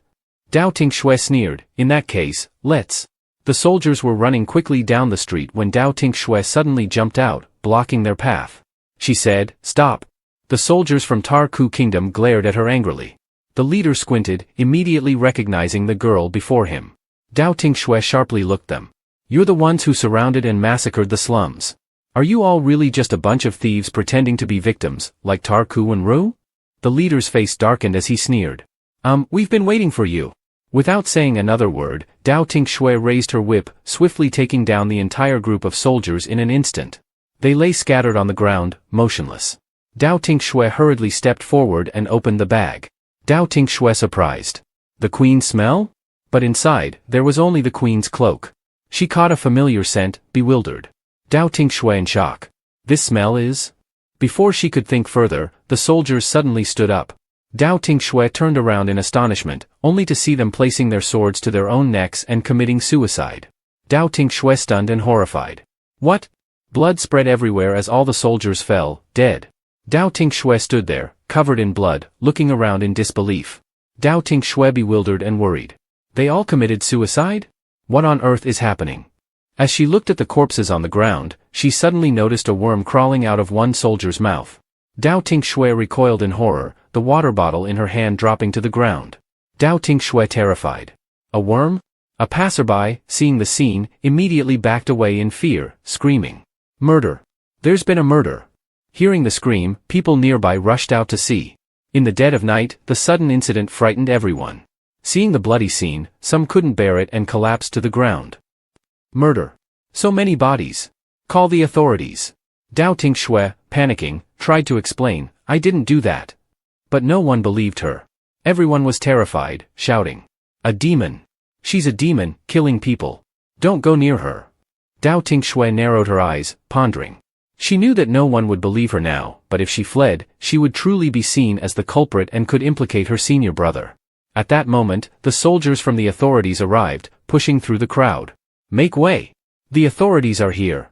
Seeing Dao Tinh Xue standing among the dead bodies, her entire body covered in blood, the officials drew their swords, pointing them at her. Surrender now. If you resist, we'll handle this according to the law. Dao Tinh Xue frowned deeply, calmly explaining. They all committed suicide, not me. The cause might be the worms inside them. But a sharp sword was already at her neck. The officials, enraged, shouted. Enough nonsense. We'll investigate this thoroughly. Take her away, lock her up, and await interrogation. Dao Tinh Xue pressed her lips tightly together, knowing she had no choice but to go with them. She decided to find a way to clear her name later. Then she determined, accepting. Fine, I'll go with you for now. Late at night, the bright moonlight shone through the window of the prison cell where Dao Tinh Xue was held. She sat in a corner, her eyes tightly closed, listening to the whispers of the soldiers outside. Why did the Grand Princess give such an order? The princess instructed us to mix this drug into her water to drain her spiritual power, then force her to confess to the murders. But weren't those soldiers supposed to be at the northern border? How did they end up in the capital? It must have been arranged by the princess or the king. Otherwise, who could have mobilized them? Dao Tinh Xue, furious, narrowed her eyes. Tarku Wenru again. She doesn't hesitate to kill her own people to frame me. She recalled recent events, the special soldiers with the queen's cloak, the queen's earring found in the well mine, and how every investigation involving Tarku Wenru was met with unexpected incidents. Dao Tinh Xue pondering. Could it be that the queen wasn't missing but was imprisoned by Tarku Wenru from the beginning? This has all been a staged act. Suddenly, a loud noise erupted outside. Dao Tinh Xue looked around in surprise. Who's there? Another loud explosion startled her. Explosives? Suddenly, a talisman flew into the cell, sticking to the iron door along with a voice from outside. Mysterious voice commanding. Stay away from the iron door. Dao Tinh Xue, alarmed, backed away. This is... Bum. The loud explosion rang out. Dao Tinh Xue covered her mouth in shock. A blast talisman? A group of people appeared before her, led by Wan Shangxi, who smiled triumphantly. Miss Dao, are you all right? In another place, Bai Liyuhua slammed his hand angrily on the table. What did you say? The subordinate, terrified, quickly reported, Your Highness, please calm down. At dawn, some unidentified people knocked out the guards, blew up the prison door, and took Miss Dao Tinh Xue away. The local authorities have dispatched people to monitor the entire city. Bai Liyuhua gritted his teeth in anger and stood up abruptly. I'm going to check immediately. He narrowed his eyes, thinking to himself. Tinh Xue would never treat human lives like dirt. Last night, after the soldiers were killed, the authorities arrived at the scene right away. These people must have been mobilized by the Tarku royal family. I fear this is another scheme by Tarku Wenru. Elsewhere, Tarku Wenru looked at Bai Liyuhua and hurriedly explained. Your Highness Yuhua, the prison is filthy and unworthy of someone like me. Bai Liyuhua narrowed his eyes, glaring at her angrily. Are you implying that Tinh Xue deserves it? If you hadn't imprisoned her on your own, none of this would have happened. Tarku Wenru sighed and calmly replied. I know you have issues with me, but this is the law of Tarku Kingdom. Dao Tinh Xue killed our royal soldiers first, so she was imprisoned.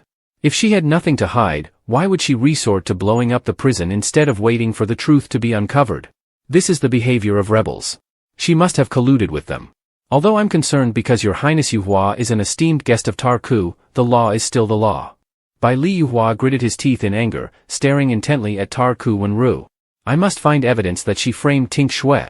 Tarku Wenru looked at her subordinate and coldly gave an order. Pass my order, announce a nationwide manhunt for Dao Tinh Xue.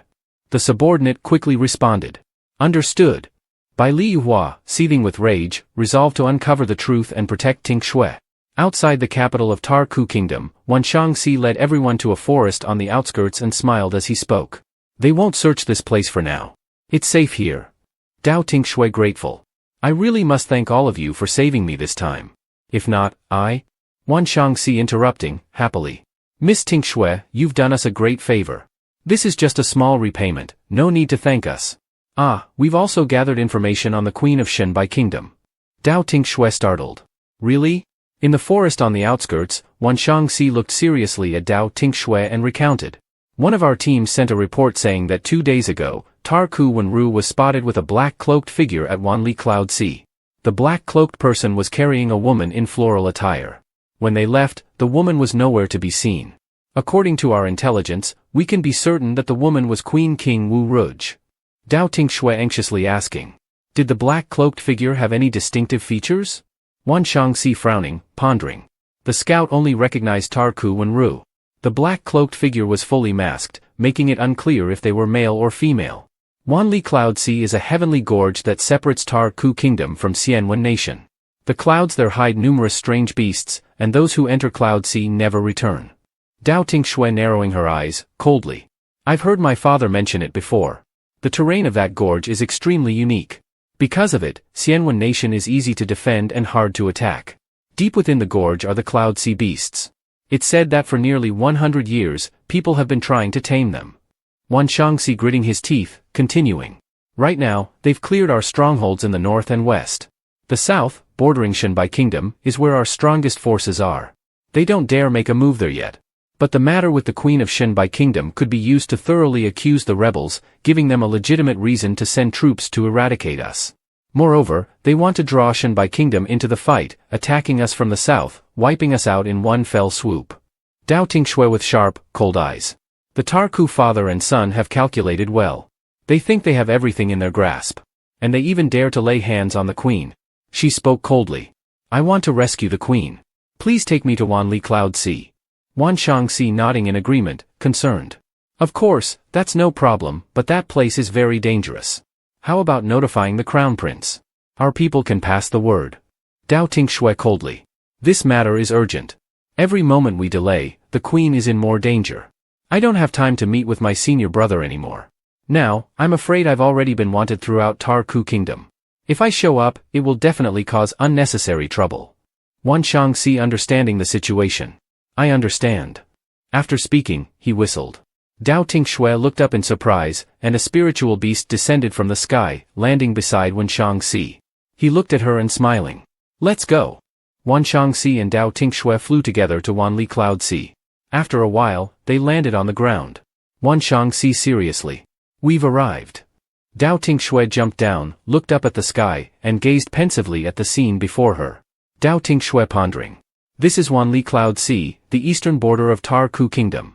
Beside her, Xiao Qiu stood in awe, staring ahead, and exclaimed in alarm. Xiao Qiu astonished. Tinh Xue, look. Dao Tinh Xue opened her eyes wide, astonished as she saw a massive spirit beast leap out of the water. Wan Shangxi couldn't hide his shock either.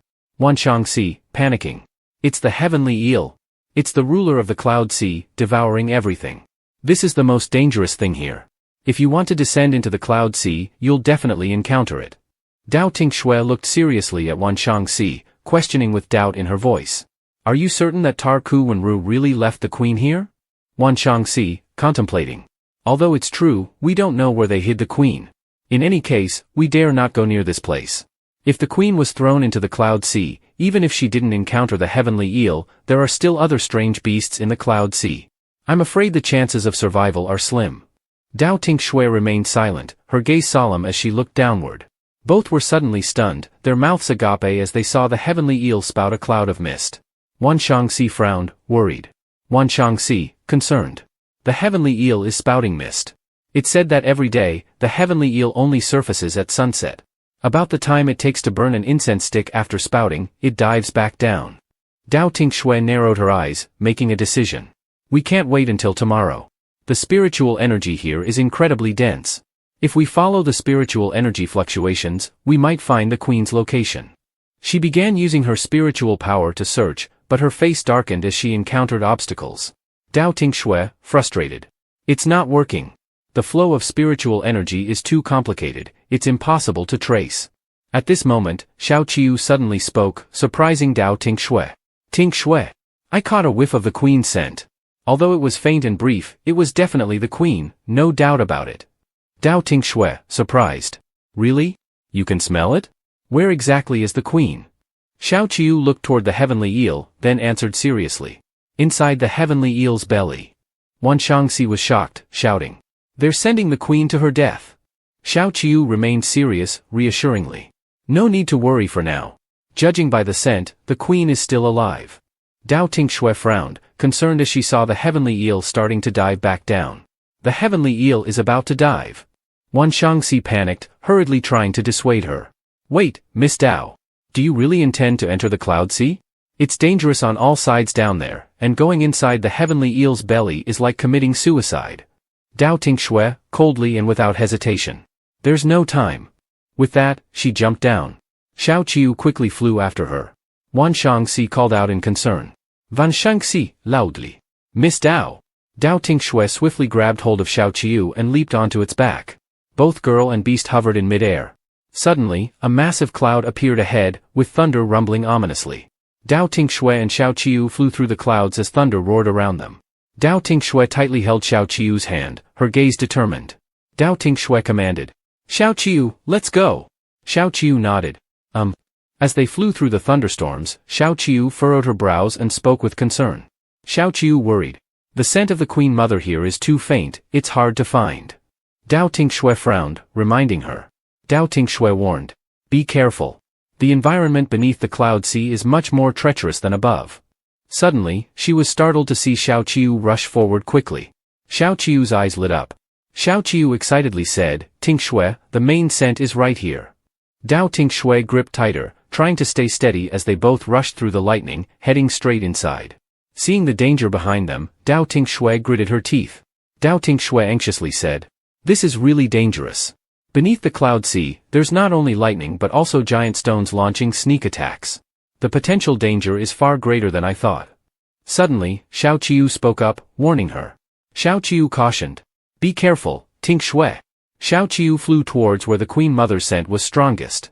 A giant creature, koi beast, suddenly appeared before them. Dao Tinh Xue and Xiao Qiu were stunned as they saw its massive tail whip towards them. Dao Tinh Xue's face turned pale. Dao Tinh Xue fearfully exclaimed. Oh no! Meanwhile, in the outskirts of Tarku, a man was brought before by Li Yuhua. He was Hu Lao Lu, who worked for the Xianyan Pavilion and often served the royal family as well. Bai Li Yuhua coldly glanced at him. Bai Li Yuhua coldly said, Hu Lao Lu, you've arrived. Hu Lao Lu, frightened, responded respectfully. Hu Lao Lu respectfully said, Yes, Your Highness. I don't know what orders you have for me. Bai Li Yuhua walked over to the corpse of a soldier from the Tarku kingdom and coldly ordered. Bai Li Yuhua ordered. Examine the body. Hu Lao Lu quickly set his tools down on the ground, pulled out a sharp needle, and began his examination. As he pulled the needle out, his face showed shock. Hu Lao Lu exclaimed in surprise. This corpse indeed shows signs of poisoning, and it happened before death. Bai Li Yuhua's expression remained icy as she threw a piece of cloth down and handed it to him. Bai Li Yuhua firmly said. This piece of cloth was also found at the scene. It has a very distinctive scent. Can you identify it? Hu Lao Lu sniffed the cloth lightly and was astonished. Hu Lao Lu exclaimed. This scent? Bai Li Yuhua glanced at the corpse, from which a worm crawled out of its ear. Bai Li Yuhua frowned. Bai Li Yuhua frowned and asked. Hu Lao Lu, what have you found? Hu Lao Lu seriously replied. Hu Lao Lu seriously said. There's no mistake. This is a case of goo poison, and the worm was attracted by a fragrance known as Ling Long Goo. Ling Long Goo is an incense specifically used to control goo worms. Different concentrations can have different effects on the worms and, consequently, on the victim. He picked up the worm and placed it in a jar, continuing. Hu Lao Lu explained. Ling Long Ansent poison and induce coma, control actions, and even cause death. However, this technique has long been monopolized by the royal family and used by the Tarku royal family to control their loyal soldiers. Bai Li Yuhua became angry, narrowing her eyes at Hu Lao Lu. She coldly ordered. Bai Li Yuhua angrily said. Hu Lao Lu, you're no longer needed here. Hu Lao Lu, feeling as though he had been pardoned, quickly turned to leave. Although he didn't fully understand what was happening, he hurried to report to the princess. Suddenly, a sharp sword was placed against his neck. Hu Lao Lu's eyes widened in fear as he collapsed to the ground, blood pouring from his neck and dripping onto the floor. Bai Li Yuhua coldly glanced at him. Bai Li Yuhua coldly said. Did you think I didn't know who you were really working for? I won't allow anyone to harm her. Dao Tinh Xue slowly opened her eyes, looking around in shock. Dao Tinh Xue bewilderedly asked. Where is this? Xiao Qiu weakly flew to her side, and upon seeing it, Dao Tinh Xue realized. Xiao Qiu weakly said, Tinh Xue, we're inside Koi Beast's stomach. Dao Tinh Xue smiled and squinted her eyes. Dao Tinh Xue smiled. So we finally made it inside. I remember when I exhausted all my spiritual power with the heavenly demon goo, a loud explosion occurred, and we were blasted out. She recalled the voice of the snake demon, who had clung to a rock to stop Dao Tinh Xue and Xiao Qiu. Snake demon encouraged. Go. I'll help you. Dao Tinh Xue and Xiao Qiu thanked the snake demon and flew towards Koi Beast. Suddenly, massive bolts of lightning struck from the sky. Dao Tinh Xue anxiously said. Be careful, Xiao Qiu. Lightning struck them, and they fell into Koi Beast's stomach. Dao Tinh Xue looked around, noticing the ruins and becoming cautious. Dao Tinh Xue anxiously said, "We were struck by lightning and fell into Koi Beast's stomach. The spiritual pressure here is immense, and it seems the mist also has corrosive properties." Xiao Qiu frowned, reminding her. Xiao Qiu cautioned, "My spiritual power and the snake demons are suppressed here. This feels like a massive barrier. We must find the Queen Mother quickly and get out of here." Dao Tinh Xue decisively said, let's go." Dao Tinh Xue asked Xiao Qiu, "Have you sensed the presence of the Empress?" Xiao Qiu replied, "She's very close, just up there." Dao Tinh Xue looked up at the high rock, and both of them jumped onto it. They saw the Empress lying unconscious not far away. Dao Tinh Xue hurriedly ran over and supported the Empress. Dao Tinh Xue, worried. "King Wu Yu, are you okay?" The Empress frowned deeply, and the smell emanating from her made Dao Tinh Xue anxious. Dao Tinh Xue, suspicious. "This smell, could it be?" she quickly called. "Little ginseng root, it's time to use your abilities. Extract whatever is inside the Empress." Little ginseng root emerged, patted his chest confidently, and began using his spiritual power to heal the Empress. The Empress slightly opened her mouth, then suddenly opened it wide and spat out a worm. The worm fell to the ground and wriggled around. Dao Tinh Xue coldly stepped on it, crushing it. Dao Tinh Xue, coldly. "As expected, it's this type of worm. Just like the ones that crawled out of the mouths of those soldiers who committed suicide." Finally, the Empress regained consciousness and looked at Dao Tinh Xue in surprise. King Wu Yu, surprised. "Miss Tinh Xue, what happened? Where is this place?" Dao Tinh Xue, comforting. "You've woken up. I'll explain everything to you. Do you remember what happened at the dressing room that day?" The Empress lowered her head, trying to recall. King Wu Yu, recalling. "I only remember Tarku Wen Ru showing me a medal. After that, I remember nothing." Dao Tinh Xue, angry. "So it was her. Empress, time is running out. We must leave here immediately. I'll explain everything to you on the way." The next day, at Tarku Mountain Manor, and Tarku Huangming stood together. Huangming smiled coldly, his eyes gleaming with self-satisfaction. He told his daughter, "The time is near. Once you and the Crown Prince find the Empress, everything will be decided." Tarku Wen Ru's eyes gleamed, "She though. There's no need to worry. Father doesn't know where I've hidden King Wu Yu. Anyway, once we find her along with Bai Li Yuhua, I will have one." At this moment, Dao Tinh Xue entered with King Wu Yu and coldly asked, "Who are you looking for? If it's the Empress, there's no need to trouble Princess Wen Ru." Hearing the familiar voice, Tarku Wen Ru turned around in shock and saw Dao Tinh Xue leading King Wu Yu into the room. Tarku Huangming stood up abruptly, surprised. Tarku Huangming, surprised. "Empress King?" Tarku Wen Ru, enraged, couldn't believe her eyes. "The Empress has been rescued? How did she manage to do this? I can't let her continue to expose my plan." She immediately pointed at Dao Tinh Xue, questioning her. "Dao Tinh Xue, you are the princener, what nonsense are you telling the Empress?" While everyone's not paying attention, she took a scent bag in her waist, armed to solve the Queen of Shenbai. Just as she was feeling smug, a cold voice rang out. "If you're planning to use a tool to control the worm, don't bother. The worm inside the Empress is no longer there. So your trick is useless." Dao Tinh Xue squinted at Tarku Wen Ru, seeing her stiffen. "It's the first time I've seen this type of worm. With the strange smell and the bizarre behavior of the soldiers, I discovered that this is a type of ancient worm control technique. This scent controls the worm, which in turn controls the behavior of the person it's inside. When I found the Empress, she had a similar smell, which made me even more certain." Tarku Huangming, losing patience, spoke angrily, "Miss Dao, watch your words. This matter is extremely serious, you can't just speak carelessly. Although a fragrant sachet can control the worm, not all of my daughters possess it. Without clear evidence, how can you accuse my daughter?" He pointed angrily at Dao Tinh Xue, questioning her.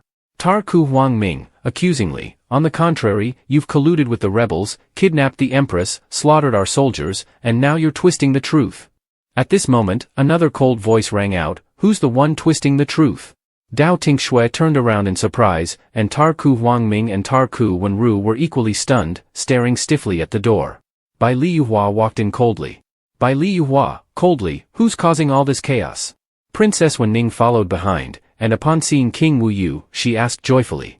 She said happily, "Empress King, you're back. That's wonderful." But seeing the serious expressions on everyone's faces, she asked in surprise. The girl worried, "What's wrong with everyone? Why does everyone look so serious?" Bai Li Yuhua walked over to Dao Tinh Xue, his eyes full of concern. Tinh Xue, you've worked hard. Let me take over from here. He then looked up at Princess Wenning and asked seriously. Bai Li Yuhua, seriously, Princess Wenning, do you remember that day after the banquet, when your sister Princess Wenru and the Empress went to change clothes? Did you notice anything missing from her when she returned?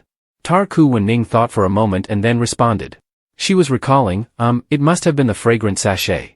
Bai Li Yuhua squinted her eyes and continued to ask, tense, do you remember anything about that scented pouch? Does it smell exactly like the scent on my sister? Tarku Wenru, standing next to her, felt her whole body stiffen, and a chill ran down her spine. Tarku Wenning glanced at her and then answered honestly. Tarku Wenning, sincerely, yes, it's the same scent. It's very distinctive. After my sister returned that day, the scent was gone. That's why I noticed it. Tarku Wenru was so enraged she trembled and growled angrily, you fool. Shut up. Ku Wenning looked terrified, her eyes wide with disbelief. She looked at Ku Wenru, her mouth trembling. Ku Wenning frightened, why is this happening? Ku Wenru, what is going on? Bai Li Yuhua lifted a jar, his eyes sharp and emotionless. Bai Li Yuhua coldly, moreover, this Ling Long insect is only found in the royal family. I didn't expect you to use it. He angrily threw the jar to the ground. The jar burst open, and a worm crawled out, wriggling and quickly making its way toward Ku Wenru. Ku Wenru enraged, this damned worm. She lifted her foot and crushed the worm. Bai Li Yuhua glanced at her with a lack of sympathy. Bai Li Yuhua patiently, this is a pestilence insect found on the bodies of soldiers. It tracks scents and returns to its master. You used this technique to control the soldiers into committing suicide and shifted the blame onto Tinh Xue, accusing her of colluding with the opposition. In reality, this is a sophisticated scheme to justify deploying troops to eliminate Tinh Xue. Such despicable tactics. He continued to criticize. Bai Li Yuhua angrily, Ku Wenru, you helped our country repair the border barrier and traveled 1,000 miles to bring the precious treasures. Yet, you deliberately sabotaged the seal, harming border security and the people. Your actions are unforgivable. Tarku Huangming, angry, gritted his teeth. Tarku Huangming furiously, it's over. The matter has been exposed. Further explanations will only worsen the situation. He slapped Ku Wenru hard across the face, then looked at Bai Li Yuhua and asked. Tarku Huangming annoyed, Your Highness Yuhua, is what you say true? Ku Wenru, do you have anything to say in your defense? Ku Wenru, clutching her cheek, fell to the ground, trembling and crying. Ku Wenru crying, it's all my fault. I was envious of Lady Tinh Xue, which led me to make a grave mistake. I blame myself for letting jealousy blind me and losing myself. Your Highness Yuhua, please forgive me. Tarku Huangming forced a smile and looked at Bai Li Yuhua. Tarku Huangming trying, yes, my rebellious daughter has caused great trouble. As her father, I will certainly punish her severely. However, we cannot let this affect the diplomatic relations between our two countries. Dao Tinh Xue raised an eyebrow and glanced at Tarku Huangming and his daughter. Dao Tinh Xue sarcastically, how shameless. Trying to cover up this matter. Bai Li Yuhua closed his eyes and coldly refused. Bai Li Yuhua firmly, the current situation requires a proper resolution. It is clear that someone so unfeeling and immoral cannot continue diplomatic relations with the Shenbai kingdom. He narrowed his eyes, his gaze icy. Bai Li Yuhua coldly, the Shenbai kingdom will not continue diplomatic relations with such a person. Tarku Huangming's face darkened, his eyes menacing as he looked at Bai Li Yuhua. Tarku Huangming angrily, does Your Highness Yuhua want to sever relations between our two countries? You, as a mere crown prince, how can you decide on behalf of the ruler of the Shenbai kingdom? You are going too far. At this moment, Bai Li Jia entered, her eyes stern. He angrily, there is nothing wrong. Previously, Tarku Kingdom declared the annulment of the engagement. Not only did you plot to seize our territory, but you also harmed my wife and benefactor. You have committed too many sins, tarnishing the nation's honor. Severing diplomatic relations is already being polite. If necessary, I am prepared to become an enemy. Tarku Huangming, furious, clenched his teeth and did not dare to react. Tarku Wenru, sitting on the ground, looked down, watching the situation deteriorate and not knowing what else to do. Ku Wenru frightened, is there no turning back? Is it impossible to avoid this? She stood up, ran to grasp the hand of Mother Queen King Wu Ruj, and cried out in pleading. Ku Wenru earnestly, Mother Queen, please forgive me. I only love Your Highness Yuhua so much, sincerely asking for your forgiveness. At this moment, Dao Tinh Xue stepped forward, grabbing Ku Wenru's wrist and pulling her away from Mother Queen King Wu Ruj. Dao Tinh Xue firmly, Princess Ru, please have some dignity. What are you secretly plotting? Be careful with your actions. Ku Wenru lowered her head, a sinister smile on her lips, but her voice remained earnest. Ku Wenru pretending, Miss Ting Xue, I just. By Li Jie interrupting, stop. The actions of Tar Ku country are unforgivable. As the ruler of the Shenbai kingdom, I declare that from now on, the Shenbai kingdom severs relations with Tar Ku kingdom. All trade will cease permanently. The marriage alliance between the two countries and all royal family members must return to their own country. Tar Ku Huangming's face darkened upon hearing this. He knew that the sudden severance of relations would leave Tar Ku country at a complete disadvantage. More importantly, the cut-off of mineral resources would make it difficult to deal with the opposition. Tar Ku Huangming angrily, Bai Li national sovereign, you are truly heartless. Bai Li Yuhua turned his back and gave him a cold look. His father coldly, did you ever consider any mercy when you were doing these things?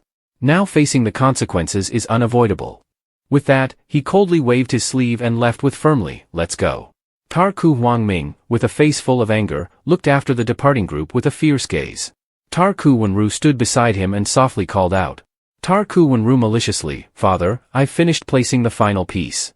Tar Ku Huangming gritted his teeth, his face twisted with rage. Then angrily said, we absolutely cannot have any more issues.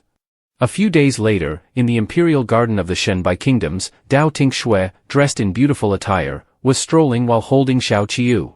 Dao Tinh Xue dejectedly, senior brother told me to rest my injuries, and even Xiao Qiu is not allowed to go outside. I'm going crazy with boredom. Xiao Qiu, nestled in her arms, lazily yawned. Perhaps you feel lonely because you haven't seen senior brother Yuehua for a while? Dao Tinh Xue's face turned red, feeling embarrassed and shyly replied, yes, perhaps that's it. Xiao Qiu cheerfully, just in time, the Queen Mother is calling you to the imperial garden. You won't be bored anymore. Suddenly, a few strange flowers fell down. Dao Tinh Xue looked around in surprise and reached out to catch a beautiful flower. Dao Tinh Xue surprised, Ling Lan, why is this flower here? It only grows in the Xianvian kingdom. At that moment, a familiar voice called her name. He called, Tinh Xue. Dao Tinh Xue turned around, delighted to see him. She happily said, Senior brother. Are you done with your work? Where is the Queen Mother? She told me to come to the imperial garden. Bai Li Yuhua, holding a small, exquisite box, looked at her with a gentle gaze. He gently told her, I have a gift I want to give you. Dao Tinh Xue, amazed, opened the box and saw the necklace inside. She astonished, what is this? Bai Li Yuhua softly, this is a necklace I made for you. Dao Tinh Xue's cheeks turned bright red as she looked at him with emotion. She said, Senior brother, this gift is too precious. I can't accept it. Bai Li Yuhua smiling, in this world, only you deserve it. I've said it before, I like you not because you are my medicine, but because there is no place left in my heart for anyone but you. Dao Tinh Xue, touched, blushed and looked at him. Bai Li Yuhua gently, don't call me senior brother anymore. Just call me Yuehua. You've faced many dangers these past few days, which made me think a lot. We've been through so much together, and you've long been in my heart. Dao Tinh Xue, embarrassed, looked at him with a shy expression. She awkwardly, Senior brother Yuehua, please don't tease me anymore. Bai Li Yuhua, holding her chin, leaned down and placed a kiss on her lips. Dao Tinh Xue, surprised, widened her eyes and instinctively tightened her grip on his clothes. Bai Li Yuhua, after a moment, reluctantly parted from her lips. He softly, this necklace represents my heart. Tinh Xue, marry me. Dao Tinh Xue, blushing, stood frozen, looking at him with astonishment and confusion. She is flustered, is this a proposal? Why, have you thought this through? I haven't even figured out my feelings for you. Bai Li Yuhua looked at Dao Tinh Xue with hopeful eyes. He directly, with emotion, Tinh Xue, will you marry me? Dao Tinh Xue fell silent, lowering her face. He was very important to her, but she didn't know how to respond. Just then, King Wu Ruj suddenly appeared. She looked at the two with a helpless expression. King Wu Ruj tiredly, you two are giving me a headache. Don't make me witness this. Both of them jumped, their faces turning red. Dao Tinh Xue, flustered, looked at her. Dao Tinh Xue flustered, Queen Mother, you're here? Bai Li Yuhua awkwardly looked at King Wu Ruj and embarrassed, Mother, didn't you say there was no need to come? Why are you here so soon? King Wu Ruj disgusted but amused. I really didn't expect Yuehua to be so clueless. Anyway, I smiled and told you, didn't I? This necklace, made from silver and water spirit flowers, which I previously gave you to make, is a gift for the future princess. Upon hearing this, Dao Tinh Xue became even more embarrassed and asked in surprise. Dao Tinh Xue astonished, the princess? Queen Mother, is he proposing? King Wu Ruj explaining, yes, traditionally, in the Xinbai kingdoms, when a man proposes, he must give a ring made by himself. Bai Li Yuhua embarrassed, mother, I just hadn't had the chance to say it yet. King Wu Ruj looking at him, emphasizing, and also, this flower was searched for day and night by you from the Xianvian kingdom. I thought Tinh Xue would like it. How could she understand your heart if you didn't say it?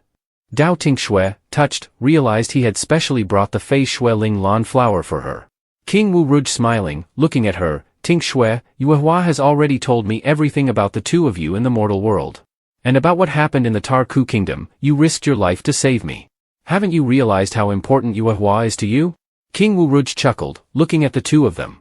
King Wu Ruj satisfied, Tinh Xue, Yuehua is already the future daughter-in-law of our family. Dao Tinh Xue, embarrassed, lowered her face and remained silent. King Wu Ruj smiled at the two of them. King Wu Ruj happily, it seems Tinh Xue understands now. I must go discuss with the emperor, select an auspicious date for you two, and ask for Tinh Xue's parents' consent. She turned and left, muttering as she walked away. Dao Tinh Xue panicked, Queen Mother, there's no need to rush. Suddenly, King Wu Ruj fell to the ground, unconscious. Dao Tinh Xue, astonished. Queen Mother. She looked towards the bed where Bai Li Yuhua was unconscious. Yuhua, coldly, turning to the imperial physician. What's wrong with the Queen Mother? Imperial physician, frightened, stammering. We have diagnosed multiple times. The Queen Mother has not fallen into a coma due to any parasite or poison. It seems that there is a strange spiritual force moving through her meridians. We are powerless to help. Dao Tinh Xue, shocked, looking at King Wu Ruj. Let me try. She walked to the bed, gently touching King Wu Ruj. Yuhua, curious, lightly pulling up King Wu Ruj's sleeve. Dao Tinh Xue, surprised upon seeing a bruise on King Wu Ruj's arm. What's this? She placed her hand near the bruise, and at that moment, a sigh echoed. Bai Li Jie appearing with a sorrowful voice. Enough? Yuhua, Tinh Xue, it's useless. Yuhua frowning, looking at Bai Li Jie. Father. Dao Tinh Xue looking at Bai Li Jie, asking. Bai Li King, do you know what this is? Bai Li Jie walking to the bed, reaching out to pull down King Wu Ruj's collar, revealing 3 red marks on her chest, his face darkened. Soul nailing needles? As expected. This is the 7-star soul capturing technique. Yuhua startled. The 7-star soul capturing technique? That's a forbidden secret technique from legend. Dao Tinh Xue narrowing her eyes, angry. How did the Queen Mother get hit by such an evil technique? This spell will cause the victim to fall into eternal sleep. Even when the body is exhausted, they won't wake up. Their soul will be bound by the soul nailing needles. They won't even be able to reincarnate. Yuhua biting her lip, worried. I've heard that if one is hit by the 7-star soul capturing technique, it can only be undone by the caster. There's no other way. Dao Tinh Xue suddenly recalling. Could it be, that time, Tarku Wenru grabbed King Wu Ruj's hand? Yuhua furious, frowning. It must be Tarku Wenru. Father, they want to use the Queen Mother to threaten us. Please allow me to deal with them. Bai Li Jie frowning, agreeing. All right, from now on, all the soldiers in Xinbai country are under your command. If they refuse to undo the soul-nailing needles, you know what to do, right? Yuhua seriously. Understood. Late at night, Dao Tinh Xue stood by the bed, silently looking at the unconscious King Wu Ruj. Xiao Qiu flying to her side, worried. Tinh Xue, are even you out of options? Dao Tinh Xue face darkening, nodding. Yes. Normal methods are completely useless. Even if I channel spiritual energy into her, at most, it can only sustain her body's life. How frustrating. Unless the caster personally removes the soul-nailing needles, there's no way to lift the spell. Xiao Qiu frowning, alert. Tinh Xue, there's someone outside the window. Dao Tinh Xue turning her head, seeing a figure in black lurking outside, she shouted, who's there? A whooshing sound came from outside, and Dao Tinh Xue quickly caught a letter. Xiao Qiu flying to the window, angry, gritting his teeth. His aura has vanished. Dao Tinh Xue puzzled, opening the letter, astonished. This is? She froze, staring at the letter in her hand. Princess of the Xianvian Kingdom. If you want to know the truth about the fall of the Xianvian Kingdom, come alone to the Thorn Island to meet me. The truth will be revealed. Xiao Qiu, jumping onto her shoulder, frowning, reminding. Tinh Xue, this is definitely a trap.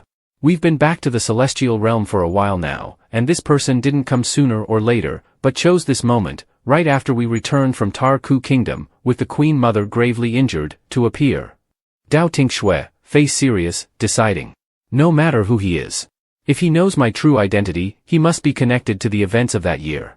Even if this is a trap meant to harm me, let's see if he's capable of doing so. With that, she quickly ran outside. On Xiao Qiu's back, Dao Tinh Xue flew to the meeting place mentioned in the letter, frowning. That's Thorn Island? Xiao Qiu surveying the scene ahead, cautiously reminding. Tinh Xue, this place feels very dangerous. Dao Tinh Xue gently stroking Xiao Qiu's head, reassuring, don't be afraid, Xiao Qiu. I'm here. Even if it's a perilous place, I must uncover the truth. Her eyes became determined. Let's go. Xiao Qiu nodding, responding. Yes. Her pet quickly flew forward. Dao Tinh Xue cautiously glanced around. Strange? The resistance here is strong. One person and one creature flew down from the sky. Xiao Qiu surprised, looking down. This place is strange. It's full of stone pillars. Dao Tinh Xue nodding in agreement, indeed, very peculiar. From the sky, a thunderous boom resounded. Dao Tinh Xue frowning, puzzled. I wonder why that person wanted to meet me here. Suddenly, a loud explosion rang out. Xiao Qiu and Dao Tinh Xue became alert. Dao Tinh Xue frowning, glancing behind her. What? The rocks are falling from the mountain, the entire large mountain is moving. Dao Tinh Xue astonished, her mouth agape. The mountain, it's actually moving? A cold voice echoed from behind Dao Tinh Xue. Because this is your burial place, of course, I had to choose a proper coffin for you. Dao Tinh Xue stunned, recognizing the voice. It's that demon clan member, it's him. She narrowed her eyes, her hand clenched, then suddenly unleashed a strike towards him. A powerful spiritual force surged towards the large mountain, but the mountain remained unscathed. Dao Tinh Xue angrily furrows her brows. It's a barrier? No wonder I felt a strange resistance when entering the island. It seems to be a one-way barrier, preventing anyone from leaving. It's indeed a trap. The demon emissary, Ling Troe, sneered maliciously. So you've finally realized it? You can no longer escape. Before you die, remember my name. I am the emissary of Lord Deer Sat, Ling Troe. You're finished. He unleashed a powerful energy attack toward Dao Tinh Xue. Xiao Qiu quickly dodging the attack. Tinh Xue, we have to avoid it immediately. Ling Troe laughing maniacally. Run all you want. Let's see how you escape. The sky conduction array, created with the blood of demon beasts, will ensure you can't escape. Dao Tinh Xue gritting her teeth in anger. He used the truth to lure me here. Clearly, he already knew my identity. But when we were in the human world, his actions showed he didn't know everything. Could someone have revealed it to him? She suddenly thought of someone. I think I saw this spiritual beast with the little princess of Xianvin Kingdom. Angrily, she gritted her teeth, Tarku Huang Ming. So, Tarku Kingdom has really allied with the demons? They are truly traitors of the heavenly realm. I must capture Ling Troe and expose them. But first, I need to destroy this sky conduction array. She looked at the stone pillars that formed the barrier. Dao Tinh Xue pondering. Breaking those stone pillars might work, but the heavenly lightning is too fierce, making it hard to find an opportunity to destroy them.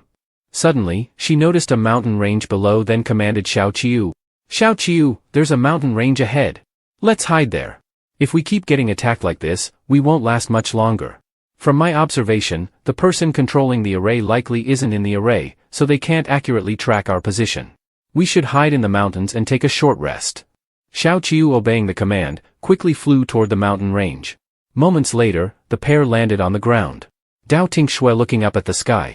Indeed, the lightning can't strike at the bottom of the valley. We're. Dao Tinh Xue turning around in surprise. The sky conduction array. It really is the sky conduction array. Xiao Qiu surprised. Tinh Xue, what is going on? She explained. The sky conduction array is a formation that supports those who wish to transcend into godhood. In my previous life, I had a divine body but only faced the first-grade heavenly lightning, which is why I haven't been able to ascend further. Now, I can use this opportunity to break through my divine body and overcome the 9th-grade heavenly tribulation, ascending my cultivation. Xiao Qiu looking at her worriedly. Tinh Xue, this is too dangerous. But she was smiling reassuringly. Don't worry, it will be fine. I passed the 7th layer in my previous life, now, I only need to break through the 8th grade and the life-death tribulation of the 9th grade. She quickly stepped into the formation. Dao Tinh Xue thinking to herself. To overcome the tribulation, I must release all my power, using the divine formation to connect with the omnipresent supreme divine force. Once the supreme divine force notices me, it will send down the heavenly lightning infused with divine power.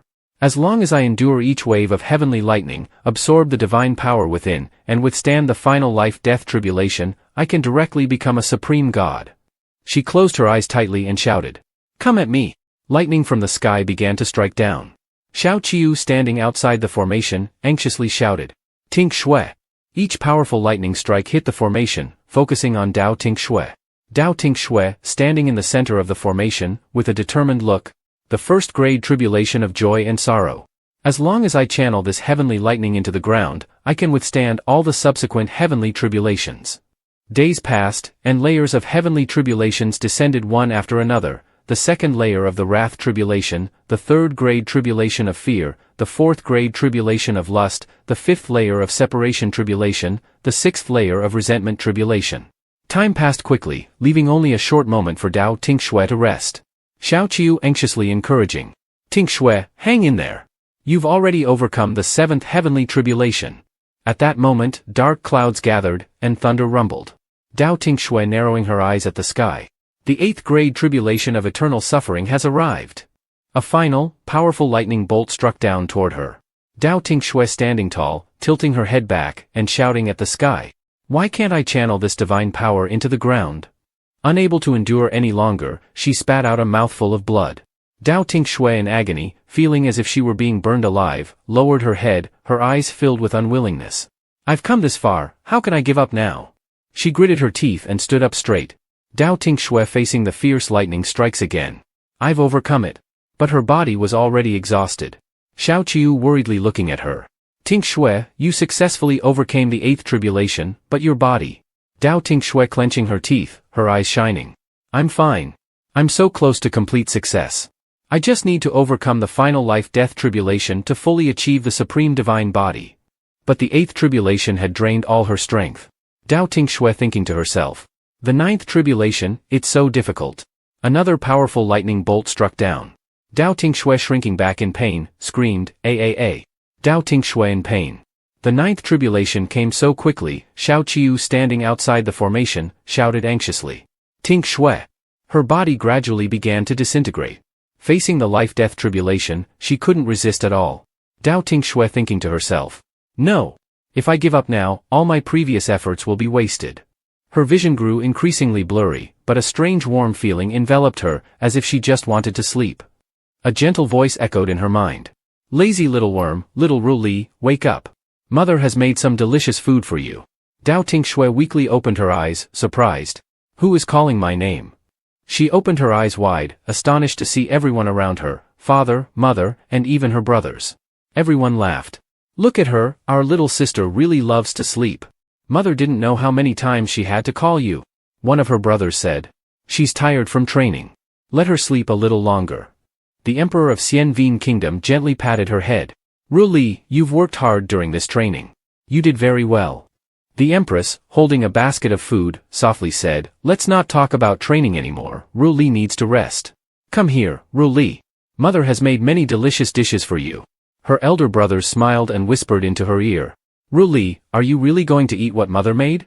Let's sneak away and leave it for Father. We'll ask the royal chef to make your favorite food for you." The Emperor angrily shouted. "What did you two just say? Whatever Mother cooks with her own hands, we all have to eat together. I won't suffer alone." The Empress, surprised, shouted back. "Your Majesty. What do you mean by that?" Dao Tinh Xue, confused, looked at the warm scene before her, thinking. Everyone, and Xianvin Kingdom, didn't they all disappear? The Emperor, surprised and worried, looked at her. "What nonsense are you talking about? Aren't we all still here? Did you have a nightmare?" Dao Tinh Xue, touched, began to cry. "My family. They're all still alive, that's so good." The Empress gently extended her hand toward her. "Ru Li, the Crown Prince is here to see you, go meet him." Dao Tinh Xue, startled. "The Crown Prince? By Li Yuhua?" Bai Li Yuhua slowly walked toward her. Dao Tinh Xue, overwhelmed with emotion, ran to him, thinking. It feels, everything is different yet somehow familiar. She threw herself into Bai Li Yuhua's arms, closing her eyes tightly, savoring the moment. But perhaps, this isn't so bad after all. The two held each other tightly for a long time. A necklace on Dao Tinh Xue's neck suddenly began to glow. In her sea of consciousness, the serpent necklace rang out with a worried voice. "Princess! Wake up! You don't belong here." Xiao Qiu also shouted anxiously, Tinh Xue. Wake up. Don't go, Tinh Xue. Dao Tinh Xue slowly opened her eyes, her gaze filled with determination. Gripping the necklace tightly in her hand, she thought to herself.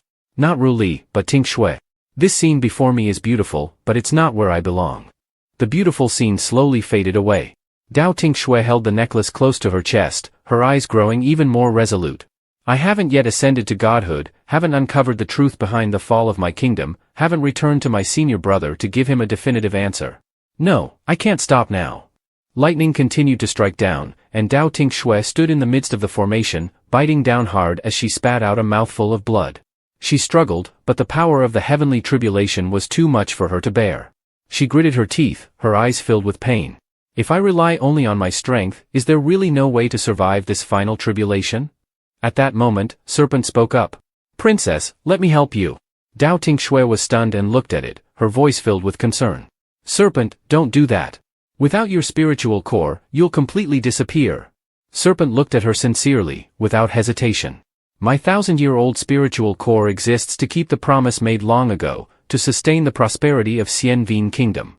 Now, I entrust it to the princess, hoping you will survive the tribulation and become the new hope of New Xianvin Kingdom. Dao Tinh Xue's heart ached, and her eyes welled up with tears. Serpent, don't. But Serpent was resolute. Princess, I'm willing. Don't waste this opportunity. With that, Serpent gradually disappeared. Dao Tinh Xue cried out in anguish, screaming in rage. Then a powerful light burst forth from her body. In the distance, a demon clan apostle saw the light and was shocked. What? Could it be? Impossible. That brat must have been killed in the formation long ago. He sneered angrily. That Ling Lam insists on seeing the body before returning. Who does he think he is? They're all Lord Dayasha's people anyway. I might as well go down and retrieve the body. At that moment, Dao Tinh Xue suddenly appeared behind her, her voice icy. What were you looking for? The demon clan apostle turned around in shock, but a powerful hand grabbed his face and slammed him to the ground. A strong light emanated from Dao Tinh Xue as she stood up, coldly staring at him lying unconscious on the ground. Finally, I found this one. She casually tossed his mask away. The demon clan apostle weakly sat up, gritting his teeth as he looked at her in amazement. You're still alive? How is that possible? Dao Tinh Xue replied coldly. Thanks to you, I achieved this. Seeing the light radiating from her arm, the demon clan apostle gaped in shock. The 9-star chain? She has ascended to godhood. Dao Tinh Xue narrowed her eyes at him, her voice sharp. Didn't you know? This is where those from the heavenly realm cultivate their godhood. By chance, I discovered this place. Thanks to the Heavens Crossing formation left behind by others, I've broken through to godhood. The demon clan apostle furrowed his brow, terrified as he prepared to flee. If she's at god level, I definitely can't fight her. I must escape. But a massive force from Dao Tinh Xue sent him flying, slamming into the mountain behind him, and he coughed up blood, his face pale with disbelief. How is this possible? Dao Tinh Xue coldly looked at him. You have many things to answer for. Why did you call me the princess of Xianvin Kingdom? What do you know about Xianvin Kingdom? The demon clan apostle sneered maliciously. Who would tell you anything? Before he could finish his sentence, a blast of spiritual energy struck his chest, knocking him to the ground as he screamed in pain. Dao Tinh Xue looked at him coldly, her voice chilling. It seems you still don't understand your current situation. This bit of pain is nothing compared to what you've done to the mortal world, it doesn't even begin to compensate. The demonic apostle laughed wickedly, looking at her. You can be arrogant now, but it won't be long before the human world, and even the 3 realms, fall under the control of the demon clan. Your time is running out. Dao Tinh Xue narrowed her eyes at him. Such arrogance. It seems this heavenly realm has already been infiltrated by you demons, with countless holes eaten away. A sharp sword appeared in the palm of her hand. Dao Tinh Xue placed the sword against his neck and coldly asked, Answer me. Are the demon clan and Tar Ku kingdom colluding? Who is the mastermind behind all this? The demonic apostle snorted. What a foolish question. For someone about to die, even if you knew. Before he could finish speaking, the sharp sword slashed through his flesh, severing his remaining arm. Dao Tinh Xue watched him expressionlessly. Answer me.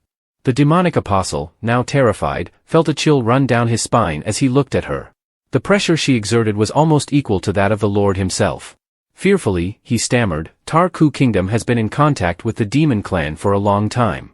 Your identity was revealed to me by them. But I don't care. You're just the princess of a fallen nation, you pose no threat to us. The demon clan is ruled by Lord Third Killer, and with the current strength of the heavenly realm, you. Suddenly, his entire body stiffened. Ugh. Dao Tinh Xue, startled, pulled her sword back and quickly retreated. The demonic apostle roared angrily, damn it. Because of you, I've broken the silence curse. He laughed maniacally, then said one last thing to her, we've already begun our plan, and there's nothing you can do to stop it. He looked at her, laughing wildly. Die with me. Dao Tinh Xue's expression darkened, her eyes narrowing. The sword whistled through the air, piercing through the demon apostle's head. Dao Tinh Xue frowned at him, the one who deserves to die is you. The demonic apostle staggered backward before gradually disintegrating. After he vanished, a talisman appeared in his place. Dao Tinh Xue looked at it in surprise, this is a concealment talisman. No wonder I couldn't detect where he was hiding. She clenched the talisman in her hand. If it's confirmed that Tar Ku Kingdom is colluding with the demon clan, I must return quickly to inform senior brother about it. The Three Killings formation must be the work of the mastermind behind the demon clan. The silence curse on Ling Troe was likely used by them to prevent any secrets from being exposed. Dao Tinh Xue sighed and looked up at the sky, I have a bad feeling. I fear that a great upheaval is about to occur in the heavenly realm. Dao Tinh Xue and Xiao Qiu returned to the capital of Baishen. She looked around in surprise. We've been away for 8 days, I hope nothing strange has happened. But why does something feel off? She walked through the streets, bewildered by her surroundings. What's going on here? It's like someone is about to get married. People on the street whispered among themselves. Have you heard? Prince Yuhua is about to get engaged. Dao Tinh Xue froze in shock, her body stiffening. She hurried over to a group of ladies and asked, excuse me, did you just say the prince is getting engaged? What's going on? One of the ladies smiled and replied, a few days ago, His Highness announced that he will be getting engaged to the Grand Princess of Tar Ku Kingdom. Because of this, both countries are in a festive mood. It's quite the turn of events, just recently, they were supposed to sever ties, and now they're suddenly engaged. Royalty is truly unpredictable, isn't it? Lately, something just feels off around here, don't you think? I wonder if the spiritual medicine is even working. Dao Tinh Xue was stunned, her entire body stiffening as she grabbed the lady's hand, asking again, is it true that His Highness is really getting engaged? The lady exclaimed, Miss, what are you doing? Of course, it's true. Just look around, lanterns and flowers are being set up everywhere. The group of ladies, frightened by her sudden outburst, hurried away, saying, that girl must be crazy, scaring us like that. Let's go, let's go. Dao Tinh Xue stood frozen in place. Xiao Qiu flew over to her, worried, and softly called out, Tinh Xue. Dao Tinh Xue bit her lip in anger. No, this isn't right. There's no way senior brother could be engaged to Tar Ku Wenru, let alone support an alliance between the two countries. He must be? She clutched the pendant around her neck, her body trembling slightly. He must be facing some sort of difficult situation. She looked up and glanced at the bustling street in front of her. It's not just those women, most of the people here look listless, and they all have purplish marks on their bodies. It seems like the royal palace is also shrouded in some strange demonic energy. I have to find senior brother and get to the bottom of this. Inside the Shenbai Kingdom's palace, Dao Tinh Xue walked through the halls, astonished by what she saw. I can't believe I've only been gone for 8 days, and the soldiers of Tar Ku Kingdom are already all over the palace, she sighed, glancing at the talisman in her hand. Thank goodness for this invisibility charm, it's the only reason I could get in so easily. Dao Tinh Xue wandered around the palace but couldn't find her senior brother anywhere. Where could he have gone? Suddenly, she heard a voice behind her. You, search over there. Princess Wenru said to make sure no unauthorized personnel are in the palace. Several guards responded, yes, sir. Dao Tinh Xue quickly hid in a corner, frowning as she watched them. This is bad, they're Tar Ku soldiers. She hurriedly slipped into a nearby room. I should be safe in here, she thought, closing the door behind her. Looking around, she realized, this is senior brother's study. What is he doing? Suddenly, some papers on the desk fell to the floor. Dao Tinh Xue picked one up, her hand trembling as she read it. What is this? Xiao Qiu, curious, asked, Tinh Xue, what does it say?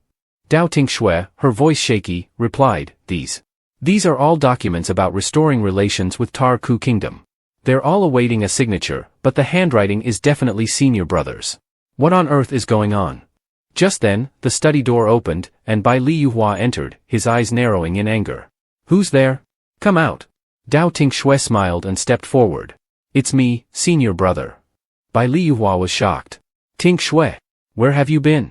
Dao Tinh Xue quickly asked, that doesn't matter.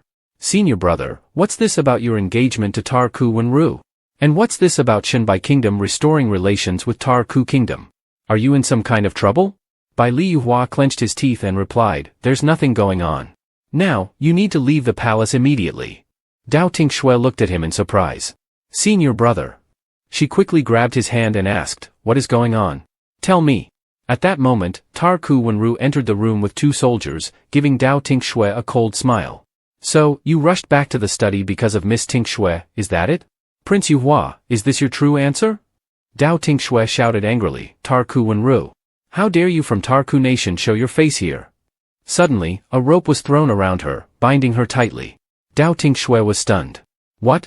She looked in shock at the rope restraining her, the heavenly binding rope? Dao Tinh Xue couldn't believe it and looked at Bai Liyuhua. Senior brother, why? Are you in some kind of trouble? We can face it together. The door opened, and Tar Ku Wenru narrowed her eyes at Dao Tinh Xue. The one to stand by his side, the one who belongs with him, is this princess.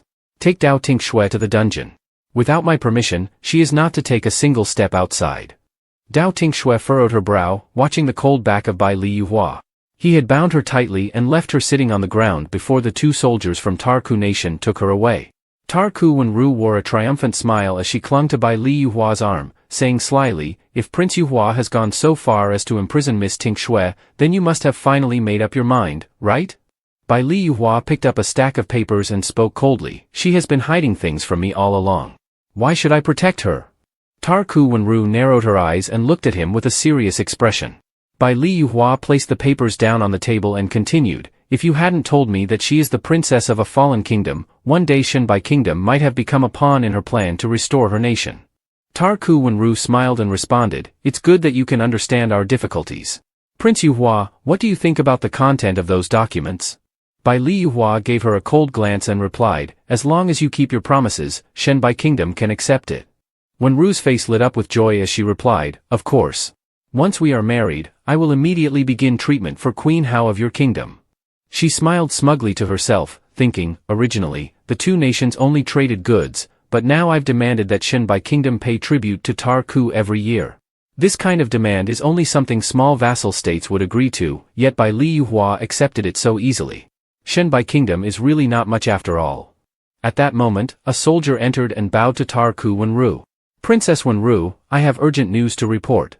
Tar Ku Wenru looked at the soldier with annoyance. What could be so urgent?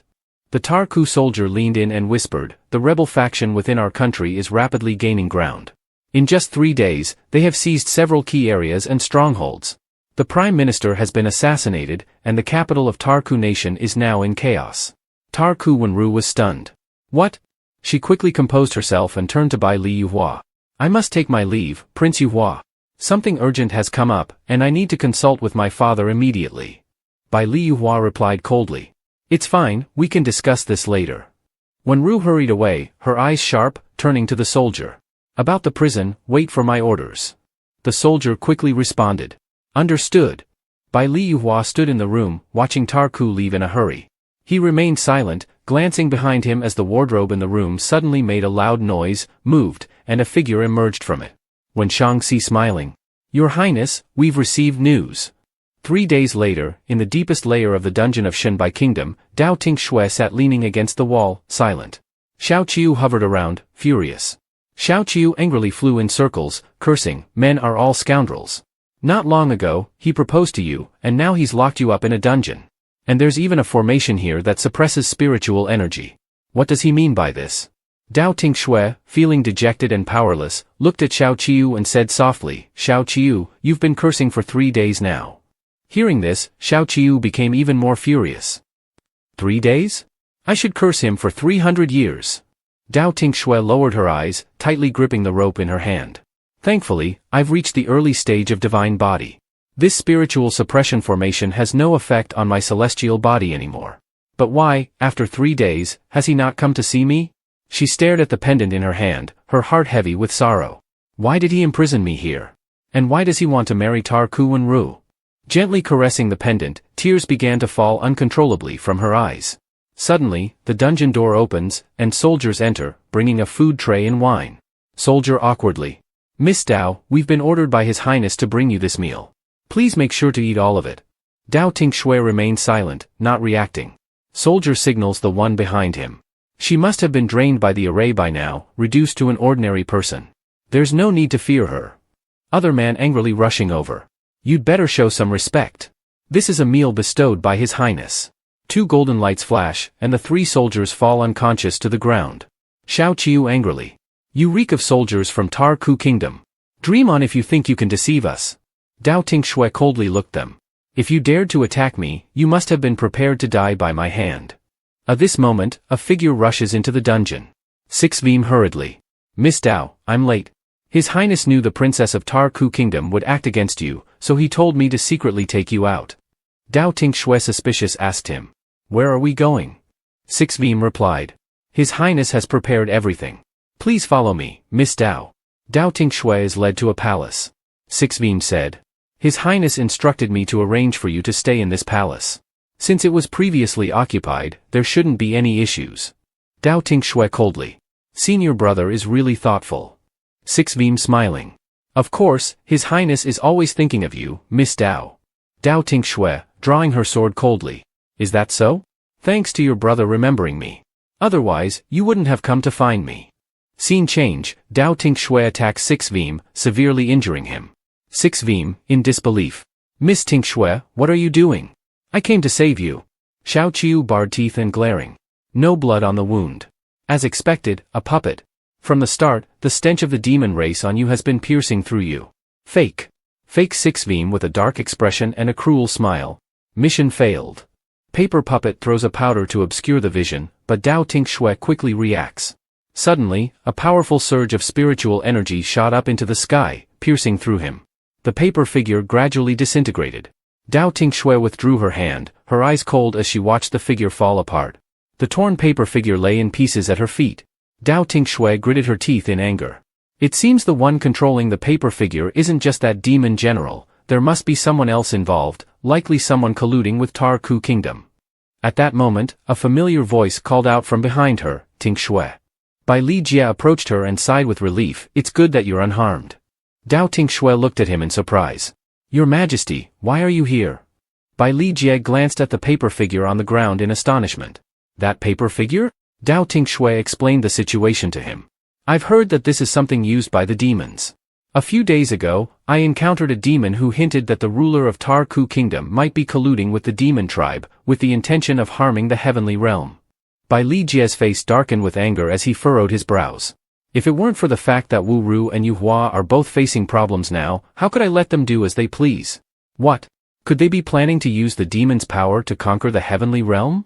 Dao Tinh Xue looked at him anxiously and quickly asked, what happened to my senior brother? Bai Li Jie sighed. That boy has been acting strangely ever since he returned from Tar Ku Kingdom. He directly ordered me and his mother to be placed under house arrest and took control of all matters between the 2 nations. Dao Tinh Xue stared in shock, noticing the arm of Bai Li Jie. Her eyes narrowed in concern as she recognized the purple spots on his skin. Bai Li Jie sighing. But the next day, he declared he wanted to marry the princess of Tar Ku. It's still unclear why today Yu Hua wants to be betrothed to Tar Ku Wenru. You should leave the palace with me first, we will figure things out later. Dao Tinh Xue, shocked, her whole body stiffened upon hearing the news. Dao Tinh Xue, astonished, voice trembling. You said today? Senior brother will be betrothed? Bai Li Jie frowning, gritting his teeth. Yes. Dao Tinh Xue clutching the necklace tightly, trembling, voice filled with anguish. How could he? Her eyes widened, tears welling up. In her moment of heartbreak, Dao Tinh Xue tears the necklace from her neck, clenching her teeth in anger. Dao Tinh Xue, choking voice. What, exactly is this supposed to be? This moment, in the heavenly hall, Bai Li Yu Hua and Tar Ku Wenru, dressed in red, enter together. Tar Ku Wenru, smiling triumphantly. Finally, it's a success. Bai Li Yu Hua, beside her, with closed eyes and an emotionless face. They both enter the hall, and the palace maids bow in unison. Palace maids. The auspicious time has arrived. Welcoming Prince Yu Hua and Princess Wenru. The ministers on both sides bow to welcome Bai Li Yu Hua and Tar Ku Wenru into the hall. Scene change. Tar Ku Huangming, standing next to Tar Ku Wenru, smiles victoriously. Tar Ku Wenru also smiles with satisfaction. Tar Ku Wenru, whispering confidently. It's almost a success. Bai Liyuhua remained silent, head bowed. The Grand Priest calls out loudly. The ceremony will now begin. Please, His Highness the Prince and Princess Tarku, ascend the sacrificial altar, offer incense, and receive the blessings of the gods. Tarku Wenru bows and performs the rites, a wicked smile on her face. Tarku Wenru thinking to herself. As long as this ceremony is completed, this marriage is a success. Once it's done, no one will be able to disrupt my plans. No one. Suddenly, a loud shout is heard from outside. Guards was shouting. Stop! No outsiders allowed. Tarku Wenru and Bai Liyuhua turn around in shock, seeing the guards outside being defeated and falling to the ground. Tarku Wenru alarmed. What's going on? Everyone looked at Dao Tinh Xue as she walked proudly into the grand hall, astonished. Is that young lady, the one who was always by the crown prince's side before? Yuhua saw her and was stunned, his emotions mixed. Tarku Wenru gritted her teeth in frustration. How is she still alive? Did the assassin fail? Tarku Huangming's face twisted with rage as he glared at her. Tarku Wenru turned and narrowed her eyes at Dao Tinh Xue. You're really restless, aren't you? You couldn't resist breaking out of prison just to attend my engagement ceremony with Yuhua, could you? Dao Tinh Xue slowly stepped forward. Suddenly, she vanished from sight and reappeared beside Tarku Wenru, coldly spitting out one word, leave. Tarku Wenru was initially stunned, then furious. She spun around and shouted, Dao Tinh Xue, you have no right to stand here. She launched a surprise attack from behind, seething with anger. How dare you act so arrogant? Dao Tinh Xue coldly responded with 2 words, shut up. With a wave of her hand, she sent Tarku Wenru flying backward. Tarku Huangming rushed forward to catch her. Wenru coughed up blood, her body trembling as she struggled to stand. Tarku Huangming yelled furiously, Dao Tinh Xue, don't go too far. Men, capture her. The soldiers of Tarku Kingdom surrounded Dao Tinh Xue on his command. She narrowed her eyes, releasing a wave of spiritual energy that sent the soldiers flying. Tarku Huangming and the other ministers were left gaping in shock. Dao Tinh Xue stood in the center of the hall, her cold gaze sweeping over them. Anyone who stands in my way will die. She walked up to Bai Liyuhua, looking at his back, and softly called out, Senior brother, no, Yuhua, I've come today to ask you one last time, do the words you said to me still hold true? She clenched the necklace in her hand tightly. Bai Liyuhua lowered his head in silence, not answering. Tarku Huangming and Tarku Wenru frowned at his hesitation. Huangming, seething with anger, shouted, Bai Liyuhua, at this point, you should know what you need to do. Everyone around them gasped, whispering among themselves in shock. What are they saying? Will this ceremony continue or not? Could it be? Tarku Wenru, with a fierce expression, yelled, Bai Liyuhua. Dao Tinh Xue gently took Bai Liyuhua's hand and softly called, Yuhua. Bai Liyuhua looked down, his face filled with sorrow. Dao Tinh Xue held his hand tightly, gazing at him with hope. Yuhua, she pleaded softly. Bai Liyuhua looked down at her and whispered, Tinh Xue. Suddenly, his eyes narrowed as he noticed something behind him.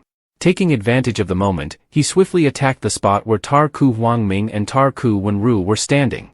Tarku Huangming, alert to the danger, quickly pulled Tarku Wenru aside, dodging the hidden weapons.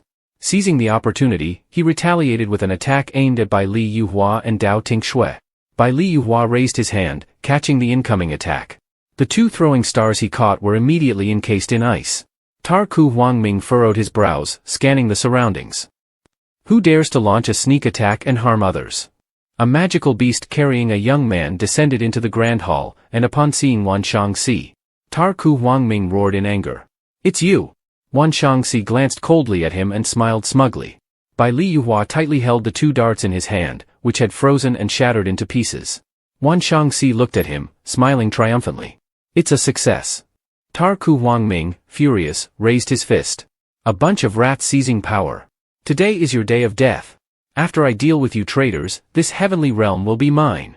Suddenly, a powerful force of spiritual energy surged toward him and Tarku Wenru. Their feet were frozen in ice, unable to move. Bai Liyuhua looked at them coldly. Tarku Wenru turned around, enraged. Bai Liyuhua, what are you doing? Bai Liyuhua, coldly interrupting. Enough. The Tarku royal family has betrayed the agreement, treating human lives like grass. This crime is unforgivable. Showing mercy by only exterminating you is already a great favor. Yet you dare to use the 7-star soul-stealing needle to harm our Empress, plotting to use the power of this curse to threaten the Shenbai kingdom and thereby conquer the entire heavenly realm. What a clever plan. He turned to Dao Tinh Xue with a pained expression. Tinh Xue, you've suffered these days. I will end all this now. Tarku Wenning suddenly ran out, shouting. Yu Hua, you can't do this. I beg you, don't kill my father and sister. Please. Tarku Wenru stopped her, her voice gentle but firm. Little sister, stop talking. Tarku Wenning frowned, looking at Tarku Wenru with a look of unwillingness. Sister, why is this happening? Crown Prince Yu Hua, don't you want to save your mother Empress? Clearly, if you marry me, everything can be resolved. We have had an engagement for a long time, don't you have any feelings for me? Bai Li Yu Hua, expressionless, looked at her. Tarku Wenru burst into tears, excitedly shouting. I did all this just to become your wife. Bai Li Yu Hua frowned, disgusted. My wife can only be Tinh Xue. You are not worthy. Tarku Wenru, furious, with veins bulging. Then we have nothing more to say. She stood up straight, releasing her aura, sending the ice blocks and soldiers of the divine nation flying. Tarku Wenru shouted, her voice cold. Today is the end day of Shenbai Kingdom. Dao Tinh Xue was astonished and quickly stepped back.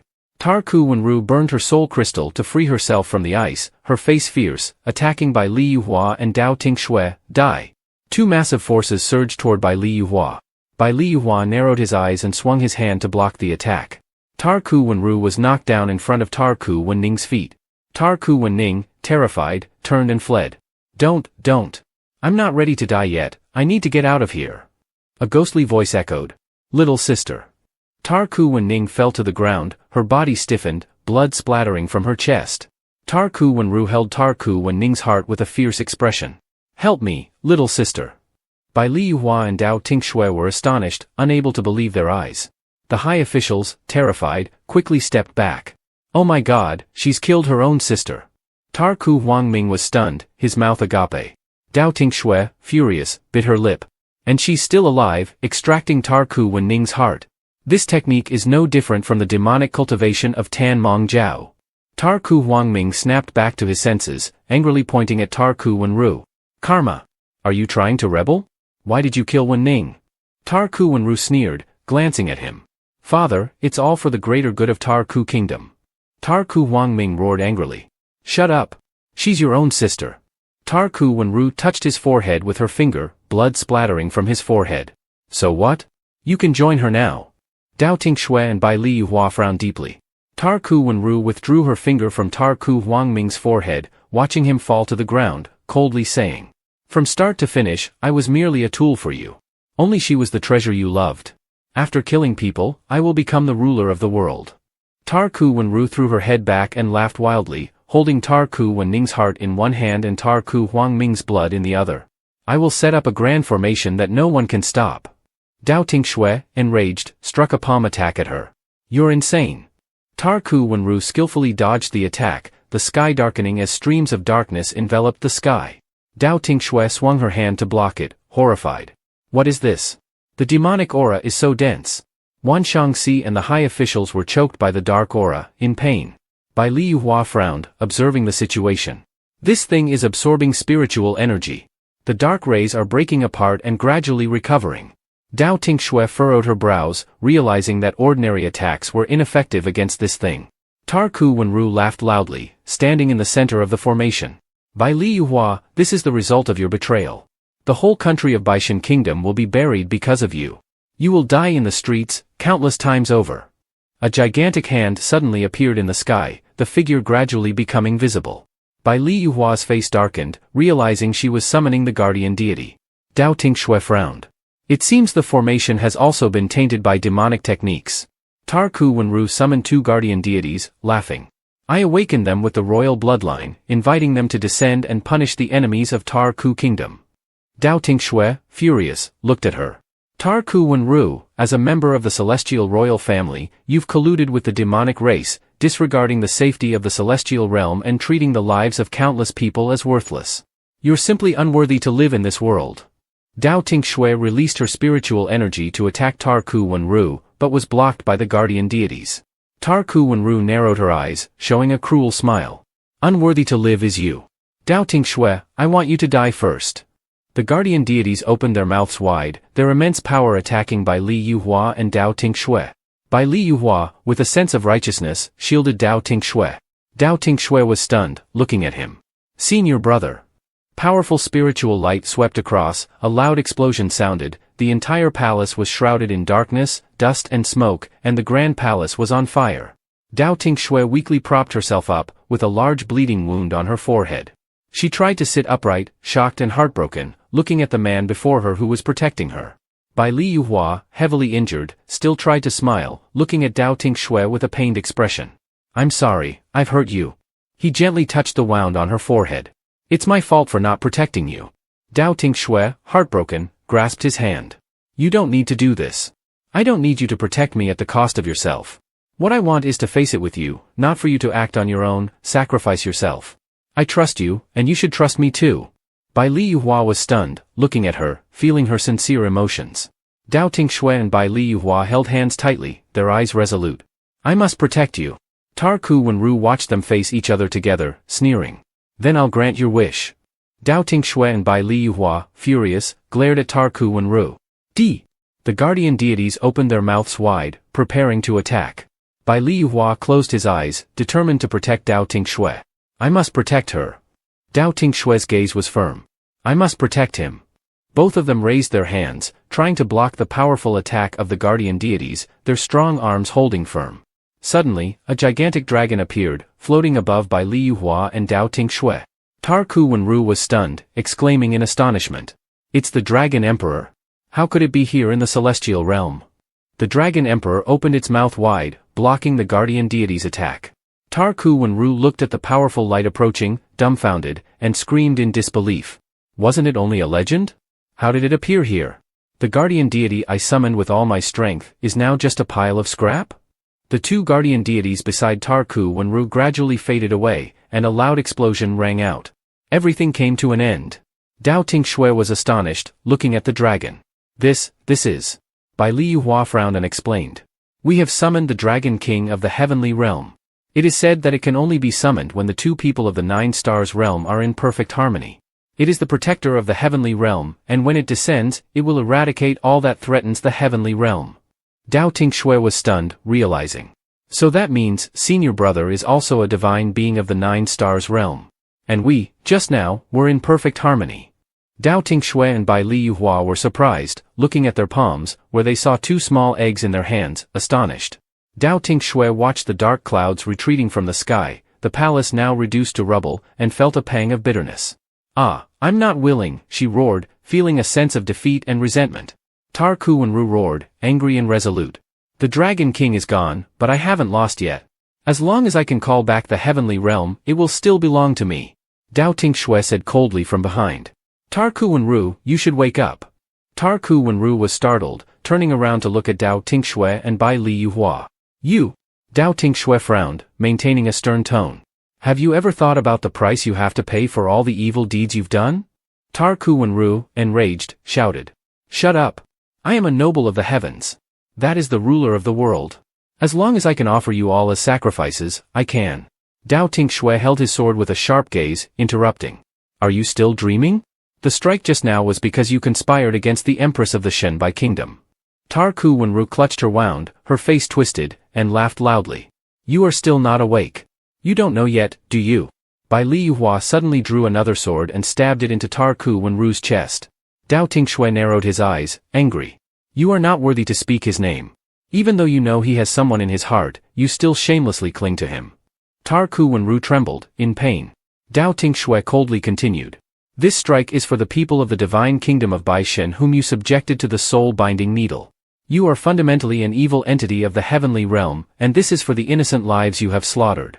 Tar Ku Wenru frowned, looking up, and suddenly thousands of swords appeared, piercing through her body, blood flowing everywhere. Dao Tinh Xue stood before her, his voice cold. "Tar Ku Wenru, although your death is not enough, if you answer my question, I will allow you to die a little more comfortably.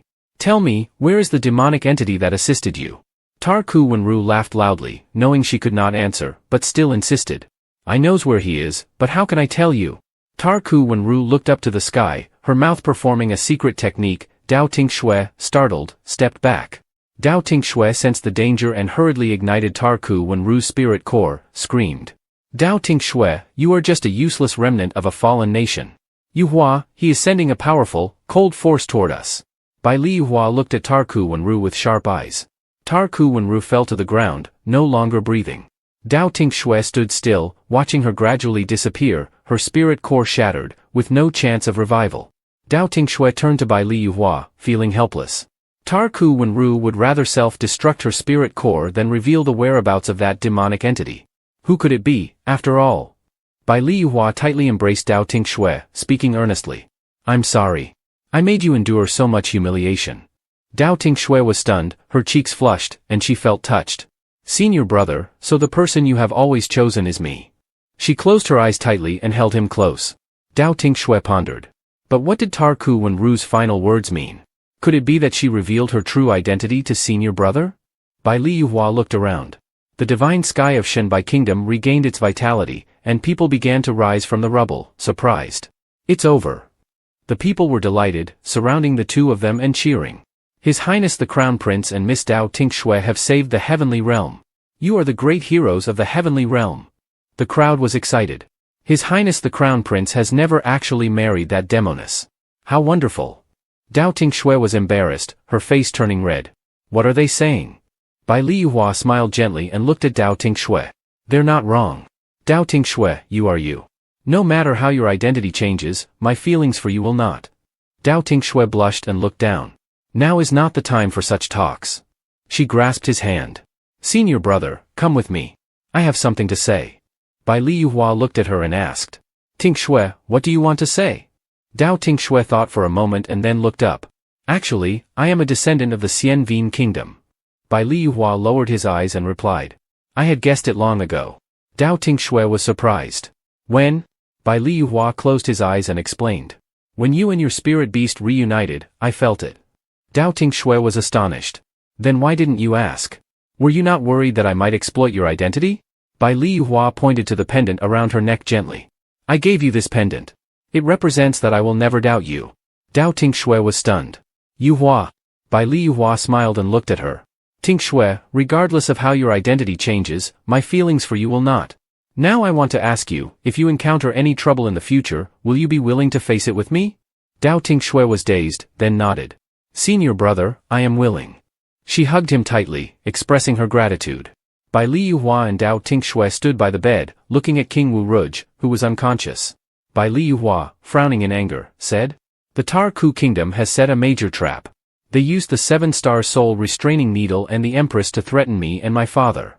Dao Tinh Xue furrowed her brows and asked, How do we deal with the 7-star soul restraining needle? Bai Liyuhua's face darkened as he replied, According to Wan Shangxi, we need to channel the entire divine power of a divine body into the body of the person being forced to reverse the soul restraining needle and destroy it. Dao Tinh Xue frowned with concern. Yuhua, are you really going to do that? If the spirit core is not shattered, withdrawing all spirit energy will not cause major harm to the body, only turning it into a temporary mortal form. But the responsibility you carry does not allow you to take such risks. Dao Tinh Xue hurriedly stopped him. You mustn't do it. The soul restraining needle will harm you. We need to find another way. Sixbeam came in to report. Your Highness, the national sovereign needs you urgently. Please go to the main hall quickly. Dao Tinh Xue urged. Yuhua, you go ahead. There might be an emergency with the national sovereign. I'll be fine here. Bai Liyuhua nodded. All right, I will go and return. Dao Tinh Xue remained in the room, looking down, and then went to the bed. Dao Tinh Xue raised her hand, preparing to force the soul restraining needle out of King Wu Ruj. I have to do this. Xiao Qiu hurried over and stopped her. Wait, what are you planning to do? I can't watch you do something so foolish. Without spirit energy, how will you protect yourself? Dao Tinh Xue frowned. Wan Shangxi still has to deal with the remnants of the Ku royal family. The demon clan's plans will certainly change. Yuhua cannot lose spirit energy right now. Dao Tinh Xue smiled, patting Xiao Qiu's head reassuringly. Aren't you here? You can also protect me. Xiao Qiu, feeling helpless, shrugged. Fine. Dao Tinh Xue began to force the soul restraining needle out, with light streaming in from outside the door. Dao Tinh Xue clenched her palm firmly, determined, as each soul restraining needle flew out and shattered. Light from outside the door streamed in. After a while, hurried footsteps were heard. The door opened, and Bai Liyuhua entered, his voice loud. Bai Liyuhua. Tinh Xue, I'm back. King Wu Ruj, sitting on the bed, gently stroked Dao Tinh Xue's hair. My son, Yuhua, this child has saved me twice. I truly don't know how to repay her adequately. Bai Liyuhua, pained, looked at Dao Tinh Xue, who was slumped by the bed, exhausted. Tinh Xue, why do you disregard yourself to protect others like this? From now on, I will protect you. Dao Tinh Xue opened her eyes, sat up, and looked at Bai Liyuhua in surprise. Senior brother, you're back? Bai Liyuhua took her hand, his gaze full of affection. Tinh Xue, let's get married. From now on, let me protect you, forever and ever. Dao Tinh Xue's face turned red, moved. I didn't understand what I wanted before, but now I do. What I want is to be with you. She tightly grasped the pendant in her hand. Dao Tinh Xue smiled, her face flushed. All right, I agree. Bai Liyuhua embraced her warmly. Fine. King Wu Ruj smiled, watching the two. I've been looking forward to this day for a long time. Xiao Qiu crossed his arms and muttered. Well, I'll temporarily forgive you, you fool. Dao Tinh Xue suddenly noticed that her hand was glowing. She reached into her sleeve and took out the dragon egg. After the dragon emperor disappeared, he left this behind. Could it have a special meaning? She looked at Bai Liyuhua and asked, Yuhua, do you know what this is?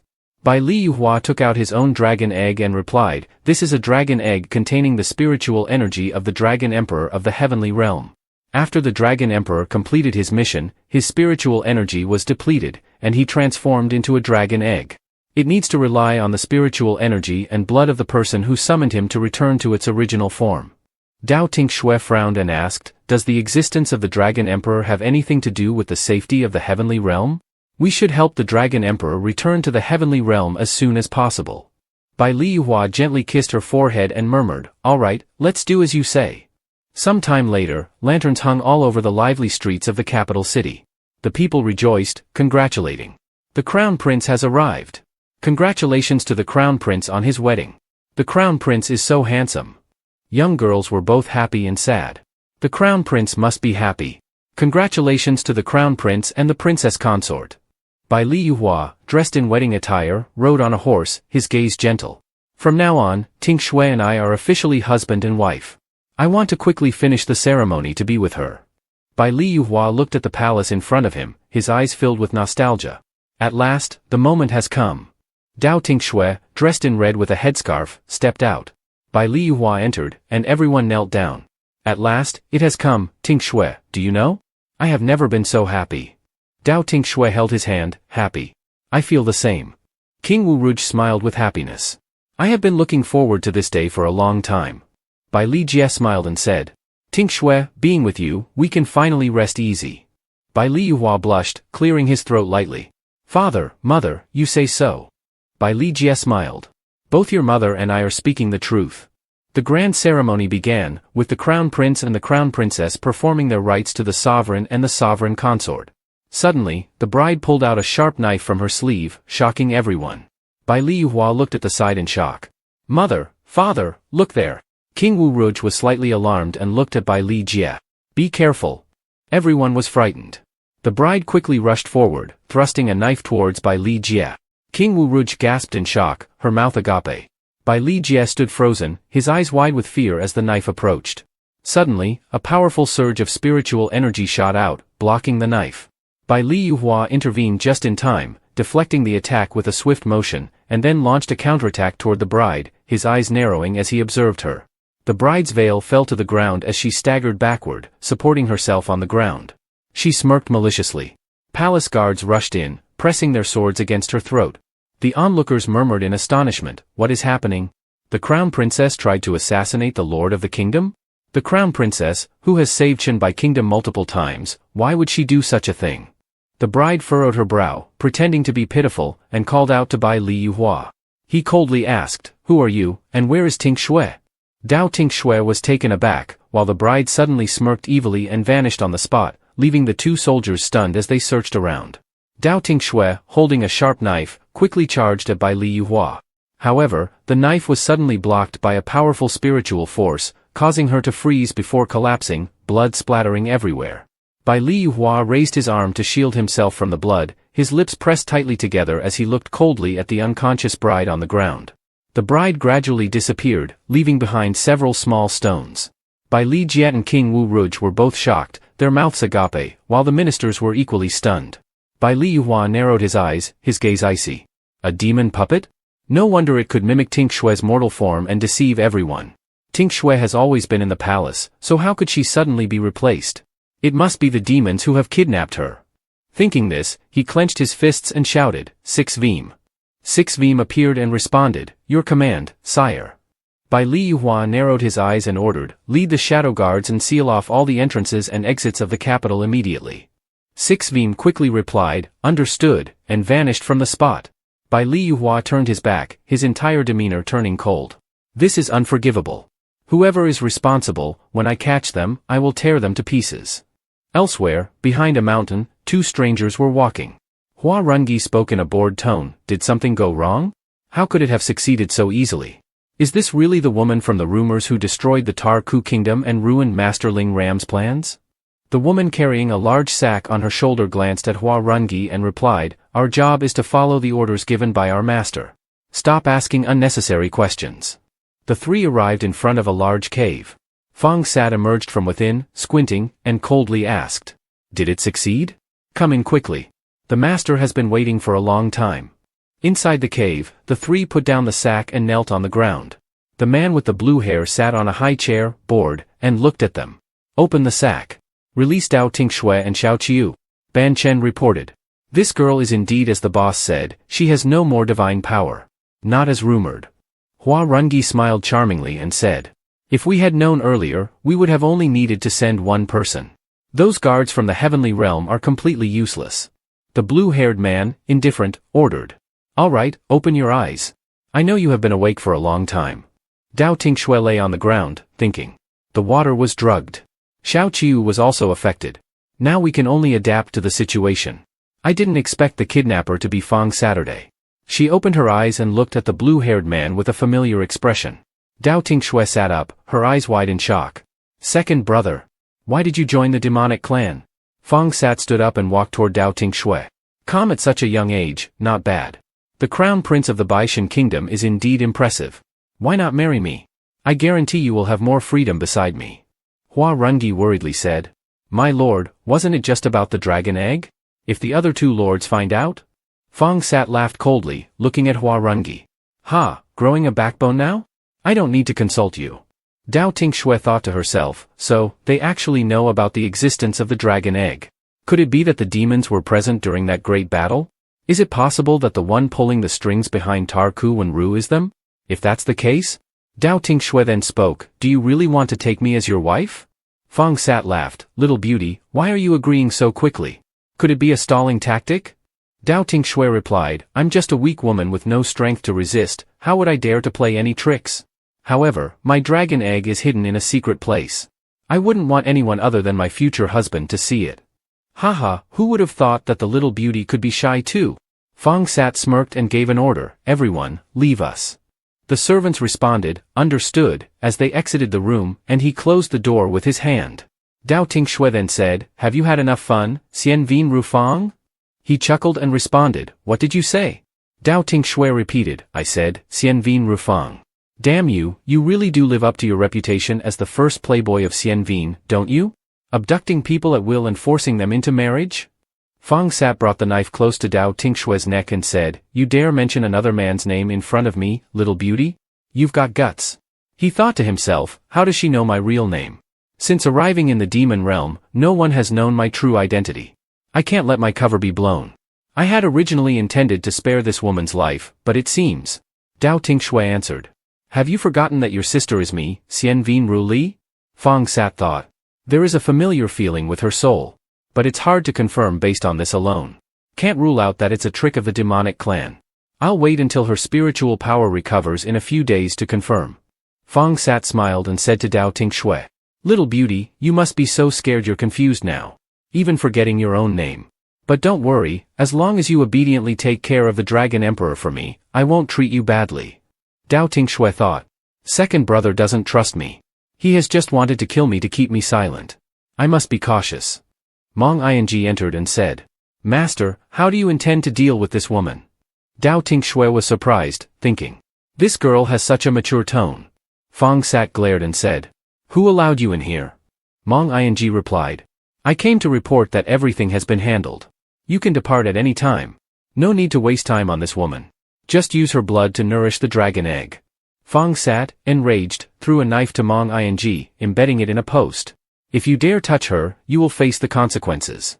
Mong Ing, resentful, thought. This wench has come in and already seduced the master. Once I get the dragon egg, I will make her life a living hell. The master belongs to me alone. Sixbeam knelt and reported. Your Highness, we have searched the entire city, but still haven't found the crown princess. Bai Liyuhua ordered, with a tense voice. Continue searching. We must comb through the outskirts and border areas. Send people to search everywhere. Sixbeam responded. Understood, Your Highness. Bai Liyuhua, worried, murmured. Tinh Xue, where are you? In the west, in the west? The dragon egg is glowing. Could it be pointing out the location of the dragon egg on Tinh Xue? Dao Tinh Xue turned and said decisively. No one dares to touch me now, release my bindings. Suddenly, the dragon egg on Dao Tinh Xue's body began to glow. Fang Sat turned with a serious expression. Get the dragon egg out. He reached into Dao Tinh Xue's clothes and took out the dragon egg. Dao Tinh Xue, startled, asked. What are you doing? Fang Sat thought anxiously. I wasn't careful. The reaction of this dragon egg must be trying to lead the Prince of Shinbai here. We must leave this place quickly. He used a sealing spell on the dragon egg and put it around Dao Tinh Xue's neck. She asked, confused. What is this? Fang Sat replied coldly. An extra layer of protection for your treasure.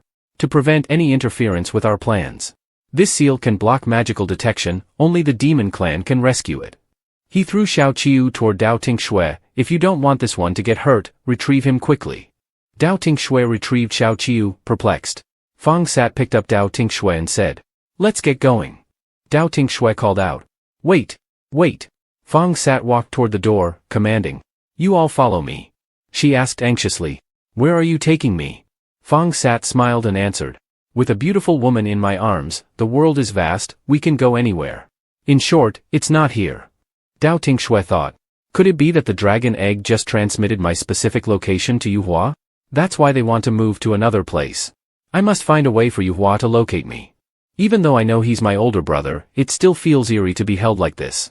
Why hasn't my spiritual power recovered yet? Before, Yuhua said that dragons need to rely on spiritual power and the blood of summoners to regenerate. Could it be that my reborn spiritual power has been completely absorbed? Fang Sat smiled. We have arrived. Little beauty, I'll leave and come back. Stay here obediently and wait for me. You all, keep watch outside and do not touch her. Dao Tinh Xue thought. This is the Xian Vien royal family's secret barrier. What does second brother intend to do? Mong Ing glanced her. How long will this vixen keep following my master? Tinh Xue thought. These people seem quite hostile towards me. It must be very difficult to escape if the dragon seal isn't opened. Yuhua is very hard to find, or so it seems. Dao Tinh Xue replied. Children should not meddle in adult affairs. Your master is about to take me, why shouldn't I follow? Mong Ing was angrily. How dare you? I've lived for 500 years. A girl like you should be calling me, grandmother? I'll turn you into a toy so no one can take him from me. Dao Tinh Xue smugly thought. I'm letting you ruin the seal for me. Mong Ing threw an attack. Dao Tinh Xue thought. The seal on the dragon's egg has cracked a little. There's hope now. Mong Ing had just shout, go to hell. Then she was suddenly frightened. Master. Fang Sat appeared suddenly, blocking Mong Ing's attack. How could you forget what I entrusted to you so quickly?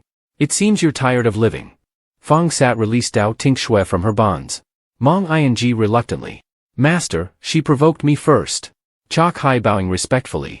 Master, they were just sparring. Apologies for disturbing you, please do not punish Mong Ing. Fang Sat said. An accident? Then if an accident happens to you, you wouldn't complain, right? All of you, reflect on yourselves. Fang Sat pulled Dao Tinh Xue into the Xian Vien royal family's barrier. Mong Ing stood outside, angrily frowning. Fang Sat let go of Dao Tinh Xue, coldly commanding. Wait here for me. Dao Tinh Xue saw the two plaques, surprised. These are plaques. Fang Sat was kneeling, looking at the plaques, muttering to himself. Father, mother, I found a girl. She might be the soul of my little sister, please bless her. Dao Tinh Xue stunned. The plaques are of father and mother. Why are they here? Father, mother, she ran towards the plaques. Fang Sat coldly said. Do not approach. Allowing you into the forbidden area was already an exception, you have no right to touch anything here. Dao Tinh Xue cried out. Xian Vien Ru Fang. You bastard, then she ran away. Fang Sat was silent, standing still. Dao Tinh Xue thought. I didn't expect the cave to be a maze. I've lost my way. Well, knowing second brother is still alive and always venerating our parents is enough for me. But how can I make him believe I am indeed Ru Li? Mong Ing looked at Tinh Xue, smiling to herself. It was worth following closely, catching a rare opportunity. Just a mortal daring to become his consort, truly dreaming in broad daylight. Die from my poison. Dao Tinh Xue blocked an attack from Mong Ing. Stop hiding, I've known you've been here for a long time. What? You truly are a restless spirit. Mong Ing screaming, attacking Dao Tinh Xue. So? Stubborn. You're still going to die. Outside the cave, a man arrived, took out an egg. Bai Li Yuhua holds it, thought, Tinh Xue must be inside this hidden Muden. Fang sat stepping out from the Xian Vien royal family's barrier, looking around at everyone. Oh, little beauty still hasn't come out? Where is Mong Ing? Mong Ing replied. Master. Fang sat angrily asking. Where is she? Mong Ing reported. The woman jumped into the abyss. Fang sat yelled, gripping Mong Ing's neck. I said. If anyone dares to harm her, I will take their life. Mong Ing was so worried. Master, I only saw her go into the maze, then, jump into the deep abyss. Fang sat furious. Do you think I'm as foolish as you? Not only did you ignore my orders, but you also attacked her 3 times and even dared to break into the forbidden area. Do you think I can let you off? Mong Ing was disbelieving, tears streaming. No. It's not. One maid stepped forward, pleading. Master, how can you treat Mong Ing this way over that woman? Fang sat drawed his sword to kill Mong Ing. Stop talking. But Bai Li Yuhua suddenly appeared, attacked him. The next move won't be so easy to block. Fang sat blocked the attack with his sword, threw Mong Ing to the ground, coldly. So you've come all the way here. Bai Li Yuhua angry, shouting. Bring Dao Tinh Xue here. Fang sat smiled. You lost her, what right do you have to come here and demand her from me? If you have the ability, go find her yourself. Bai Li Yuhua was grinding his teeth. Arrogant. Charging towards Fang Saturday. This moment, Xiao Qiu was at the bottom of the cave, speaking to Dao Tinh Xue. Tinh Xue, you're really bold. Clearly still not recovered and yet daring to provoke that demon. Dao Tinh Xue smiled. With you here, what's there to fear? Xiao Qiu awkwardly. These lives aren't enough. Looking at the broken seal on the dragon egg. Second brother once said, only a demon can break the seal. What I need is her final strike. Now that the seal is essentially destroyed, the dragon egg can lead Yuhua to me. Dao Tinh Xue, hearing the sound of water rushing, she was astonished. I didn't expect this cave to have such a place. The spiritual energy here is much denser than outside, cultivating here will definitely yield greater results with less effort. Xiao Qiu pointing ahead. Tinh Xue, what is that? Dao Tinh Xue, looking back in surprise. It's a fruit, emitting intense spiritual energy. Could it be the legendary fire ember fruit? A type of fruit that looks like flames, with fire attributes. Its spiritual energy can even melt 1,000-year-old ice and snow. And it's growing here. I remember the alchemist said that one way to treat cold poison is to use this fruit. If we can get it to make an antidote for cold poison, then both Yuehua and the border people will be saved. Xiao Qiu shouted. Tinh Xue, be careful. Dao Tinh Xue, avoiding the vines protecting the fruit, but getting her hand injured and bleeding onto the dragon egg. Clang! Xiao Qiu called her. What's happening? Is it because of your blood? Dao Tinh Xue heard a cracking sound, astonished. Something wants to come out? Xiao Qiu exclaimed. This is the immature state of the Dragon King. Dao Tinh Xue was surprised. Huh? Dragon King? She cradled the small Dragon King in her arms, feeling puzzled. This tiny, limp, four-legged snake is the Dragon King? It's so weak. Young Dragon King painfully. The other half of me is not nearby, so I can't merge in time, and my spiritual energy is insufficient. It hurts so much. I'm probably going to die soon. Dao Tinh Xue was thinking. The other half? Could it be the dragon egg on Yuehua? No, it absolutely cannot die like this. She reassured the Dragon King. Hold on, the spiritual energy here is abundant. Supplement it a bit, it should help you recover your strength. After a while, Tinh Xue happily said. This truly is a spiritual vein, just sitting here has fully restored my spiritual energy. It seems like full recovery is within reach. Young Dragon King awaked, spoke. It's here. Dao Tinh Xue asked. What is it? Young Dragon King replied. The other half is nearby. Dao Tinh Xue though. Nearby? Could Yuehua have found this place? This is not good. If he meets with the second brother, there will definitely be a major battle. I need to get up there quickly. She turned to the Dragon King and asked, Dragon King, how are you now? Young Dragon King said, the spiritual energy has mostly recovered, so I sense the presence of the other half. But I still can't move. Dao Tinh Xue thinking, actually, it's still very weak. I have to lead it out of here. But will it be able to endure until we reach the surface if we leave the spiritual vein? I need to think of a way. Not bad, that's the way. My blood might help it transform. I'm sure it will help. No matter what, I have to get it out of here. She applied her blood to the Dragon King. Please, it must work. She happily replied. It worked. The Dragon King had transformed, become shining, becoming strong. It flew to Dao Tinh Xue. Mother. Dao Tinh Xue stunned. What? Mother? The Dragon King said. You used your blood to nurture me. Without you, I don't know how long it would take to be reborn again. From now on, you are my mother. With a blood bond, I will forever be by your side. The Dragon King touched Dao Tinh Xue's head, and a contract was established. Xiao Qiu astonished.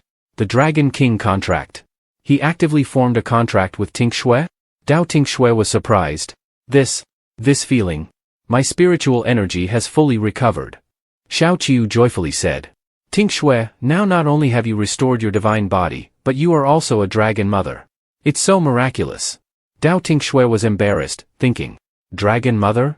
I didn't expect falling off the cliff would bring such unexpected joy. Becoming a mother, she happily said to the Dragon King, curling on her shoulder, in that case, I'll give you a name. From now on, your name will be Bai Li Yan Wu. Fang sat coldly. I didn't expect you could hold your own against me. Not bad, isn't? Bai Li Yuhua resolutely. Hand over Dao Tinh Xue, and I might let you die more comfortably. Fang sat charging forward. Ha ha, no need for more words. Bai Li Yuhua fighting back fiercely, but suddenly Dao Tinh Xue appeared between them. Bai Li Yuhua surprised to see a dragon flying around Dao Tinh Xue, he called. Tinh Xue. The dragon hearing the call, turned around and stood in front of Dao Tinh Xue. Who are you? Don't come near my mother. Xiao Qiu explained. That's your father.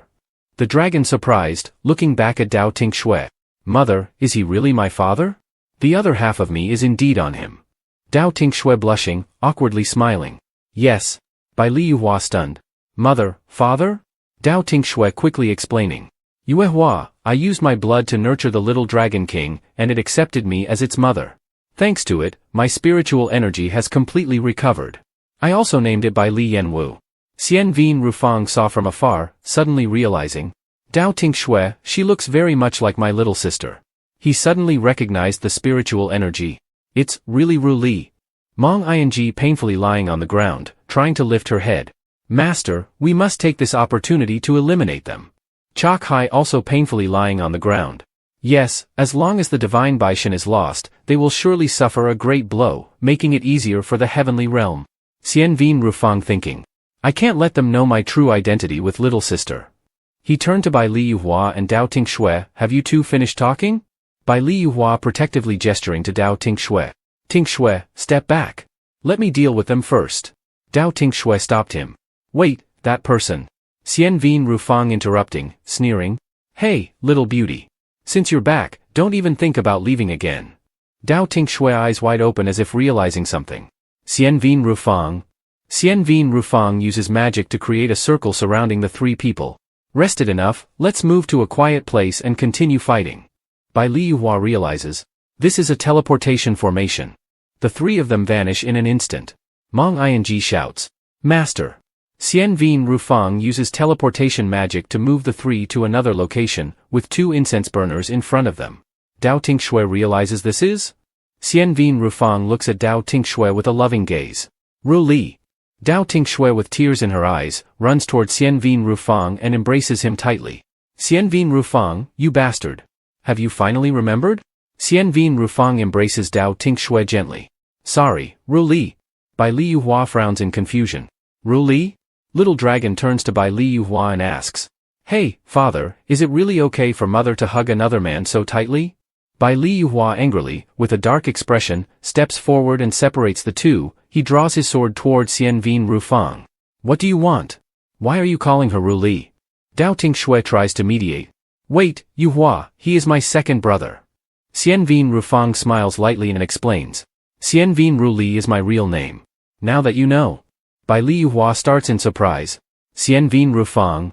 Xian Vin Rufang embarrassedly smiles and rubs his ear. Before, Ru Li hadn't regained her spiritual power, so I didn't dare to take the risk of revealing myself. Now that her soul power has been restored, I'm sure she is little sister. In a flash, she recognized my stance. Only Ru Li would understand that movement. She used to do that a lot when she was little. Bai Liyuhua, embarrassed, puts away his sword and bows his head in apology. I was too hasty, Xian Vin brother. Xian Vin Rufang waving his hand with a smile. It's okay, it's okay? Dao Tinh Xue asks. But, second brother, why did you become the Fang Sat of the demon clan? What happened back then? Xian Vin Rufang narrates in a sorrowful tone. Back then, our father and mother, to buy us some time to escape, fought fiercely to hold off the demon clan's attack. But the demon clan's assault was too powerful. Our father and mother fought alone and were ultimately torn apart by the monsters, leveling the entire royal city. I took Ruo Air into the secret passage to escape, but Ru Qi, due to severe injuries, soon passed away. After burying Ru Qi, I continued searching for your whereabouts, but couldn't find you. Dao Tinh Xue trembling, covering her mouth with her hand, her eyes filled with tears. Second brother. Xian Vin Rufang standing before the tablets of their father and mother. To avenge them, I infiltrated the demon realm. The monster that led the demon army to destroy the Xian Vin kingdom and killed our father and mother is one of the 3 great blood demons of the demon realm, the Earth Soul Blood Demon. Bai Liyuhua and Dao Tinh Xue both stunned. Earth Soul Blood Demon. Xian Vin Rufang further explains. The demon realm has 3 great blood demons, the Wind Phantasm Blood Demon, the Heavenly Guardian Blood Demon, and the Earth Soul Blood Demon. The 3 killers are their immediate subordinates. I have been infiltrating the demon realm to find an opportunity for revenge and became a subordinate of the Wind Phantasm, Fang Saturday. Xian Vin Rufang grits his teeth in anger. But I underestimated everything. The strength of the 3 blood demons is at the level of chaos gods. Dao Tinh Xue was surprised. Chaos gods? I just reached the higher divine level after breaking through the 9th rank of heavenly thunder, and there is still the Lord God level before reaching the chaos god level. That level basically only exists in legends. Bai Liyuhua anxiously asked. But why do they want to attack Tinh Xue? She is my princess consort. Xian Vin Rufang tilted his head to look at Bai Liyuhua and answered. It's not just because of that reason. There is another cause. Ling Lam's erosion of the Tar Ku kingdom is the first step for the demon realm to dominate the heavenly realm. Tian Sat has sent Ling Lam to the Tar Ku kingdom to execute this plan. But when he discovered that Ru Li repeatedly thwarted his plans, he wanted to eliminate her before she could cause more trouble. Dao Tinh Xue, angered, shouted. Second brother. Bai Liyuhua grasped Dao Tinh Xue's hand tightly and said softly. Tinh Xue, don't worry. This time, I will protect you. No one can harm you anymore. Xian Vin Rufang looked at the two of them with a complicated expression. He asked. In the army that attacked the Xian Vin kingdom years ago, I saw the flags of the Tar Ku kingdom and the Shenbai kingdom. Can I trust them? Dao Tinh Xue turned to Xian Vin Rufang and pleaded. Second brother, there's one more thing. Yuhua has been poisoned by Ling Lam's cold poison. Do you know how to completely cure the cold poison? Xian Vin Rufang frowned and replied. Ling Lam's methods are very cruel. If he did it himself, it would be very difficult to cure. Dao Tinh Xue lowered her head in worry, while Little Dragon beside her coughed and said, Mother, let me handle it. It's just cold poison, it's a minor issue. But father has to use a method similar to incubating dragon eggs. Without hesitation, Bai Liyuhua used his sword to cut his palm, letting his blood flow onto the dragon egg. The egg cracked open, and Xian Vin Rufang was surprised to see a dragon soul appear. Dao Tinh Xue and Xiao Qiu looked on in astonishment. Dao Tinh Xue asked, Yen Wu, can this really cure Yuhua's cold poison? Little Dragon confirmed. Mother, don't worry. Leave the poison to father. Meanwhile, Xian Vin Rufang remained thoughtful, but suddenly Bai Liyuhua spat out blood and collapsed, causing Dao Tinh Xue to panic. Xian Vin Rufang frowned and confirmed. The cold poison in his body has been fully triggered. Dao Tinh Xue anxiously asked. Yen Wu, what's happening? Why did Yuhua's cold poison flare up? Little Dragon was confused. It shouldn't be like this. Xiao Qiu suggested. Tinh Xue, use the fire fruit. Dao Tinh Xue took out the fire fruit, bit into it, and fed it to Bai Liyuhua, her heart full of worry. Please, Yuhua, don't let anything happen. Xian Vin Rufang observed and confirmed. It's not just the cold poison but also a curse. This devious method is truly Tian Sat's style. The spellcaster's cultivation is beyond that of the Dragon King. Bai Liyuhua gradually came to, and Xiao Qiu happily exclaimed, Ting Xue, it's working. Dao Tinh Xue was relieved. That's great. Xian Vien Rufang continued to think. The Shenbai kingdom is involved in the destruction of the Xian Vien kingdom. This man is not to be trusted. But Ru Li has loved him too much. Suddenly, there was a loud noise from the cliff, startling everyone. Dao Tinh Xue asked in surprise, What's happening? Xian Vien Rufang gritted his teeth in anger. The cave's barrier has been breached by idiot demons outside. I have to return, we cannot let them discover what's inside. Xian Vien Rufang took out a ring and handed it to Dao Tinh Xue. Ru Li, keep this. If you encounter danger, just hold the ring and call me, and I will come immediately. I can't be at ease about you. He glanced at Bai Liyuhua and warned. Ru Li is only temporarily with you. If you endanger her again, I won't spare you. Bai Liyuhua clasped his hands in front of his chest and replied. Xian Vien, you need not worry. I will use my life to protect her. Xian Vien Rufang turned and left, giving one last message. Take care. Dao Tinh Xue reluctantly said. Second brother. Bai Liyuhua placed a hand on Dao Tinh Xue's shoulder and gently said. Tinh Xue, we should leave now. Otherwise, it will cause him a lot of trouble. Dao Tinh Xue nodded and took Bai Liyuhua's hand. Let's go home, to the heavenly realm. Dao Tinh Xue covered her eyes and followed Bai Liyuhua, curiously asking. Yuhua, what's the pleasant surprise you mentioned? Haven't we arrived yet? Bai Liyuhua gently guided Dao Tinh Xue. We're almost there. Dao Tinh Xue forced a smile and sighed, thinking. I didn't expect Yuhua to be so childlike. When they stopped, Bai Liyuhua removed the blindfold from Dao Tinh Xue. Bai Liyuhua said. We've arrived. Dao Tinh Xue was astonished and emotional. Everyone? How? Everyone. Bai Liyuhua stood behind her, placing a hand on Dao Tinh Xue's shoulder and warmly said. I was remiss earlier. You should have married me with the blessings of your family. I've brought everyone to the heavenly realm to attend our wedding. Dao Tinh Xue cried with gratitude. Yuhua, thank you. Dao Tuanyang smiled and ran to hold Dao Tinh Xue's hand. Sister, you should have let us know when coming to the heavenly realm. You don't know how much Mom and Dad worried about you. You and Yuhua have indeed gotten married before me. Calling him brother-in-law is right. Dao Tinh Xue's mother wiped her tears. I know you have your own ideas, and Yuhua is very good. But such a major event like a wedding, you should have informed us. Dao Tianvin smiled, standing beside his wife. It's not too late now, don't blame Tinh Xue anymore. But this girl, really. Not sending letters home for so long, we worried about you a lot. Dao Tinh Xue bowed her head, feeling guilty. Father, mother, yes, Tinh Xue knows she was wrong.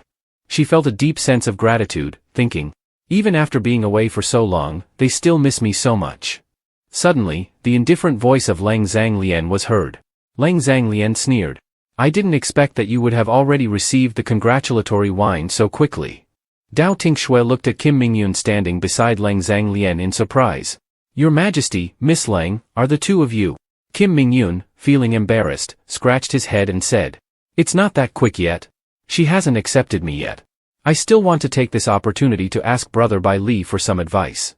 Lang Zhanglian placed her hand on her hip and winked. I was hoping to have another match with you. But for now, I wish you a happy wedding. Dao Tinh Xue clasped her hands and bowed. Headmaster Wuqi, Master, Tinh Xue had to leave in a hurry and couldn't say goodbye properly.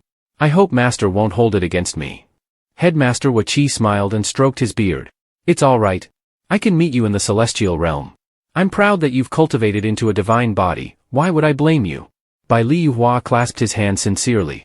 Thank you all. I appreciate everyone coming here with Tinh Xue. The wedding will be held in 2 days. We welcome you all to attend the grand ceremony. The wedding took place amidst everyone's blessings, and everyone was joyous and jubilant. Bai Liyuhua lifted the veil and placed a kiss on Dao Tinh Xue's forehead. The people around shouted loudly. Everyone said, wishing the Crown Prince and Crown Princess happiness and 100 years of togetherness. Dao Tinh Xue suddenly noticed something from afar and said in surprise, Yuehua, itinki sonon kunvulai yustna. Bai Liyuhua pondered. I sent him a message, but he hasn't replied yet. Dao Tinh Xue smiled. You two are like brothers. He must have come secretly to wish you well. On the wedding night, under the candlelight, Bai Liyuhua slowly undressed Dao Tinh Xue. Bai Liyuhua gently and affectionately said, everyone who loves us has blessed us today. We are the happiest people in the world.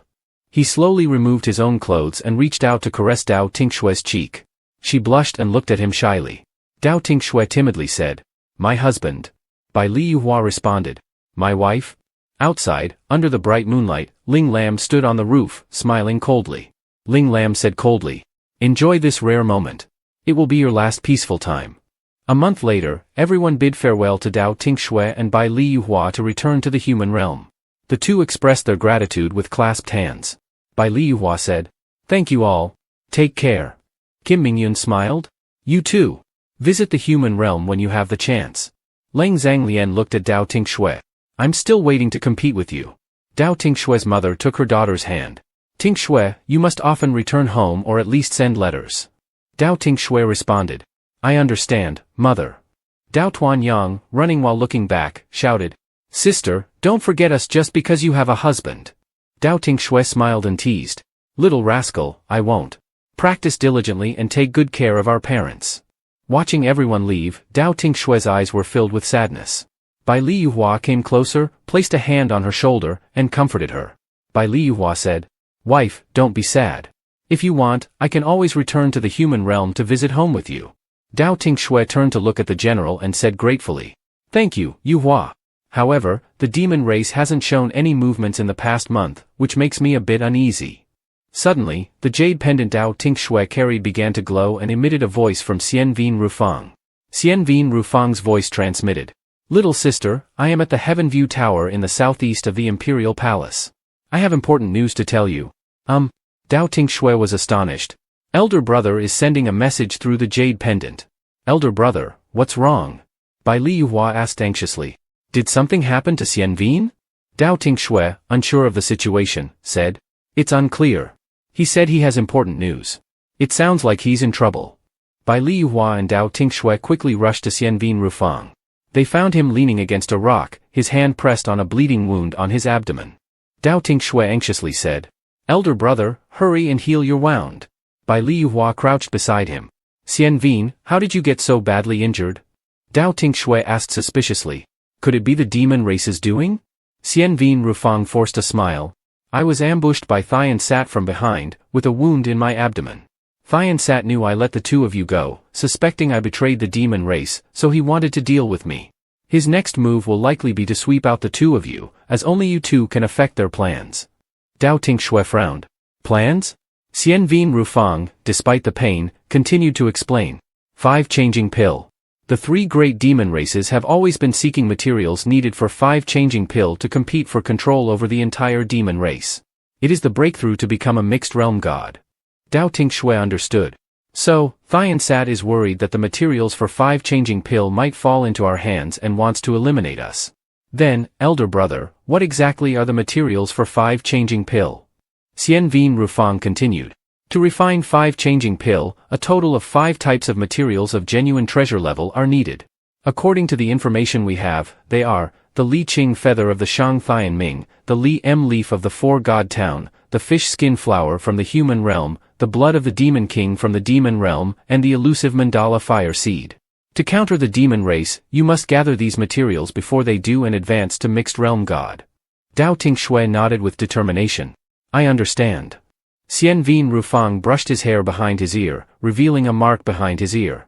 Xian Vin Rufang warned, "There is one more thing. There will always be a mark like this somewhere on the body of the 3 assassins. Mine is behind the ear. If you encounter someone with such a mark, be cautious and keep your distance." Dao Tinh Xue, with determination, replied, "I will heed the second brother's advice and will set off quickly with Yuhua. Second brother, you stay here and take care of your injuries for now." Xian Vin Rufang tried to stand up, supporting himself with his hands. "These minor injuries are no longer a concern. I will go investigate further. For now, I must keep my identity hidden, but rest assured, I will support you silently." Xian Vin Rufang disappeared right after speaking. Dao Tinh Xue, worried, called out, "Second brother." Bai Li Yuhua reassured her. "Don't worry. After all, he is Fang Sat, windy assassins, he will be fine." Dao Tinh Xue insisted. "Yes, we can't delay any longer. We will set off today." 3 days later, in Tianming City, the servants were busy. A group of servants chatting to others. "There are only 2 days left until it starts, and I'm not ready yet. This is my 3rd time participating." One of them teasing. "Your chances of winning the championship are slim. Just work honestly." Dao Tinh Xue, slightly surprised, observed the surroundings. Tianming City in the eastern Shanbai kingdoms is indeed lively. I didn't expect so many medical halls here. Even the air is filled with the smell of medicine. Bai Liyuhua looked ahead. It does seem quite bustling over there. Let's first go to that tavern to gather information about the Li Qing feather. Dao Tinh Xue agreed. The two sat down at a table in the tavern, and the cheerful waiter greeted them with a smile. If you have any requests, please let us know. Dao Tinh Xue asked. Do you know about? Suddenly, there was a loud crash and a shout from outside. The leader barged in, shouting. If you don't want to die, get the hell out of here. Bai Liyuhua and Dao Tinh Xue were startled to see a group of thugs with swords and maces entering the hall. I'm going to clear this wine bar today. Tinh Xue pushed herself up from the table and stood up, saying, Get out. The leader glared at her, while everyone around looked worried. He carried a mace on his shoulder and sneered as he approached Dao Tinh Xue. Haha, this is the first time I've met someone so eager to meddle in others' business. I can tell just by looking that you're an outsider. You look pretty decent, but let me tell you, in this city of Tianming, I am the law. He pointed at the shop owner who was being restrained by his henchmen. The leader, angrily. This guy made me have a stomachache and diarrhea for days. I'm already showing him mercy by not taking his life. The shop owner, furious, shouted. You're slandering me. You've been eating for free at my place for a whole month. The leader, enraged, ordered. Still daring to argue with me? Beat him up. Several henchmen rushed in to beat the shop owner, making Bai Liyuhua and Dao Tinh Xue extremely angry. The leader, with a lewd look, extended his hand towards Dao Tinh Xue. He smiled. However, if you go with me, I might let you go. Look at that tender skin, on the bed it would definitely. Bai Liyuhua stood up and struck him in the face, sending him flying out of the shop. The henchman hurriedly chased after him. Boss, be careful. One henchman shouted. He's dead. As they ran out, they turned back to threaten Bai Liyuhua and Dao Tinh Xue. The henchman threatened. Daring to kill my brothers in Tianming City? Just wait. I will make you pay. The crowd around cheered for the two. The people cheered. Well done. Those guys deserved punishment a long time ago. The shop owner gratefully thanked the two. The shop owner, grateful. Thank you both for your help. Dao Tinh Xue, clasping her hands in thanks. It was nothing. The shopkeeper needn't worry. I'd like to ask you about something. Do you know about the Li Qing feather? The shop owner replied. Of course. It is guarded by the successive city lords and is the #1 treasure, protecting the people of Tianming City with favorable weather. May I ask why you are inquiring about it? Dao Tinh Xue, calmly rubbing her head. Nothing in particular, just curious after hearing some strange stories on the way. The shop owner, worried, advised. By the way, I suggest you two leave this place quickly. The thug today has close ties with the city lord's family. Since you've beaten him, they may not let this go easily. Dao Tinh Xue, clasping her hands in thanks. Thank you for the advice. We also intend to visit the city lord's residence. At the lord's mansion of the city of Tianming. Local bullies knelt and trembled. My lady, they killed Lord Gong and injured many of our brothers. You must avenge us and take revenge for Lord Gong. The second wife, Kuan Wei Chao, was furious and gritted her teeth. These reckless fools dared to cause chaos in my Tianming city. Just wait, I will make those two outsiders know their place. A servant rushed in. Second madam, two people from outside the city have arrived and are currently in the guest hall, but the lord is still busy. Kuan Wei Chao smiled faintly and said calmly. I know, I will meet with them in place of the lord. Turning to local bullies, she added, as for you, hurry up and leave, don't let the lord see you. He, anxious but silent, withdrew. At the guest hall of the lord's mansion. The servant respectfully said. Please, esteemed guests, have a seat and rest for a while. Dao Tinh Xue smiled and looked around. The steward said that this lord is very close to the people, always setting up guest halls to entertain visitors. It seems that this is indeed the case. Kuan Wei Chao stepped out, smiling and looking elegant. You have been waiting for a long time. I am the lord's wife, Kuan Wei Chao. May I ask what brings you here from afar? Dao Tinh Xue clasped his hands and bowed calmly. I am Dao Tinh Xue. I am here urgently to see the lord. Local bullies suddenly burst in, pointing at Bai Liyuhua and Dao Tinh Xue, cried out. My lady, it's them. They killed Lord Gong. Dao Tinh Xue frowned and said angrily. It's you again. Clearly, you harmed the people, yet you accuse others of wrongdoing.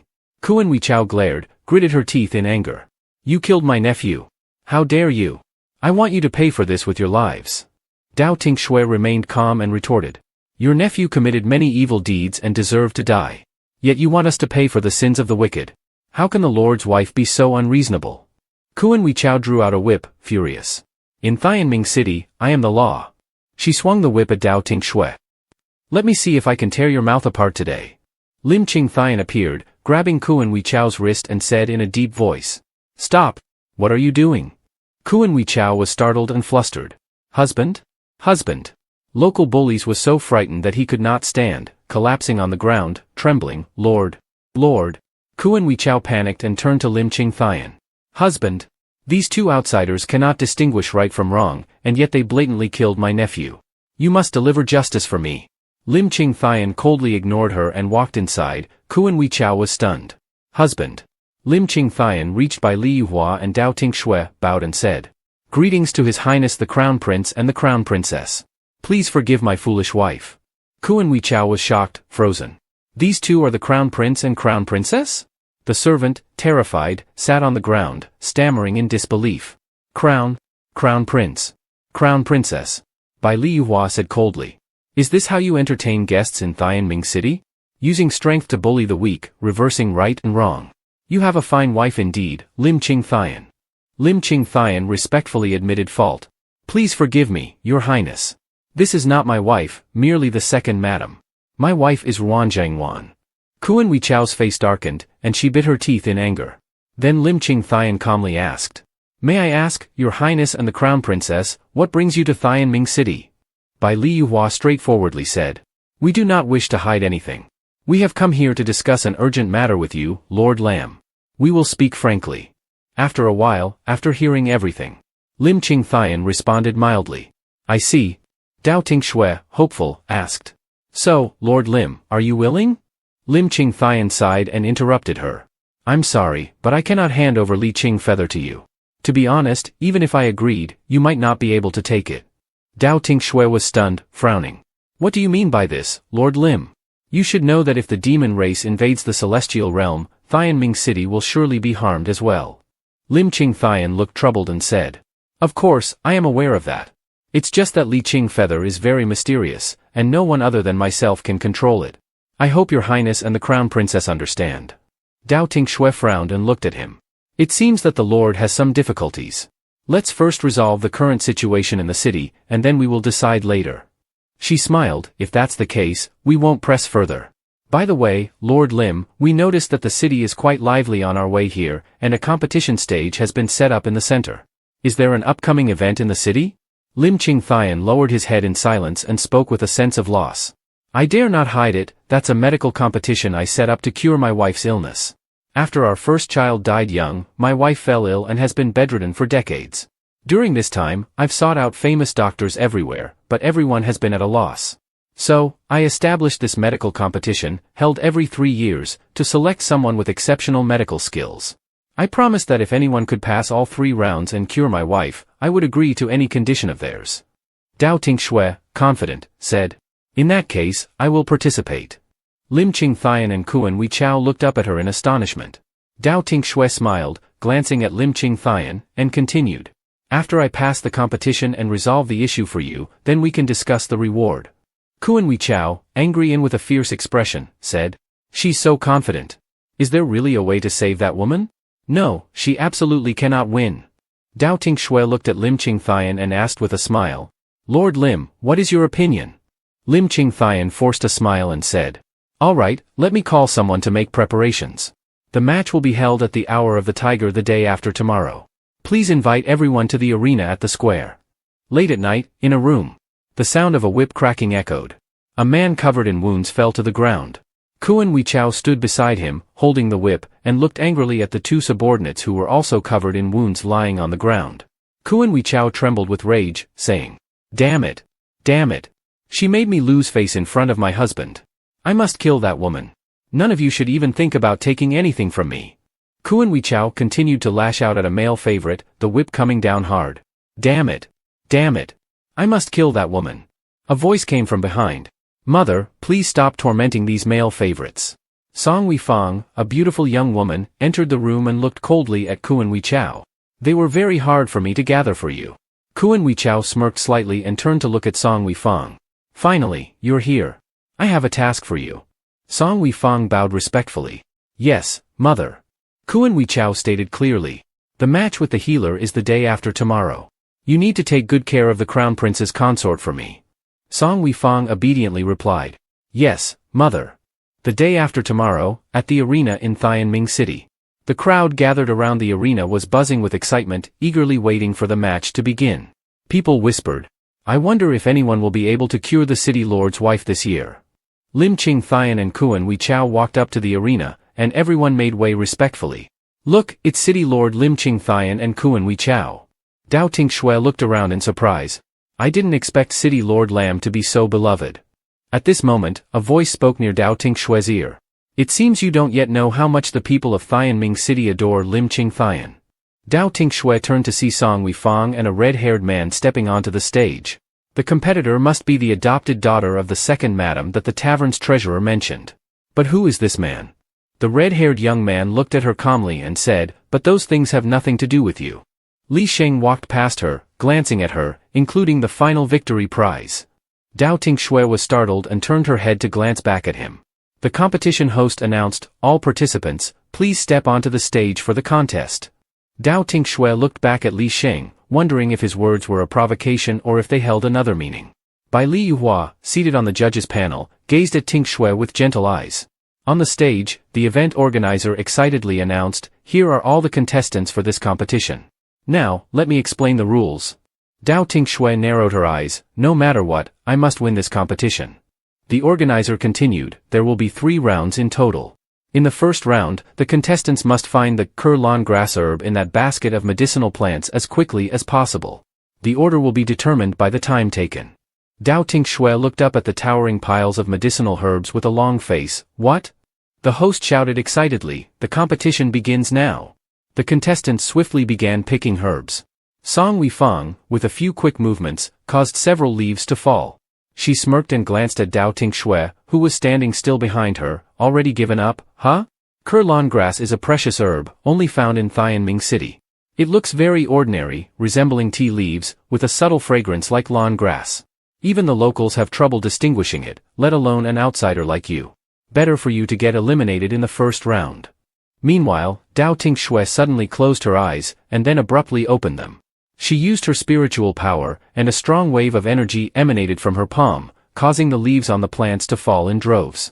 The other contestants were stunned, their mouths agape, while the audience below was equally astonished. What is she doing? Is she disrupting the competition because she couldn't find the herb? The host, looking at Dao Tinh Xue, quickly reminded her, contestant Dao Tinh Xue, please do not disrupt the competition or disturb the other contestants. Dao Tinh Xue held up a plant in her hand, smiling, found it. The rules didn't say I couldn't use spiritual power, right? The host, shocked, stammered, contestant Dao Tinh Xue has taken the lead in the first round and secured the first position. Song Weifang turned around in disbelief, looking at Dao Tinh Xue, how is this possible? An outsider who knows about Kurlan grass and takes first place. The audience buzzed with excitement and chatter, who would have thought this young lady had such skills? This is going to be interesting. I wonder how far she'll make it in the competition. Dao Tinh Xue sighed, fortunately, thanks to the medicinal book that the old medicine master left behind, which described in detail the characteristics of thousands of rare herbs. The host on the stage said loudly, the first round is over. 7 people are advancing to the next round. First winner, Dao Tinh Xue, second winner, Song Weifang, the third, Li Sheng, the fourth. After a while, the second round continued. The host stood in front of a table full of medicine boxes and said, in the second round, each of you will choose a box.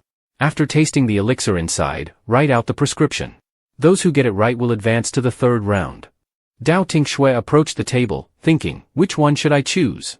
Song Weifang stood behind her, a malicious smile on her face. And Tinh Xue thought, I'll just pick one randomly. Dao Tinh Xue reached out to pick a box, and just then, Song Weifang rushed over. Tinh Xue turned around and quickly moved aside. Song Weifang lost her balance and fell to the ground. Ouch! Everyone looked at Song Weifang in surprise. Contestant Song Weifang has fallen. It seems she tripped over her own skirt. It's not good to be overly dressed up for a competition. Song Weifang angrily looked at Tinh Xue and questioned, why didn't you help me? Li Sheng walked over and coldly glanced at Song Weifang, replying, why would I help someone pretending to fall? It's just asking for trouble. Song Weifang froze, sitting on the ground, angrily gritting her teeth, don't slander me. I see you are the one with ill intentions. Li Sheng ignored her and casually picked a brocade box. I'm done choosing. Dao Tinh Xue picked a box she was satisfied with and replied, I'm done choosing too. After finishing, she turned and stepped down. Song Weifang sat on the ground, a cold smile on her lips. The host announced, all 7 contestants have selected their brocade boxes. Now, the match will begin. Dao Tinh Xue opened the brocade box and narrowed her eyes. The scent is spring poison. According to the competition rules, this is clearly prohibited medicine. Someone tampered with it. She noticed the murderous intent in Song Weifang's eyes and realized this girl had deliberately made her miss the box she wanted and took the last one. With narrowed her eyes, she is really despicable. Kuan Weichao, sitting on the judging panel, smirked in satisfaction. It worked. Song Weifang glanced at Dao Tinh Xue, her eyes flashing with challenge. Dao Tinh Xue, what will you do now? Swallow the poison or withdraw from the match? Li Xing suddenly noticed the pill in Dao Tinh Xue's hand, frowning in confusion. That thing. It's clear that the medicine is problematic. Why are you taking it? Dao Tinh Xue smiled, split the pill in half, and without hesitation swallowed one half, placing the rest in the box. Of course, I'll use poison to counteract the poison.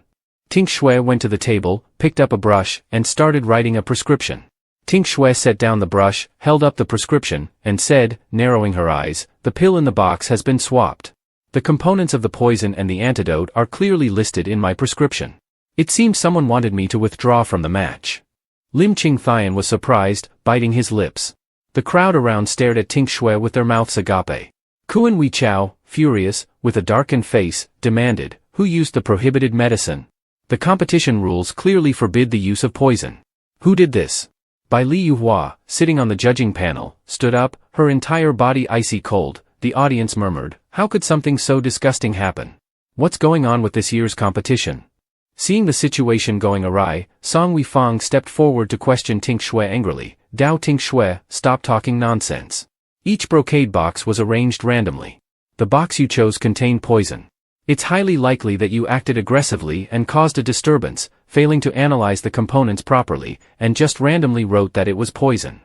Dao Tinh Xue pressed her mouth, holding the brocade box, and coldly looked at her. If that's the case, do you want to try this half pill? Then write the prescription yourself? Song Weifang, panicked, quickly stepped back. What are you doing? Dao Tinh Xue calmly looked at her. It seems you don't want to taste it. Then, esteemed judges, do you need to check the half pill in my hand? To see if I am telling the truth or lying. Lim Ching Thian, angry, stood up and ordered his attendants. Someone, check the medicine in the brocade box Dao Tinh Xue is holding. Dao Tinh Xue handed the brocade box to the person in charge and respectfully said, please check it. She spoke up, since Kuan Weichao Dao Miss has written it out, then in the second round, Dao Miss wins the first victory. After the inspection, if the matter is confirmed, justice will definitely be served to Dao Mississippi. The person in charge respectfully said, Dao Miss may rest off stage now. The next match will be at the hour of the rat tomorrow. Dao Tinh Xue frowned, thinking to herself, they are covering up because they don't want to be exposed publicly. It's already too deceitful. Dao Tinh Xue suddenly stiffened, clutching her chest and collapsing. It's over. The poison is taking effect. My antidote cannot completely suppress the toxicity. Li Sheng anxiously rushed to support Dao Tinh Xue. Hey, what's wrong with you? Bai Li Yuhua walked over coldly, looking at Li Sheng. Young hero, could you release my wife? Li Sheng turned his head, glancing at Bai Li Yuhua with a stiff expression, and Bai Li Yuhua picked up Dao Tinh Xue, his eyes filled with pain. Tinh Xue, let's go home. Dao Tinh Xue lay in Bai Li Yuhua's arms, weakly responding, Bai Li Yuhua sat beside the bed, looking at Dao Tinh Xue with sorrow. If you knew it was poison, why did you swallow it? It's very dangerous. Tinh Xue gasped, replying, it's okay, just a bit careless. I didn't expect the poison to be so strong. Just half of it had such strong effects. If I had swallowed the whole pill, the consequences would be unimaginable. Bai Li Yuhua frowned, deciding to find Lim Ching Thian. I'll look for the best medical clinic in Tan Tien Mang to detoxify you. Tinh Xue wrapped her arms around Bai Li Yuhua's neck from behind. Yuhua, don't go. Bai Li Yuhua looked at Dao Tinh Xue in surprise. Tinh Xue, what kind of antidote do you need? Dao Tinh Xue bowed her head and kissed his lips. Spring medicine. The curtains in the room swayed gently, as the sweet moment between the young couple stretched on endlessly. In another room, Kuan Weichao, furious and with a fierce expression, said, Why? Why is this happening? I remember Lim Ching Thian's cold words. I spared you once because you once saved my life. If I catch you doing something too outrageous again, don't blame me for being heartless. Handle this matter yourself. Kuan Weichao gritted her teeth in anger. Why treat me this way? Song Weifang, terrified, called out, Mother. Kuan Weichao, frowning and casting a cold glance at Song Weifang, said, Isn't it your fault? It was only after my success that my husband scolded me. If you can't even defeat an outsider, what good are you to me? Handle this mistake of incorrectly mixing the medicine and suppress it. If you fail again, you know the consequences. Song Weifang, frightened, quickly replied, Yes. A cold voice came from the shadows. You clearly prepared for this beforehand, yet you can't even deal with a woman. You are truly inept. If you fail again, I will take action. Of course, I will not give another chance to a third party. The great lady should wake up soon.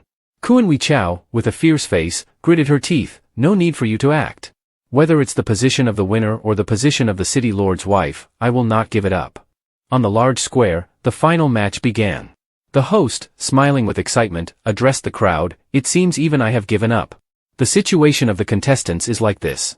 The winner will be one of Dao Tinh Xue and Song Weifang. In the end, the total scores of the 3 rounds will determine the final champion. Whose medical skills will be superior? Let's watch. The audience, gathered under the canopy, lined up for diagnosis, excitedly said, Her medical skills are very famous. I'm really looking forward to it. The spectators chatted about the contestants. Both Dao Tinh Xue and Song Weifang are outstanding. It's really worth watching. The host commented on the situation. Look at the long line. Truly worthy of being the chief physician of the first medical clinic in Tan Tien Mang. Even making an appointment is difficult. The host gave further instructions. Although this round is free, please all pay attention to the environment. This is a competition. With so many people, it's hard to see everything before sunrise. Next was the position of contestant Dao Tinh Xue. Many commoners also came for treatment, and this place was rather quiet. Although it wasn't as bustling as the area of contestant Song Weifang, there were still quite a few patients. Not bad. People eagerly extended their hands for Dao Tinh Xue to check their pulse. Miss Dao, can you sign your name for me later? Me too? Me too? Despite being an outsider participating in the competition, Dao Tinh Xue's performance in the previous 2 rounds was truly worth watching. No wonder she attracted such a strong following. Her reputation was no less than that of contestant Song Weifang. Lastly, there was contestant Li Sheng, and it was indeed dismal. Even though Li Sheng had performed well in the previous 2 rounds, it seemed like he was struggling in this one. After all, with 2 female healers checking pulses beside him, this dire situation spoke for itself, clearly hopeless. Li Sheng hung his head over the table, muttering, Shut up. The host smiled excitedly and continued, It seems even he has given up. That's the general situation of the contestants. It looks like the winner will be one of the 2, Dao Tinh Xue or Song Weifang. In the end, the total score of all 3 rounds will decide the ultimate champion. Whose medical skill will truly stand out? Let's wait and see. 6 hours later, Dao Tinh Xue handed an elderly man a prescription. Follow my prescription and take the medicine twice a day for 10 days straight, and you'll be cured. The elderly man smiled as he accepted the prescription and thanked her, Miss Dao. Dao Tinh Xue sighed in relief, glancing at the thick line of people waiting for Song Weifang. Quite impressive. The line for Song Weifang has been so long from start to finish. Is her medical skill really that high? Song Weifang pretended to be friendly, smiling as she handed out prescriptions. Please take this and follow the instructions. Also, here is my special protection talisman. It not only helps calm the nerves but also assists in training. The patients were moved. Thank you, doctor. It's great to receive this talisman. I would like one too. Song Weifang happily replied, Everyone come for consultation will receive one. Everyone has a share. This moment, a group of people, angrily banging on this table, Dao Tinh Xue, you're causing trouble. The person is sick, and you don't provide a prescription. What kind of doctor are you? Clearly, an outsider who looks down on us. Dao Tinh Xue calmly responded, I have already said, he is not sick. Please go away and do not delay others. 2 large men, enraged, roared, If his illness is mishandled, you will be responsible. A man next to them shouted at the waiting crowd, Don't line up anymore. This person is a quack, not like the doctors of our city. Her skills are poor, and there are no gifts. Come over here. Dao Tinh Xue, coldly speaking, and you brought a crowd to disrupt the clinic. How shameless. The man, covered in bandages, pulled down the cloth from his mouth, coldly glaring at her, Stop talking nonsense with her. Beat her. They removed the bandages from their bodies, beat her, avenge the boss. Dao Tinh Xue closed her eyes, gathering spiritual energy in her palms. Here is the prescription I prepared for you. Please take it. With a loud bang, the three men were thrown away.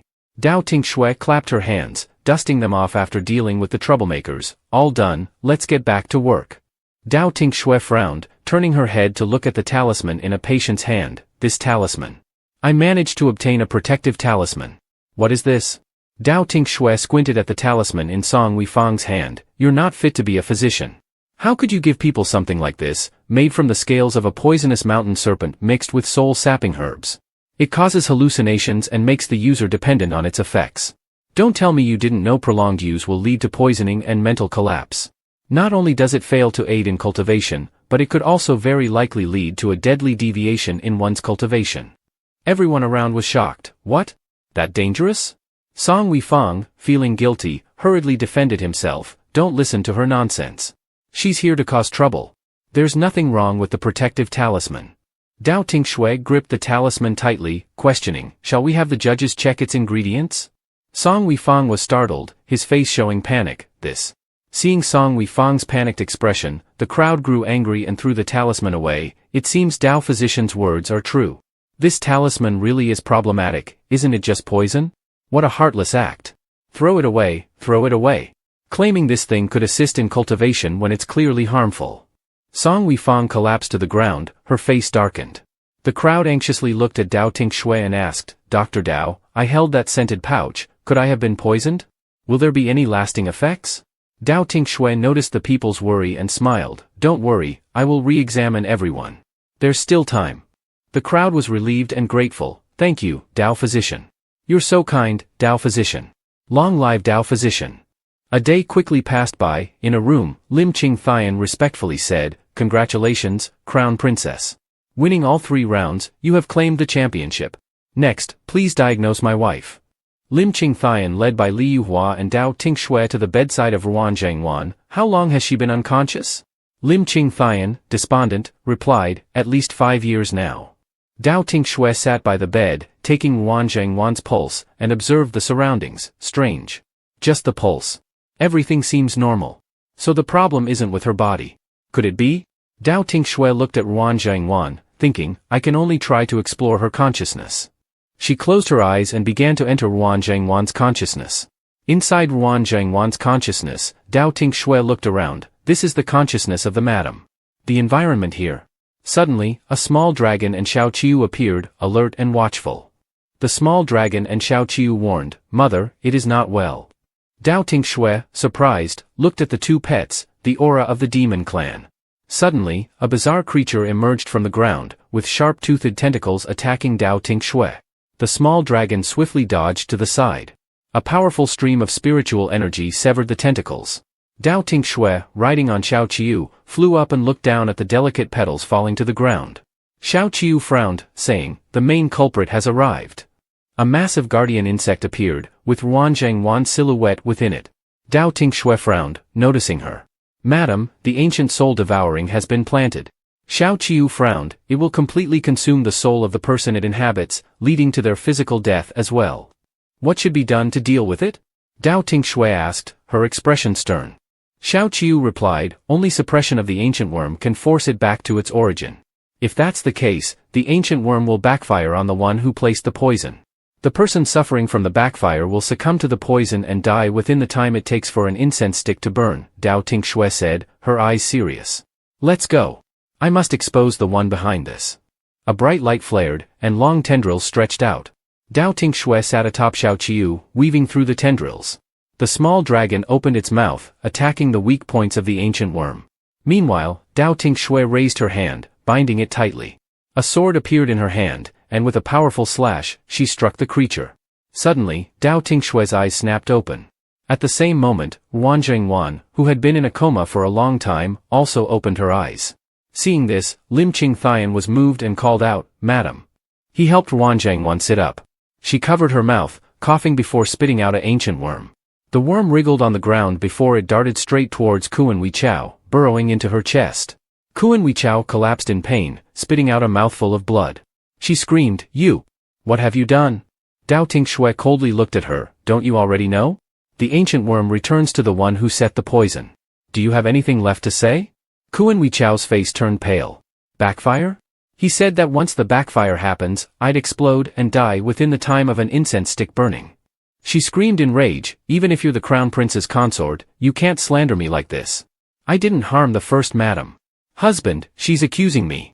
I've been loyal to the first madam for many years. How could I harm her? Lim Qingthian narrowed his eyes, casting a cold glance at her. Kuan Weichao trembled but stubbornly stared back. Dao Tinh Xue frowned and approached her, pressing the sword against her neck. Second madam, have you caused enough chaos yet? You lie one after the other, allowing your relatives to run rampant, treating the common people like livestock, and plotting against others. Kuan Weichao, you are truly a disgrace to the Thian Ming city. Kuan Weichao looked at Ruan Zhengwan in Lim Qingthian's arms, seething with anger. I did it because I wanted his love, even just a little. I did nothing wrong, I'm not wrong. Lim Qingthian's voice was cold as he replied, I've told you, I only love Zhengwan. He then gave the order to his subordinates, take the second madam away. I'll decide what to do later. As Kuan Weichao was dragged away by two guards, she furiously screamed, Lim Qingthian, you hypocrite. You wouldn't be where you are now if not for me. Dao Tinh Xue and Bai Liyuhua narrowed their eyes, pitying her. Lim Qingthian roared, enough nonsense. Take her away. Kuan Weichao shrieked, years ago, you both were hunted down by factions. If I hadn't saved you, you'd have died as a tragic couple. I saved you because I fell in love with you, Lim Qingthian. I used the power of the Kuan family to pave the way for you. I was even willing to be your second wife. I thought you'd understand my feelings, but you didn't even want to see me on your wedding day, choosing to go to her bed instead. Your position, your life, everything you have now is because of me. What right do you have to treat me like this? Dao Tinh Xue frowned and said, even so, you shouldn't have resorted to demonic ways to harm others. Now tell me, where did you get this ancient worm from? Kuan Weichao gave a wicked smile, fine, I'll tell you. After all, I'm already backfired upon and won't live much longer anyway. She suddenly disappeared, brandishing a whip as she attacked Lim Qingthian and Ruan Zhengwan, screaming, before I die, I'll take this despicable couple with me. Lim Qingthian, Ruan Zhengwan, die. Dao Tinh Xue rushed forward to protect Ruan Zhengwan, who backed away in fear. Dao Tinh Xue seized Kuan Weichao and calmly said, enough. Stop making more mistakes. She threw Kuan Weichao to the ground and demanded, tell me who gave you the ancient worm, and I'll spare your life. Kuan Weichao's face darkened. Fine, the one who gave me the soul-devouring ancient worm was. Suddenly, she coughed up blood, her body went rigid, and she collapsed, ending her life. Dao Tinh Xue clenched her teeth angrily, another forbidden speech curse. These despicable demons. Bai Liyuhua coldly reminded Lim Qingthian, I won't ask what happened between you two, but don't you think it's time you did something about your second wife? Lim Qingthian frowned deeply and lowered his gaze. Yes. The next day, Lim Qingthian publicly declared throughout the city, second Madam Kuan Weichao of Thianming City died while protecting the first madam. Her great sacrifice will be honored, and she will be buried in the family lord's ancestral graveyard. Elsewhere, Li Xing sat on a rooftop, holding an ancient worm in his hand, a cold smile on his face. If she dies without revealing anything, there must be more to the story. A foolish woman. It's better that she's dead. At that moment, a group of guards carried a large box to Lim Qingthian. One of the guards said, My lord, the box containing the Li Qing feather has been delivered. The large box was placed on the ground. Dao Tinh Xue stared blankly at it. It takes 4 people to lift it. Just how heavy is this Li Qing feather? She asked. Lim Qingthian looked at Bai Liyuhua and Dao Tinh Xue, Your Highness the Crown Princess, I have kept my promise and delivered the Li Qing feather to you. But whether you can take it away depends on your abilities. Dao Tinh Xue was surprised, why is that? Lim Qingthian pointed to the box on the ground and explained, because the Li Qing feather is not an ordinary object. It has a spirit and will only follow someone it deems worthy. If you are not worthy, no one can take it. He inserted the key into the lock, and the box opened. The Li Qing feather flew out. Lim Qingthian reached out to grab it but couldn't. He frowned, angrily coughed twice, and ordered his subordinates, Don't just stand there, catch it for me. The subordinates quickly responded, Yes, sir, and rushed forward, but the Li Qing feather continued to fly around, evading capture. Dao Tinh Xue whispered to Bai Liyuhua, I didn't expect that even the lord of the city couldn't control the city's treasure. The Li Qing feather soared and stopped in front of Dao Tinh Xue and Bai Liyuhua. It looked at Dao Tinh Xue and hesitated, You're still alive? I never would have thought. Dao Tinh Xue was astonished, You know me? The Li Qing feather replied, in front of the city lord's mansion, don't you remember me? Lim Qing Thian was surprised, the Li Qing feather can talk, and it's a woman's voice. Bai Li Yuhua looked at Dao Tinh Xue, surprised, Tinh Xue, have you met the Li Qing feather before? Dao Tinh Xue reached out to touch the Li Qing feather, answering blankly, no, I've never met it. The Li Qing feather looked at her, that's true, you haven't met me. But I know you. You've regarded us as treasures, but we are directly connected to the destruction of the Xianvin kingdom. After so many years, I finally get to meet you and atone. Dao Tinh Xue frowned, what exactly happened? The Li Qing feather continued, several years ago, at the intersection of the three realms, a massive spatial rift appeared. A group of cloud stones fell at the border of the Xianvin kingdom, discovered by our master. These cloud stones could forcibly enhance cultivation levels, so many people, along with our master, studied them. Eventually, these cloud stones drove people into madness. The demon clan took advantage of this and invaded the Xianvin kingdom. Dao Tinh Xue was shocked, you didn't report it initially just because of a few unidentified cloud stones? Bai Li Yuhua looked at her with concern, Tinh Xue, don't be upset. The Li Qing feather teared up and lowered its head, I'm sorry, Your Highness the Princess. Back then, Master Cat Dar gathered all the cloud stones and used his essence to forge 5 treasures. Then, he selected his 5 most trusted disciples us and sealed the power of the treasures within our essence cores. We were separated and assigned to guard various places as instructed by our master. We have long been aware of our fate. The Li Qing feather sincerely said, if Your Highness the Princess needs them, I will certainly help you retrieve the remaining 4 treasures. It clung tightly to Dao Tinh Xue's hand. Dao Tinh Xue, tears welling up, asked, you know your fate is to become the 5 transformation soul-cutting pill, right? The Li Qing feather nodded, we know. To atone, we accepted this fate long ago. I'm sorry, Your Highness. The Li Qing feather then transformed back into a feather and flew into Dao Tinh Xue's hand. Dao Tinh Xue was silent for a moment, then suddenly opened her eyes wide, her gaze sharp. Demon Clan, let's see what happens next. Outside the city lord's mansion, Lim Qing Thian and Wan Zhangwan bid farewell to Bai Li Yuhua and Dao Tinh Xue. Lim Qing Thian looked at them with deep gratitude, thank you, Your Highness the Crown Princess, for your help in saving my beloved wife from disaster.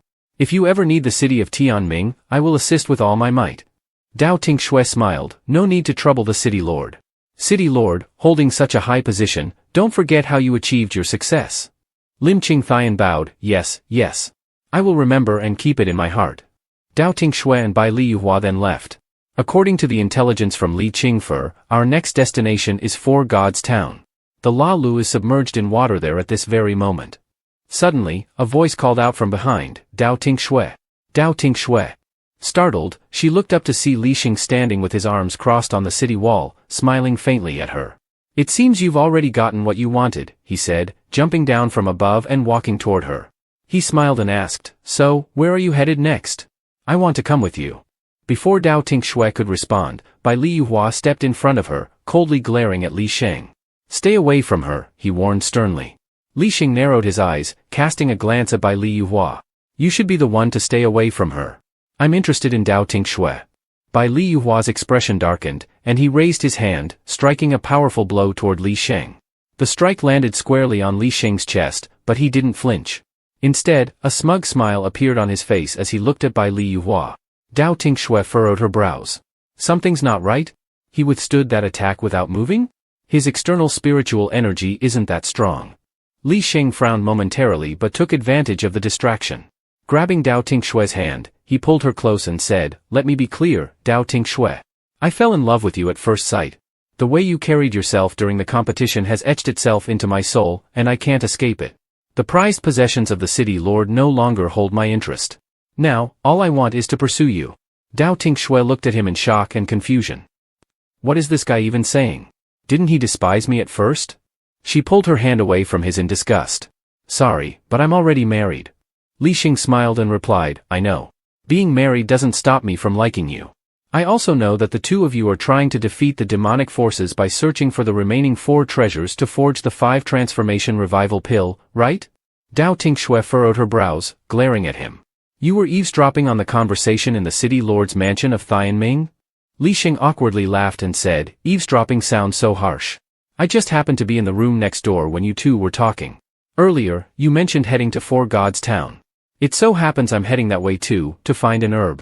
Let me join you. After all, having an extra hand means more strength, right? Dao Tinh Xue coldly grabbed by Li Yuhua's arm and pulled him away, rejecting Li Sheng. No need. Li Sheng stood there, dumbfounded, watching them walk away. The entrance to Four Gods Town was covered in thick fog, making the surroundings appear hazy. Li Sheng stood in front of the village gate, and as soon as he saw Dao Tinh Xue and Bai Li Yuhua, he excitedly waved. Look! We've met again, this is destiny. Bai Li Yuhua said nothing, coldly pushing his face aside. Dao Tinh Xue looked around in surprise and asked, Is this how Four Gods Town looks? Bai Li Yuhua also furrowed his brows and replied, No, I've never heard of this village being hidden in such a thick fog. The three of them stepped into the village, and the atmosphere grew more serious. Dao Tinh Xue carefully observed her surroundings, noticing something unusual. This place shows no signs of human life at all. What on earth happened to Four Gods Town? Bai Li Yuhua narrowed his eyes and looked ahead. We need to go further inside to find clues. Suddenly, a strong foul smell filled the air, causing both Bai Li Yuhua and Dao Tinh Xue to raise their hands to cover their noses in alarm. Bai Li Yuhua quickly turned, alert, and looked back into the fog. There's something there.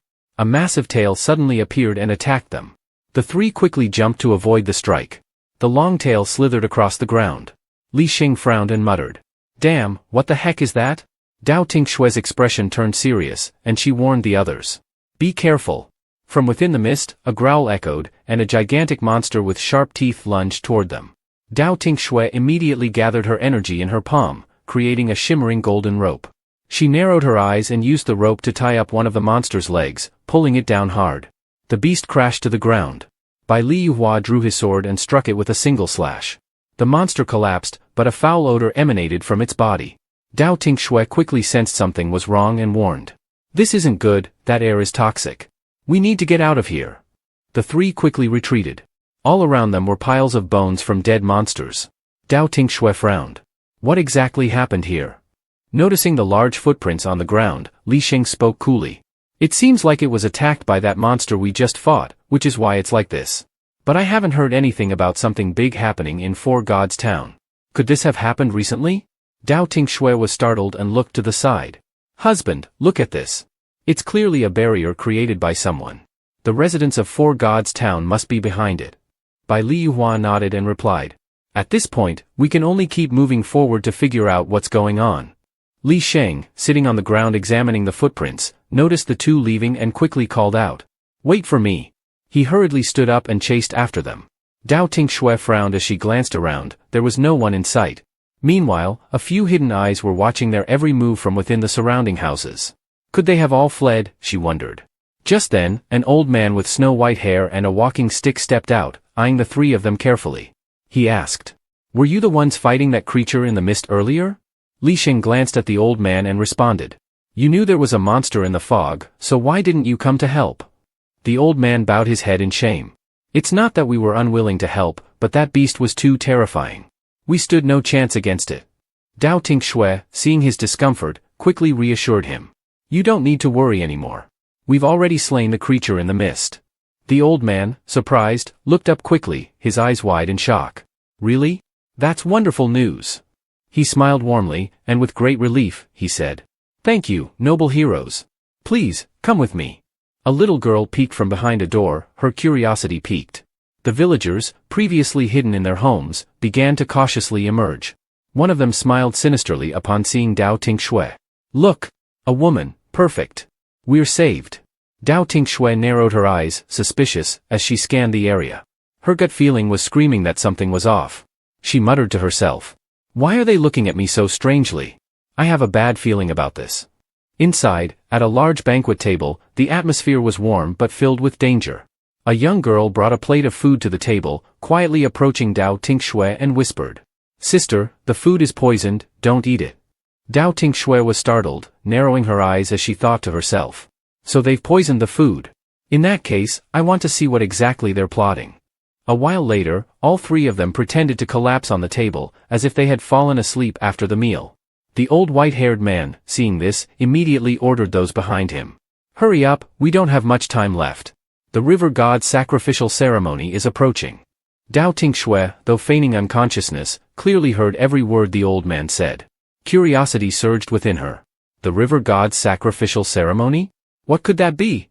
Li Sheng, sitting against the wall, slept soundly, oblivious to everything happening around him. The old man, with a sly grin, looked at Dao Tinh Xue and said, "Heaven has blessed for God's town. At a time like this, we're gifted with a woman here." A villager approached with a rope in hand, intending to tie her up. As he got closer, Dao Tinh Xue opened her eyes, her gaze sharp and cold as she stared directly at him. She asked icily, "What do you plan to do?" The villager was stunned, his mouth agape in shock. The white-haired old man quickly reacted, raising his staff to strike Dao Tinh Xue from behind. However, his attack was blocked as Bai Li Yuhua effortlessly stopped the staff with just 2 fingers. His eyes narrowed, cold as ice, as he spoke in a chilling tone. "Do you have a death wish?" The old man recoiled in fear, stumbling backward. How are you all unharmed?" he stammered. Moments later, the villagers were tightly bound by Dao Tinh Xue and her companions. Dao Tinh Xue glared at them in anger and demanded, "We have no grudge against you. Why would you do this?" Terrified, the villagers stammered in response, "We had no other choice." The old man hung his head in sorrow and explained, "For God's town was not always like this. A few years ago, a mysterious monster appeared. After it devoured our town's sacred relic, the weeping dew leaf, it hid beneath the lake. From then on, the white mist began to cover the town. Since that day, For God's town has been shrouded in this white fog. After consuming the weeping dew leaf, the monster began to force us to offer sacrifices to it. The creature has a taste for young women, and every so often, we are forced to throw one into the lake to ensure the town's weather remains favorable." Dao Tinh Xue furrowed her brows deeply, glaring at the old man as she asked, "So you poisoned the food because you plan to drug me and feed me to the monster?" The old man, ashamed, covered his face and replied helplessly, "There are no young women left in the town. I was forced, I had no choice." Bai Li Yuhua, his eyes narrowing in anger, growled, "You should consider yourself lucky that we didn't fall for your trap. If even a single hair on Tinh Xue had been harmed, I would have made sure For God's town perished with her." Dao Tinh Xue quickly spoke up, calming him, "Don't be angry. For now, we need to find the monster that swallowed the leaf of dew first." Bai Li Yuhua looked at her and nodded in agreement. "All right, I will go with you." A moment later, the 3 of them prepared to leave, but suddenly, a small hand tugged at Dao Tinh Xue's sleeve. "Big sister?" Dao Tinh Xue turned to see a little girl with tears welling up in her eyes, clutching tightly onto her clothes. The girl thought to herself, if they could kill the monster in the mist, they must be powerful people. Gathering her courage, the girl spoke, "My mother, they took her too, to feed to the monster. Can you save her for me, please?" Dao Tinh Xue, along with the girl and the villagers, walked toward the lake.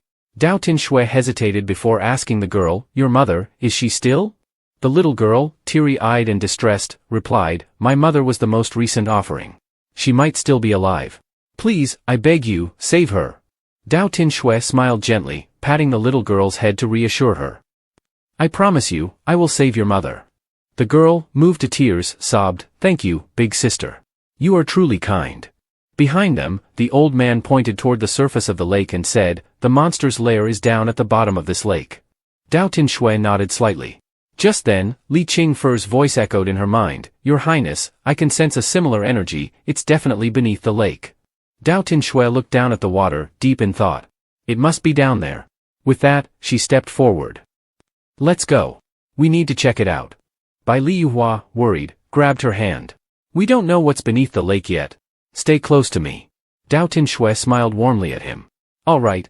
With that, Dao Tinh Xue, Bai Li Yuhua, and Li Sheng all descended into the water.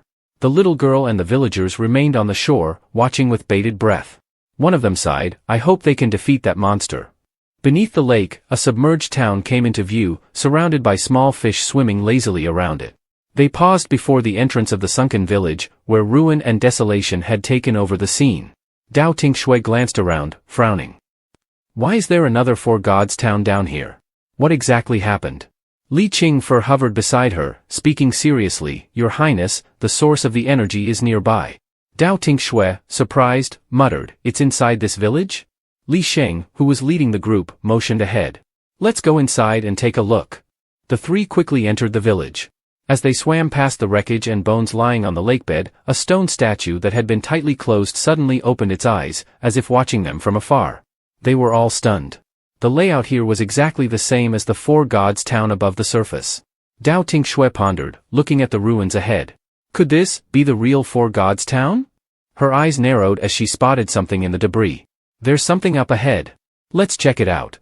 She quickly swam toward the discovery, and as the three of them drew closer, they were shocked by what they found. Why is there a woman here? Dao Tinh Xue looked more closely, her thoughts racing.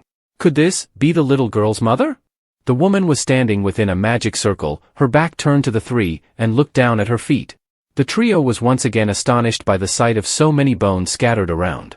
Li Xing furrowed his brow, staring at the woman.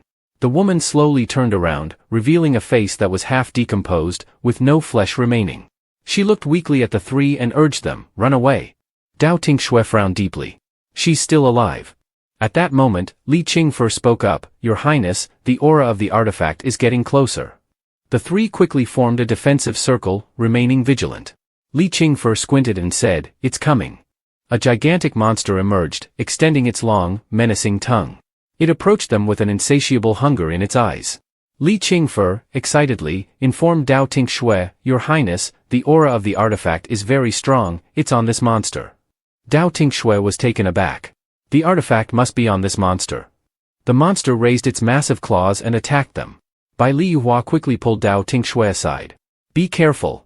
Li Xing stood to the side and reminded her, Don't lose focus, or you'll die. Dao Tinh Xue forced a smile and replied, Thanks for the warning. With a swift motion, Li Xing slashed at the monster, but his face turned pale. This thing's hide is incredibly tough. Dao Tinh Xue observed the creature closely, narrowing her eyes. We need to find a way to tear through its hide, or it'll grind us down to death. Bai Liyuhua furrowed his brow and shouted, Tinh Xue, get out of the way. He channeled all his spiritual energy, delivering a powerful strike that caused the monster to roar in pain, opening its mouth wide. Seeing the opportunity, Dao Tinh Xue prepared to attack. Now's our chance, she shouted, whipping the creature with all her strength. Blood spurted from the wound. She lashed out again, but this time, Dao Tinh Xue frowned in surprise. Its blood is highly corrosive. Bai Liyuhua swam over, placing a hand on her shoulder. Are you all right? He asked, worried. Dao Tinh Xue nodded. I'm fine. At that moment, Li Qingfe called out, Your Highness, I think it's finally dead, right? Wait, where's half of its body? Dao Tinh Xue furrowed her brow, staring at the remaining hair like strands from the monster. Half of its body is missing, what's going on here? She turned to Li Qingfe. Can you still sense the energy you mentioned earlier? Li Qingfe hesitated. The signal is very weak now. Dao Tinh Xue narrowed her eyes. Very weak? That means the monster isn't dead, it must have hidden the tear-absorbing leaf somewhere. Dao Tinh Xue quickly retracted the rope into her hand, her gaze firm as she looked ahead. If that's the case, let's dive deeper and find out. The three of them swam deeper into the watery abyss. Suddenly, a skeletal hand grasped Dao Tinh Xue's arm. She immediately turned her head in alarm. As Dao Tinh Xue looked back, she saw the woman standing in the formation, a figure of a woman, or more accurately, a skeleton. The skeleton handed her a talisman and said in a hollow voice, Give it to the child. Then she pointed to a different direction and warned, Don't go that way. After saying that, the figure gradually began to disappear. Dao Tinh Xue, filled with shock, quickly asked, Are you the woman who was sacrificed here recently? Watching the woman slowly fade into nothingness, Dao Tinh Xue clenched the talisman in her hand, feeling a deep sense of guilt for not being able to bring the little girl's mother back to the surface. Bai Liyuhua looked at her, trying to comfort her. By giving this talisman to the girl, we've done our best to help her mother.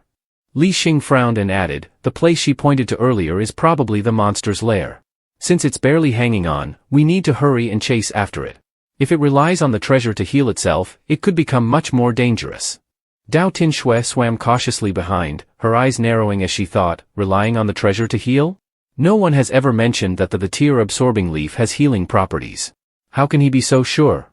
After a while, the three of them reached a dilapidated shrine beneath the water. Li Xing sneered, who would have thought that this tiny town had enough wealth to build such a large shrine? Too bad, in the end, no gods came to protect them. Bai Liyuhua frowned, looking at him. Don't mock what others revere so easily. Li Xing scoffed coldly, while Dao Tinh Xue focused on the stone tablet in front of them. She spoke up, the inscription on this stone says, Release your spiritual power into this jade to see the past of Four Gods Town. I'll give it a try. With that, she placed her hand on the stone tablet and infused it with her energy. Suddenly, Dao Tinh Xue's eyes widened as a vision unfolded before her.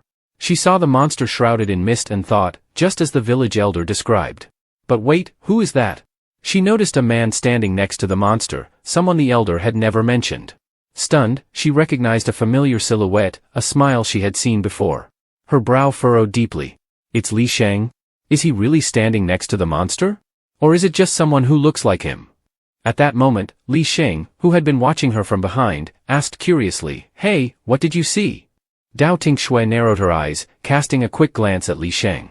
"Let's not alert the enemy too soon," she said, her voice calm as she looked at the cave before them. Just as the village elder said, "There's no new clue." Suddenly, a painful roar echoed from inside. Li Qingfe exclaimed in shock, "It's the Dueling Leaf. I can hear its agonized cry.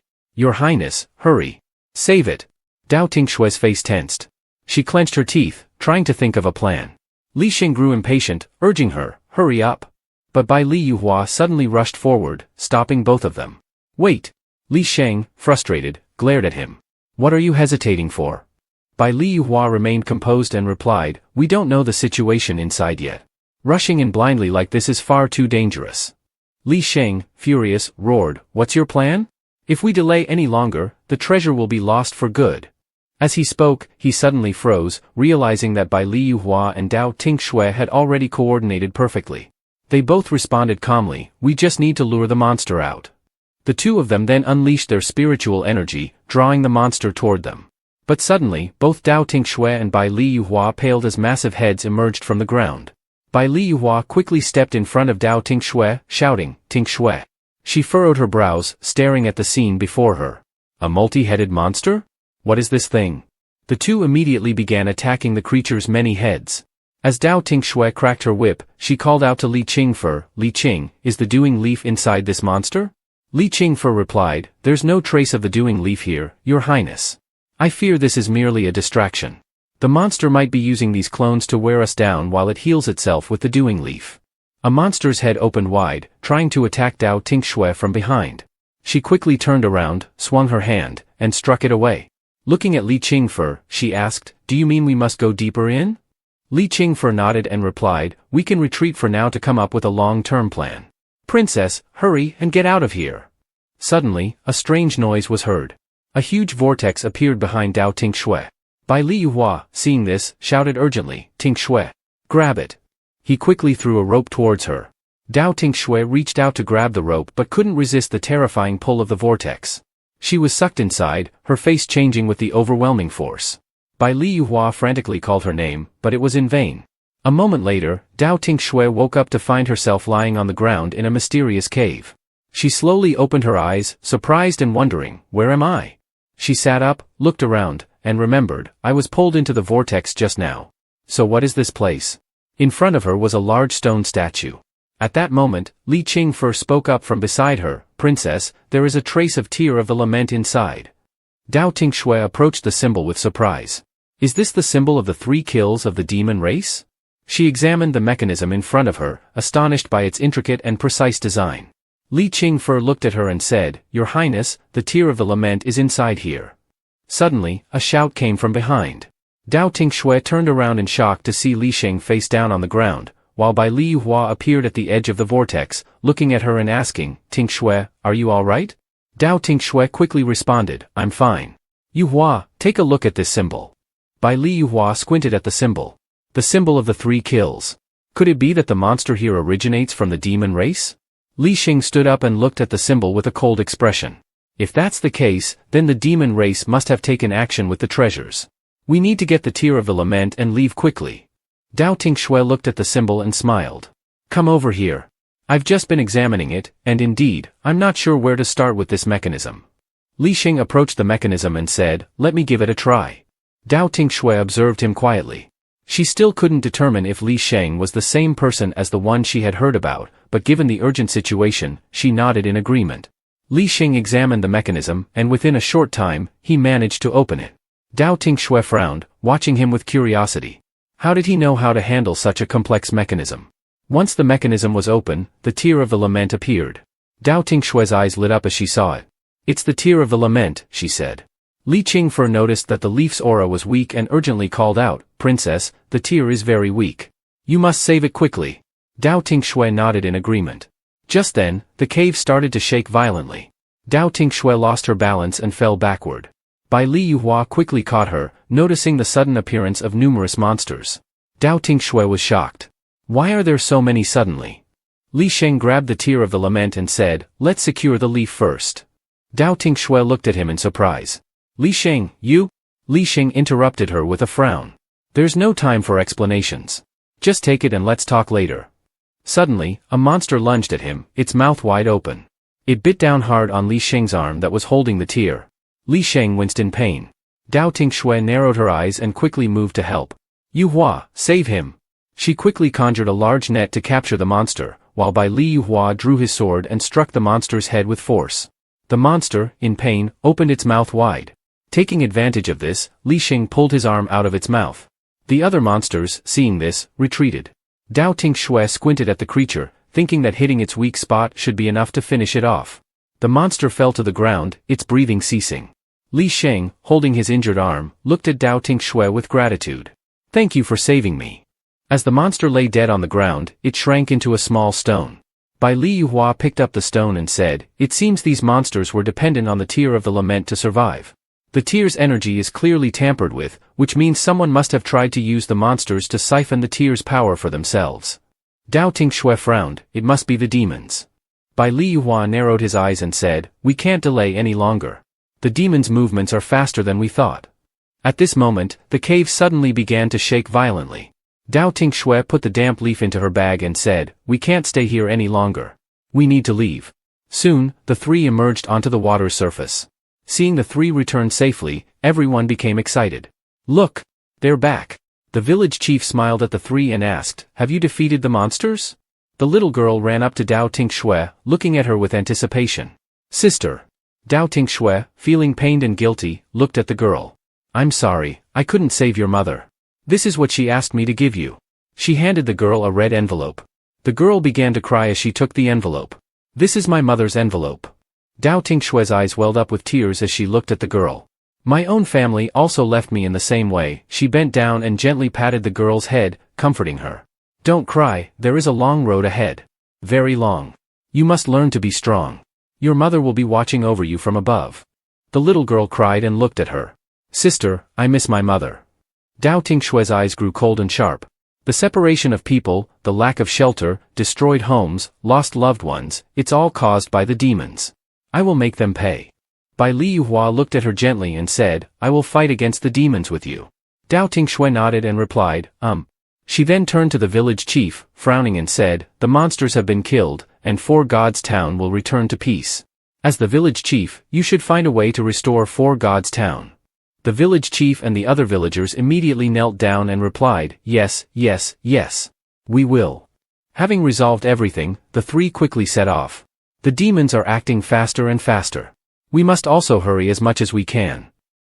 Chou City, the three quickly entered the city and found it unfamiliar.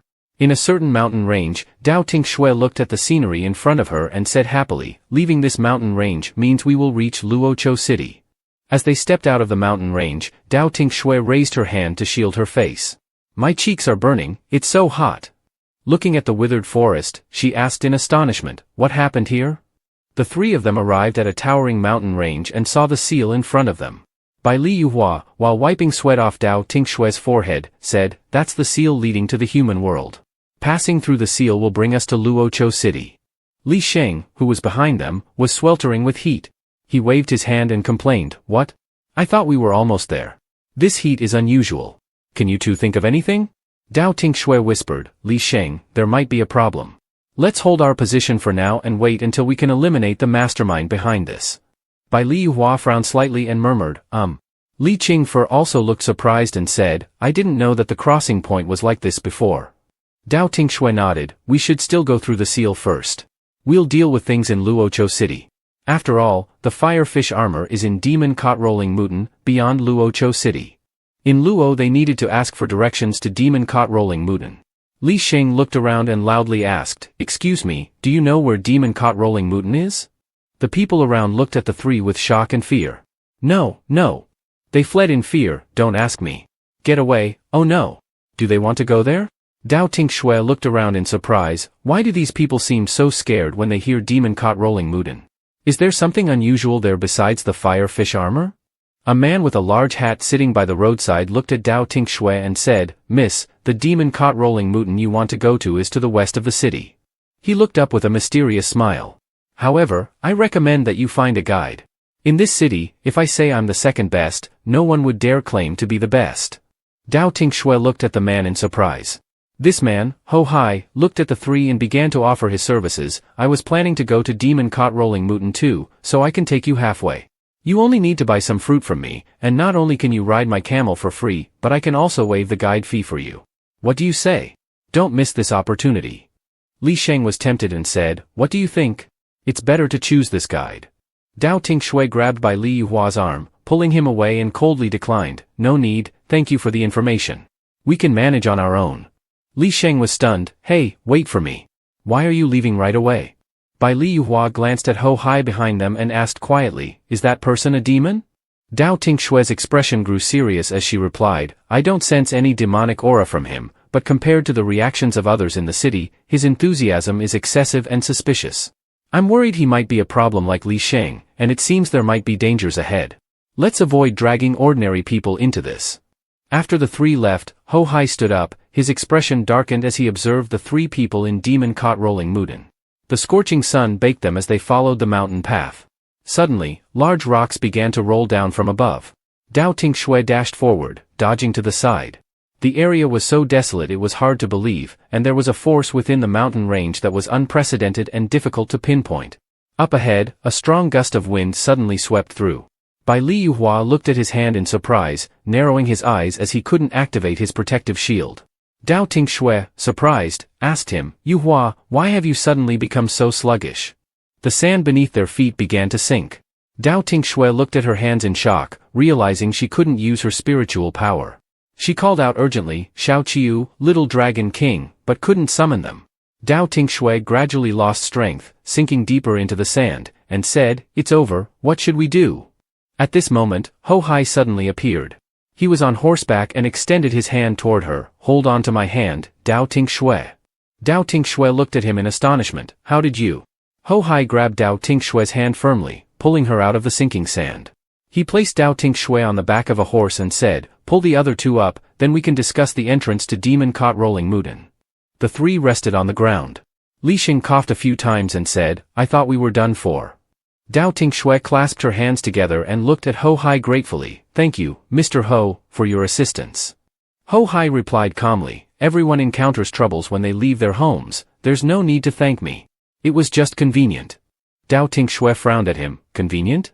His appearance was too timely, it's more like he was tailing us." Bai Li Yuhua looked at Ho Hai and asked, "Mr. Ho, it seems you already knew why demon-caught rolling mountain couldn't use spiritual power before. Why didn't you mention it earlier?" Ho Hai looked at him and answered nonchalantly, "That's a trade secret, I rely on making money from it." He awkwardly lowered his head, coughed twice, and then looked up. "Well, I won't beat around the bush. Luoqiu City and demon-caught rolling mountain weren't like this before.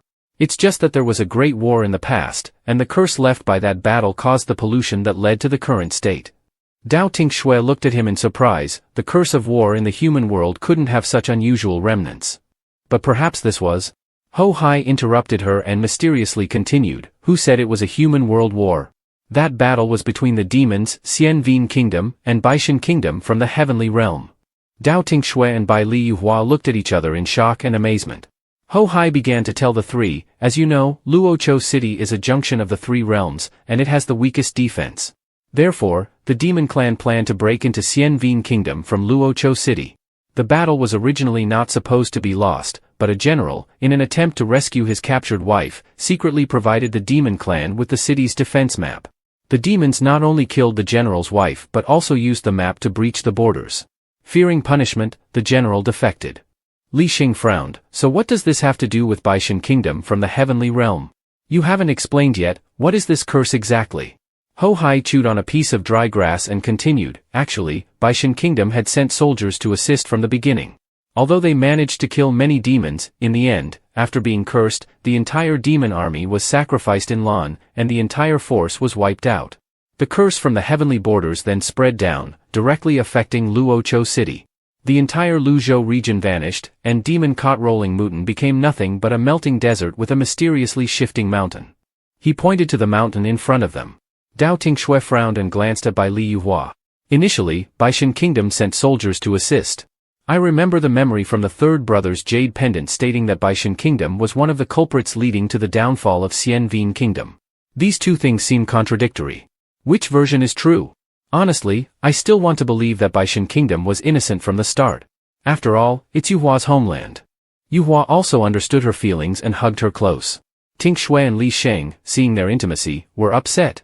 Li Sheng furrowed his brows and looked at Ho Hai, asking, then what about the explanation for the ineffective spiritual power?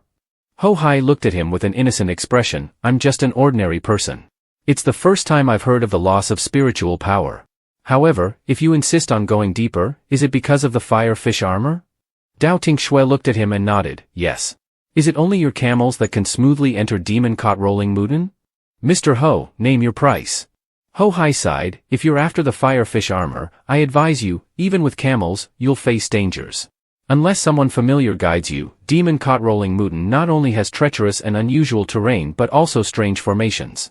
The special troops of Baishan Kingdom set up these formations to eliminate the remnants of the demons. Anyone with ill intentions will die within them. Without me guiding you, even if the heavens and earth combined, you wouldn't find the firefish armor. Dao Tinh Xue smiled and agreed, all right, then we'll trouble you, Mr. Ho. But why are you so insistent on entering demon-caught rolling Muden yourself? Ho Hai lowered his head and replied solemnly, because I'm looking for a plum blossom-shaped bell. It's very important to me. Dao Tinh Xue watched Ho Hai leading the camels and whispered to Bai Li Yuhua, Yuhua, I think this person is suspicious. On one hand, he knows a lot about what happened back then, and on the other hand, he claims to be an ordinary person. He seems to have entered demon-caught rolling Muden many times. Bai Li Yuhua narrowed his eyes and silently observed him. Deep within demon-caught rolling Muden, the four of them rode camels further inside. Dao Tinh Xue sat behind Bai Li Yuhua, marveling at the surrounding rocks. Not only did the ground constantly shift to sand, but even the large rocks forming the formations showed unusual fluctuations in spiritual power. Bai Li Yuhua held her tightly around the waist. Tinh Xue clung to him. Suddenly, he made the camel speed up. Dao Tinh Xue, sitting behind him, immediately hugged his waist tightly.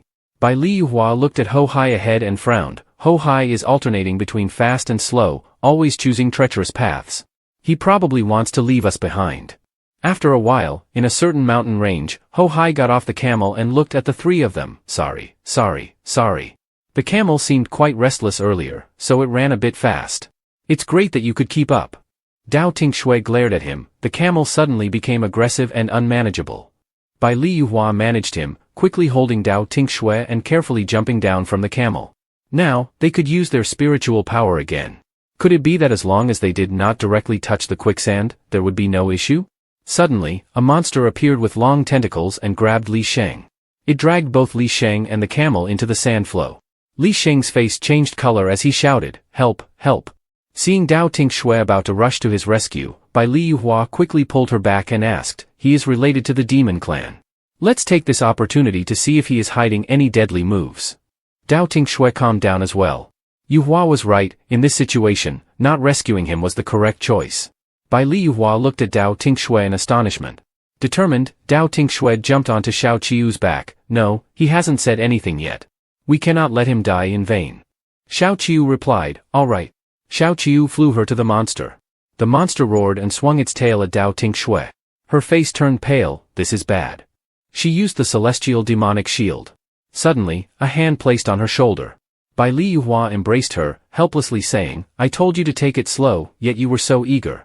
I'll create a protective barrier for both of you. Go ahead, I'll support you. Dao Tinh Xue nodded, Yuhua, you need to be careful too. She and Xiao Qiu flew towards the quicksand. Xiao Qiu frowned and said, this is too dangerous. The monster can attack you at any moment. You only have one chance to save that young man. If you fail, I won't be able to help you again. I need to prioritize your safety. Dao Tinh Xue nodded in response, I understand. She saw Li Sheng's arm rising above the sand and urged Xiao Qiu, hurry up. Xiao Qiu flew over. Dao Tinh Xue tightly grasped the arm and pulled Li Sheng out of the sand. Li Sheng coughed weakly and said, this woman actually saved me. Xiao Qiu strained with all its might but couldn't rise any further. Dao Tinh Xue frowned and urged, Xiao Qiu, what's wrong? Move quickly. Xiao Qiu gritted its teeth and said, I can't pull Li Sheng up. Li Xing weakly added, the monster has started attacking us. It's shooting out vines that are wrapping around us. Dao Tinh Xue furrowed her brow tightly. No, Li Xing hasn't escaped yet. Try again, I must save him. Li Xing looked at her in surprise. Why are you saving me? You are full of hidden intentions. All along the way, you've been waiting for a chance to harm me. He gritted his teeth and pulled out a small knife. If you want to save me, you'll have to pay a price. Without hesitation, he cut his own hand. Li Xing gradually fell and chuckled, looking at her. Forget about me, run quickly. I'm not worth saving. He gradually disappeared into the swirling sand. Dao Tinh Xue's brow was tightly furrowed, her teeth clenched as she looked at where Li Xing had vanished. He actually. By Li Yuhua, anxious, urged her, Tinh Xue, we need to leave. Saying this, he flew over to embrace Dao Tinh Xue and ascended to avoid the monster's tentacles. By Li Yuhua frowned, feeling that the situation was very strange. His spiritual power couldn't affect the monster. The tentacles kept extending, and if this continued, they would definitely be at a disadvantage. He decided to find Ho Hai to get more information about this monster. Another tentacle shot out. Yan Wu opened its mouth and severed it. Dao Tinh Xue was delighted to see it was effective, but just as the joy began to bloom, the tentacles started to regenerate. Everyone was astonished by this recovery. Dao Tinh Xue narrowed her eyes, realizing that the monster was actually a spirit amalgamation. The monster charged towards Bai Li Yuhua and Dao Tinh Xue. Bai Li Yuhua pulled Dao Tinh Xue to the side and commanded Yan Wu, purify it. Yan Wu immediately created a circle around the monster. The monster was purified, but it then spat black sludge at the three of them. Yan Wu exclaimed, Mother, Father, this black sludge contains a curse and a type of power not from the three realms. I can't purify it. You must avoid getting hit. Yan Wu created a protective bubble around the three of them to shield them from the black sludge. Dao Tinh Xue, worried inside the protective bubble, thought to herself, we're in trouble, it wants to force us into that black hole. Dragon King shouted, Mother, run quickly. The protective bubble is about to crack. At that moment, a golden light appeared and attacked the monster. The monster dissolved into water and fell away. Dao Tinh Xue breathed a sigh of relief as the monster disappeared. In front of Dao Tinh Xue and Bai Li Yuhua stood Ho Hai and a horse. Dao Tinh Xue thought to herself, there's definitely something wrong with Ho Hai. Ho Hai, holding the stone statue, said, I'm truly sorry.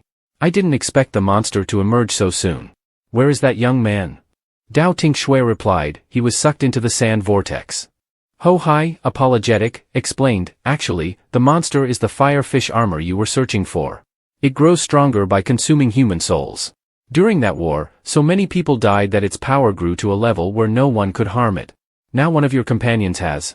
Do you still wish to continue? Dao Tinh Xue said sternly, you knew there were monsters here and didn't mention it earlier? What exactly is this stone statue of yours? How can it repel the monster? If you were just a mortal, how could you know so much about the events between the human world and the demon realm? I'm guessing you weren't the one who handed out the defensive map, were you? And the reason you betrayed and fled back then, wasn't it just because of your wife? Ho Hai trembled, sitting down on the ground, and said, I will tell you the truth. He continued, this stone statue and the monster do not belong to the three realms but to the fourth realm, the nether realm. The core of the monster is the fire fish armor you were looking for. I guess you found one of the 5 treasures before you arrived here? Dao Tinh Xue was surprised, the core is indeed the fire fish armor? I know the origins of the 5 treasures, but what exactly is this fourth realm? Also, what is your connection to the monster? Ho Hai examined the stone statue and said, that's a name given by Master Cat Dar to the rift, I'm not clear on the specifics. I was one of those who discovered the stone fragment back then. The fire fish armor was my wife. Looking back, she went mad from cultivation. Even with the protection of a treasured weapon, her madness couldn't be suppressed. Master Cat Dar used the stone fragment to create a protective artifact to seal her inside, but in recent years, the power of the artifact has weakened and can no longer contain her. She began killing those who entered the mountains to replenish her strength. I have saved many who ventured into the mountains, but I have failed many times as well. I'm exhausted now, only wanting to wait for someone to gather the 5 treasures to take her away. I don't want to protect this place anymore. I'm going mad. I deeply regret taking on this stone fragment in the first place. Dao Tinh Xue said, so you led us here to ensure we could meet your wife? Ho Hai waved his hand, I truly didn't intend to put you in danger. I? Dao Tinh Xue's gaze turned icy, we can help you, but only if you don't hide anything from us. Ho Hai was surprised, then overjoyed, hugging Dao Tinh Xue's legs, thank you so much. Dao Tinh Xue replied, but in exchange, you must tell me how to rescue someone who has been sucked into the sand vortex. Xiao Qiu, alarmed, shouted, Tinh Xue, are you out of your mind? That little brat has malicious intentions, and you still want to save him? Ho Hai crossed his arms and answered, I usually tell everyone there's no way, but if it's you, you might be able to try this method at Demon Caught Rolling Mutin at sunset. The group of Dao Tinh Xue and Ho Hai are hiding at the cliff. In front of them is the monster. Ho Hai said, at every sunset, it will stop at the spring well, absorbing the life force from the sand to replenish its energy. To save your friend, you must do it now. If it absorbs him first, it will be too late. Dao Tinh Xue asked, bewildered, will it not attack while it's replenishing its energy? Ho Hai replied, that's right. Bai Liyuhua saw Li Xing being pulled out of the sand. Tinh Xue, he's out. Dao Tinh Xue shouted, now's the time. Yan Wu and Yuhua, hold it back. Xiao Qiu and I will go rescue Li Sheng. On Xiao Qiu's back, Dao Tinh Xue instructed, use the rope to pull Li Xing out of the sand. She called out, Li Sheng, wake up. Li Xing weakly opened his eyes. Dao Tinh Xue, am I dreaming? Why is she still here? Dao Tinh Xue pulled Li Xing out, joyfully saying, we did it. Suddenly, the monster attacked Dao Tinh Xue.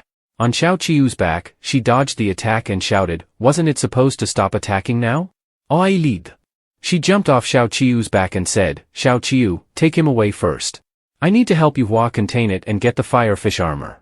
Xiao Qiu, carrying Li Sheng, responded worriedly, but Dao Tinh Xue said, don't worry, go quickly. Xiao Qiu, get Li Xing out of here. Hold on, I'll be right there. Xiao Qiu sped away. It looked at Ho Hai, enraged, said, lying again and again. What are you really up to? Get that rock out and control the monster. If something happens to Tinh Xue, I'll kill you. Ho Hai, scared, replied, yes, definitely. He worriedly thought that the stone might help them, then turned and fled. How can it help? I'll just go ahead. Seeing this, Li Xing angrily ran up and grabbed Ho Hai. Damn you. So you were trying to trap them. Ho Hai, surprised, said, You can still move? Li Xing snatched the stone from Ho Hai's hand. Ho Hai fell and cried out, give it back. Li Xing said, I spit on you. I'm not saving them, I'm saving Bai Liyuhua. Dao Tinh Xue and Xiao Qiu were struggling to subdue the monster. Li Xing shouted, I'm coming to help you. He rushed towards the monster with the stone. Dao Tinh Xue joyfully exclaimed, Li Sheng. A red light from the stone struck the monster. The monster cried out in pain. Everyone was trying to subdue the monster. Dao Tinh Xue said, everyone, push a little harder. I'll go get the firefish armor. Bai Liyuhua replied, be careful. Dao Tinh Xue rushed forward, reaching to get the firefish armor. Suddenly, a burst of light shot toward the monster. Tinh Xue panicked and called out. Suddenly, Dao Tinh Xue and Xiao Qiu were back at Ho Hai's location. Dao Tinh Xue thought, what's happening? She said, did you use spatial magic? Li Sheng, bleeding from his mouth, replied, whatever you think, I can manage. Since you saved me, I'm returning the favor. Dao Tinh Xue comforted him, don't be afraid, the stone is still usable. Dao Tinh Xue held the stone, but she was alarmed to see the stone shattering in the demon caught rolling mutants at dusk. The monster had Li Sheng in its grasp. He told Dao Tinh Xue, don't try to save me anymore, run. She replied, no, I told you, don't come near. I know you saved me to extract information. Even if I have to die, I'll tell you this. He coughed up blood, that's right, I'm a demonic puppet controlled by the subordinates of the heavenly assassin. Dao Tinh Xue was astonished by Li Sheng's revelation and asked, why you? Li Sheng smiled and continued, a demonic puppet is created from the remains of the dead. I have been dead for a long time, only existing to complete my mission. No one has ever cared about my life or death, but you have repeatedly saved me, making me feel alive again. So, the heavenly assassin sect seized the opportunity to take the treasure from you and offer it to the third celestial blood demon. Li Sheng continued with the chains wrapped around him, also, be careful. The heavenly assassin isn't just one person. Then, with a crack, the jade shattered, and Li Sheng lost consciousness as the monster devoured him. Dao Tinh Xue, seeing this, anxiously called out, Li Sheng. As she was about to fall, Bai Liyuhua rushed over to hold her and asked, are you okay? Dao Tinh Xue cried, yes, but Li Sheng is dead. Bai Liyuhua replied, as a demonic puppet, his death is a kind of release. We need to leave quickly, the jade seems to be shattered, and something strange is happening. The monster was still roaring in the sky. Bai Liyuhua thought, with the broken pieces of the jade mixing in, the monster has gone completely berserk. It didn't attack them but directly charged toward Ho Hai. The monster lunged to attack Ho Hai. He turned and fled, shouting, "Don't come here. I don't want to end up like you. Didn't I bring people for you to eat? Why are you coming after me? Get away." Ho Hai dodged the monster's attacks. The monster opened its mouth and swallowed Ho Hai. Dao Tinh Xue, seeing this, panicked and said, It ate Ho Hai. Xiao Qiu, angry, responded, "He deceived you. Serves him right to be eaten." After a while, the monster died, and the area began to collapse.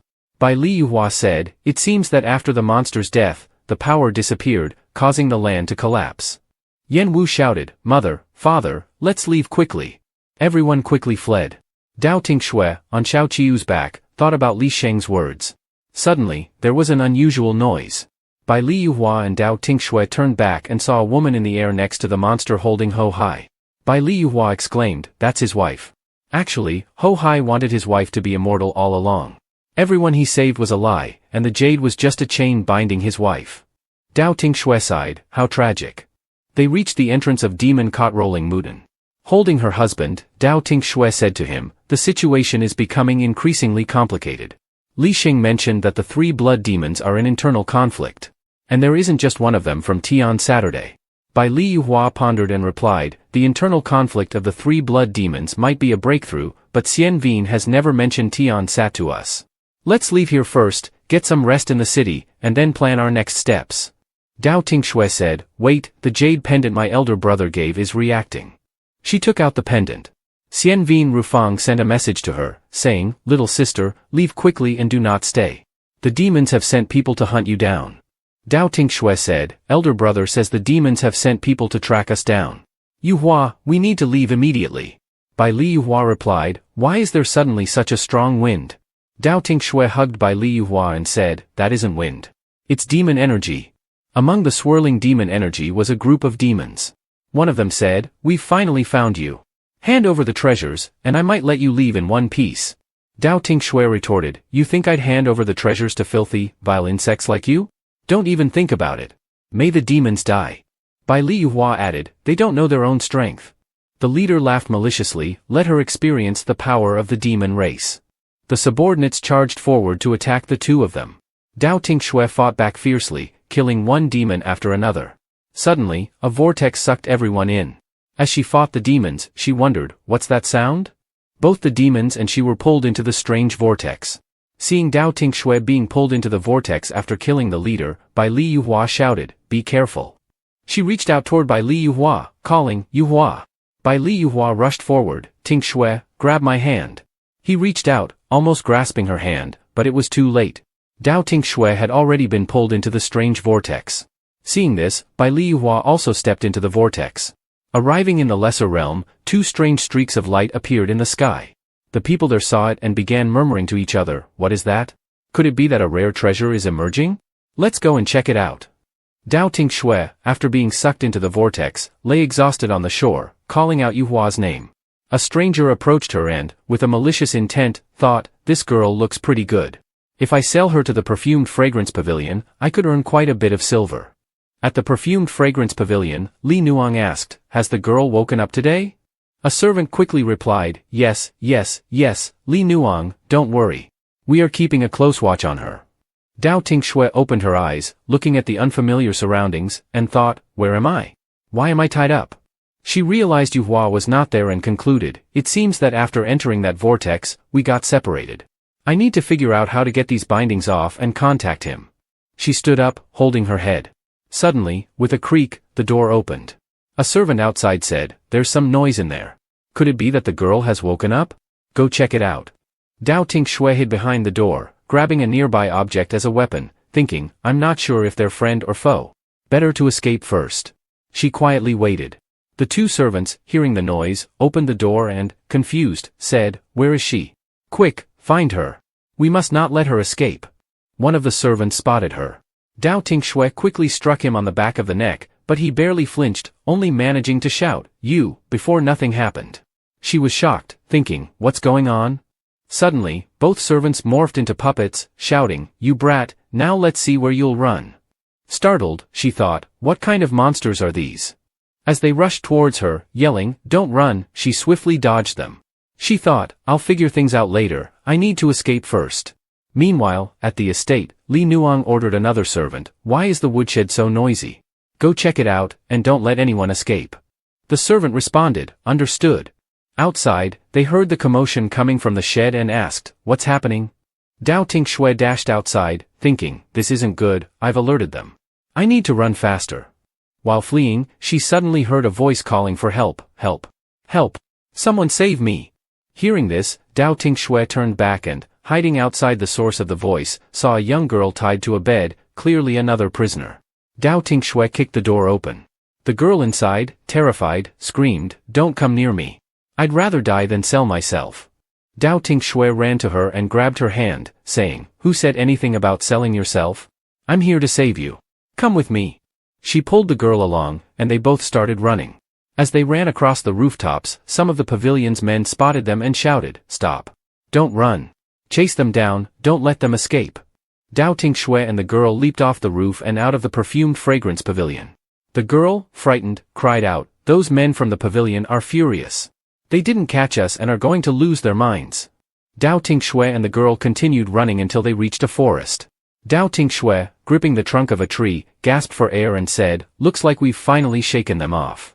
The girl, named Gay Ran, clasped her hands together and said, "Thank you for saving my life, sister."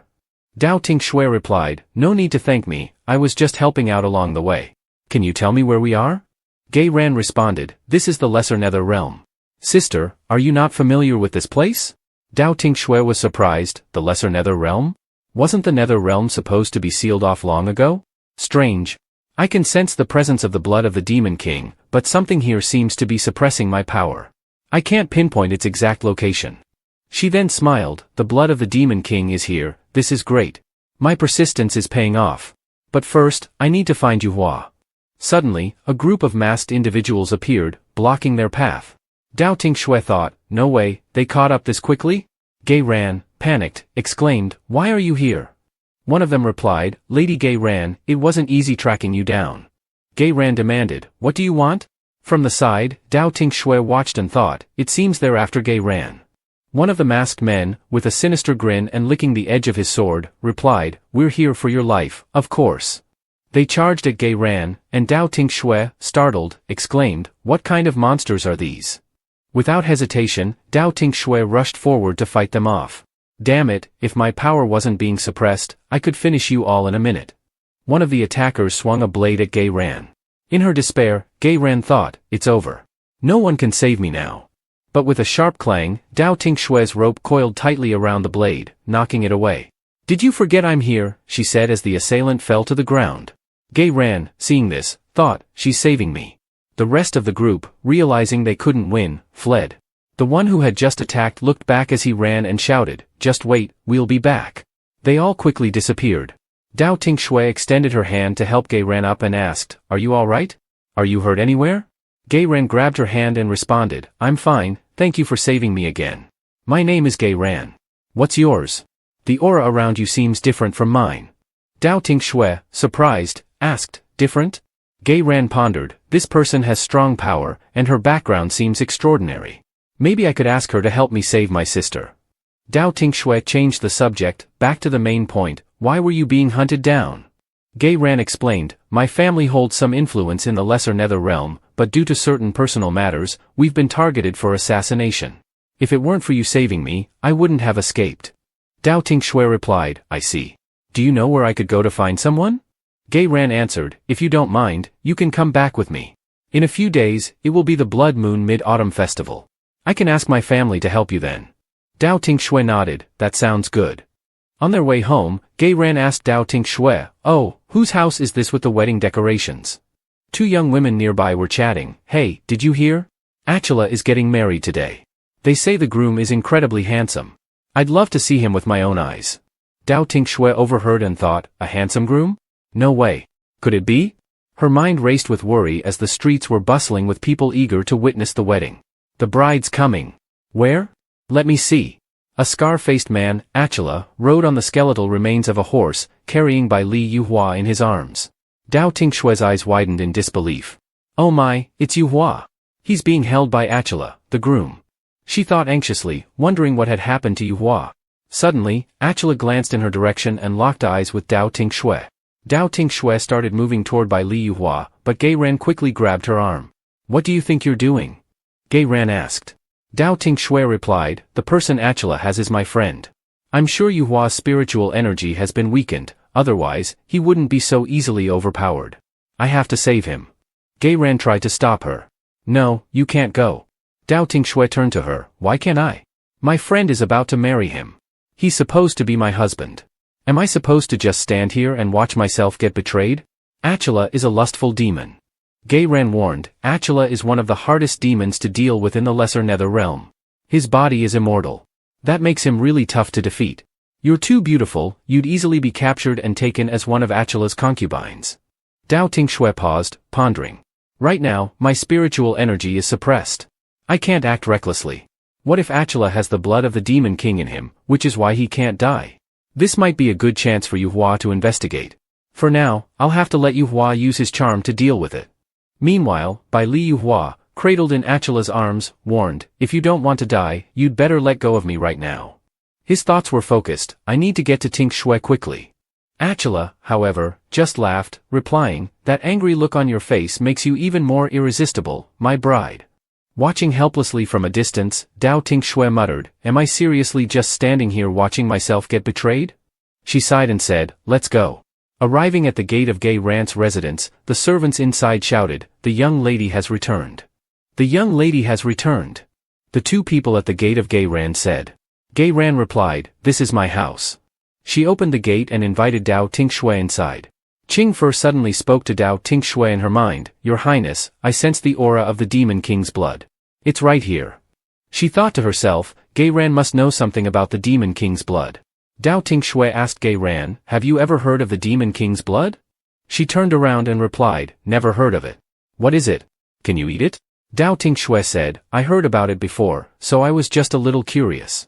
Gay Ran laughed and responded, "Is that so?" Dao Tinh Xue thought, "It seems Gay Ran doesn't know about the existence of the Demon King's blood. I'll have to wait until tonight to investigate further." At night, Dao Tinh Xue and Qing Fer went to investigate the Demon King's blood. Hiding on the roof, she thought, "I've searched this whole place and still haven't found any traces of the Demon King's blood." Dao Tinh Xue asked Qing Fer, "Can you sense the direction of the Demon King's blood?" Qing Fer replied, "I can, but I can only determine the general direction." Dao Tinh Xue said, "The general direction is fine, lead the way." Qing Fer replied, "Understood, Your Highness, follow me." Dao Tinh Xue followed Qing Fer's lead. Qing Fer stopped and said, "The Demon King's blood is ahead." Dao Tinh Xue stood on a tree, surprised, "There's no path ahead. Could it be that someone set up a barrier? If there's a barrier, things will get troublesome." Just then, Gay Ran appeared, holding a lantern, walking forward. Dao Tinh Xue followed, thinking, Gay Ran. Gay Ran walked toward the entrance of a cave. Dao Tinh Xue hid behind some bushes, thinking, where does that lead? Let's follow and see. Dao Tinh Xue followed, and before her was a forest of cherry blossoms. She was surprised, why is there a cherry blossom forest here? She looked around, but Gay Ran had disappeared. This place is so vast, it must be protected by a barrier. No wonder I couldn't find the way earlier. Dao Tinh Xue heard a rustling sound from the moving tree branches. Who would have thought there's a mechanism here, she thought. She hid behind a tree and saw Gay Ran moving. This place has both a barrier and mechanisms. What are they hiding in here? Suddenly, Gay Ran vanished. That was just a fake cave entrance? No. Could this really just be an ordinary cherry blossom forest? She walked closer and reached out to touch the barrier, saying, another barrier. This maze is really tricky.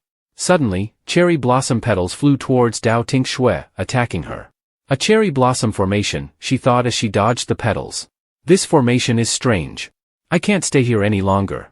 I have to destroy it. But before she could act, the petals began to wither on their own. Forget it, let's just move forward and check things out. She dodged the remaining petals and reached the entrance of a cave. Dao Tinh Xue thought, the barrier and the hidden formation must lead to this underground cave. She entered and saw a young boy lying on the ground, her hands and feet chained. Who is this child? How could someone treat her like this? Dao Tinh Xue rushed towards the boy, but a barrier activated, preventing her from getting closer. This barrier is really strong, she remarked. Li Qing Feather appeared and said, Your Highness, the Demon King's blood is within that boy. Dao Tinh Xue was shocked, what? It's this child? The cave's entrance suddenly opened, startling her. She hid behind a rock, thinking, someone is coming. The person who entered was Gay Ran. She raised her hand, dispelling the barrier, and approached the child with a dagger in hand, clearly intending to kill him. At that moment, Xian Vin Ruqi arrived, grabbing Gay Ran's hand. Dao Tinh Xue, hiding behind the rock, was astonished. Elder brother? She covered her mouth to prevent making any noise, thinking, so, elder brother is in little chaotic realm. No wonder I've searched so many places but couldn't find him. Xian Vin Ruqi released Gay Ran's hand. The people of the Gay clan are all this hateful, Gay Ran seethed. Move aside. The blood moon is nearing, how long can you protect him? Dao Tinh Xue, overhearing this, was surprised, thinking, the blood moon isn't that little chaotic realm's mid-autumn festival? Why are they involving this child? Xian Vin Ruqi responded, you needn't concern yourself with this. As long as I'm here, I will protect him. Gay Ran's voice turned dark, fine, I won't take his blood today. She turned to leave, addressing Xian Vin Ruqi, you can protect him for a day, but you can't protect him for life. For your own sake, you should abandon him soon. Dao Tinh Xue, hiding behind the rock, thought to herself, what is the connection between elder brother and that child with the demon king's blood? I need to ask him. She was about to stand up and question Xian Vin Ruqi when a sudden light streaked toward her, pulling her out of the cave entrance. Inside the cave, Xian Vin Ruqi sensed something strange and thought, did I just feel my little sister's presence? No, it must be an illusion caused by my weakened spirit. How could my sister possibly be here? Outside the cave, Dao Tinh Xue exclaimed in surprise, what was that power? Suddenly, Gay Ran's voice echoed, you saw everything, didn't you? Dao Tinh Xue, startled, stood up and responded, you're the one who lured me here on purpose. Gay Ran admitted, that's right. She thought to herself, the aura around her is different from mine. She might be from that other world the elder mentioned. If that's true, then she must possess great powers, enough to save my sister. Without warning, Gay Ran knelt down and said, please, help me save my sister. Dao Tinh Xue, shocked, asked, save your sister? You. Gay Ran recalled, you've already seen the child locked up in there. He is Mingyun, the royal bloodline of the chaotic realm. When the chaotic realm collapsed, the Ming clan broke the forbidden law to protect their bloodline and sent Mingyun to Gay family. At first, the Gay family people and Mingyun coexisted peacefully. But it didn't last long. Some greedy elders within Gay family coveted the power in Mingyun's bloodline and imprisoned him. To awaken his bloodline, they subjected him to cruel and inhumane torture. In the end, his bloodline did awaken. When he did, he cursed Gay family. Now, every year during the Blood Moon Festival, Gay family must drink his blood to survive, or else they will perish. Over the years, many people in Gay family have died because of this curse. Dao Tinh Xue, after hearing all this, replied, but that child is gravely injured. He can't possibly bear the excessive demands you've placed on him. Have you ever considered how to truly resolve this issue? Gay Ran sorrowfully replied, the elders have tried many ways, and in the end, they decided to find a way to produce enough offspring with the bloodline of the Min clan to break the curse. So, they sent women from the clan to approach Mingyun and consummate with him. But none of the women sent could successfully become pregnant. Women who can't bear heirs are killed. This time, it's my sister's turn, and I have no way out. Please, I beg you, save my sister. Gay Ran clung to Dao Tinh Xue's sleeve, pleading. Dao Tinh Xue thought, I must take the Demon King's blood, but for now, I need to quickly meet Yu Hua and figure out what to do. Outside the Lesser Ming realm, the blonde man said, we finally broke through the barrier of this strange place. The brown-haired man responded, the light of the Kwang stone is growing stronger. It seems the Demon King's blood is here. The blonde man excitedly said, let's go. I can't wait any longer. Let's get the Demon King's blood. Seeing Gay Ran clutching her sleeve and begging, Dao Tinh Xue said, Gay Ran, what are you doing? Gay Ran replied, Sister Dao, please, save my sister. Dao Tinh Xue knelt down and helped Gay Ran to her feet, don't be like this, just stand up first. Gay Ran responded, as long as you can save my sister, I'll agree to any condition. Dao Tinh Xue thought, that child is currently being guarded by the Gay clan. With Gay Ran's help, it'll be much easier to take her away. Dao Tinh Xue helped Gay Ran up and said, I will help you, but I fear much of my power has been restricted. I'm afraid I can't save your sister on my own. Can you help me find my friend? Gay Ran replied, I will. As long as you can save my sister, I'm willing to go through fire and water. The next day, Dao Tinh Xue and Gay Ran were on their way to Achala's residence. Dao Tinh Xue was carrying a box. Gay Ran said, for now, you'll have to bear with me. When we arrive at Achala's house, I'll make an excuse for you to leave. At that time, you can discreetly look for the others. Dao Tinh Xue responded, okay, I understand. Upon arriving at Achala's residence, Dao Tinh Xue and Gay Ran greeted Achala, long time no see. You still exude such impressive and extraordinary charisma. Achala laughed and replied, aha, you're still as sweet-talking as ever. What brings you here today? Gay Ran smiled and said, I heard you recently married a beautiful bride, so I came to congratulate you. Achala then observed Dao Tinh Xue and commented, the aura of your maid seems somewhat similar to that of my bride. Dao Tinh Xue was taken aback by this observation, and Gay Ran quickly added, it's just a maid, don't pay it any mind. Achala responded, I see. What other matters do you have today? Gay Ran turned to Dao Tinh Xue and said, you don't need to be involved in this part. Please wait outside.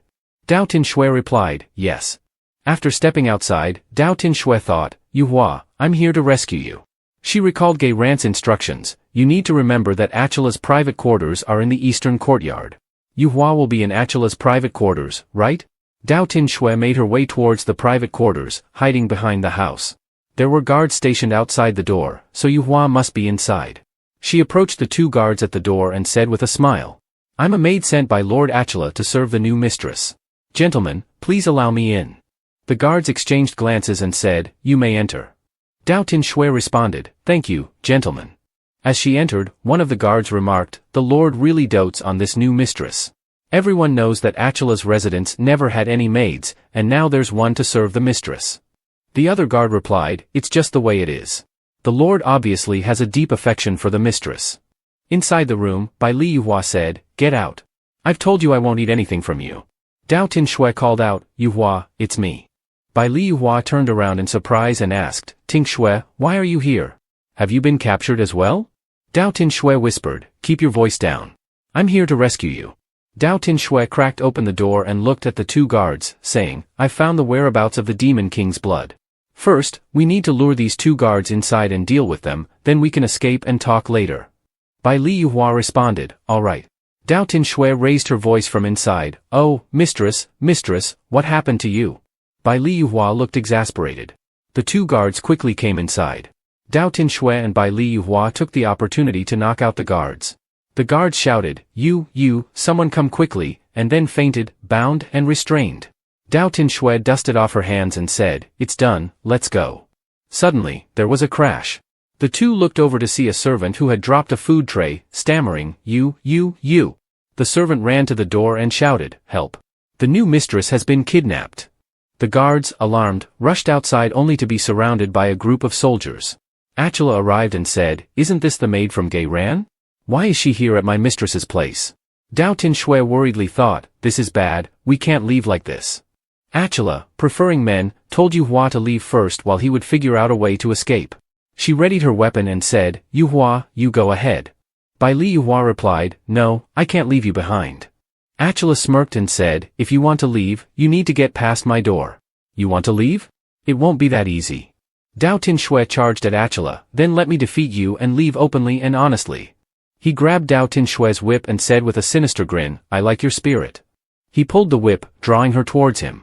Achala grabbed Dao Tinh Xue's hand and said, why don't you stay here? I'd like to enjoy having you around. She angrily retorted, you filthy scoundrel.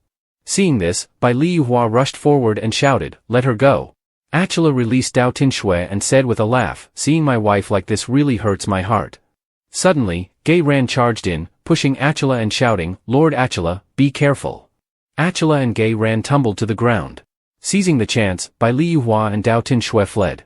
Achala propped himself up and said, it seems I underestimated you. Even if I have to chase you to the ends of the earth, I will capture you. The two of them returned to Gay Ran's mansion. Dao Tinh Xue, breathing heavily, said, Yuhua, the blood of the Demon King is in the maze of the peach forest behind. This time it's a bit troublesome, the blood of the Demon King is not an artifact but a person. Bai Li Yuhua replied, whether it's a person or an object, we need to get it out first and sort out the rest later. Dao Tinh Xue looked up at the sky, deep in thought, and said, but tomorrow is the Blood Moon Festival. Our time is running out. Then we must act tonight. The two headed towards the peach forest. Gay Ran was already waiting there. Upon seeing them, she approached and asked, are you two okay? Dao Tinh Xue replied, we're fine. What about you? Did Achala give you any trouble? Gay Ran happily said, he didn't know we were working together, so he didn't cause any problems. That's good, Gay Ran continued. We need to go to the secret chamber to see Mingyun again. Can you help me break the barrier? Gay Ran hesitated. Dao Tinh Xue reassured her, don't worry, I just want to see him briefly and ask a few questions for clarification. As for the promise I made to you, I won't go back on my word. Gay Ran agreed, alright. I will take you to the entrance of the secret chamber. They opened the door and entered. Gay Ran was surprised to see Xianvin Ru Qi feeding Mingyun. He said, eat up quickly, be good. The three of them were left speechless at the sight. Mingyun, seeing them, yelled. Get out. Get out now. Xianvin Ru Qi, seeing Dao Tinh Xue, was astonished and thought, is that her? Then he joyfully exclaimed. Tinh Xue. Dao Tinh Xue, stunned, responded. Big brother. Suddenly, Mingyun injured his hand, causing blood to spill. He screamed, charging at the group. Die, all of you. Die. Mingyun unleashed all his power towards Dao Tinh Xue. Die, he roared. Bai Liyuhua quickly mobilized his energy to block Mingyun's attack. Xianvin Ru Qi, looking at Dao Tinh Xue, briefly thought. That face? Ugh, it's starting again. Ever since his soul weakened, his memories have become increasingly chaotic. He no longer remembers things clearly from before. Xianvin Ru Qi suddenly remembered a girl and then stepped in to deflect Mingyun's attack, causing it to veer towards the rock wall. Xianvin Ru Qi shouted. Mingyun, stop. Dao Tinh Xue, shaken by the attack, thought. This is so dangerous. Luckily, my big brother stopped it in time. He still protects me just like he did when we were young. Xianvin Ru Qi gazed into the distance and said.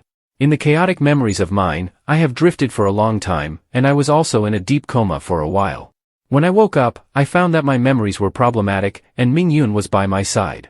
He gently patted Mingyun's head, then looked at Dao Tinh Xue. I'm truly sorry for having forgotten you. Dao Tinh Xue took out a small vial from her sleeve and said. It's all right. When your memories return, you will remember me. What matters is that you are safe. She handed the vial to Xianvin Ru Qi. I noticed that your spirit seems a bit dim, as if it's been damaged. It would be best if you use this vial to nurture your spirit. Once I leave the chaotic realm, I will take you with me, if that's all right? Xianvin Ru Qi was slightly surprised by Dao Tinh Xue's offer. You want to take me with you? He thought to himself, even though she says she is my sister, I can't confirm that yet. However, she does have a familiar aura. If I go with her, perhaps my memories will fully return. At that moment, Mingyun suddenly tugged at Xianvin Ru Qi's sleeve, shouting. No! You can't go! Mingyun turned to Dao Tinh Xue with a look of anger and said. Leave now. Dao Tinh Xue gently raised her hand to calm him. Don't be hasty. If I take your big brother with me, I will definitely take you as well.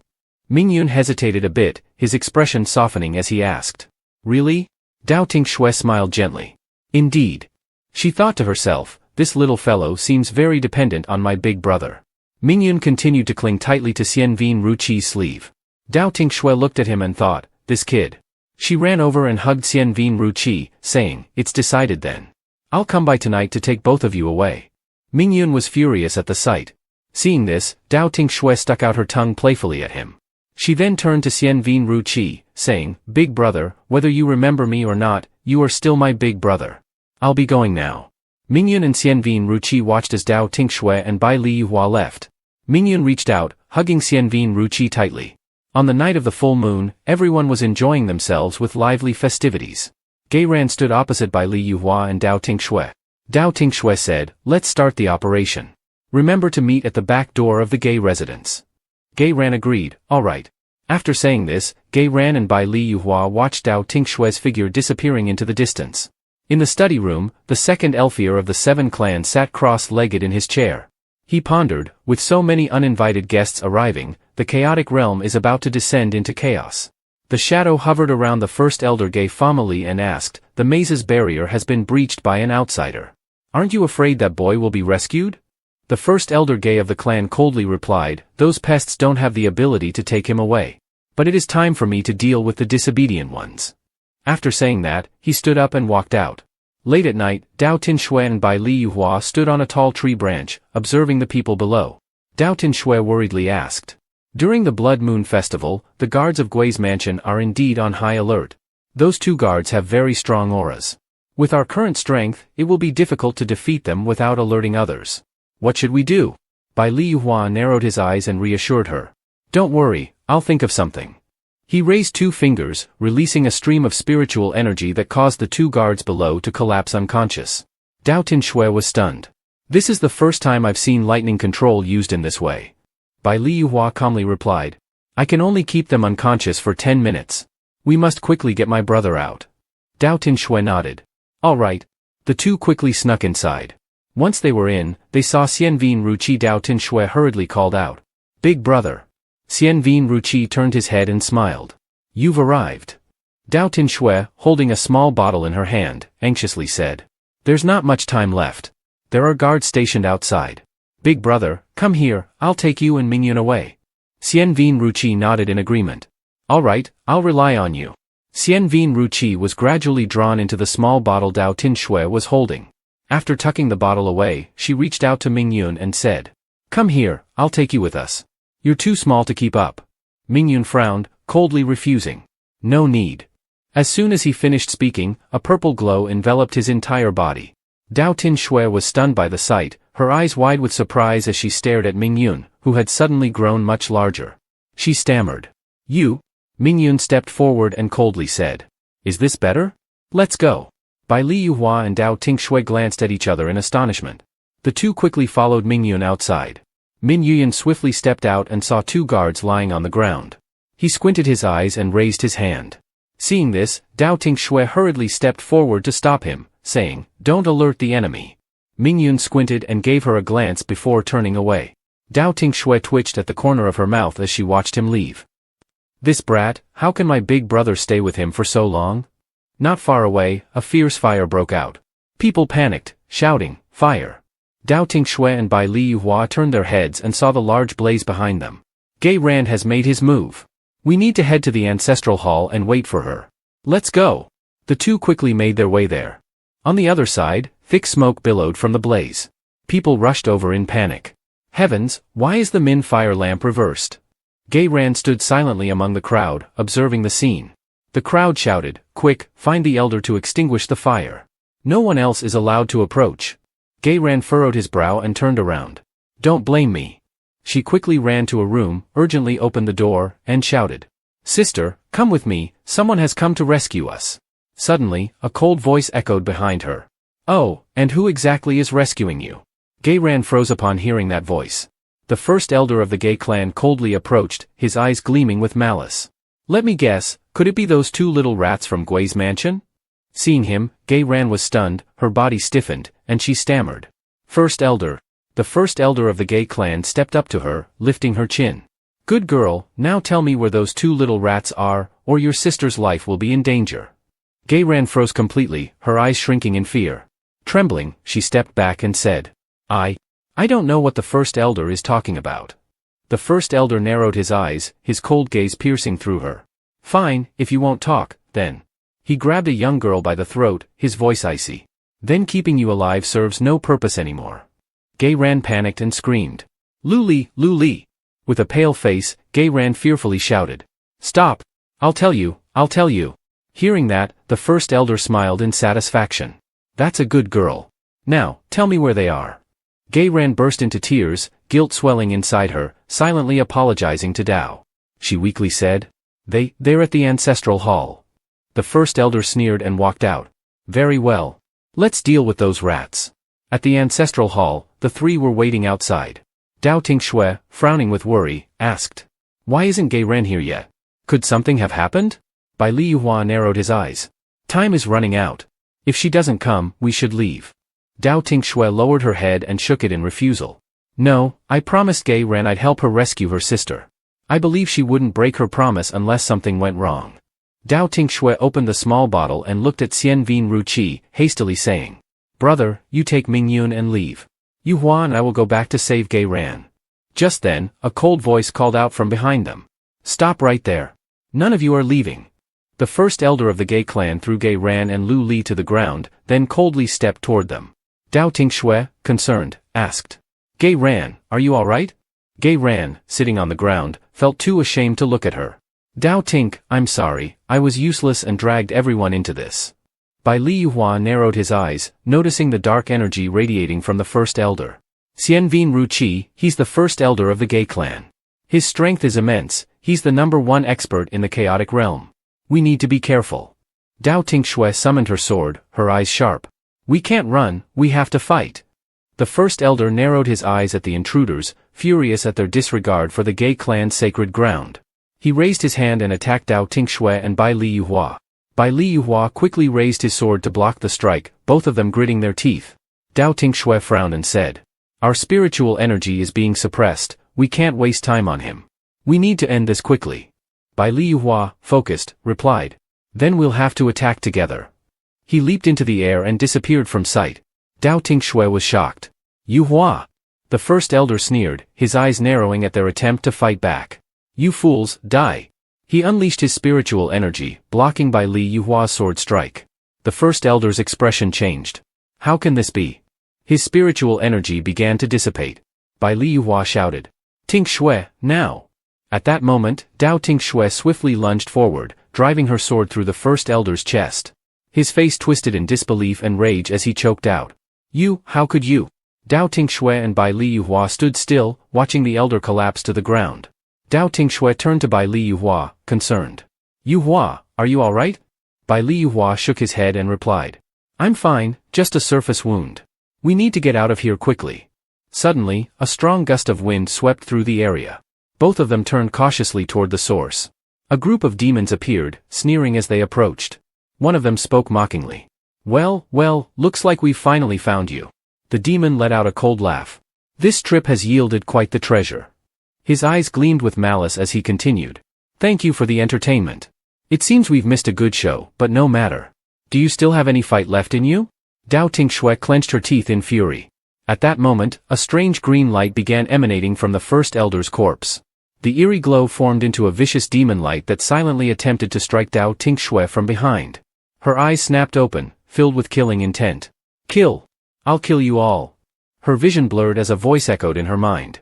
"Look closely, those are your enemies. They destroyed your home, killed your family, your brothers. Unforgivable. Go, take your revenge." Overwhelmed with bloodlust, Dao Tinh Xue's gaze fixated on the demons. "I will kill you all. I will avenge my clan." Bai Li Yuhua, alarmed, grabbed her arm. "Tinh Xue, don't lose control." Without hesitation, she shoved him away. "Get out of my way." Her eyes bloodshot, she screamed. "They destroyed my home, slaughtered my people. They deserve to die, all of them." Bai Li Yuhua clutched his chest, concern deepening in his voice.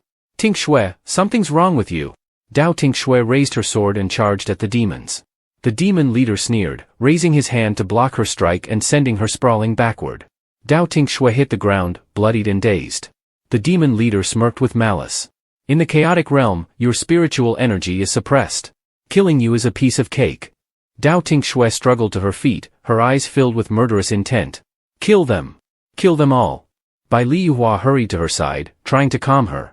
"Tinh Xue, stay calm." The golden-haired demon coldly addressed the group, commanding, "Hand over the treasure. We'll let you keep your lives." Bai Li Yuhua glared at them with anger. "You want the treasure? In your dreams." The golden-haired demon smiled wickedly and advanced towards them. "Then we'll have to kill you first and take the treasure later." Bai Li Yuhua raised his hand to block the attack. Xian Vin Ruqi, worried, moved to intervene, but Ming Yun stopped him. "This is their fight. You shouldn't get involved." Xian Vin Ruqi hesitated, but the demon leader struck Bai Li Yuhua in the chest, knocking him backward. The demon leader approached Dao Tinh Xue with a sinister grin. "Farewell, princess." Xian Vin Ruqi shouted in panic. "No!" The demon leader raised his hand to attack Dao Tinh Xue. Suddenly, a clang rang out as the demon was forced back. Xian Vin Ruqi stepped in front of Dao Tinh Xue. Dao Tinh Xue furrowed her brow, clutching her forehead in discomfort. "Ah, it hurt so much." She opened her eyes in surprise, looking at Xian Vin Ruqi, and whispered, "Big brother." Xian Vin Ruqi narrowed his eyes and urged her urgently. "Go quickly." The demon leader snarled. "None of you are leaving today."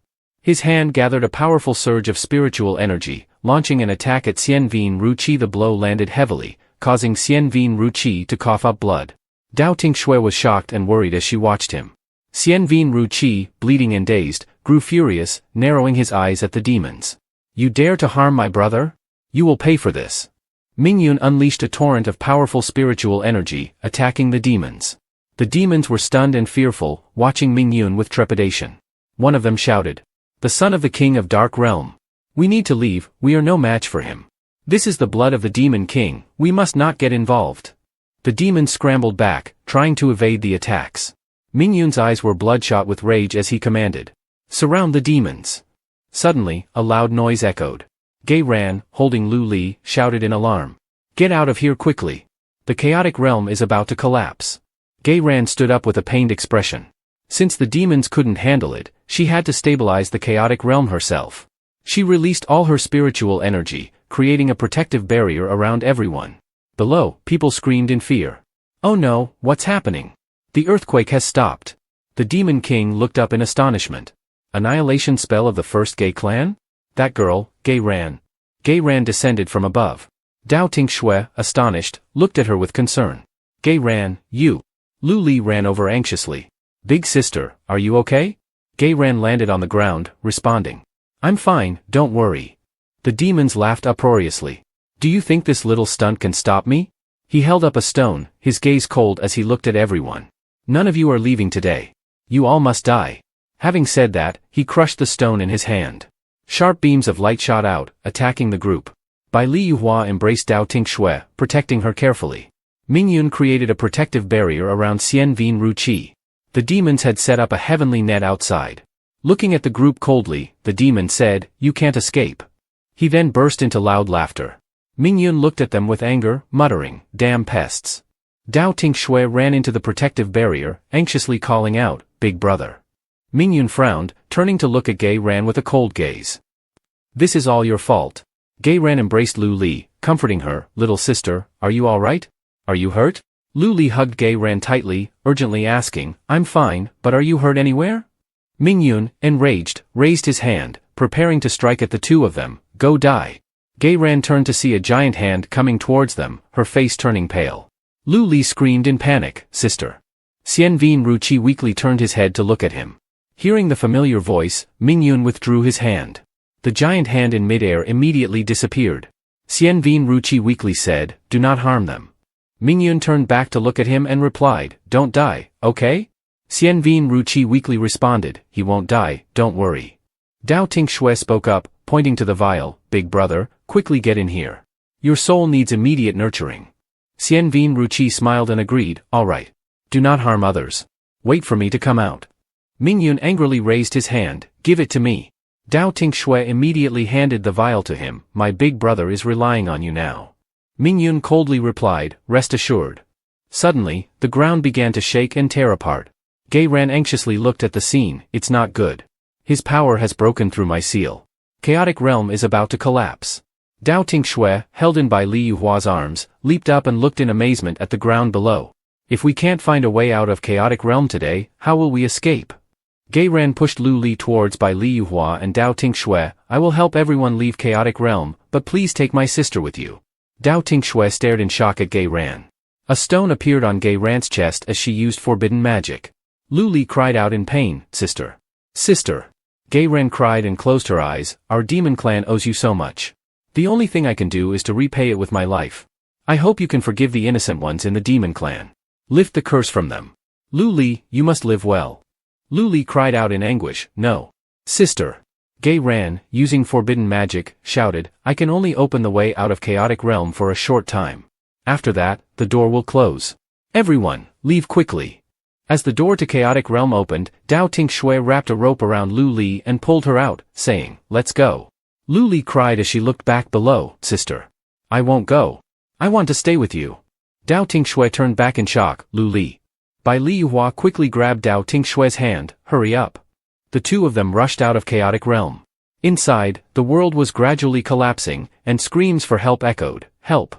Lu Li threw herself into Gay Ran's arms, Sister. I won't leave. Even if I die, I want to be with you. Gay Ran, heartbroken and helpless, embraced Lu Li, You foolish child, if this disaster was caused by the demon clan, then let us end it. The chaotic scene in chaotic realm slowly settled. The survivors, including Bai Liyuhua, Dao Tinh Xue, and Mingyun, gradually emerged from the ruins. The earthquake had stopped, and the light from two stones, one large, one small, hovered in the air as witnesses to the devastation. Bai Liyuhua held Dao Tinh Xue, and both collapsed to the ground. Mingyun lay sprawled nearby, groaning in pain. Dao Tinh Xue weakly reached out to Bai Liyuhua, calling his name, Yuhua. At this moment, a tall man approached, laughing when he saw the three people. He carried a woman back with him and coldly ordered his subordinates, "From today, the mountain manor will not receive guests." The subordinates promptly obeyed and began to carry out the order. The man placed the unconscious Dao Tinh Xue on a bed. His eyes narrowed with determination. "After all, you belong to me now." He raised his hand, using spiritual power to alter Dao Tinh Xue's memories. "I have been concerned about you for a long time. This time, I will make sure you stay with me forever, forgetting all those you care about. I will leave only my image in your mind, replacing by Li Yuhua." The surroundings of Dao Tinh Xue gradually blurred as her memories were erased and replaced. Dao Tinh Xue murmured to herself, "Yuhua. By Li Yuhua." After a moment, she slowly opened her eyes, looking around in confusion. "Ah, where am I?" The man extended his hand towards her, speaking gently, "Madame's condition is recovering.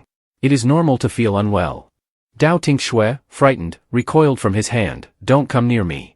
The man looked at her with disappointment. "Perhaps you have been asleep for too long and have not yet recovered. It's all right, I can wait. It's late, so please rest. I will visit you again tomorrow." After saying this, he left.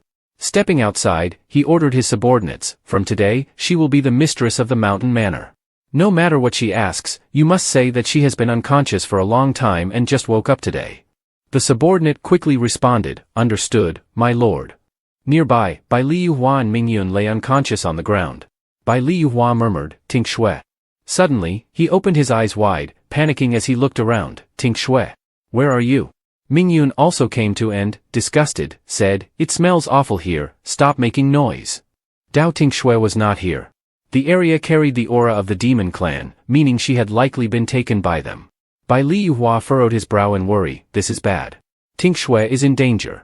Looking at the mountain manor in front of him, Mingyun frowned and said, "The aura of the demon clan is coming from here." At that moment, a tall guard stepped forward, coldly blocking the two. "Stop. Who are you to dare intrude into the mountain manor?" Bai Li Yuhua narrowed his eyes and struck the guard, sending him falling backward. Bai Li Yuhua and Mingyun entered coldly. The master of the mountain manor stepped out, narrowing his eyes and coldly looking at the two. "You have some nerve, causing trouble on my territory."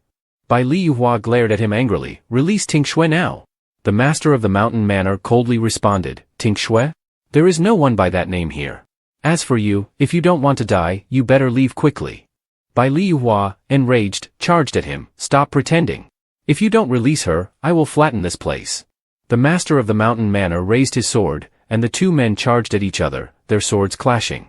At that moment, Dao Tinh Xue stepped out, looking curiously ahead. "What's happening up front?" she asked. The maid behind her quickly responded, "Madam, it seems like more troublemakers have come. There's no need for you to worry, the master will handle it." Seeing Bai Li Yuhua, Dao Tinh Xue was startled. "That aura, it feels so familiar." Without hesitation, she rushed toward the commotion. "I have to see what's going on." The worried maid hurried after her, calling out, "Madam, your body hasn't fully recovered. Please don't go." As Dao Tinh Xue approached, she saw the two men slashing at each other with their swords. Panicking, she shouted, "Be careful." In a swift move, she lashed out her whip, grabbing hold of Bai Li Yuhua's wrist. He was stunned, calling out in surprise, "Tinh Xue." Taking advantage of the distraction, the master of the mountain manor slashed Bai Li Yuhua with his sword. "Fighting me while being distracted? Clearly, you're looking to die." He smiled coldly at Dao Tinh Xue. "Thank you for your assistance, madam. It seems you care about your husband after all." Bai Li Yuhua, shocked and enraged, roared, "Madam Tinh Xue, I am your husband." Dao Tinh Xue looked at him, confused. "I don't know you." Bai Li Yuhua, devastated, stared at her in disbelief. "Tinh Xue, what are you saying? You don't recognize me?" Dao Tinh Xue blinked, bewildered. "Should I know you?" With a furrowed brow and sincerity in his voice, Bai Li Yuhua replied, "Of course, I am your husband. Have you truly forgotten?" Dao Tinh Xue looked at him in surprise. "You are my husband?" Bai Li Yuhua nodded and, with hope in his eyes, asked, "Yes. You may not remember me, but do you recall this necklace?" He held up the necklace for her to see. The familiar sight of the necklace caught Dao Tinh Xue by surprise. "The necklace," she gasped. Bai Li Yuhua smiled softly, "Yes. When I proposed to you, I planted flowers in your hometown and crafted this necklace with my own hands." Fragments of memories slowly resurfaced in her mind, memories of the proposal, of the snow flowers, and of something feeling off. The master of the mountain manor narrowed his eyes, realizing the danger. Dao Tinh Xue's memories were being triggered, he couldn't let her remember everything. Silently, he began channeling his spiritual energy, attempting to manipulate her mind once more. Seeing the familiar necklace, Dao Tinh Xue exclaimed in surprise, "The necklace." Bai Liyuhua smiled and said, "That's right. When I proposed to you, I planted flowers in your hometown and made this necklace for you with my own hands." Fragmented memories slowly began to surface in her mind, memories of the proposal, the flower of Fai Shui, and something that felt wrong. The Lord of the Demon Manor frowned and thought, "This is not good. Little Li's memories are being triggered. She must not remember." He discreetly used his spiritual energy on Dao Tinh Xue.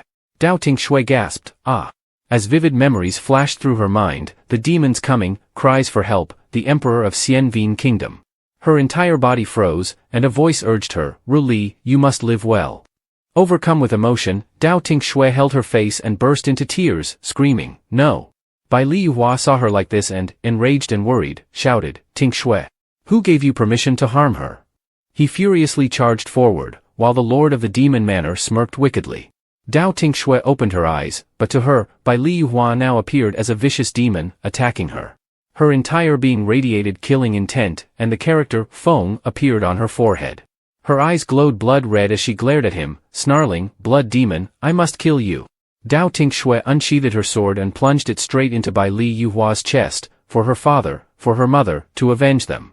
Bai Liyuhua coughed up blood, his eyes filled with shock. "No!" He looked at her with heartbreak. "Tinh Xue." Weakly, he reached out to her as blood dripped from his hand onto her forehead. "Wake up!" The Feng mark on Dao Tinh Xue's forehead slowly began to fade, and her eyes gradually softened. Dao Tinh Xue opened her eyes wide, horrified and sorrowful as she looked at Bai Liyuhua. Yuhua. The Lord of the Demon Manor, furious, narrowed his eyes. "Damn it, he used his blood to break my seal." He advanced and struck Dao Tinh Xue unconscious. Bai Liyuhua collapsed to the ground, yelling in rage, "Let her go." The Lord smirked wickedly, his eyes gleaming with malice as he looked at Bai Liyuhua. "I won't let her go, and I won't spare you either. You will die." He raised his hand and delivered a powerful strike toward Bai Liyuhua. Afterward, he turned and carried Dao Tinh Xue away. "From today onward, she belongs to me and only me." In the dark forest of the demon realm, Bai Liyuhua, injured and weak, leaned against a tree. After a moment, he slowly opened his eyes, helplessly witnessing a heated argument between a grown man and a child. "Nephew, can your grandparent tell your uncle where your mother went?"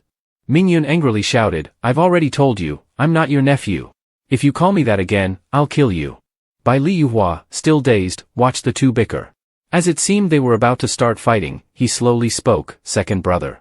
Xianvin Rufang, startled, rushed over and grabbed his shoulders, exclaiming, "You're awake. Where's my little sister? Why isn't she with you? Didn't I warn you that the demon realm was sending people to hunt both of you? Why did you come here? It's like walking into a trap." Bai Liyuhua clutched his wound, lowering his head as he furrowed his brows. Tinh Xue was captured by the demons at the demon subjugation manor. I don't know what methods they used on her, but her memories have been sealed. Now, in her eyes, I'm her enemy. Xianvin Rufang clenched his teeth in fury, his eyes filled with urgency. The demon subjugation manor holds a highly esteemed position in the demon realm. If Tinh Xue has been taken there, her chances of survival are grim. I have no time to waste, I must rescue her at once.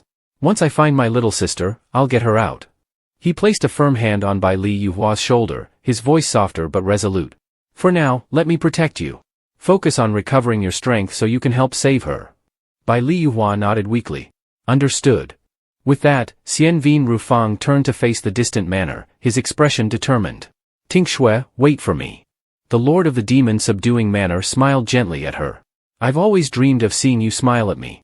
Now that I finally can, it was worth using the power of the fire seed to reinforce the seal." He then walked over and put his arm around Dao Tinh Xue's shoulder, holding up a red invitation card for her to see. He asked. "The city lord sent an invitation, saying that the young lord's wedding will be in 10 days. Would you like to go and see it?" Dao Tinh Xue took the invitation card, sighed, and asked. "With the wedding in 10 days, would it still be possible to go to the city lord's place now?" The lord of the manor held her face, speaking gently. "As long as you want to attend, it will always be possible." Dao Tinh Xue shyly looked at him. "You only like to say things to tease me." The lord of the manor lifted her face, his eyes full of affection. "Do you like to hear that? If so, I will say it to you every day." Dao Tinh Xue looked at him in surprise. "You?" He gradually lowered his face, intending to kiss her lips. Dao Tinh Xue suddenly opened her eyes wide, pushing him away in excitement. Wait a moment. The lord of the manor looked at her in surprise. What's wrong, my lady? Is there something? Has the memory of that man not been completely sealed yet? Dao Tinh Xue forced a smile and said, It's better for my husband to arrive early than late. We will set out for the city lord's place tomorrow. After saying this, she hurriedly turned and ran away, shouting, Let's go. The lord of the manor frowned deeply and followed her slowly. He called out, My lady, slow down, or you might fall. In the dead of night, thunder roared. In a room, an old man with white hair and a fierce expression, exuding a powerful aura, raised his hand. Images of Dao Tinh Xue and the lord of the demon subduing manor appeared in the air. Seeing Dao Tinh Xue's face, the old man sneered coldly. So this little girl is from the divine realm. He clenched his fist tightly, his eyes full of rage. How dare someone from the divine realm come to the demon realm? Then stay here forever. 10 days later, on the bustling streets of the demon realm, a candy hawker approached the lord and Dao Tinh Xue. He warmly offered, rock candy, fresh here. My rock candy comes from the human realm, very delicious, only 1 demon crystal for a skewer. Would you like to try one? Bai Liyuhua and his group hid in a corner, staring intently at the two. The city lord smiled at the candy vendor, saying, I'll have 1 skewer, please. Xianvin Rufang, relieved to see Dao Tinh Xue safe, finally felt a weight lift from his heart. Great. Little sister is still safe. We still have time to rescue her from the demons. If it weren't for the situation in Xianvin, little sister wouldn't be in danger. Suddenly, he shouted angrily. Hey! Seeing the lord of the manor taking the opportunity to hold Dao Tinh Xue's hand, Xianvin Rufang fumed. What is that demon doing? How dare he touch my little sister? Meanwhile, Bai Liyuhua angrily punched the wall. Mingyun and Xianvin Rufang looked at him in fear and confusion.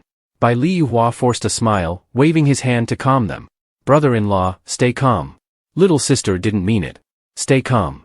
Bai Liyuhua narrowed his eyes, his gaze cold. Tonight, we must rescue Tinh Xue. Let's go. Xianvin Rufang went to pull Mingyun along. Fine, little Mingyun, let's go prepare the invitation. Mingyun, holding the jar tightly against his chest, angrily looked at him. Shut up. Stop calling me little Yun. Bai Liyuhua stood in the alley, glaring furiously at the lord of the manor. I will definitely kill you, heavenly scourge. Dao Tinh Xue froze. She turned around, looking behind her. Strange, why did she just feel like someone was watching her? The lord of the demon subduing manor looked at Dao Tinh Xue, asking in surprise. My lady, what's wrong? Are you tired? Would you like to go back and rest? Dao Tinh Xue smiled at him and replied, Let's go back. The two of them headed back together. After they left, a figure emerged from the alley. An old man with white hair and a fierce gaze stared at Dao Tinh Xue as if she were his prey. Ha, found you. At the city lord's residence that evening, Bai Liyuhua, Xianvin Rufang, and Mingyun walked through the streets. Xianvin Rufang turned to Bai Liyuhua, saying, I sense that the demon and little sister are at the city lord's residence. Tonight, we need to find a chance to get her out. Bai Liyuhua narrowed his eyes and nodded. Late at night, the lord of the demon subduing manor stood in the courtyard talking with a person dressed in black. The three of them, Bai Liyuhua, Xianvin Rufang, and Mingyun, observed the two from the roof. Xianvin Rufang squinted, his gaze sharp. What are they talking about? They're using a soundproof barrier. After the two left, Bai Liyuhua, Xianvin Rufang, and Mingyun jumped down to the place where they had been talking. Xianvin Rufang glanced at Bai Liyuhua and instructed, You go in and get Tinh Xue out. Mingyun and I will wait at the exit. Be quick. Bai Liyuhua nodded in agreement, got it. Bai Liyuhua quickly made his way to Dao Tinh Xue's room. He opened the door and entered. Dao Tinh Xue, surprised, turned around to see the demon behind Bai Liyuhua and immediately drew her sword to attack. Blood demon, you're still alive? Bai Liyuhua quickly backed away. Tinh Xue, I'm not the blood demon, I'm Yuhua, your husband. Look clearly. Dao Tinh Xue, too agitated to listen to his explanation, thrust her sword at him. Husband, my husband is clearly the lord of the demon subduing manor. Yuhua is nothing. Blot demon, di. Yuhua quickly dodged to the side, grabbing Dao Tinh Xue's wrist. Dao Tinh Xue was stunned, and Bai Liyuhua held her tightly. In the room, the sound of breaking objects echoed, and dust filled the air. Xianvin Rufang outside was stunned and thought, this noise doesn't sound like a fight, does it? He hurried inside and saw Bai Liyuhua pinning Dao Tinh Xue to the ground. Dao Tinh Xue yelled angrily, Pervert, let me go. Xianvin Rufang, helpless, said, You too. Dao Tinh Xue, shocked, looked towards the door. Second brother, why are you with the blood demon? Taking advantage of her distraction, Bai Liyuhua raised his hand and struck her to knock her out. Xian Vin Rufang looked at him and urgently urged, we need to go now. With all this commotion, the people in the front courtyard will definitely know. Hurry up. At that moment, Mingyun, severely injured, was thrown into the room. Xian Vin Rufang and Bai Liyuhua were stunned. Bai Liyuhua, holding Dao Tinh Xue, looked anxiously at Mingyun lying on the ground. Mingyun. A person stepped in coldly and said, a brat from the divine race? The old man with white hair and a fierce gaze looked at the three of them. Did this old man give you permission to leave? Xian Vin Rufang stared at him in shock. City Lord? The city lord sneered, looking at Bai Liyuhua and the others, two little brats from the divine race daring to appear in the demon realm. It seems you don't regard me at all. Xian Vin Rufang stepped in front of everyone and urgently urged Bai Liyuhua, Yuhua, take little sister and leave now. Bai Liyuhua narrowed his eyes and refused, no. The city lord, holding a large iron hook, looked at the four of them with a fierce gaze. As long as I turn them into puppets, the day I unify the demon realm will not be far off. Excited by this thought, he jumped up, none of you will leave today. The sharp iron hook swung towards them. Xian Vin Rufang immediately raised his sword to block it and urged everyone to leave quickly. Bai Liyuhua knelt down, handing the unconscious Dao Tinh Xue to Mingyun, please take care of her. After passing her off, he drew his sword and joined the fight. If we're going to leave, we're leaving together. Xian Vin Rufang smiled, then we kill him first and break out. The city lord sneered, looking at the two, you little brats, still so naive, dare to be so brazen? He then jumped and knocked Xian Vin Rufang to the ground. Xian Vin Rufang sat up, shocked, how do we stop that old man? His strength has increased unexpectedly. He shouted, Yuhua, don't be reckless. You all go ahead. The city lord sneered at them, give up. You're no match for me, and you won't escape. Bai Liyuhua gripped the iron hook tightly, struggling to hold his ground. The commotion attracted the attention of the city lord's subordinates, who hurried over to see what was happening. Xian Vin Rufang furrowed his brow as he saw the city lord leading a group of people towards them. The old man is already difficult to deal with. If those people arrive too, we won't be able to escape. Moreover, Mingyun carries the demon king's blood, it's crucial that he doesn't fall into their hands. Bai Liyuhua held Dao Tinh Xue and swung his sword at the city lord, hurry up and go. Xian Vin Rufang lifted Mingyun and flew up. Seeing this, he was also surprised, hit the mark. Bai Liyuhua seized the opportunity and jumped with Dao Tinh Xue. The city lord swung a magical iron chain, binding Bai Liyuhua's ankle. The lord of the demon-controlling mountain approached, frowning at Bai Liyuhua, it's you again? He roared angrily, let my wife go. The city lord was taken aback, looking at him, do you know him? The lord of the demon-controlling mountain looked at the city lord and said, these people are trying to kidnap my wife.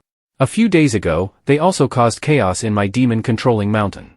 The city lord nodded and said, I see. Guards, imprison them. The lord of the realm looked at him and said, old city lord, the unconscious person is my wife. I request permission to take her away. The city lord coldly refused, no.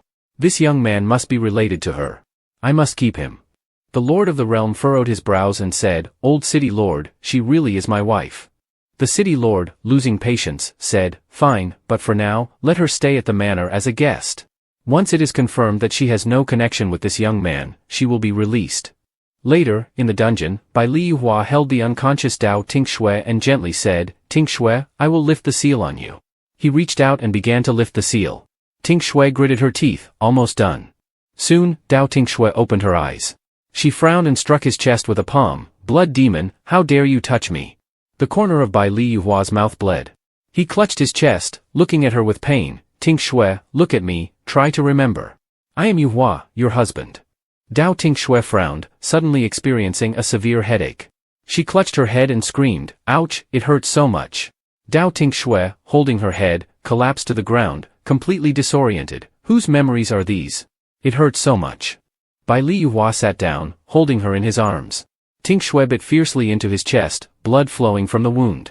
Bai Liyuhua was in pain, sweating profusely, but he still tried to endure, gently stroking her hair. Tinh Xue, you have to try to remember. Because besides me, there are others who are still waiting for you. After a while, Dao Tinh Xue finally regained her composure. She looked at him in surprise. Yuhua? Bai Liyuhua smiled at her. I'm here. Dao Tinh Xue looked at him with sorrow. I remember now. I remember everything. Bai Liyuhua gently smiled at her, "It's good that you remember." Dao Tinh Xue looked at him apologetically, "Not only was I controlled by that demon, but I also caused you harm." Bai Liyuhua smiled, blaming himself, "It's my fault for not protecting you well." At that moment, Li Qingfe suddenly appeared, "Your Highness, you finally woke me up. Your Highness, have you found the mandala fire surge? I sense the aura of mandala fire surge on you." Dao Tinh Xue looked at him in surprise, "How could that be? But I haven't found it yet." Bai Liyuhua suddenly recalled, "Wait a minute, I know where the mandala fire surge is." Dao Tinh Xue looked at him in astonishment, "Yuhua, what do you mean?" The two looked at each other and said in unison, "The Lord of the Demon Caught Rolling Mutin Mansion." Bai Liyuhua looked at her and said, "Since you arrived in the demon realm, the only person who had contact with you was him. The mandala fire surge must be in his hands." Dao Tinh Xue nodded and replied, "If that's the case, we need to find a way to escape from here. As long as I continue to pretend to have amnesia, I can stay at Demon Caught Rolling Mutin Mansion and search for the mandala fire surge." Bai Liyuhua grasped her hand tightly, shaking his head in disagreement. "No, it's too risky." Dao Tinh Xue cupped his face, reassuring him, "Right now, we only have one option. Don't worry, I won't let him control me again." At this moment, hurried footsteps were heard from outside. The city lord approached, his gaze malicious as he looked at the two of them. "Ha ha, such delicious prey. Once I turn you into puppets, the demon realm will be in my grasp." Dao Tinh Xue frowned at him, annoyed, "So he's got such intentions." The large door was opened, and Bai Liyuhua protected Dao Tinh Xue, vigilantly watching the door. Inside the room, there was a purple pond, and the floor was littered with human corpses. Dao Tinh Xue furrowed her brow and said, "Yuhua, we can't wait for that demon to come, we have to make our move now." Bai Liyuhua narrowed his eyes and replied, "All right." The city lord extended his hand, and with a snap, he bound both of them tightly. "I advise you not to cause trouble. Obey obediently to avoid unnecessary suffering." Dao Tinh Xue sneered at him, "Seeing how many puppets you've made, none of them have succeeded, right?" The city lord was hit where it hurt, becoming enraged and roaring, "Shut up. It's because their innate talent is too poor." After saying that, he began to touch her face, laughing viciously, "But you are different. I will turn you into a puppet. This means the divine race will have to kneel at my feet. By then, I will be the most exalted being in the demon realm." Dao Tinh Xue growled angrily, "Then you'll have to wait for your chance." The city lord bared his teeth, glaring at her in anger. Bai Liyuhua and Dao Tinh Xue managed to escape from their restraints. Dao Tinh Xue raised her hand and struck the city lord's chest. "Yuhua, let's go." Suddenly, a chain tightened around her leg, and the city lord grasped the chain tightly, roaring in fury, "Dream on." Dao Tinh Xue turned her head, looking at him anxiously. "Yuhua, don't worry about me. You go quickly." The city lord's face twisted into a savage grin. "Ha ha, none of you can leave." He then activated the soul binding formation, trapping the two of them. The city lord laughed maliciously. "I am about to become the strongest in the demon realm." At that moment, a cold voice rang out, "Stop." The city lord turned in anger and roared, "Who dares to barge into the city lord's residence?" The lord of the Devil Mountain Manor stepped in, coldly staring at him. "Old city lord, what are you planning to do with my wife? Isn't it as you said, keeping my wife here as a guest? I've come today to take her back." The city lord snorted coldly, "She's just a woman, I give her to you. The others are what matter. You should know that those who oppose me do not end well." The lord of the Devil Mountain Manor's voice grew stern as he looked at the city lord coldly and said, "It seems the city lord does not intend to release her then." He raised a token. "If the city lord does not wish for his own foundation to be completely uprooted by the demon king, it's best to release her quickly." The city lord narrowed his eyes at the token in his hand, the demon king's order. "So, you are someone of the king." He thought to himself, "This is bad. The demon king always opposes secretly training puppets. If the king finds out, it might." Bai Liyuhua thought to himself and whispered to Dao Tinh Xue, "Tinh Xue, go with him for now. I'll come to find you once I take care of this situation." Dao Tinh Xue nodded in response, "All right." On the other side, the master of the Insect Queen's sect said to the city lord, "As long as you release my wife, I will pretend I never saw anything that happened today." The city lord finally relented. "Let her go, and you can take her. The rest of you stay." The master jumped up, cradling Dao Tinh Xue in his arms, and jumped down. The city lord coldly told him, "I'm releasing her, but remember what you said." The master, holding Dao Tinh Xue, replied indifferently, "Don't worry, I won't say a word about today's events to the king." After the master carried Dao Tinh Xue away, the city lord sneered at Bai Liyuhua, "Fine, you're stronger than she is. turning you into a puppet will be just as good. Bai Liyuhua smirked, looking at him with narrowed eyes. You want to turn me into a puppet? Let's see if you have the capability. He then forcefully broke free from his restraints. Do you really think you can control me just because of yourself? The city lord looked at him in shock. You? Bai Liyuhua, standing high and looking down coldly, said, if it weren't for my concern for Tinh Xue's safety, I would have killed you already for wanting to turn her into a puppet. The city lord angrily roared, impossible. That's the soul-binding formation, how can you? Bai Liyuhua, exuding a chilling cold, looked at him and said, what can a weak soul-binding formation do to me? The city lord, unable to resist, screamed, no. No. I don't believe it. Bai Liyuhua coldly walked away, glancing towards the exit where Tinh Xue had gone. Wait for me. Dao Tinh Xue carefully opened the door, looking around to ensure that the demon wasn't there. While he's not here, we have to find the mandala fire seed, she said to Li Qingfe. Can you sense where it is? Li Qingfe nodded, looking at her seriously. It's on the demon's body. Dao Tinh Xue turned around, shocked. On him? Li Qingfe nodded again. The mandala fire seed has parasitized him. Dao Tinh Xue frowned, deep in thought. Could it be, the reason he wants to go into seclusion is because of the mandala fire seed inside him? At that moment, Li Xing's voice came from behind. My lady, what are you doing? Dao Tinh Xue was startled, freezing in place. Forcing a strained smile, she turned back. Oh, I was just checking if you've had breakfast. Li Xing smiled and stepped closer, embracing her. Is my lady concerned about me? Dao Tinh Xue gritted her teeth, glaring angrily at his hand on her shoulder, thinking, if I didn't have to pretend to have lost my memory, I'd have cut off that hand. Struggling to stay calm, she gently slipped out of his embrace. I saw you were busy, so I didn't want to disturb you. Li Xing said softly, I'm going into seclusion soon. If you need anything, just give orders directly to the subordinates. Dao Tinh Xue quickly smiled, all right, I'll leave you to it, focus on your seclusion. She turned and quickly left the room, thinking to herself, him going into seclusion is a good thing. Li Sheng watched her leave, sensing something was off. There's something strange. He immediately ordered his subordinate, while I'm in seclusion, keep a close watch on the lady. The subordinate quickly replied, yes, sect master. Dao Tinh Xue hurried outside, breathing a sigh of relief. That was close. Li Qingfe appeared beside her. Your Highness, the mandala fire seed is on the demon's body. Dao Tinh Xue was surprised, what? On him? Li Qingfe nodded. Yes, it seems the fire seed has already parasitized him. Dao Tinh Xue lowered her head, thinking. This is not good. We need to discuss this with Yuhua first. In the deep forest, Bai Liyuhua was waiting. Seeing Xianvin Rufang and Mingyun arrive, he breathed a sigh of relief. It's good that you two are all right. I've arranged to meet Tinh Xue here. Xianvin Rufang asked, has Tinh Xue regained her memory? Bai Liyuhua nodded.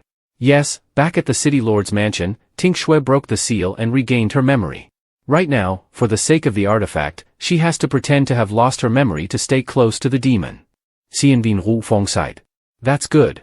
If not, if she wanted to kill you, I wouldn't know who to help. Dao Tinh Xue appeared, waving to the three. Yuhua, second brother, I'm here. She approached, looked at the two men, and recounted everything. I found out. The mandala fire seed is on the demon's body. We need to figure out how to retrieve it. Bai Liyuhua frowned. Then just kill him and take the fire seed. After all, he's a demon. Xianvin Rufang squinted and shook his head. No, we can't kill him. Dao Tinh Xue was surprised. Why not? Xianvin Rufang explained, if, as you said, the fire seed is on him, we can't just kill him. The fire seed needs sensitive energy to sustain itself.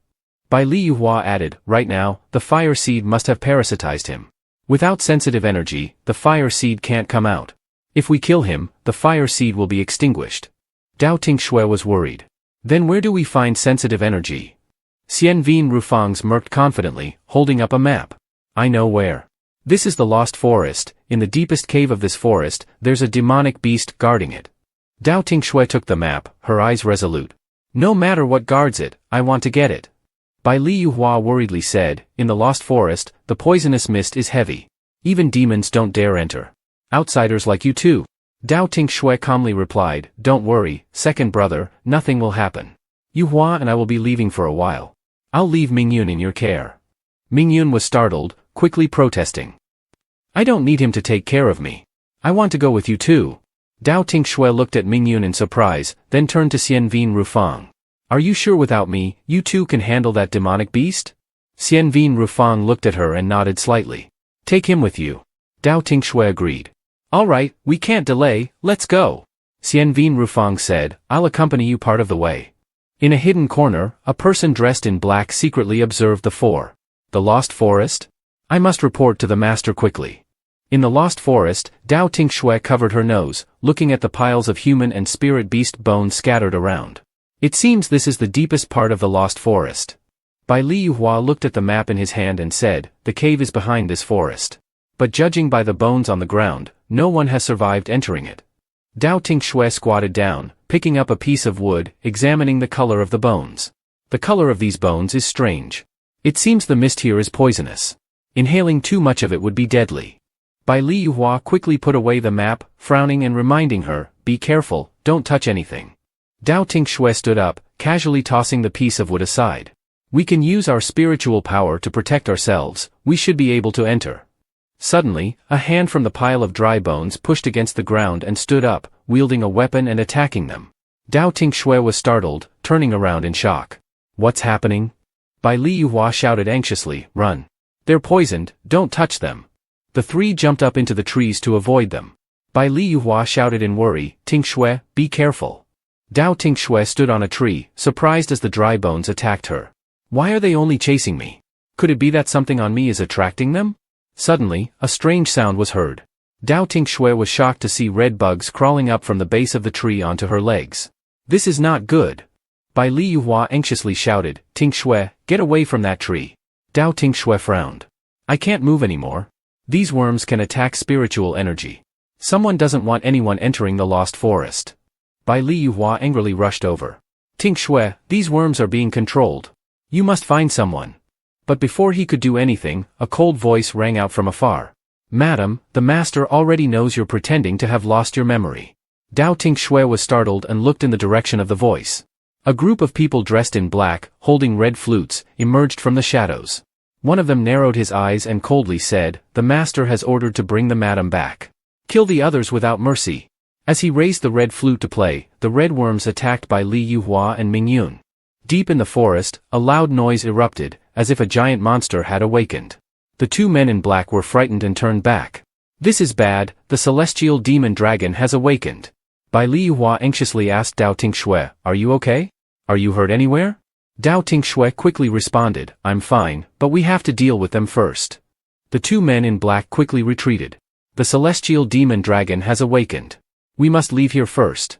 Dao Tinh Xue watched them leave, puzzled. Celestial demon dragon? What are they talking about? At that moment, a majestic voice rang out. I am the celestial demon dragon. A massive spiritual beast suddenly appeared, its sharp eyes staring at the two of them. Dao Tinh Xue gasped, I can't believe it. Bai Li Yuhua stood protectively in front of Dao Tinh Xue, warily eyeing the dragon. The celestial demon dragon.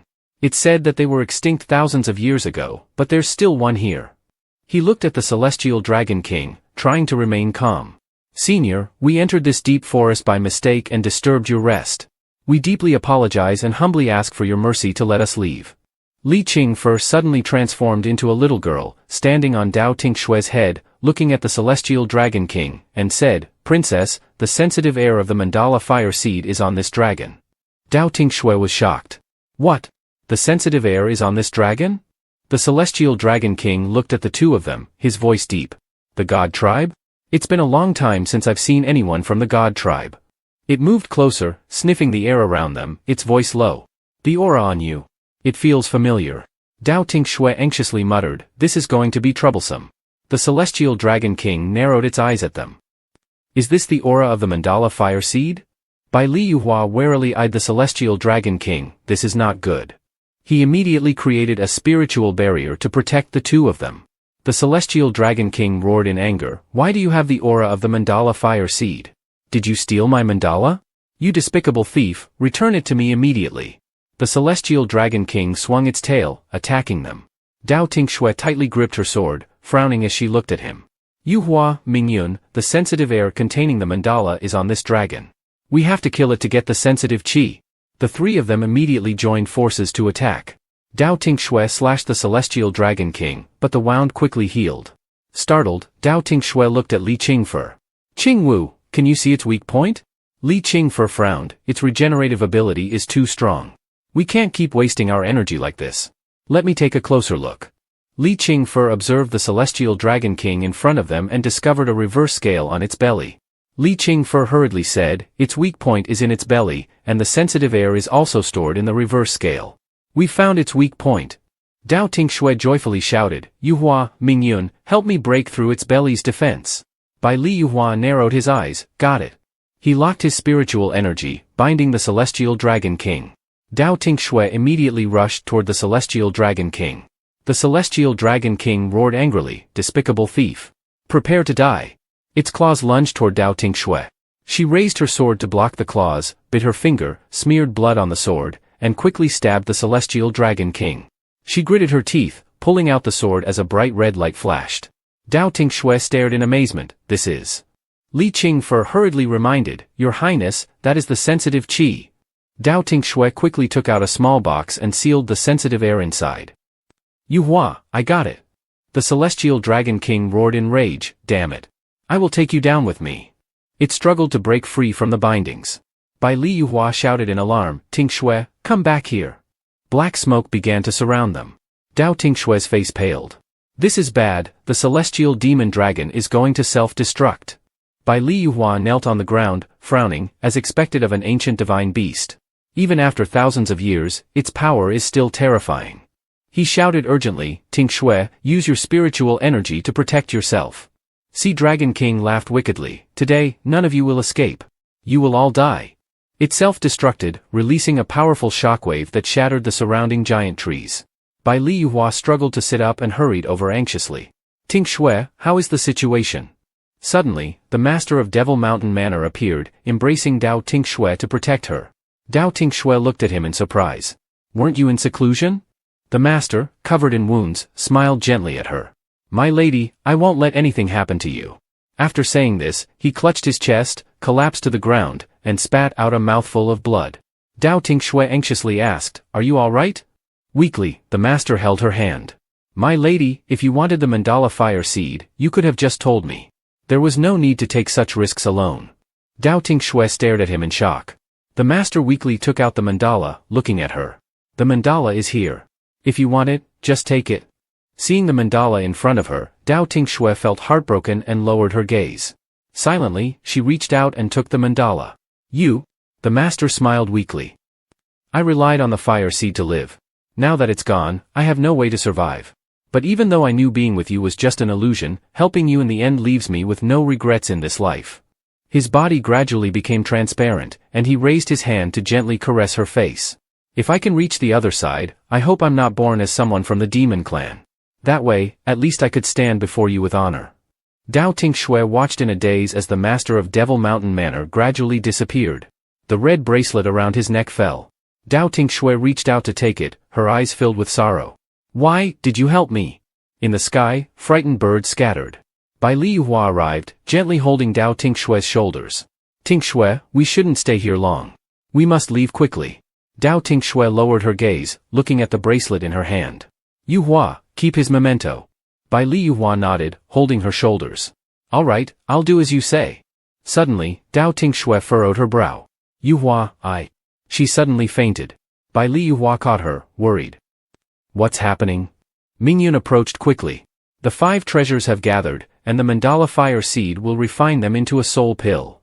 A flock of frightened birds flew by. Seeing this, the group of black-clad figures darkened. One of them exclaimed, It's too late, the demon king wants to emerge. Bai Li Yuhua quickly lifted Dao Tinh Xue. We need to go now. Mingyun furrowed his brow. The demon king has sensed the presence of the treasures. We must find a place to refine the soul pill before he discovers us. Bai Li Yuhua, carrying Dao Tinh Xue, hurriedly left. This is the demon realm. I fear that no matter where we hide, we won't escape the demon king's watchful eyes. The black-clad figures were attacked by the birds, screaming in fear. Bai Li Yuhua paused, and Mingyun urgently reminded him, Don't worry about them. If we don't leave now, we won't escape either. Bai Li Yuhua looked back, speaking coldly, Consider this repaying the favor owed to their master. He raised his hand and defeated the birds. The black-clad subordinates looked at him gratefully. Thank you for saving our lives. Bai Li Yuhua replied indifferently, It was nothing. No need to thank me. One of the black-clad figures spoke softly. Our master had a secret chamber for seclusion. You can hide there. The Demon King won't find it for a while. Our master treated me with kindness like a mountain, and the lady is someone he protected. Rest assured, I won't harm you. Bai Liyuhua looked down at Dao Tinh Xue in his arms. Thank you, then. The black-clad figure led the three to a secluded secret chamber. This is it. While you refine, I'll do my best to divert the Demon King. As the chamber door gradually closed, Bai Liyuhua expressed his gratitude. This favor, we will never forget. Mingyun warned, you must think carefully. Refining is extremely dangerous. At worst, it could lead to madness or complete destruction. Bai Liyuhua helped Dao Tinh Xue sit opposite him, responding calmly, there's no other way out. We have to take the risk. Mingwen sighed. All right then. During the refining process, you can only rely on yourselves. Mingyun drew a knife and cut his wrist. The blood of the Demon King poured over the 5 gathered treasures, beginning the refining process. Dao Tinh Xue opened her eyes, tenderness evident on her face as she moved closer and gently stroked Bai Liyuhua's face. In a touched voice, she said, Yuhua, no matter the outcome, meeting you in this life, I have no regrets. Bai Liyuhua gazed at Dao Tinh Xue, his heart filled with love. The two sat facing each other, their bodies working together to refine the 5 treasures. The golden core within them began to glow, causing Mingyun to marvel, a golden core is forming, truly remarkable. You've both persevered. Suddenly, a cruel voice echoed from within the dark cavern. Did you really think hiding here would prevent me from finding you, members of the divine clan? Mingyun's face paled. This isn't good. He found us so quickly. A towering man entered the secret chamber, his face full of anger. You dared to betray me, and now you think you can hide in my demon realm? He laughed coldly, looking at the 3 of them. Since you've come to me, I won't be polite. A group of black-clad subordinates stood in front of the Demon King, determined to protect them. As long as we're alive, you won't touch them. The Demon King, enraged, grabbed them by the throat, his voice full of fury. Foolishness. Betray me, and the only path left is death. The last of the subordinates managed to utter, we live as our master's men and die as his ghosts. We never submitted to you. Furious, the Demon King snapped his neck, then coldly looked at the remaining subordinates. In that case, none of you need to live any longer. He unleashed a powerful spiritual energy, preparing to defeat the group of people dressed in black. Just then, a powerful surge of spiritual energy shot toward him, stopping his advance. A blinding golden light appeared as Bai Liyuhua and Dao Tinh Xue rose to their feet. Bai Liyuhua coldly looked at the Demon King and said, You've become too arrogant. Don't think you can do anything to us. The Demon King frowned, looking at the 2 of them. So, you've succeeded so quickly? Dao Tinh Xue narrowed her eyes, her voice resolute, we've finally met. The Demon King drew his large sword, laughing wickedly, if you're ready, I'll deal with you all at once. Bai Liyuhua and Dao Tinh Xue charged at the Demon King.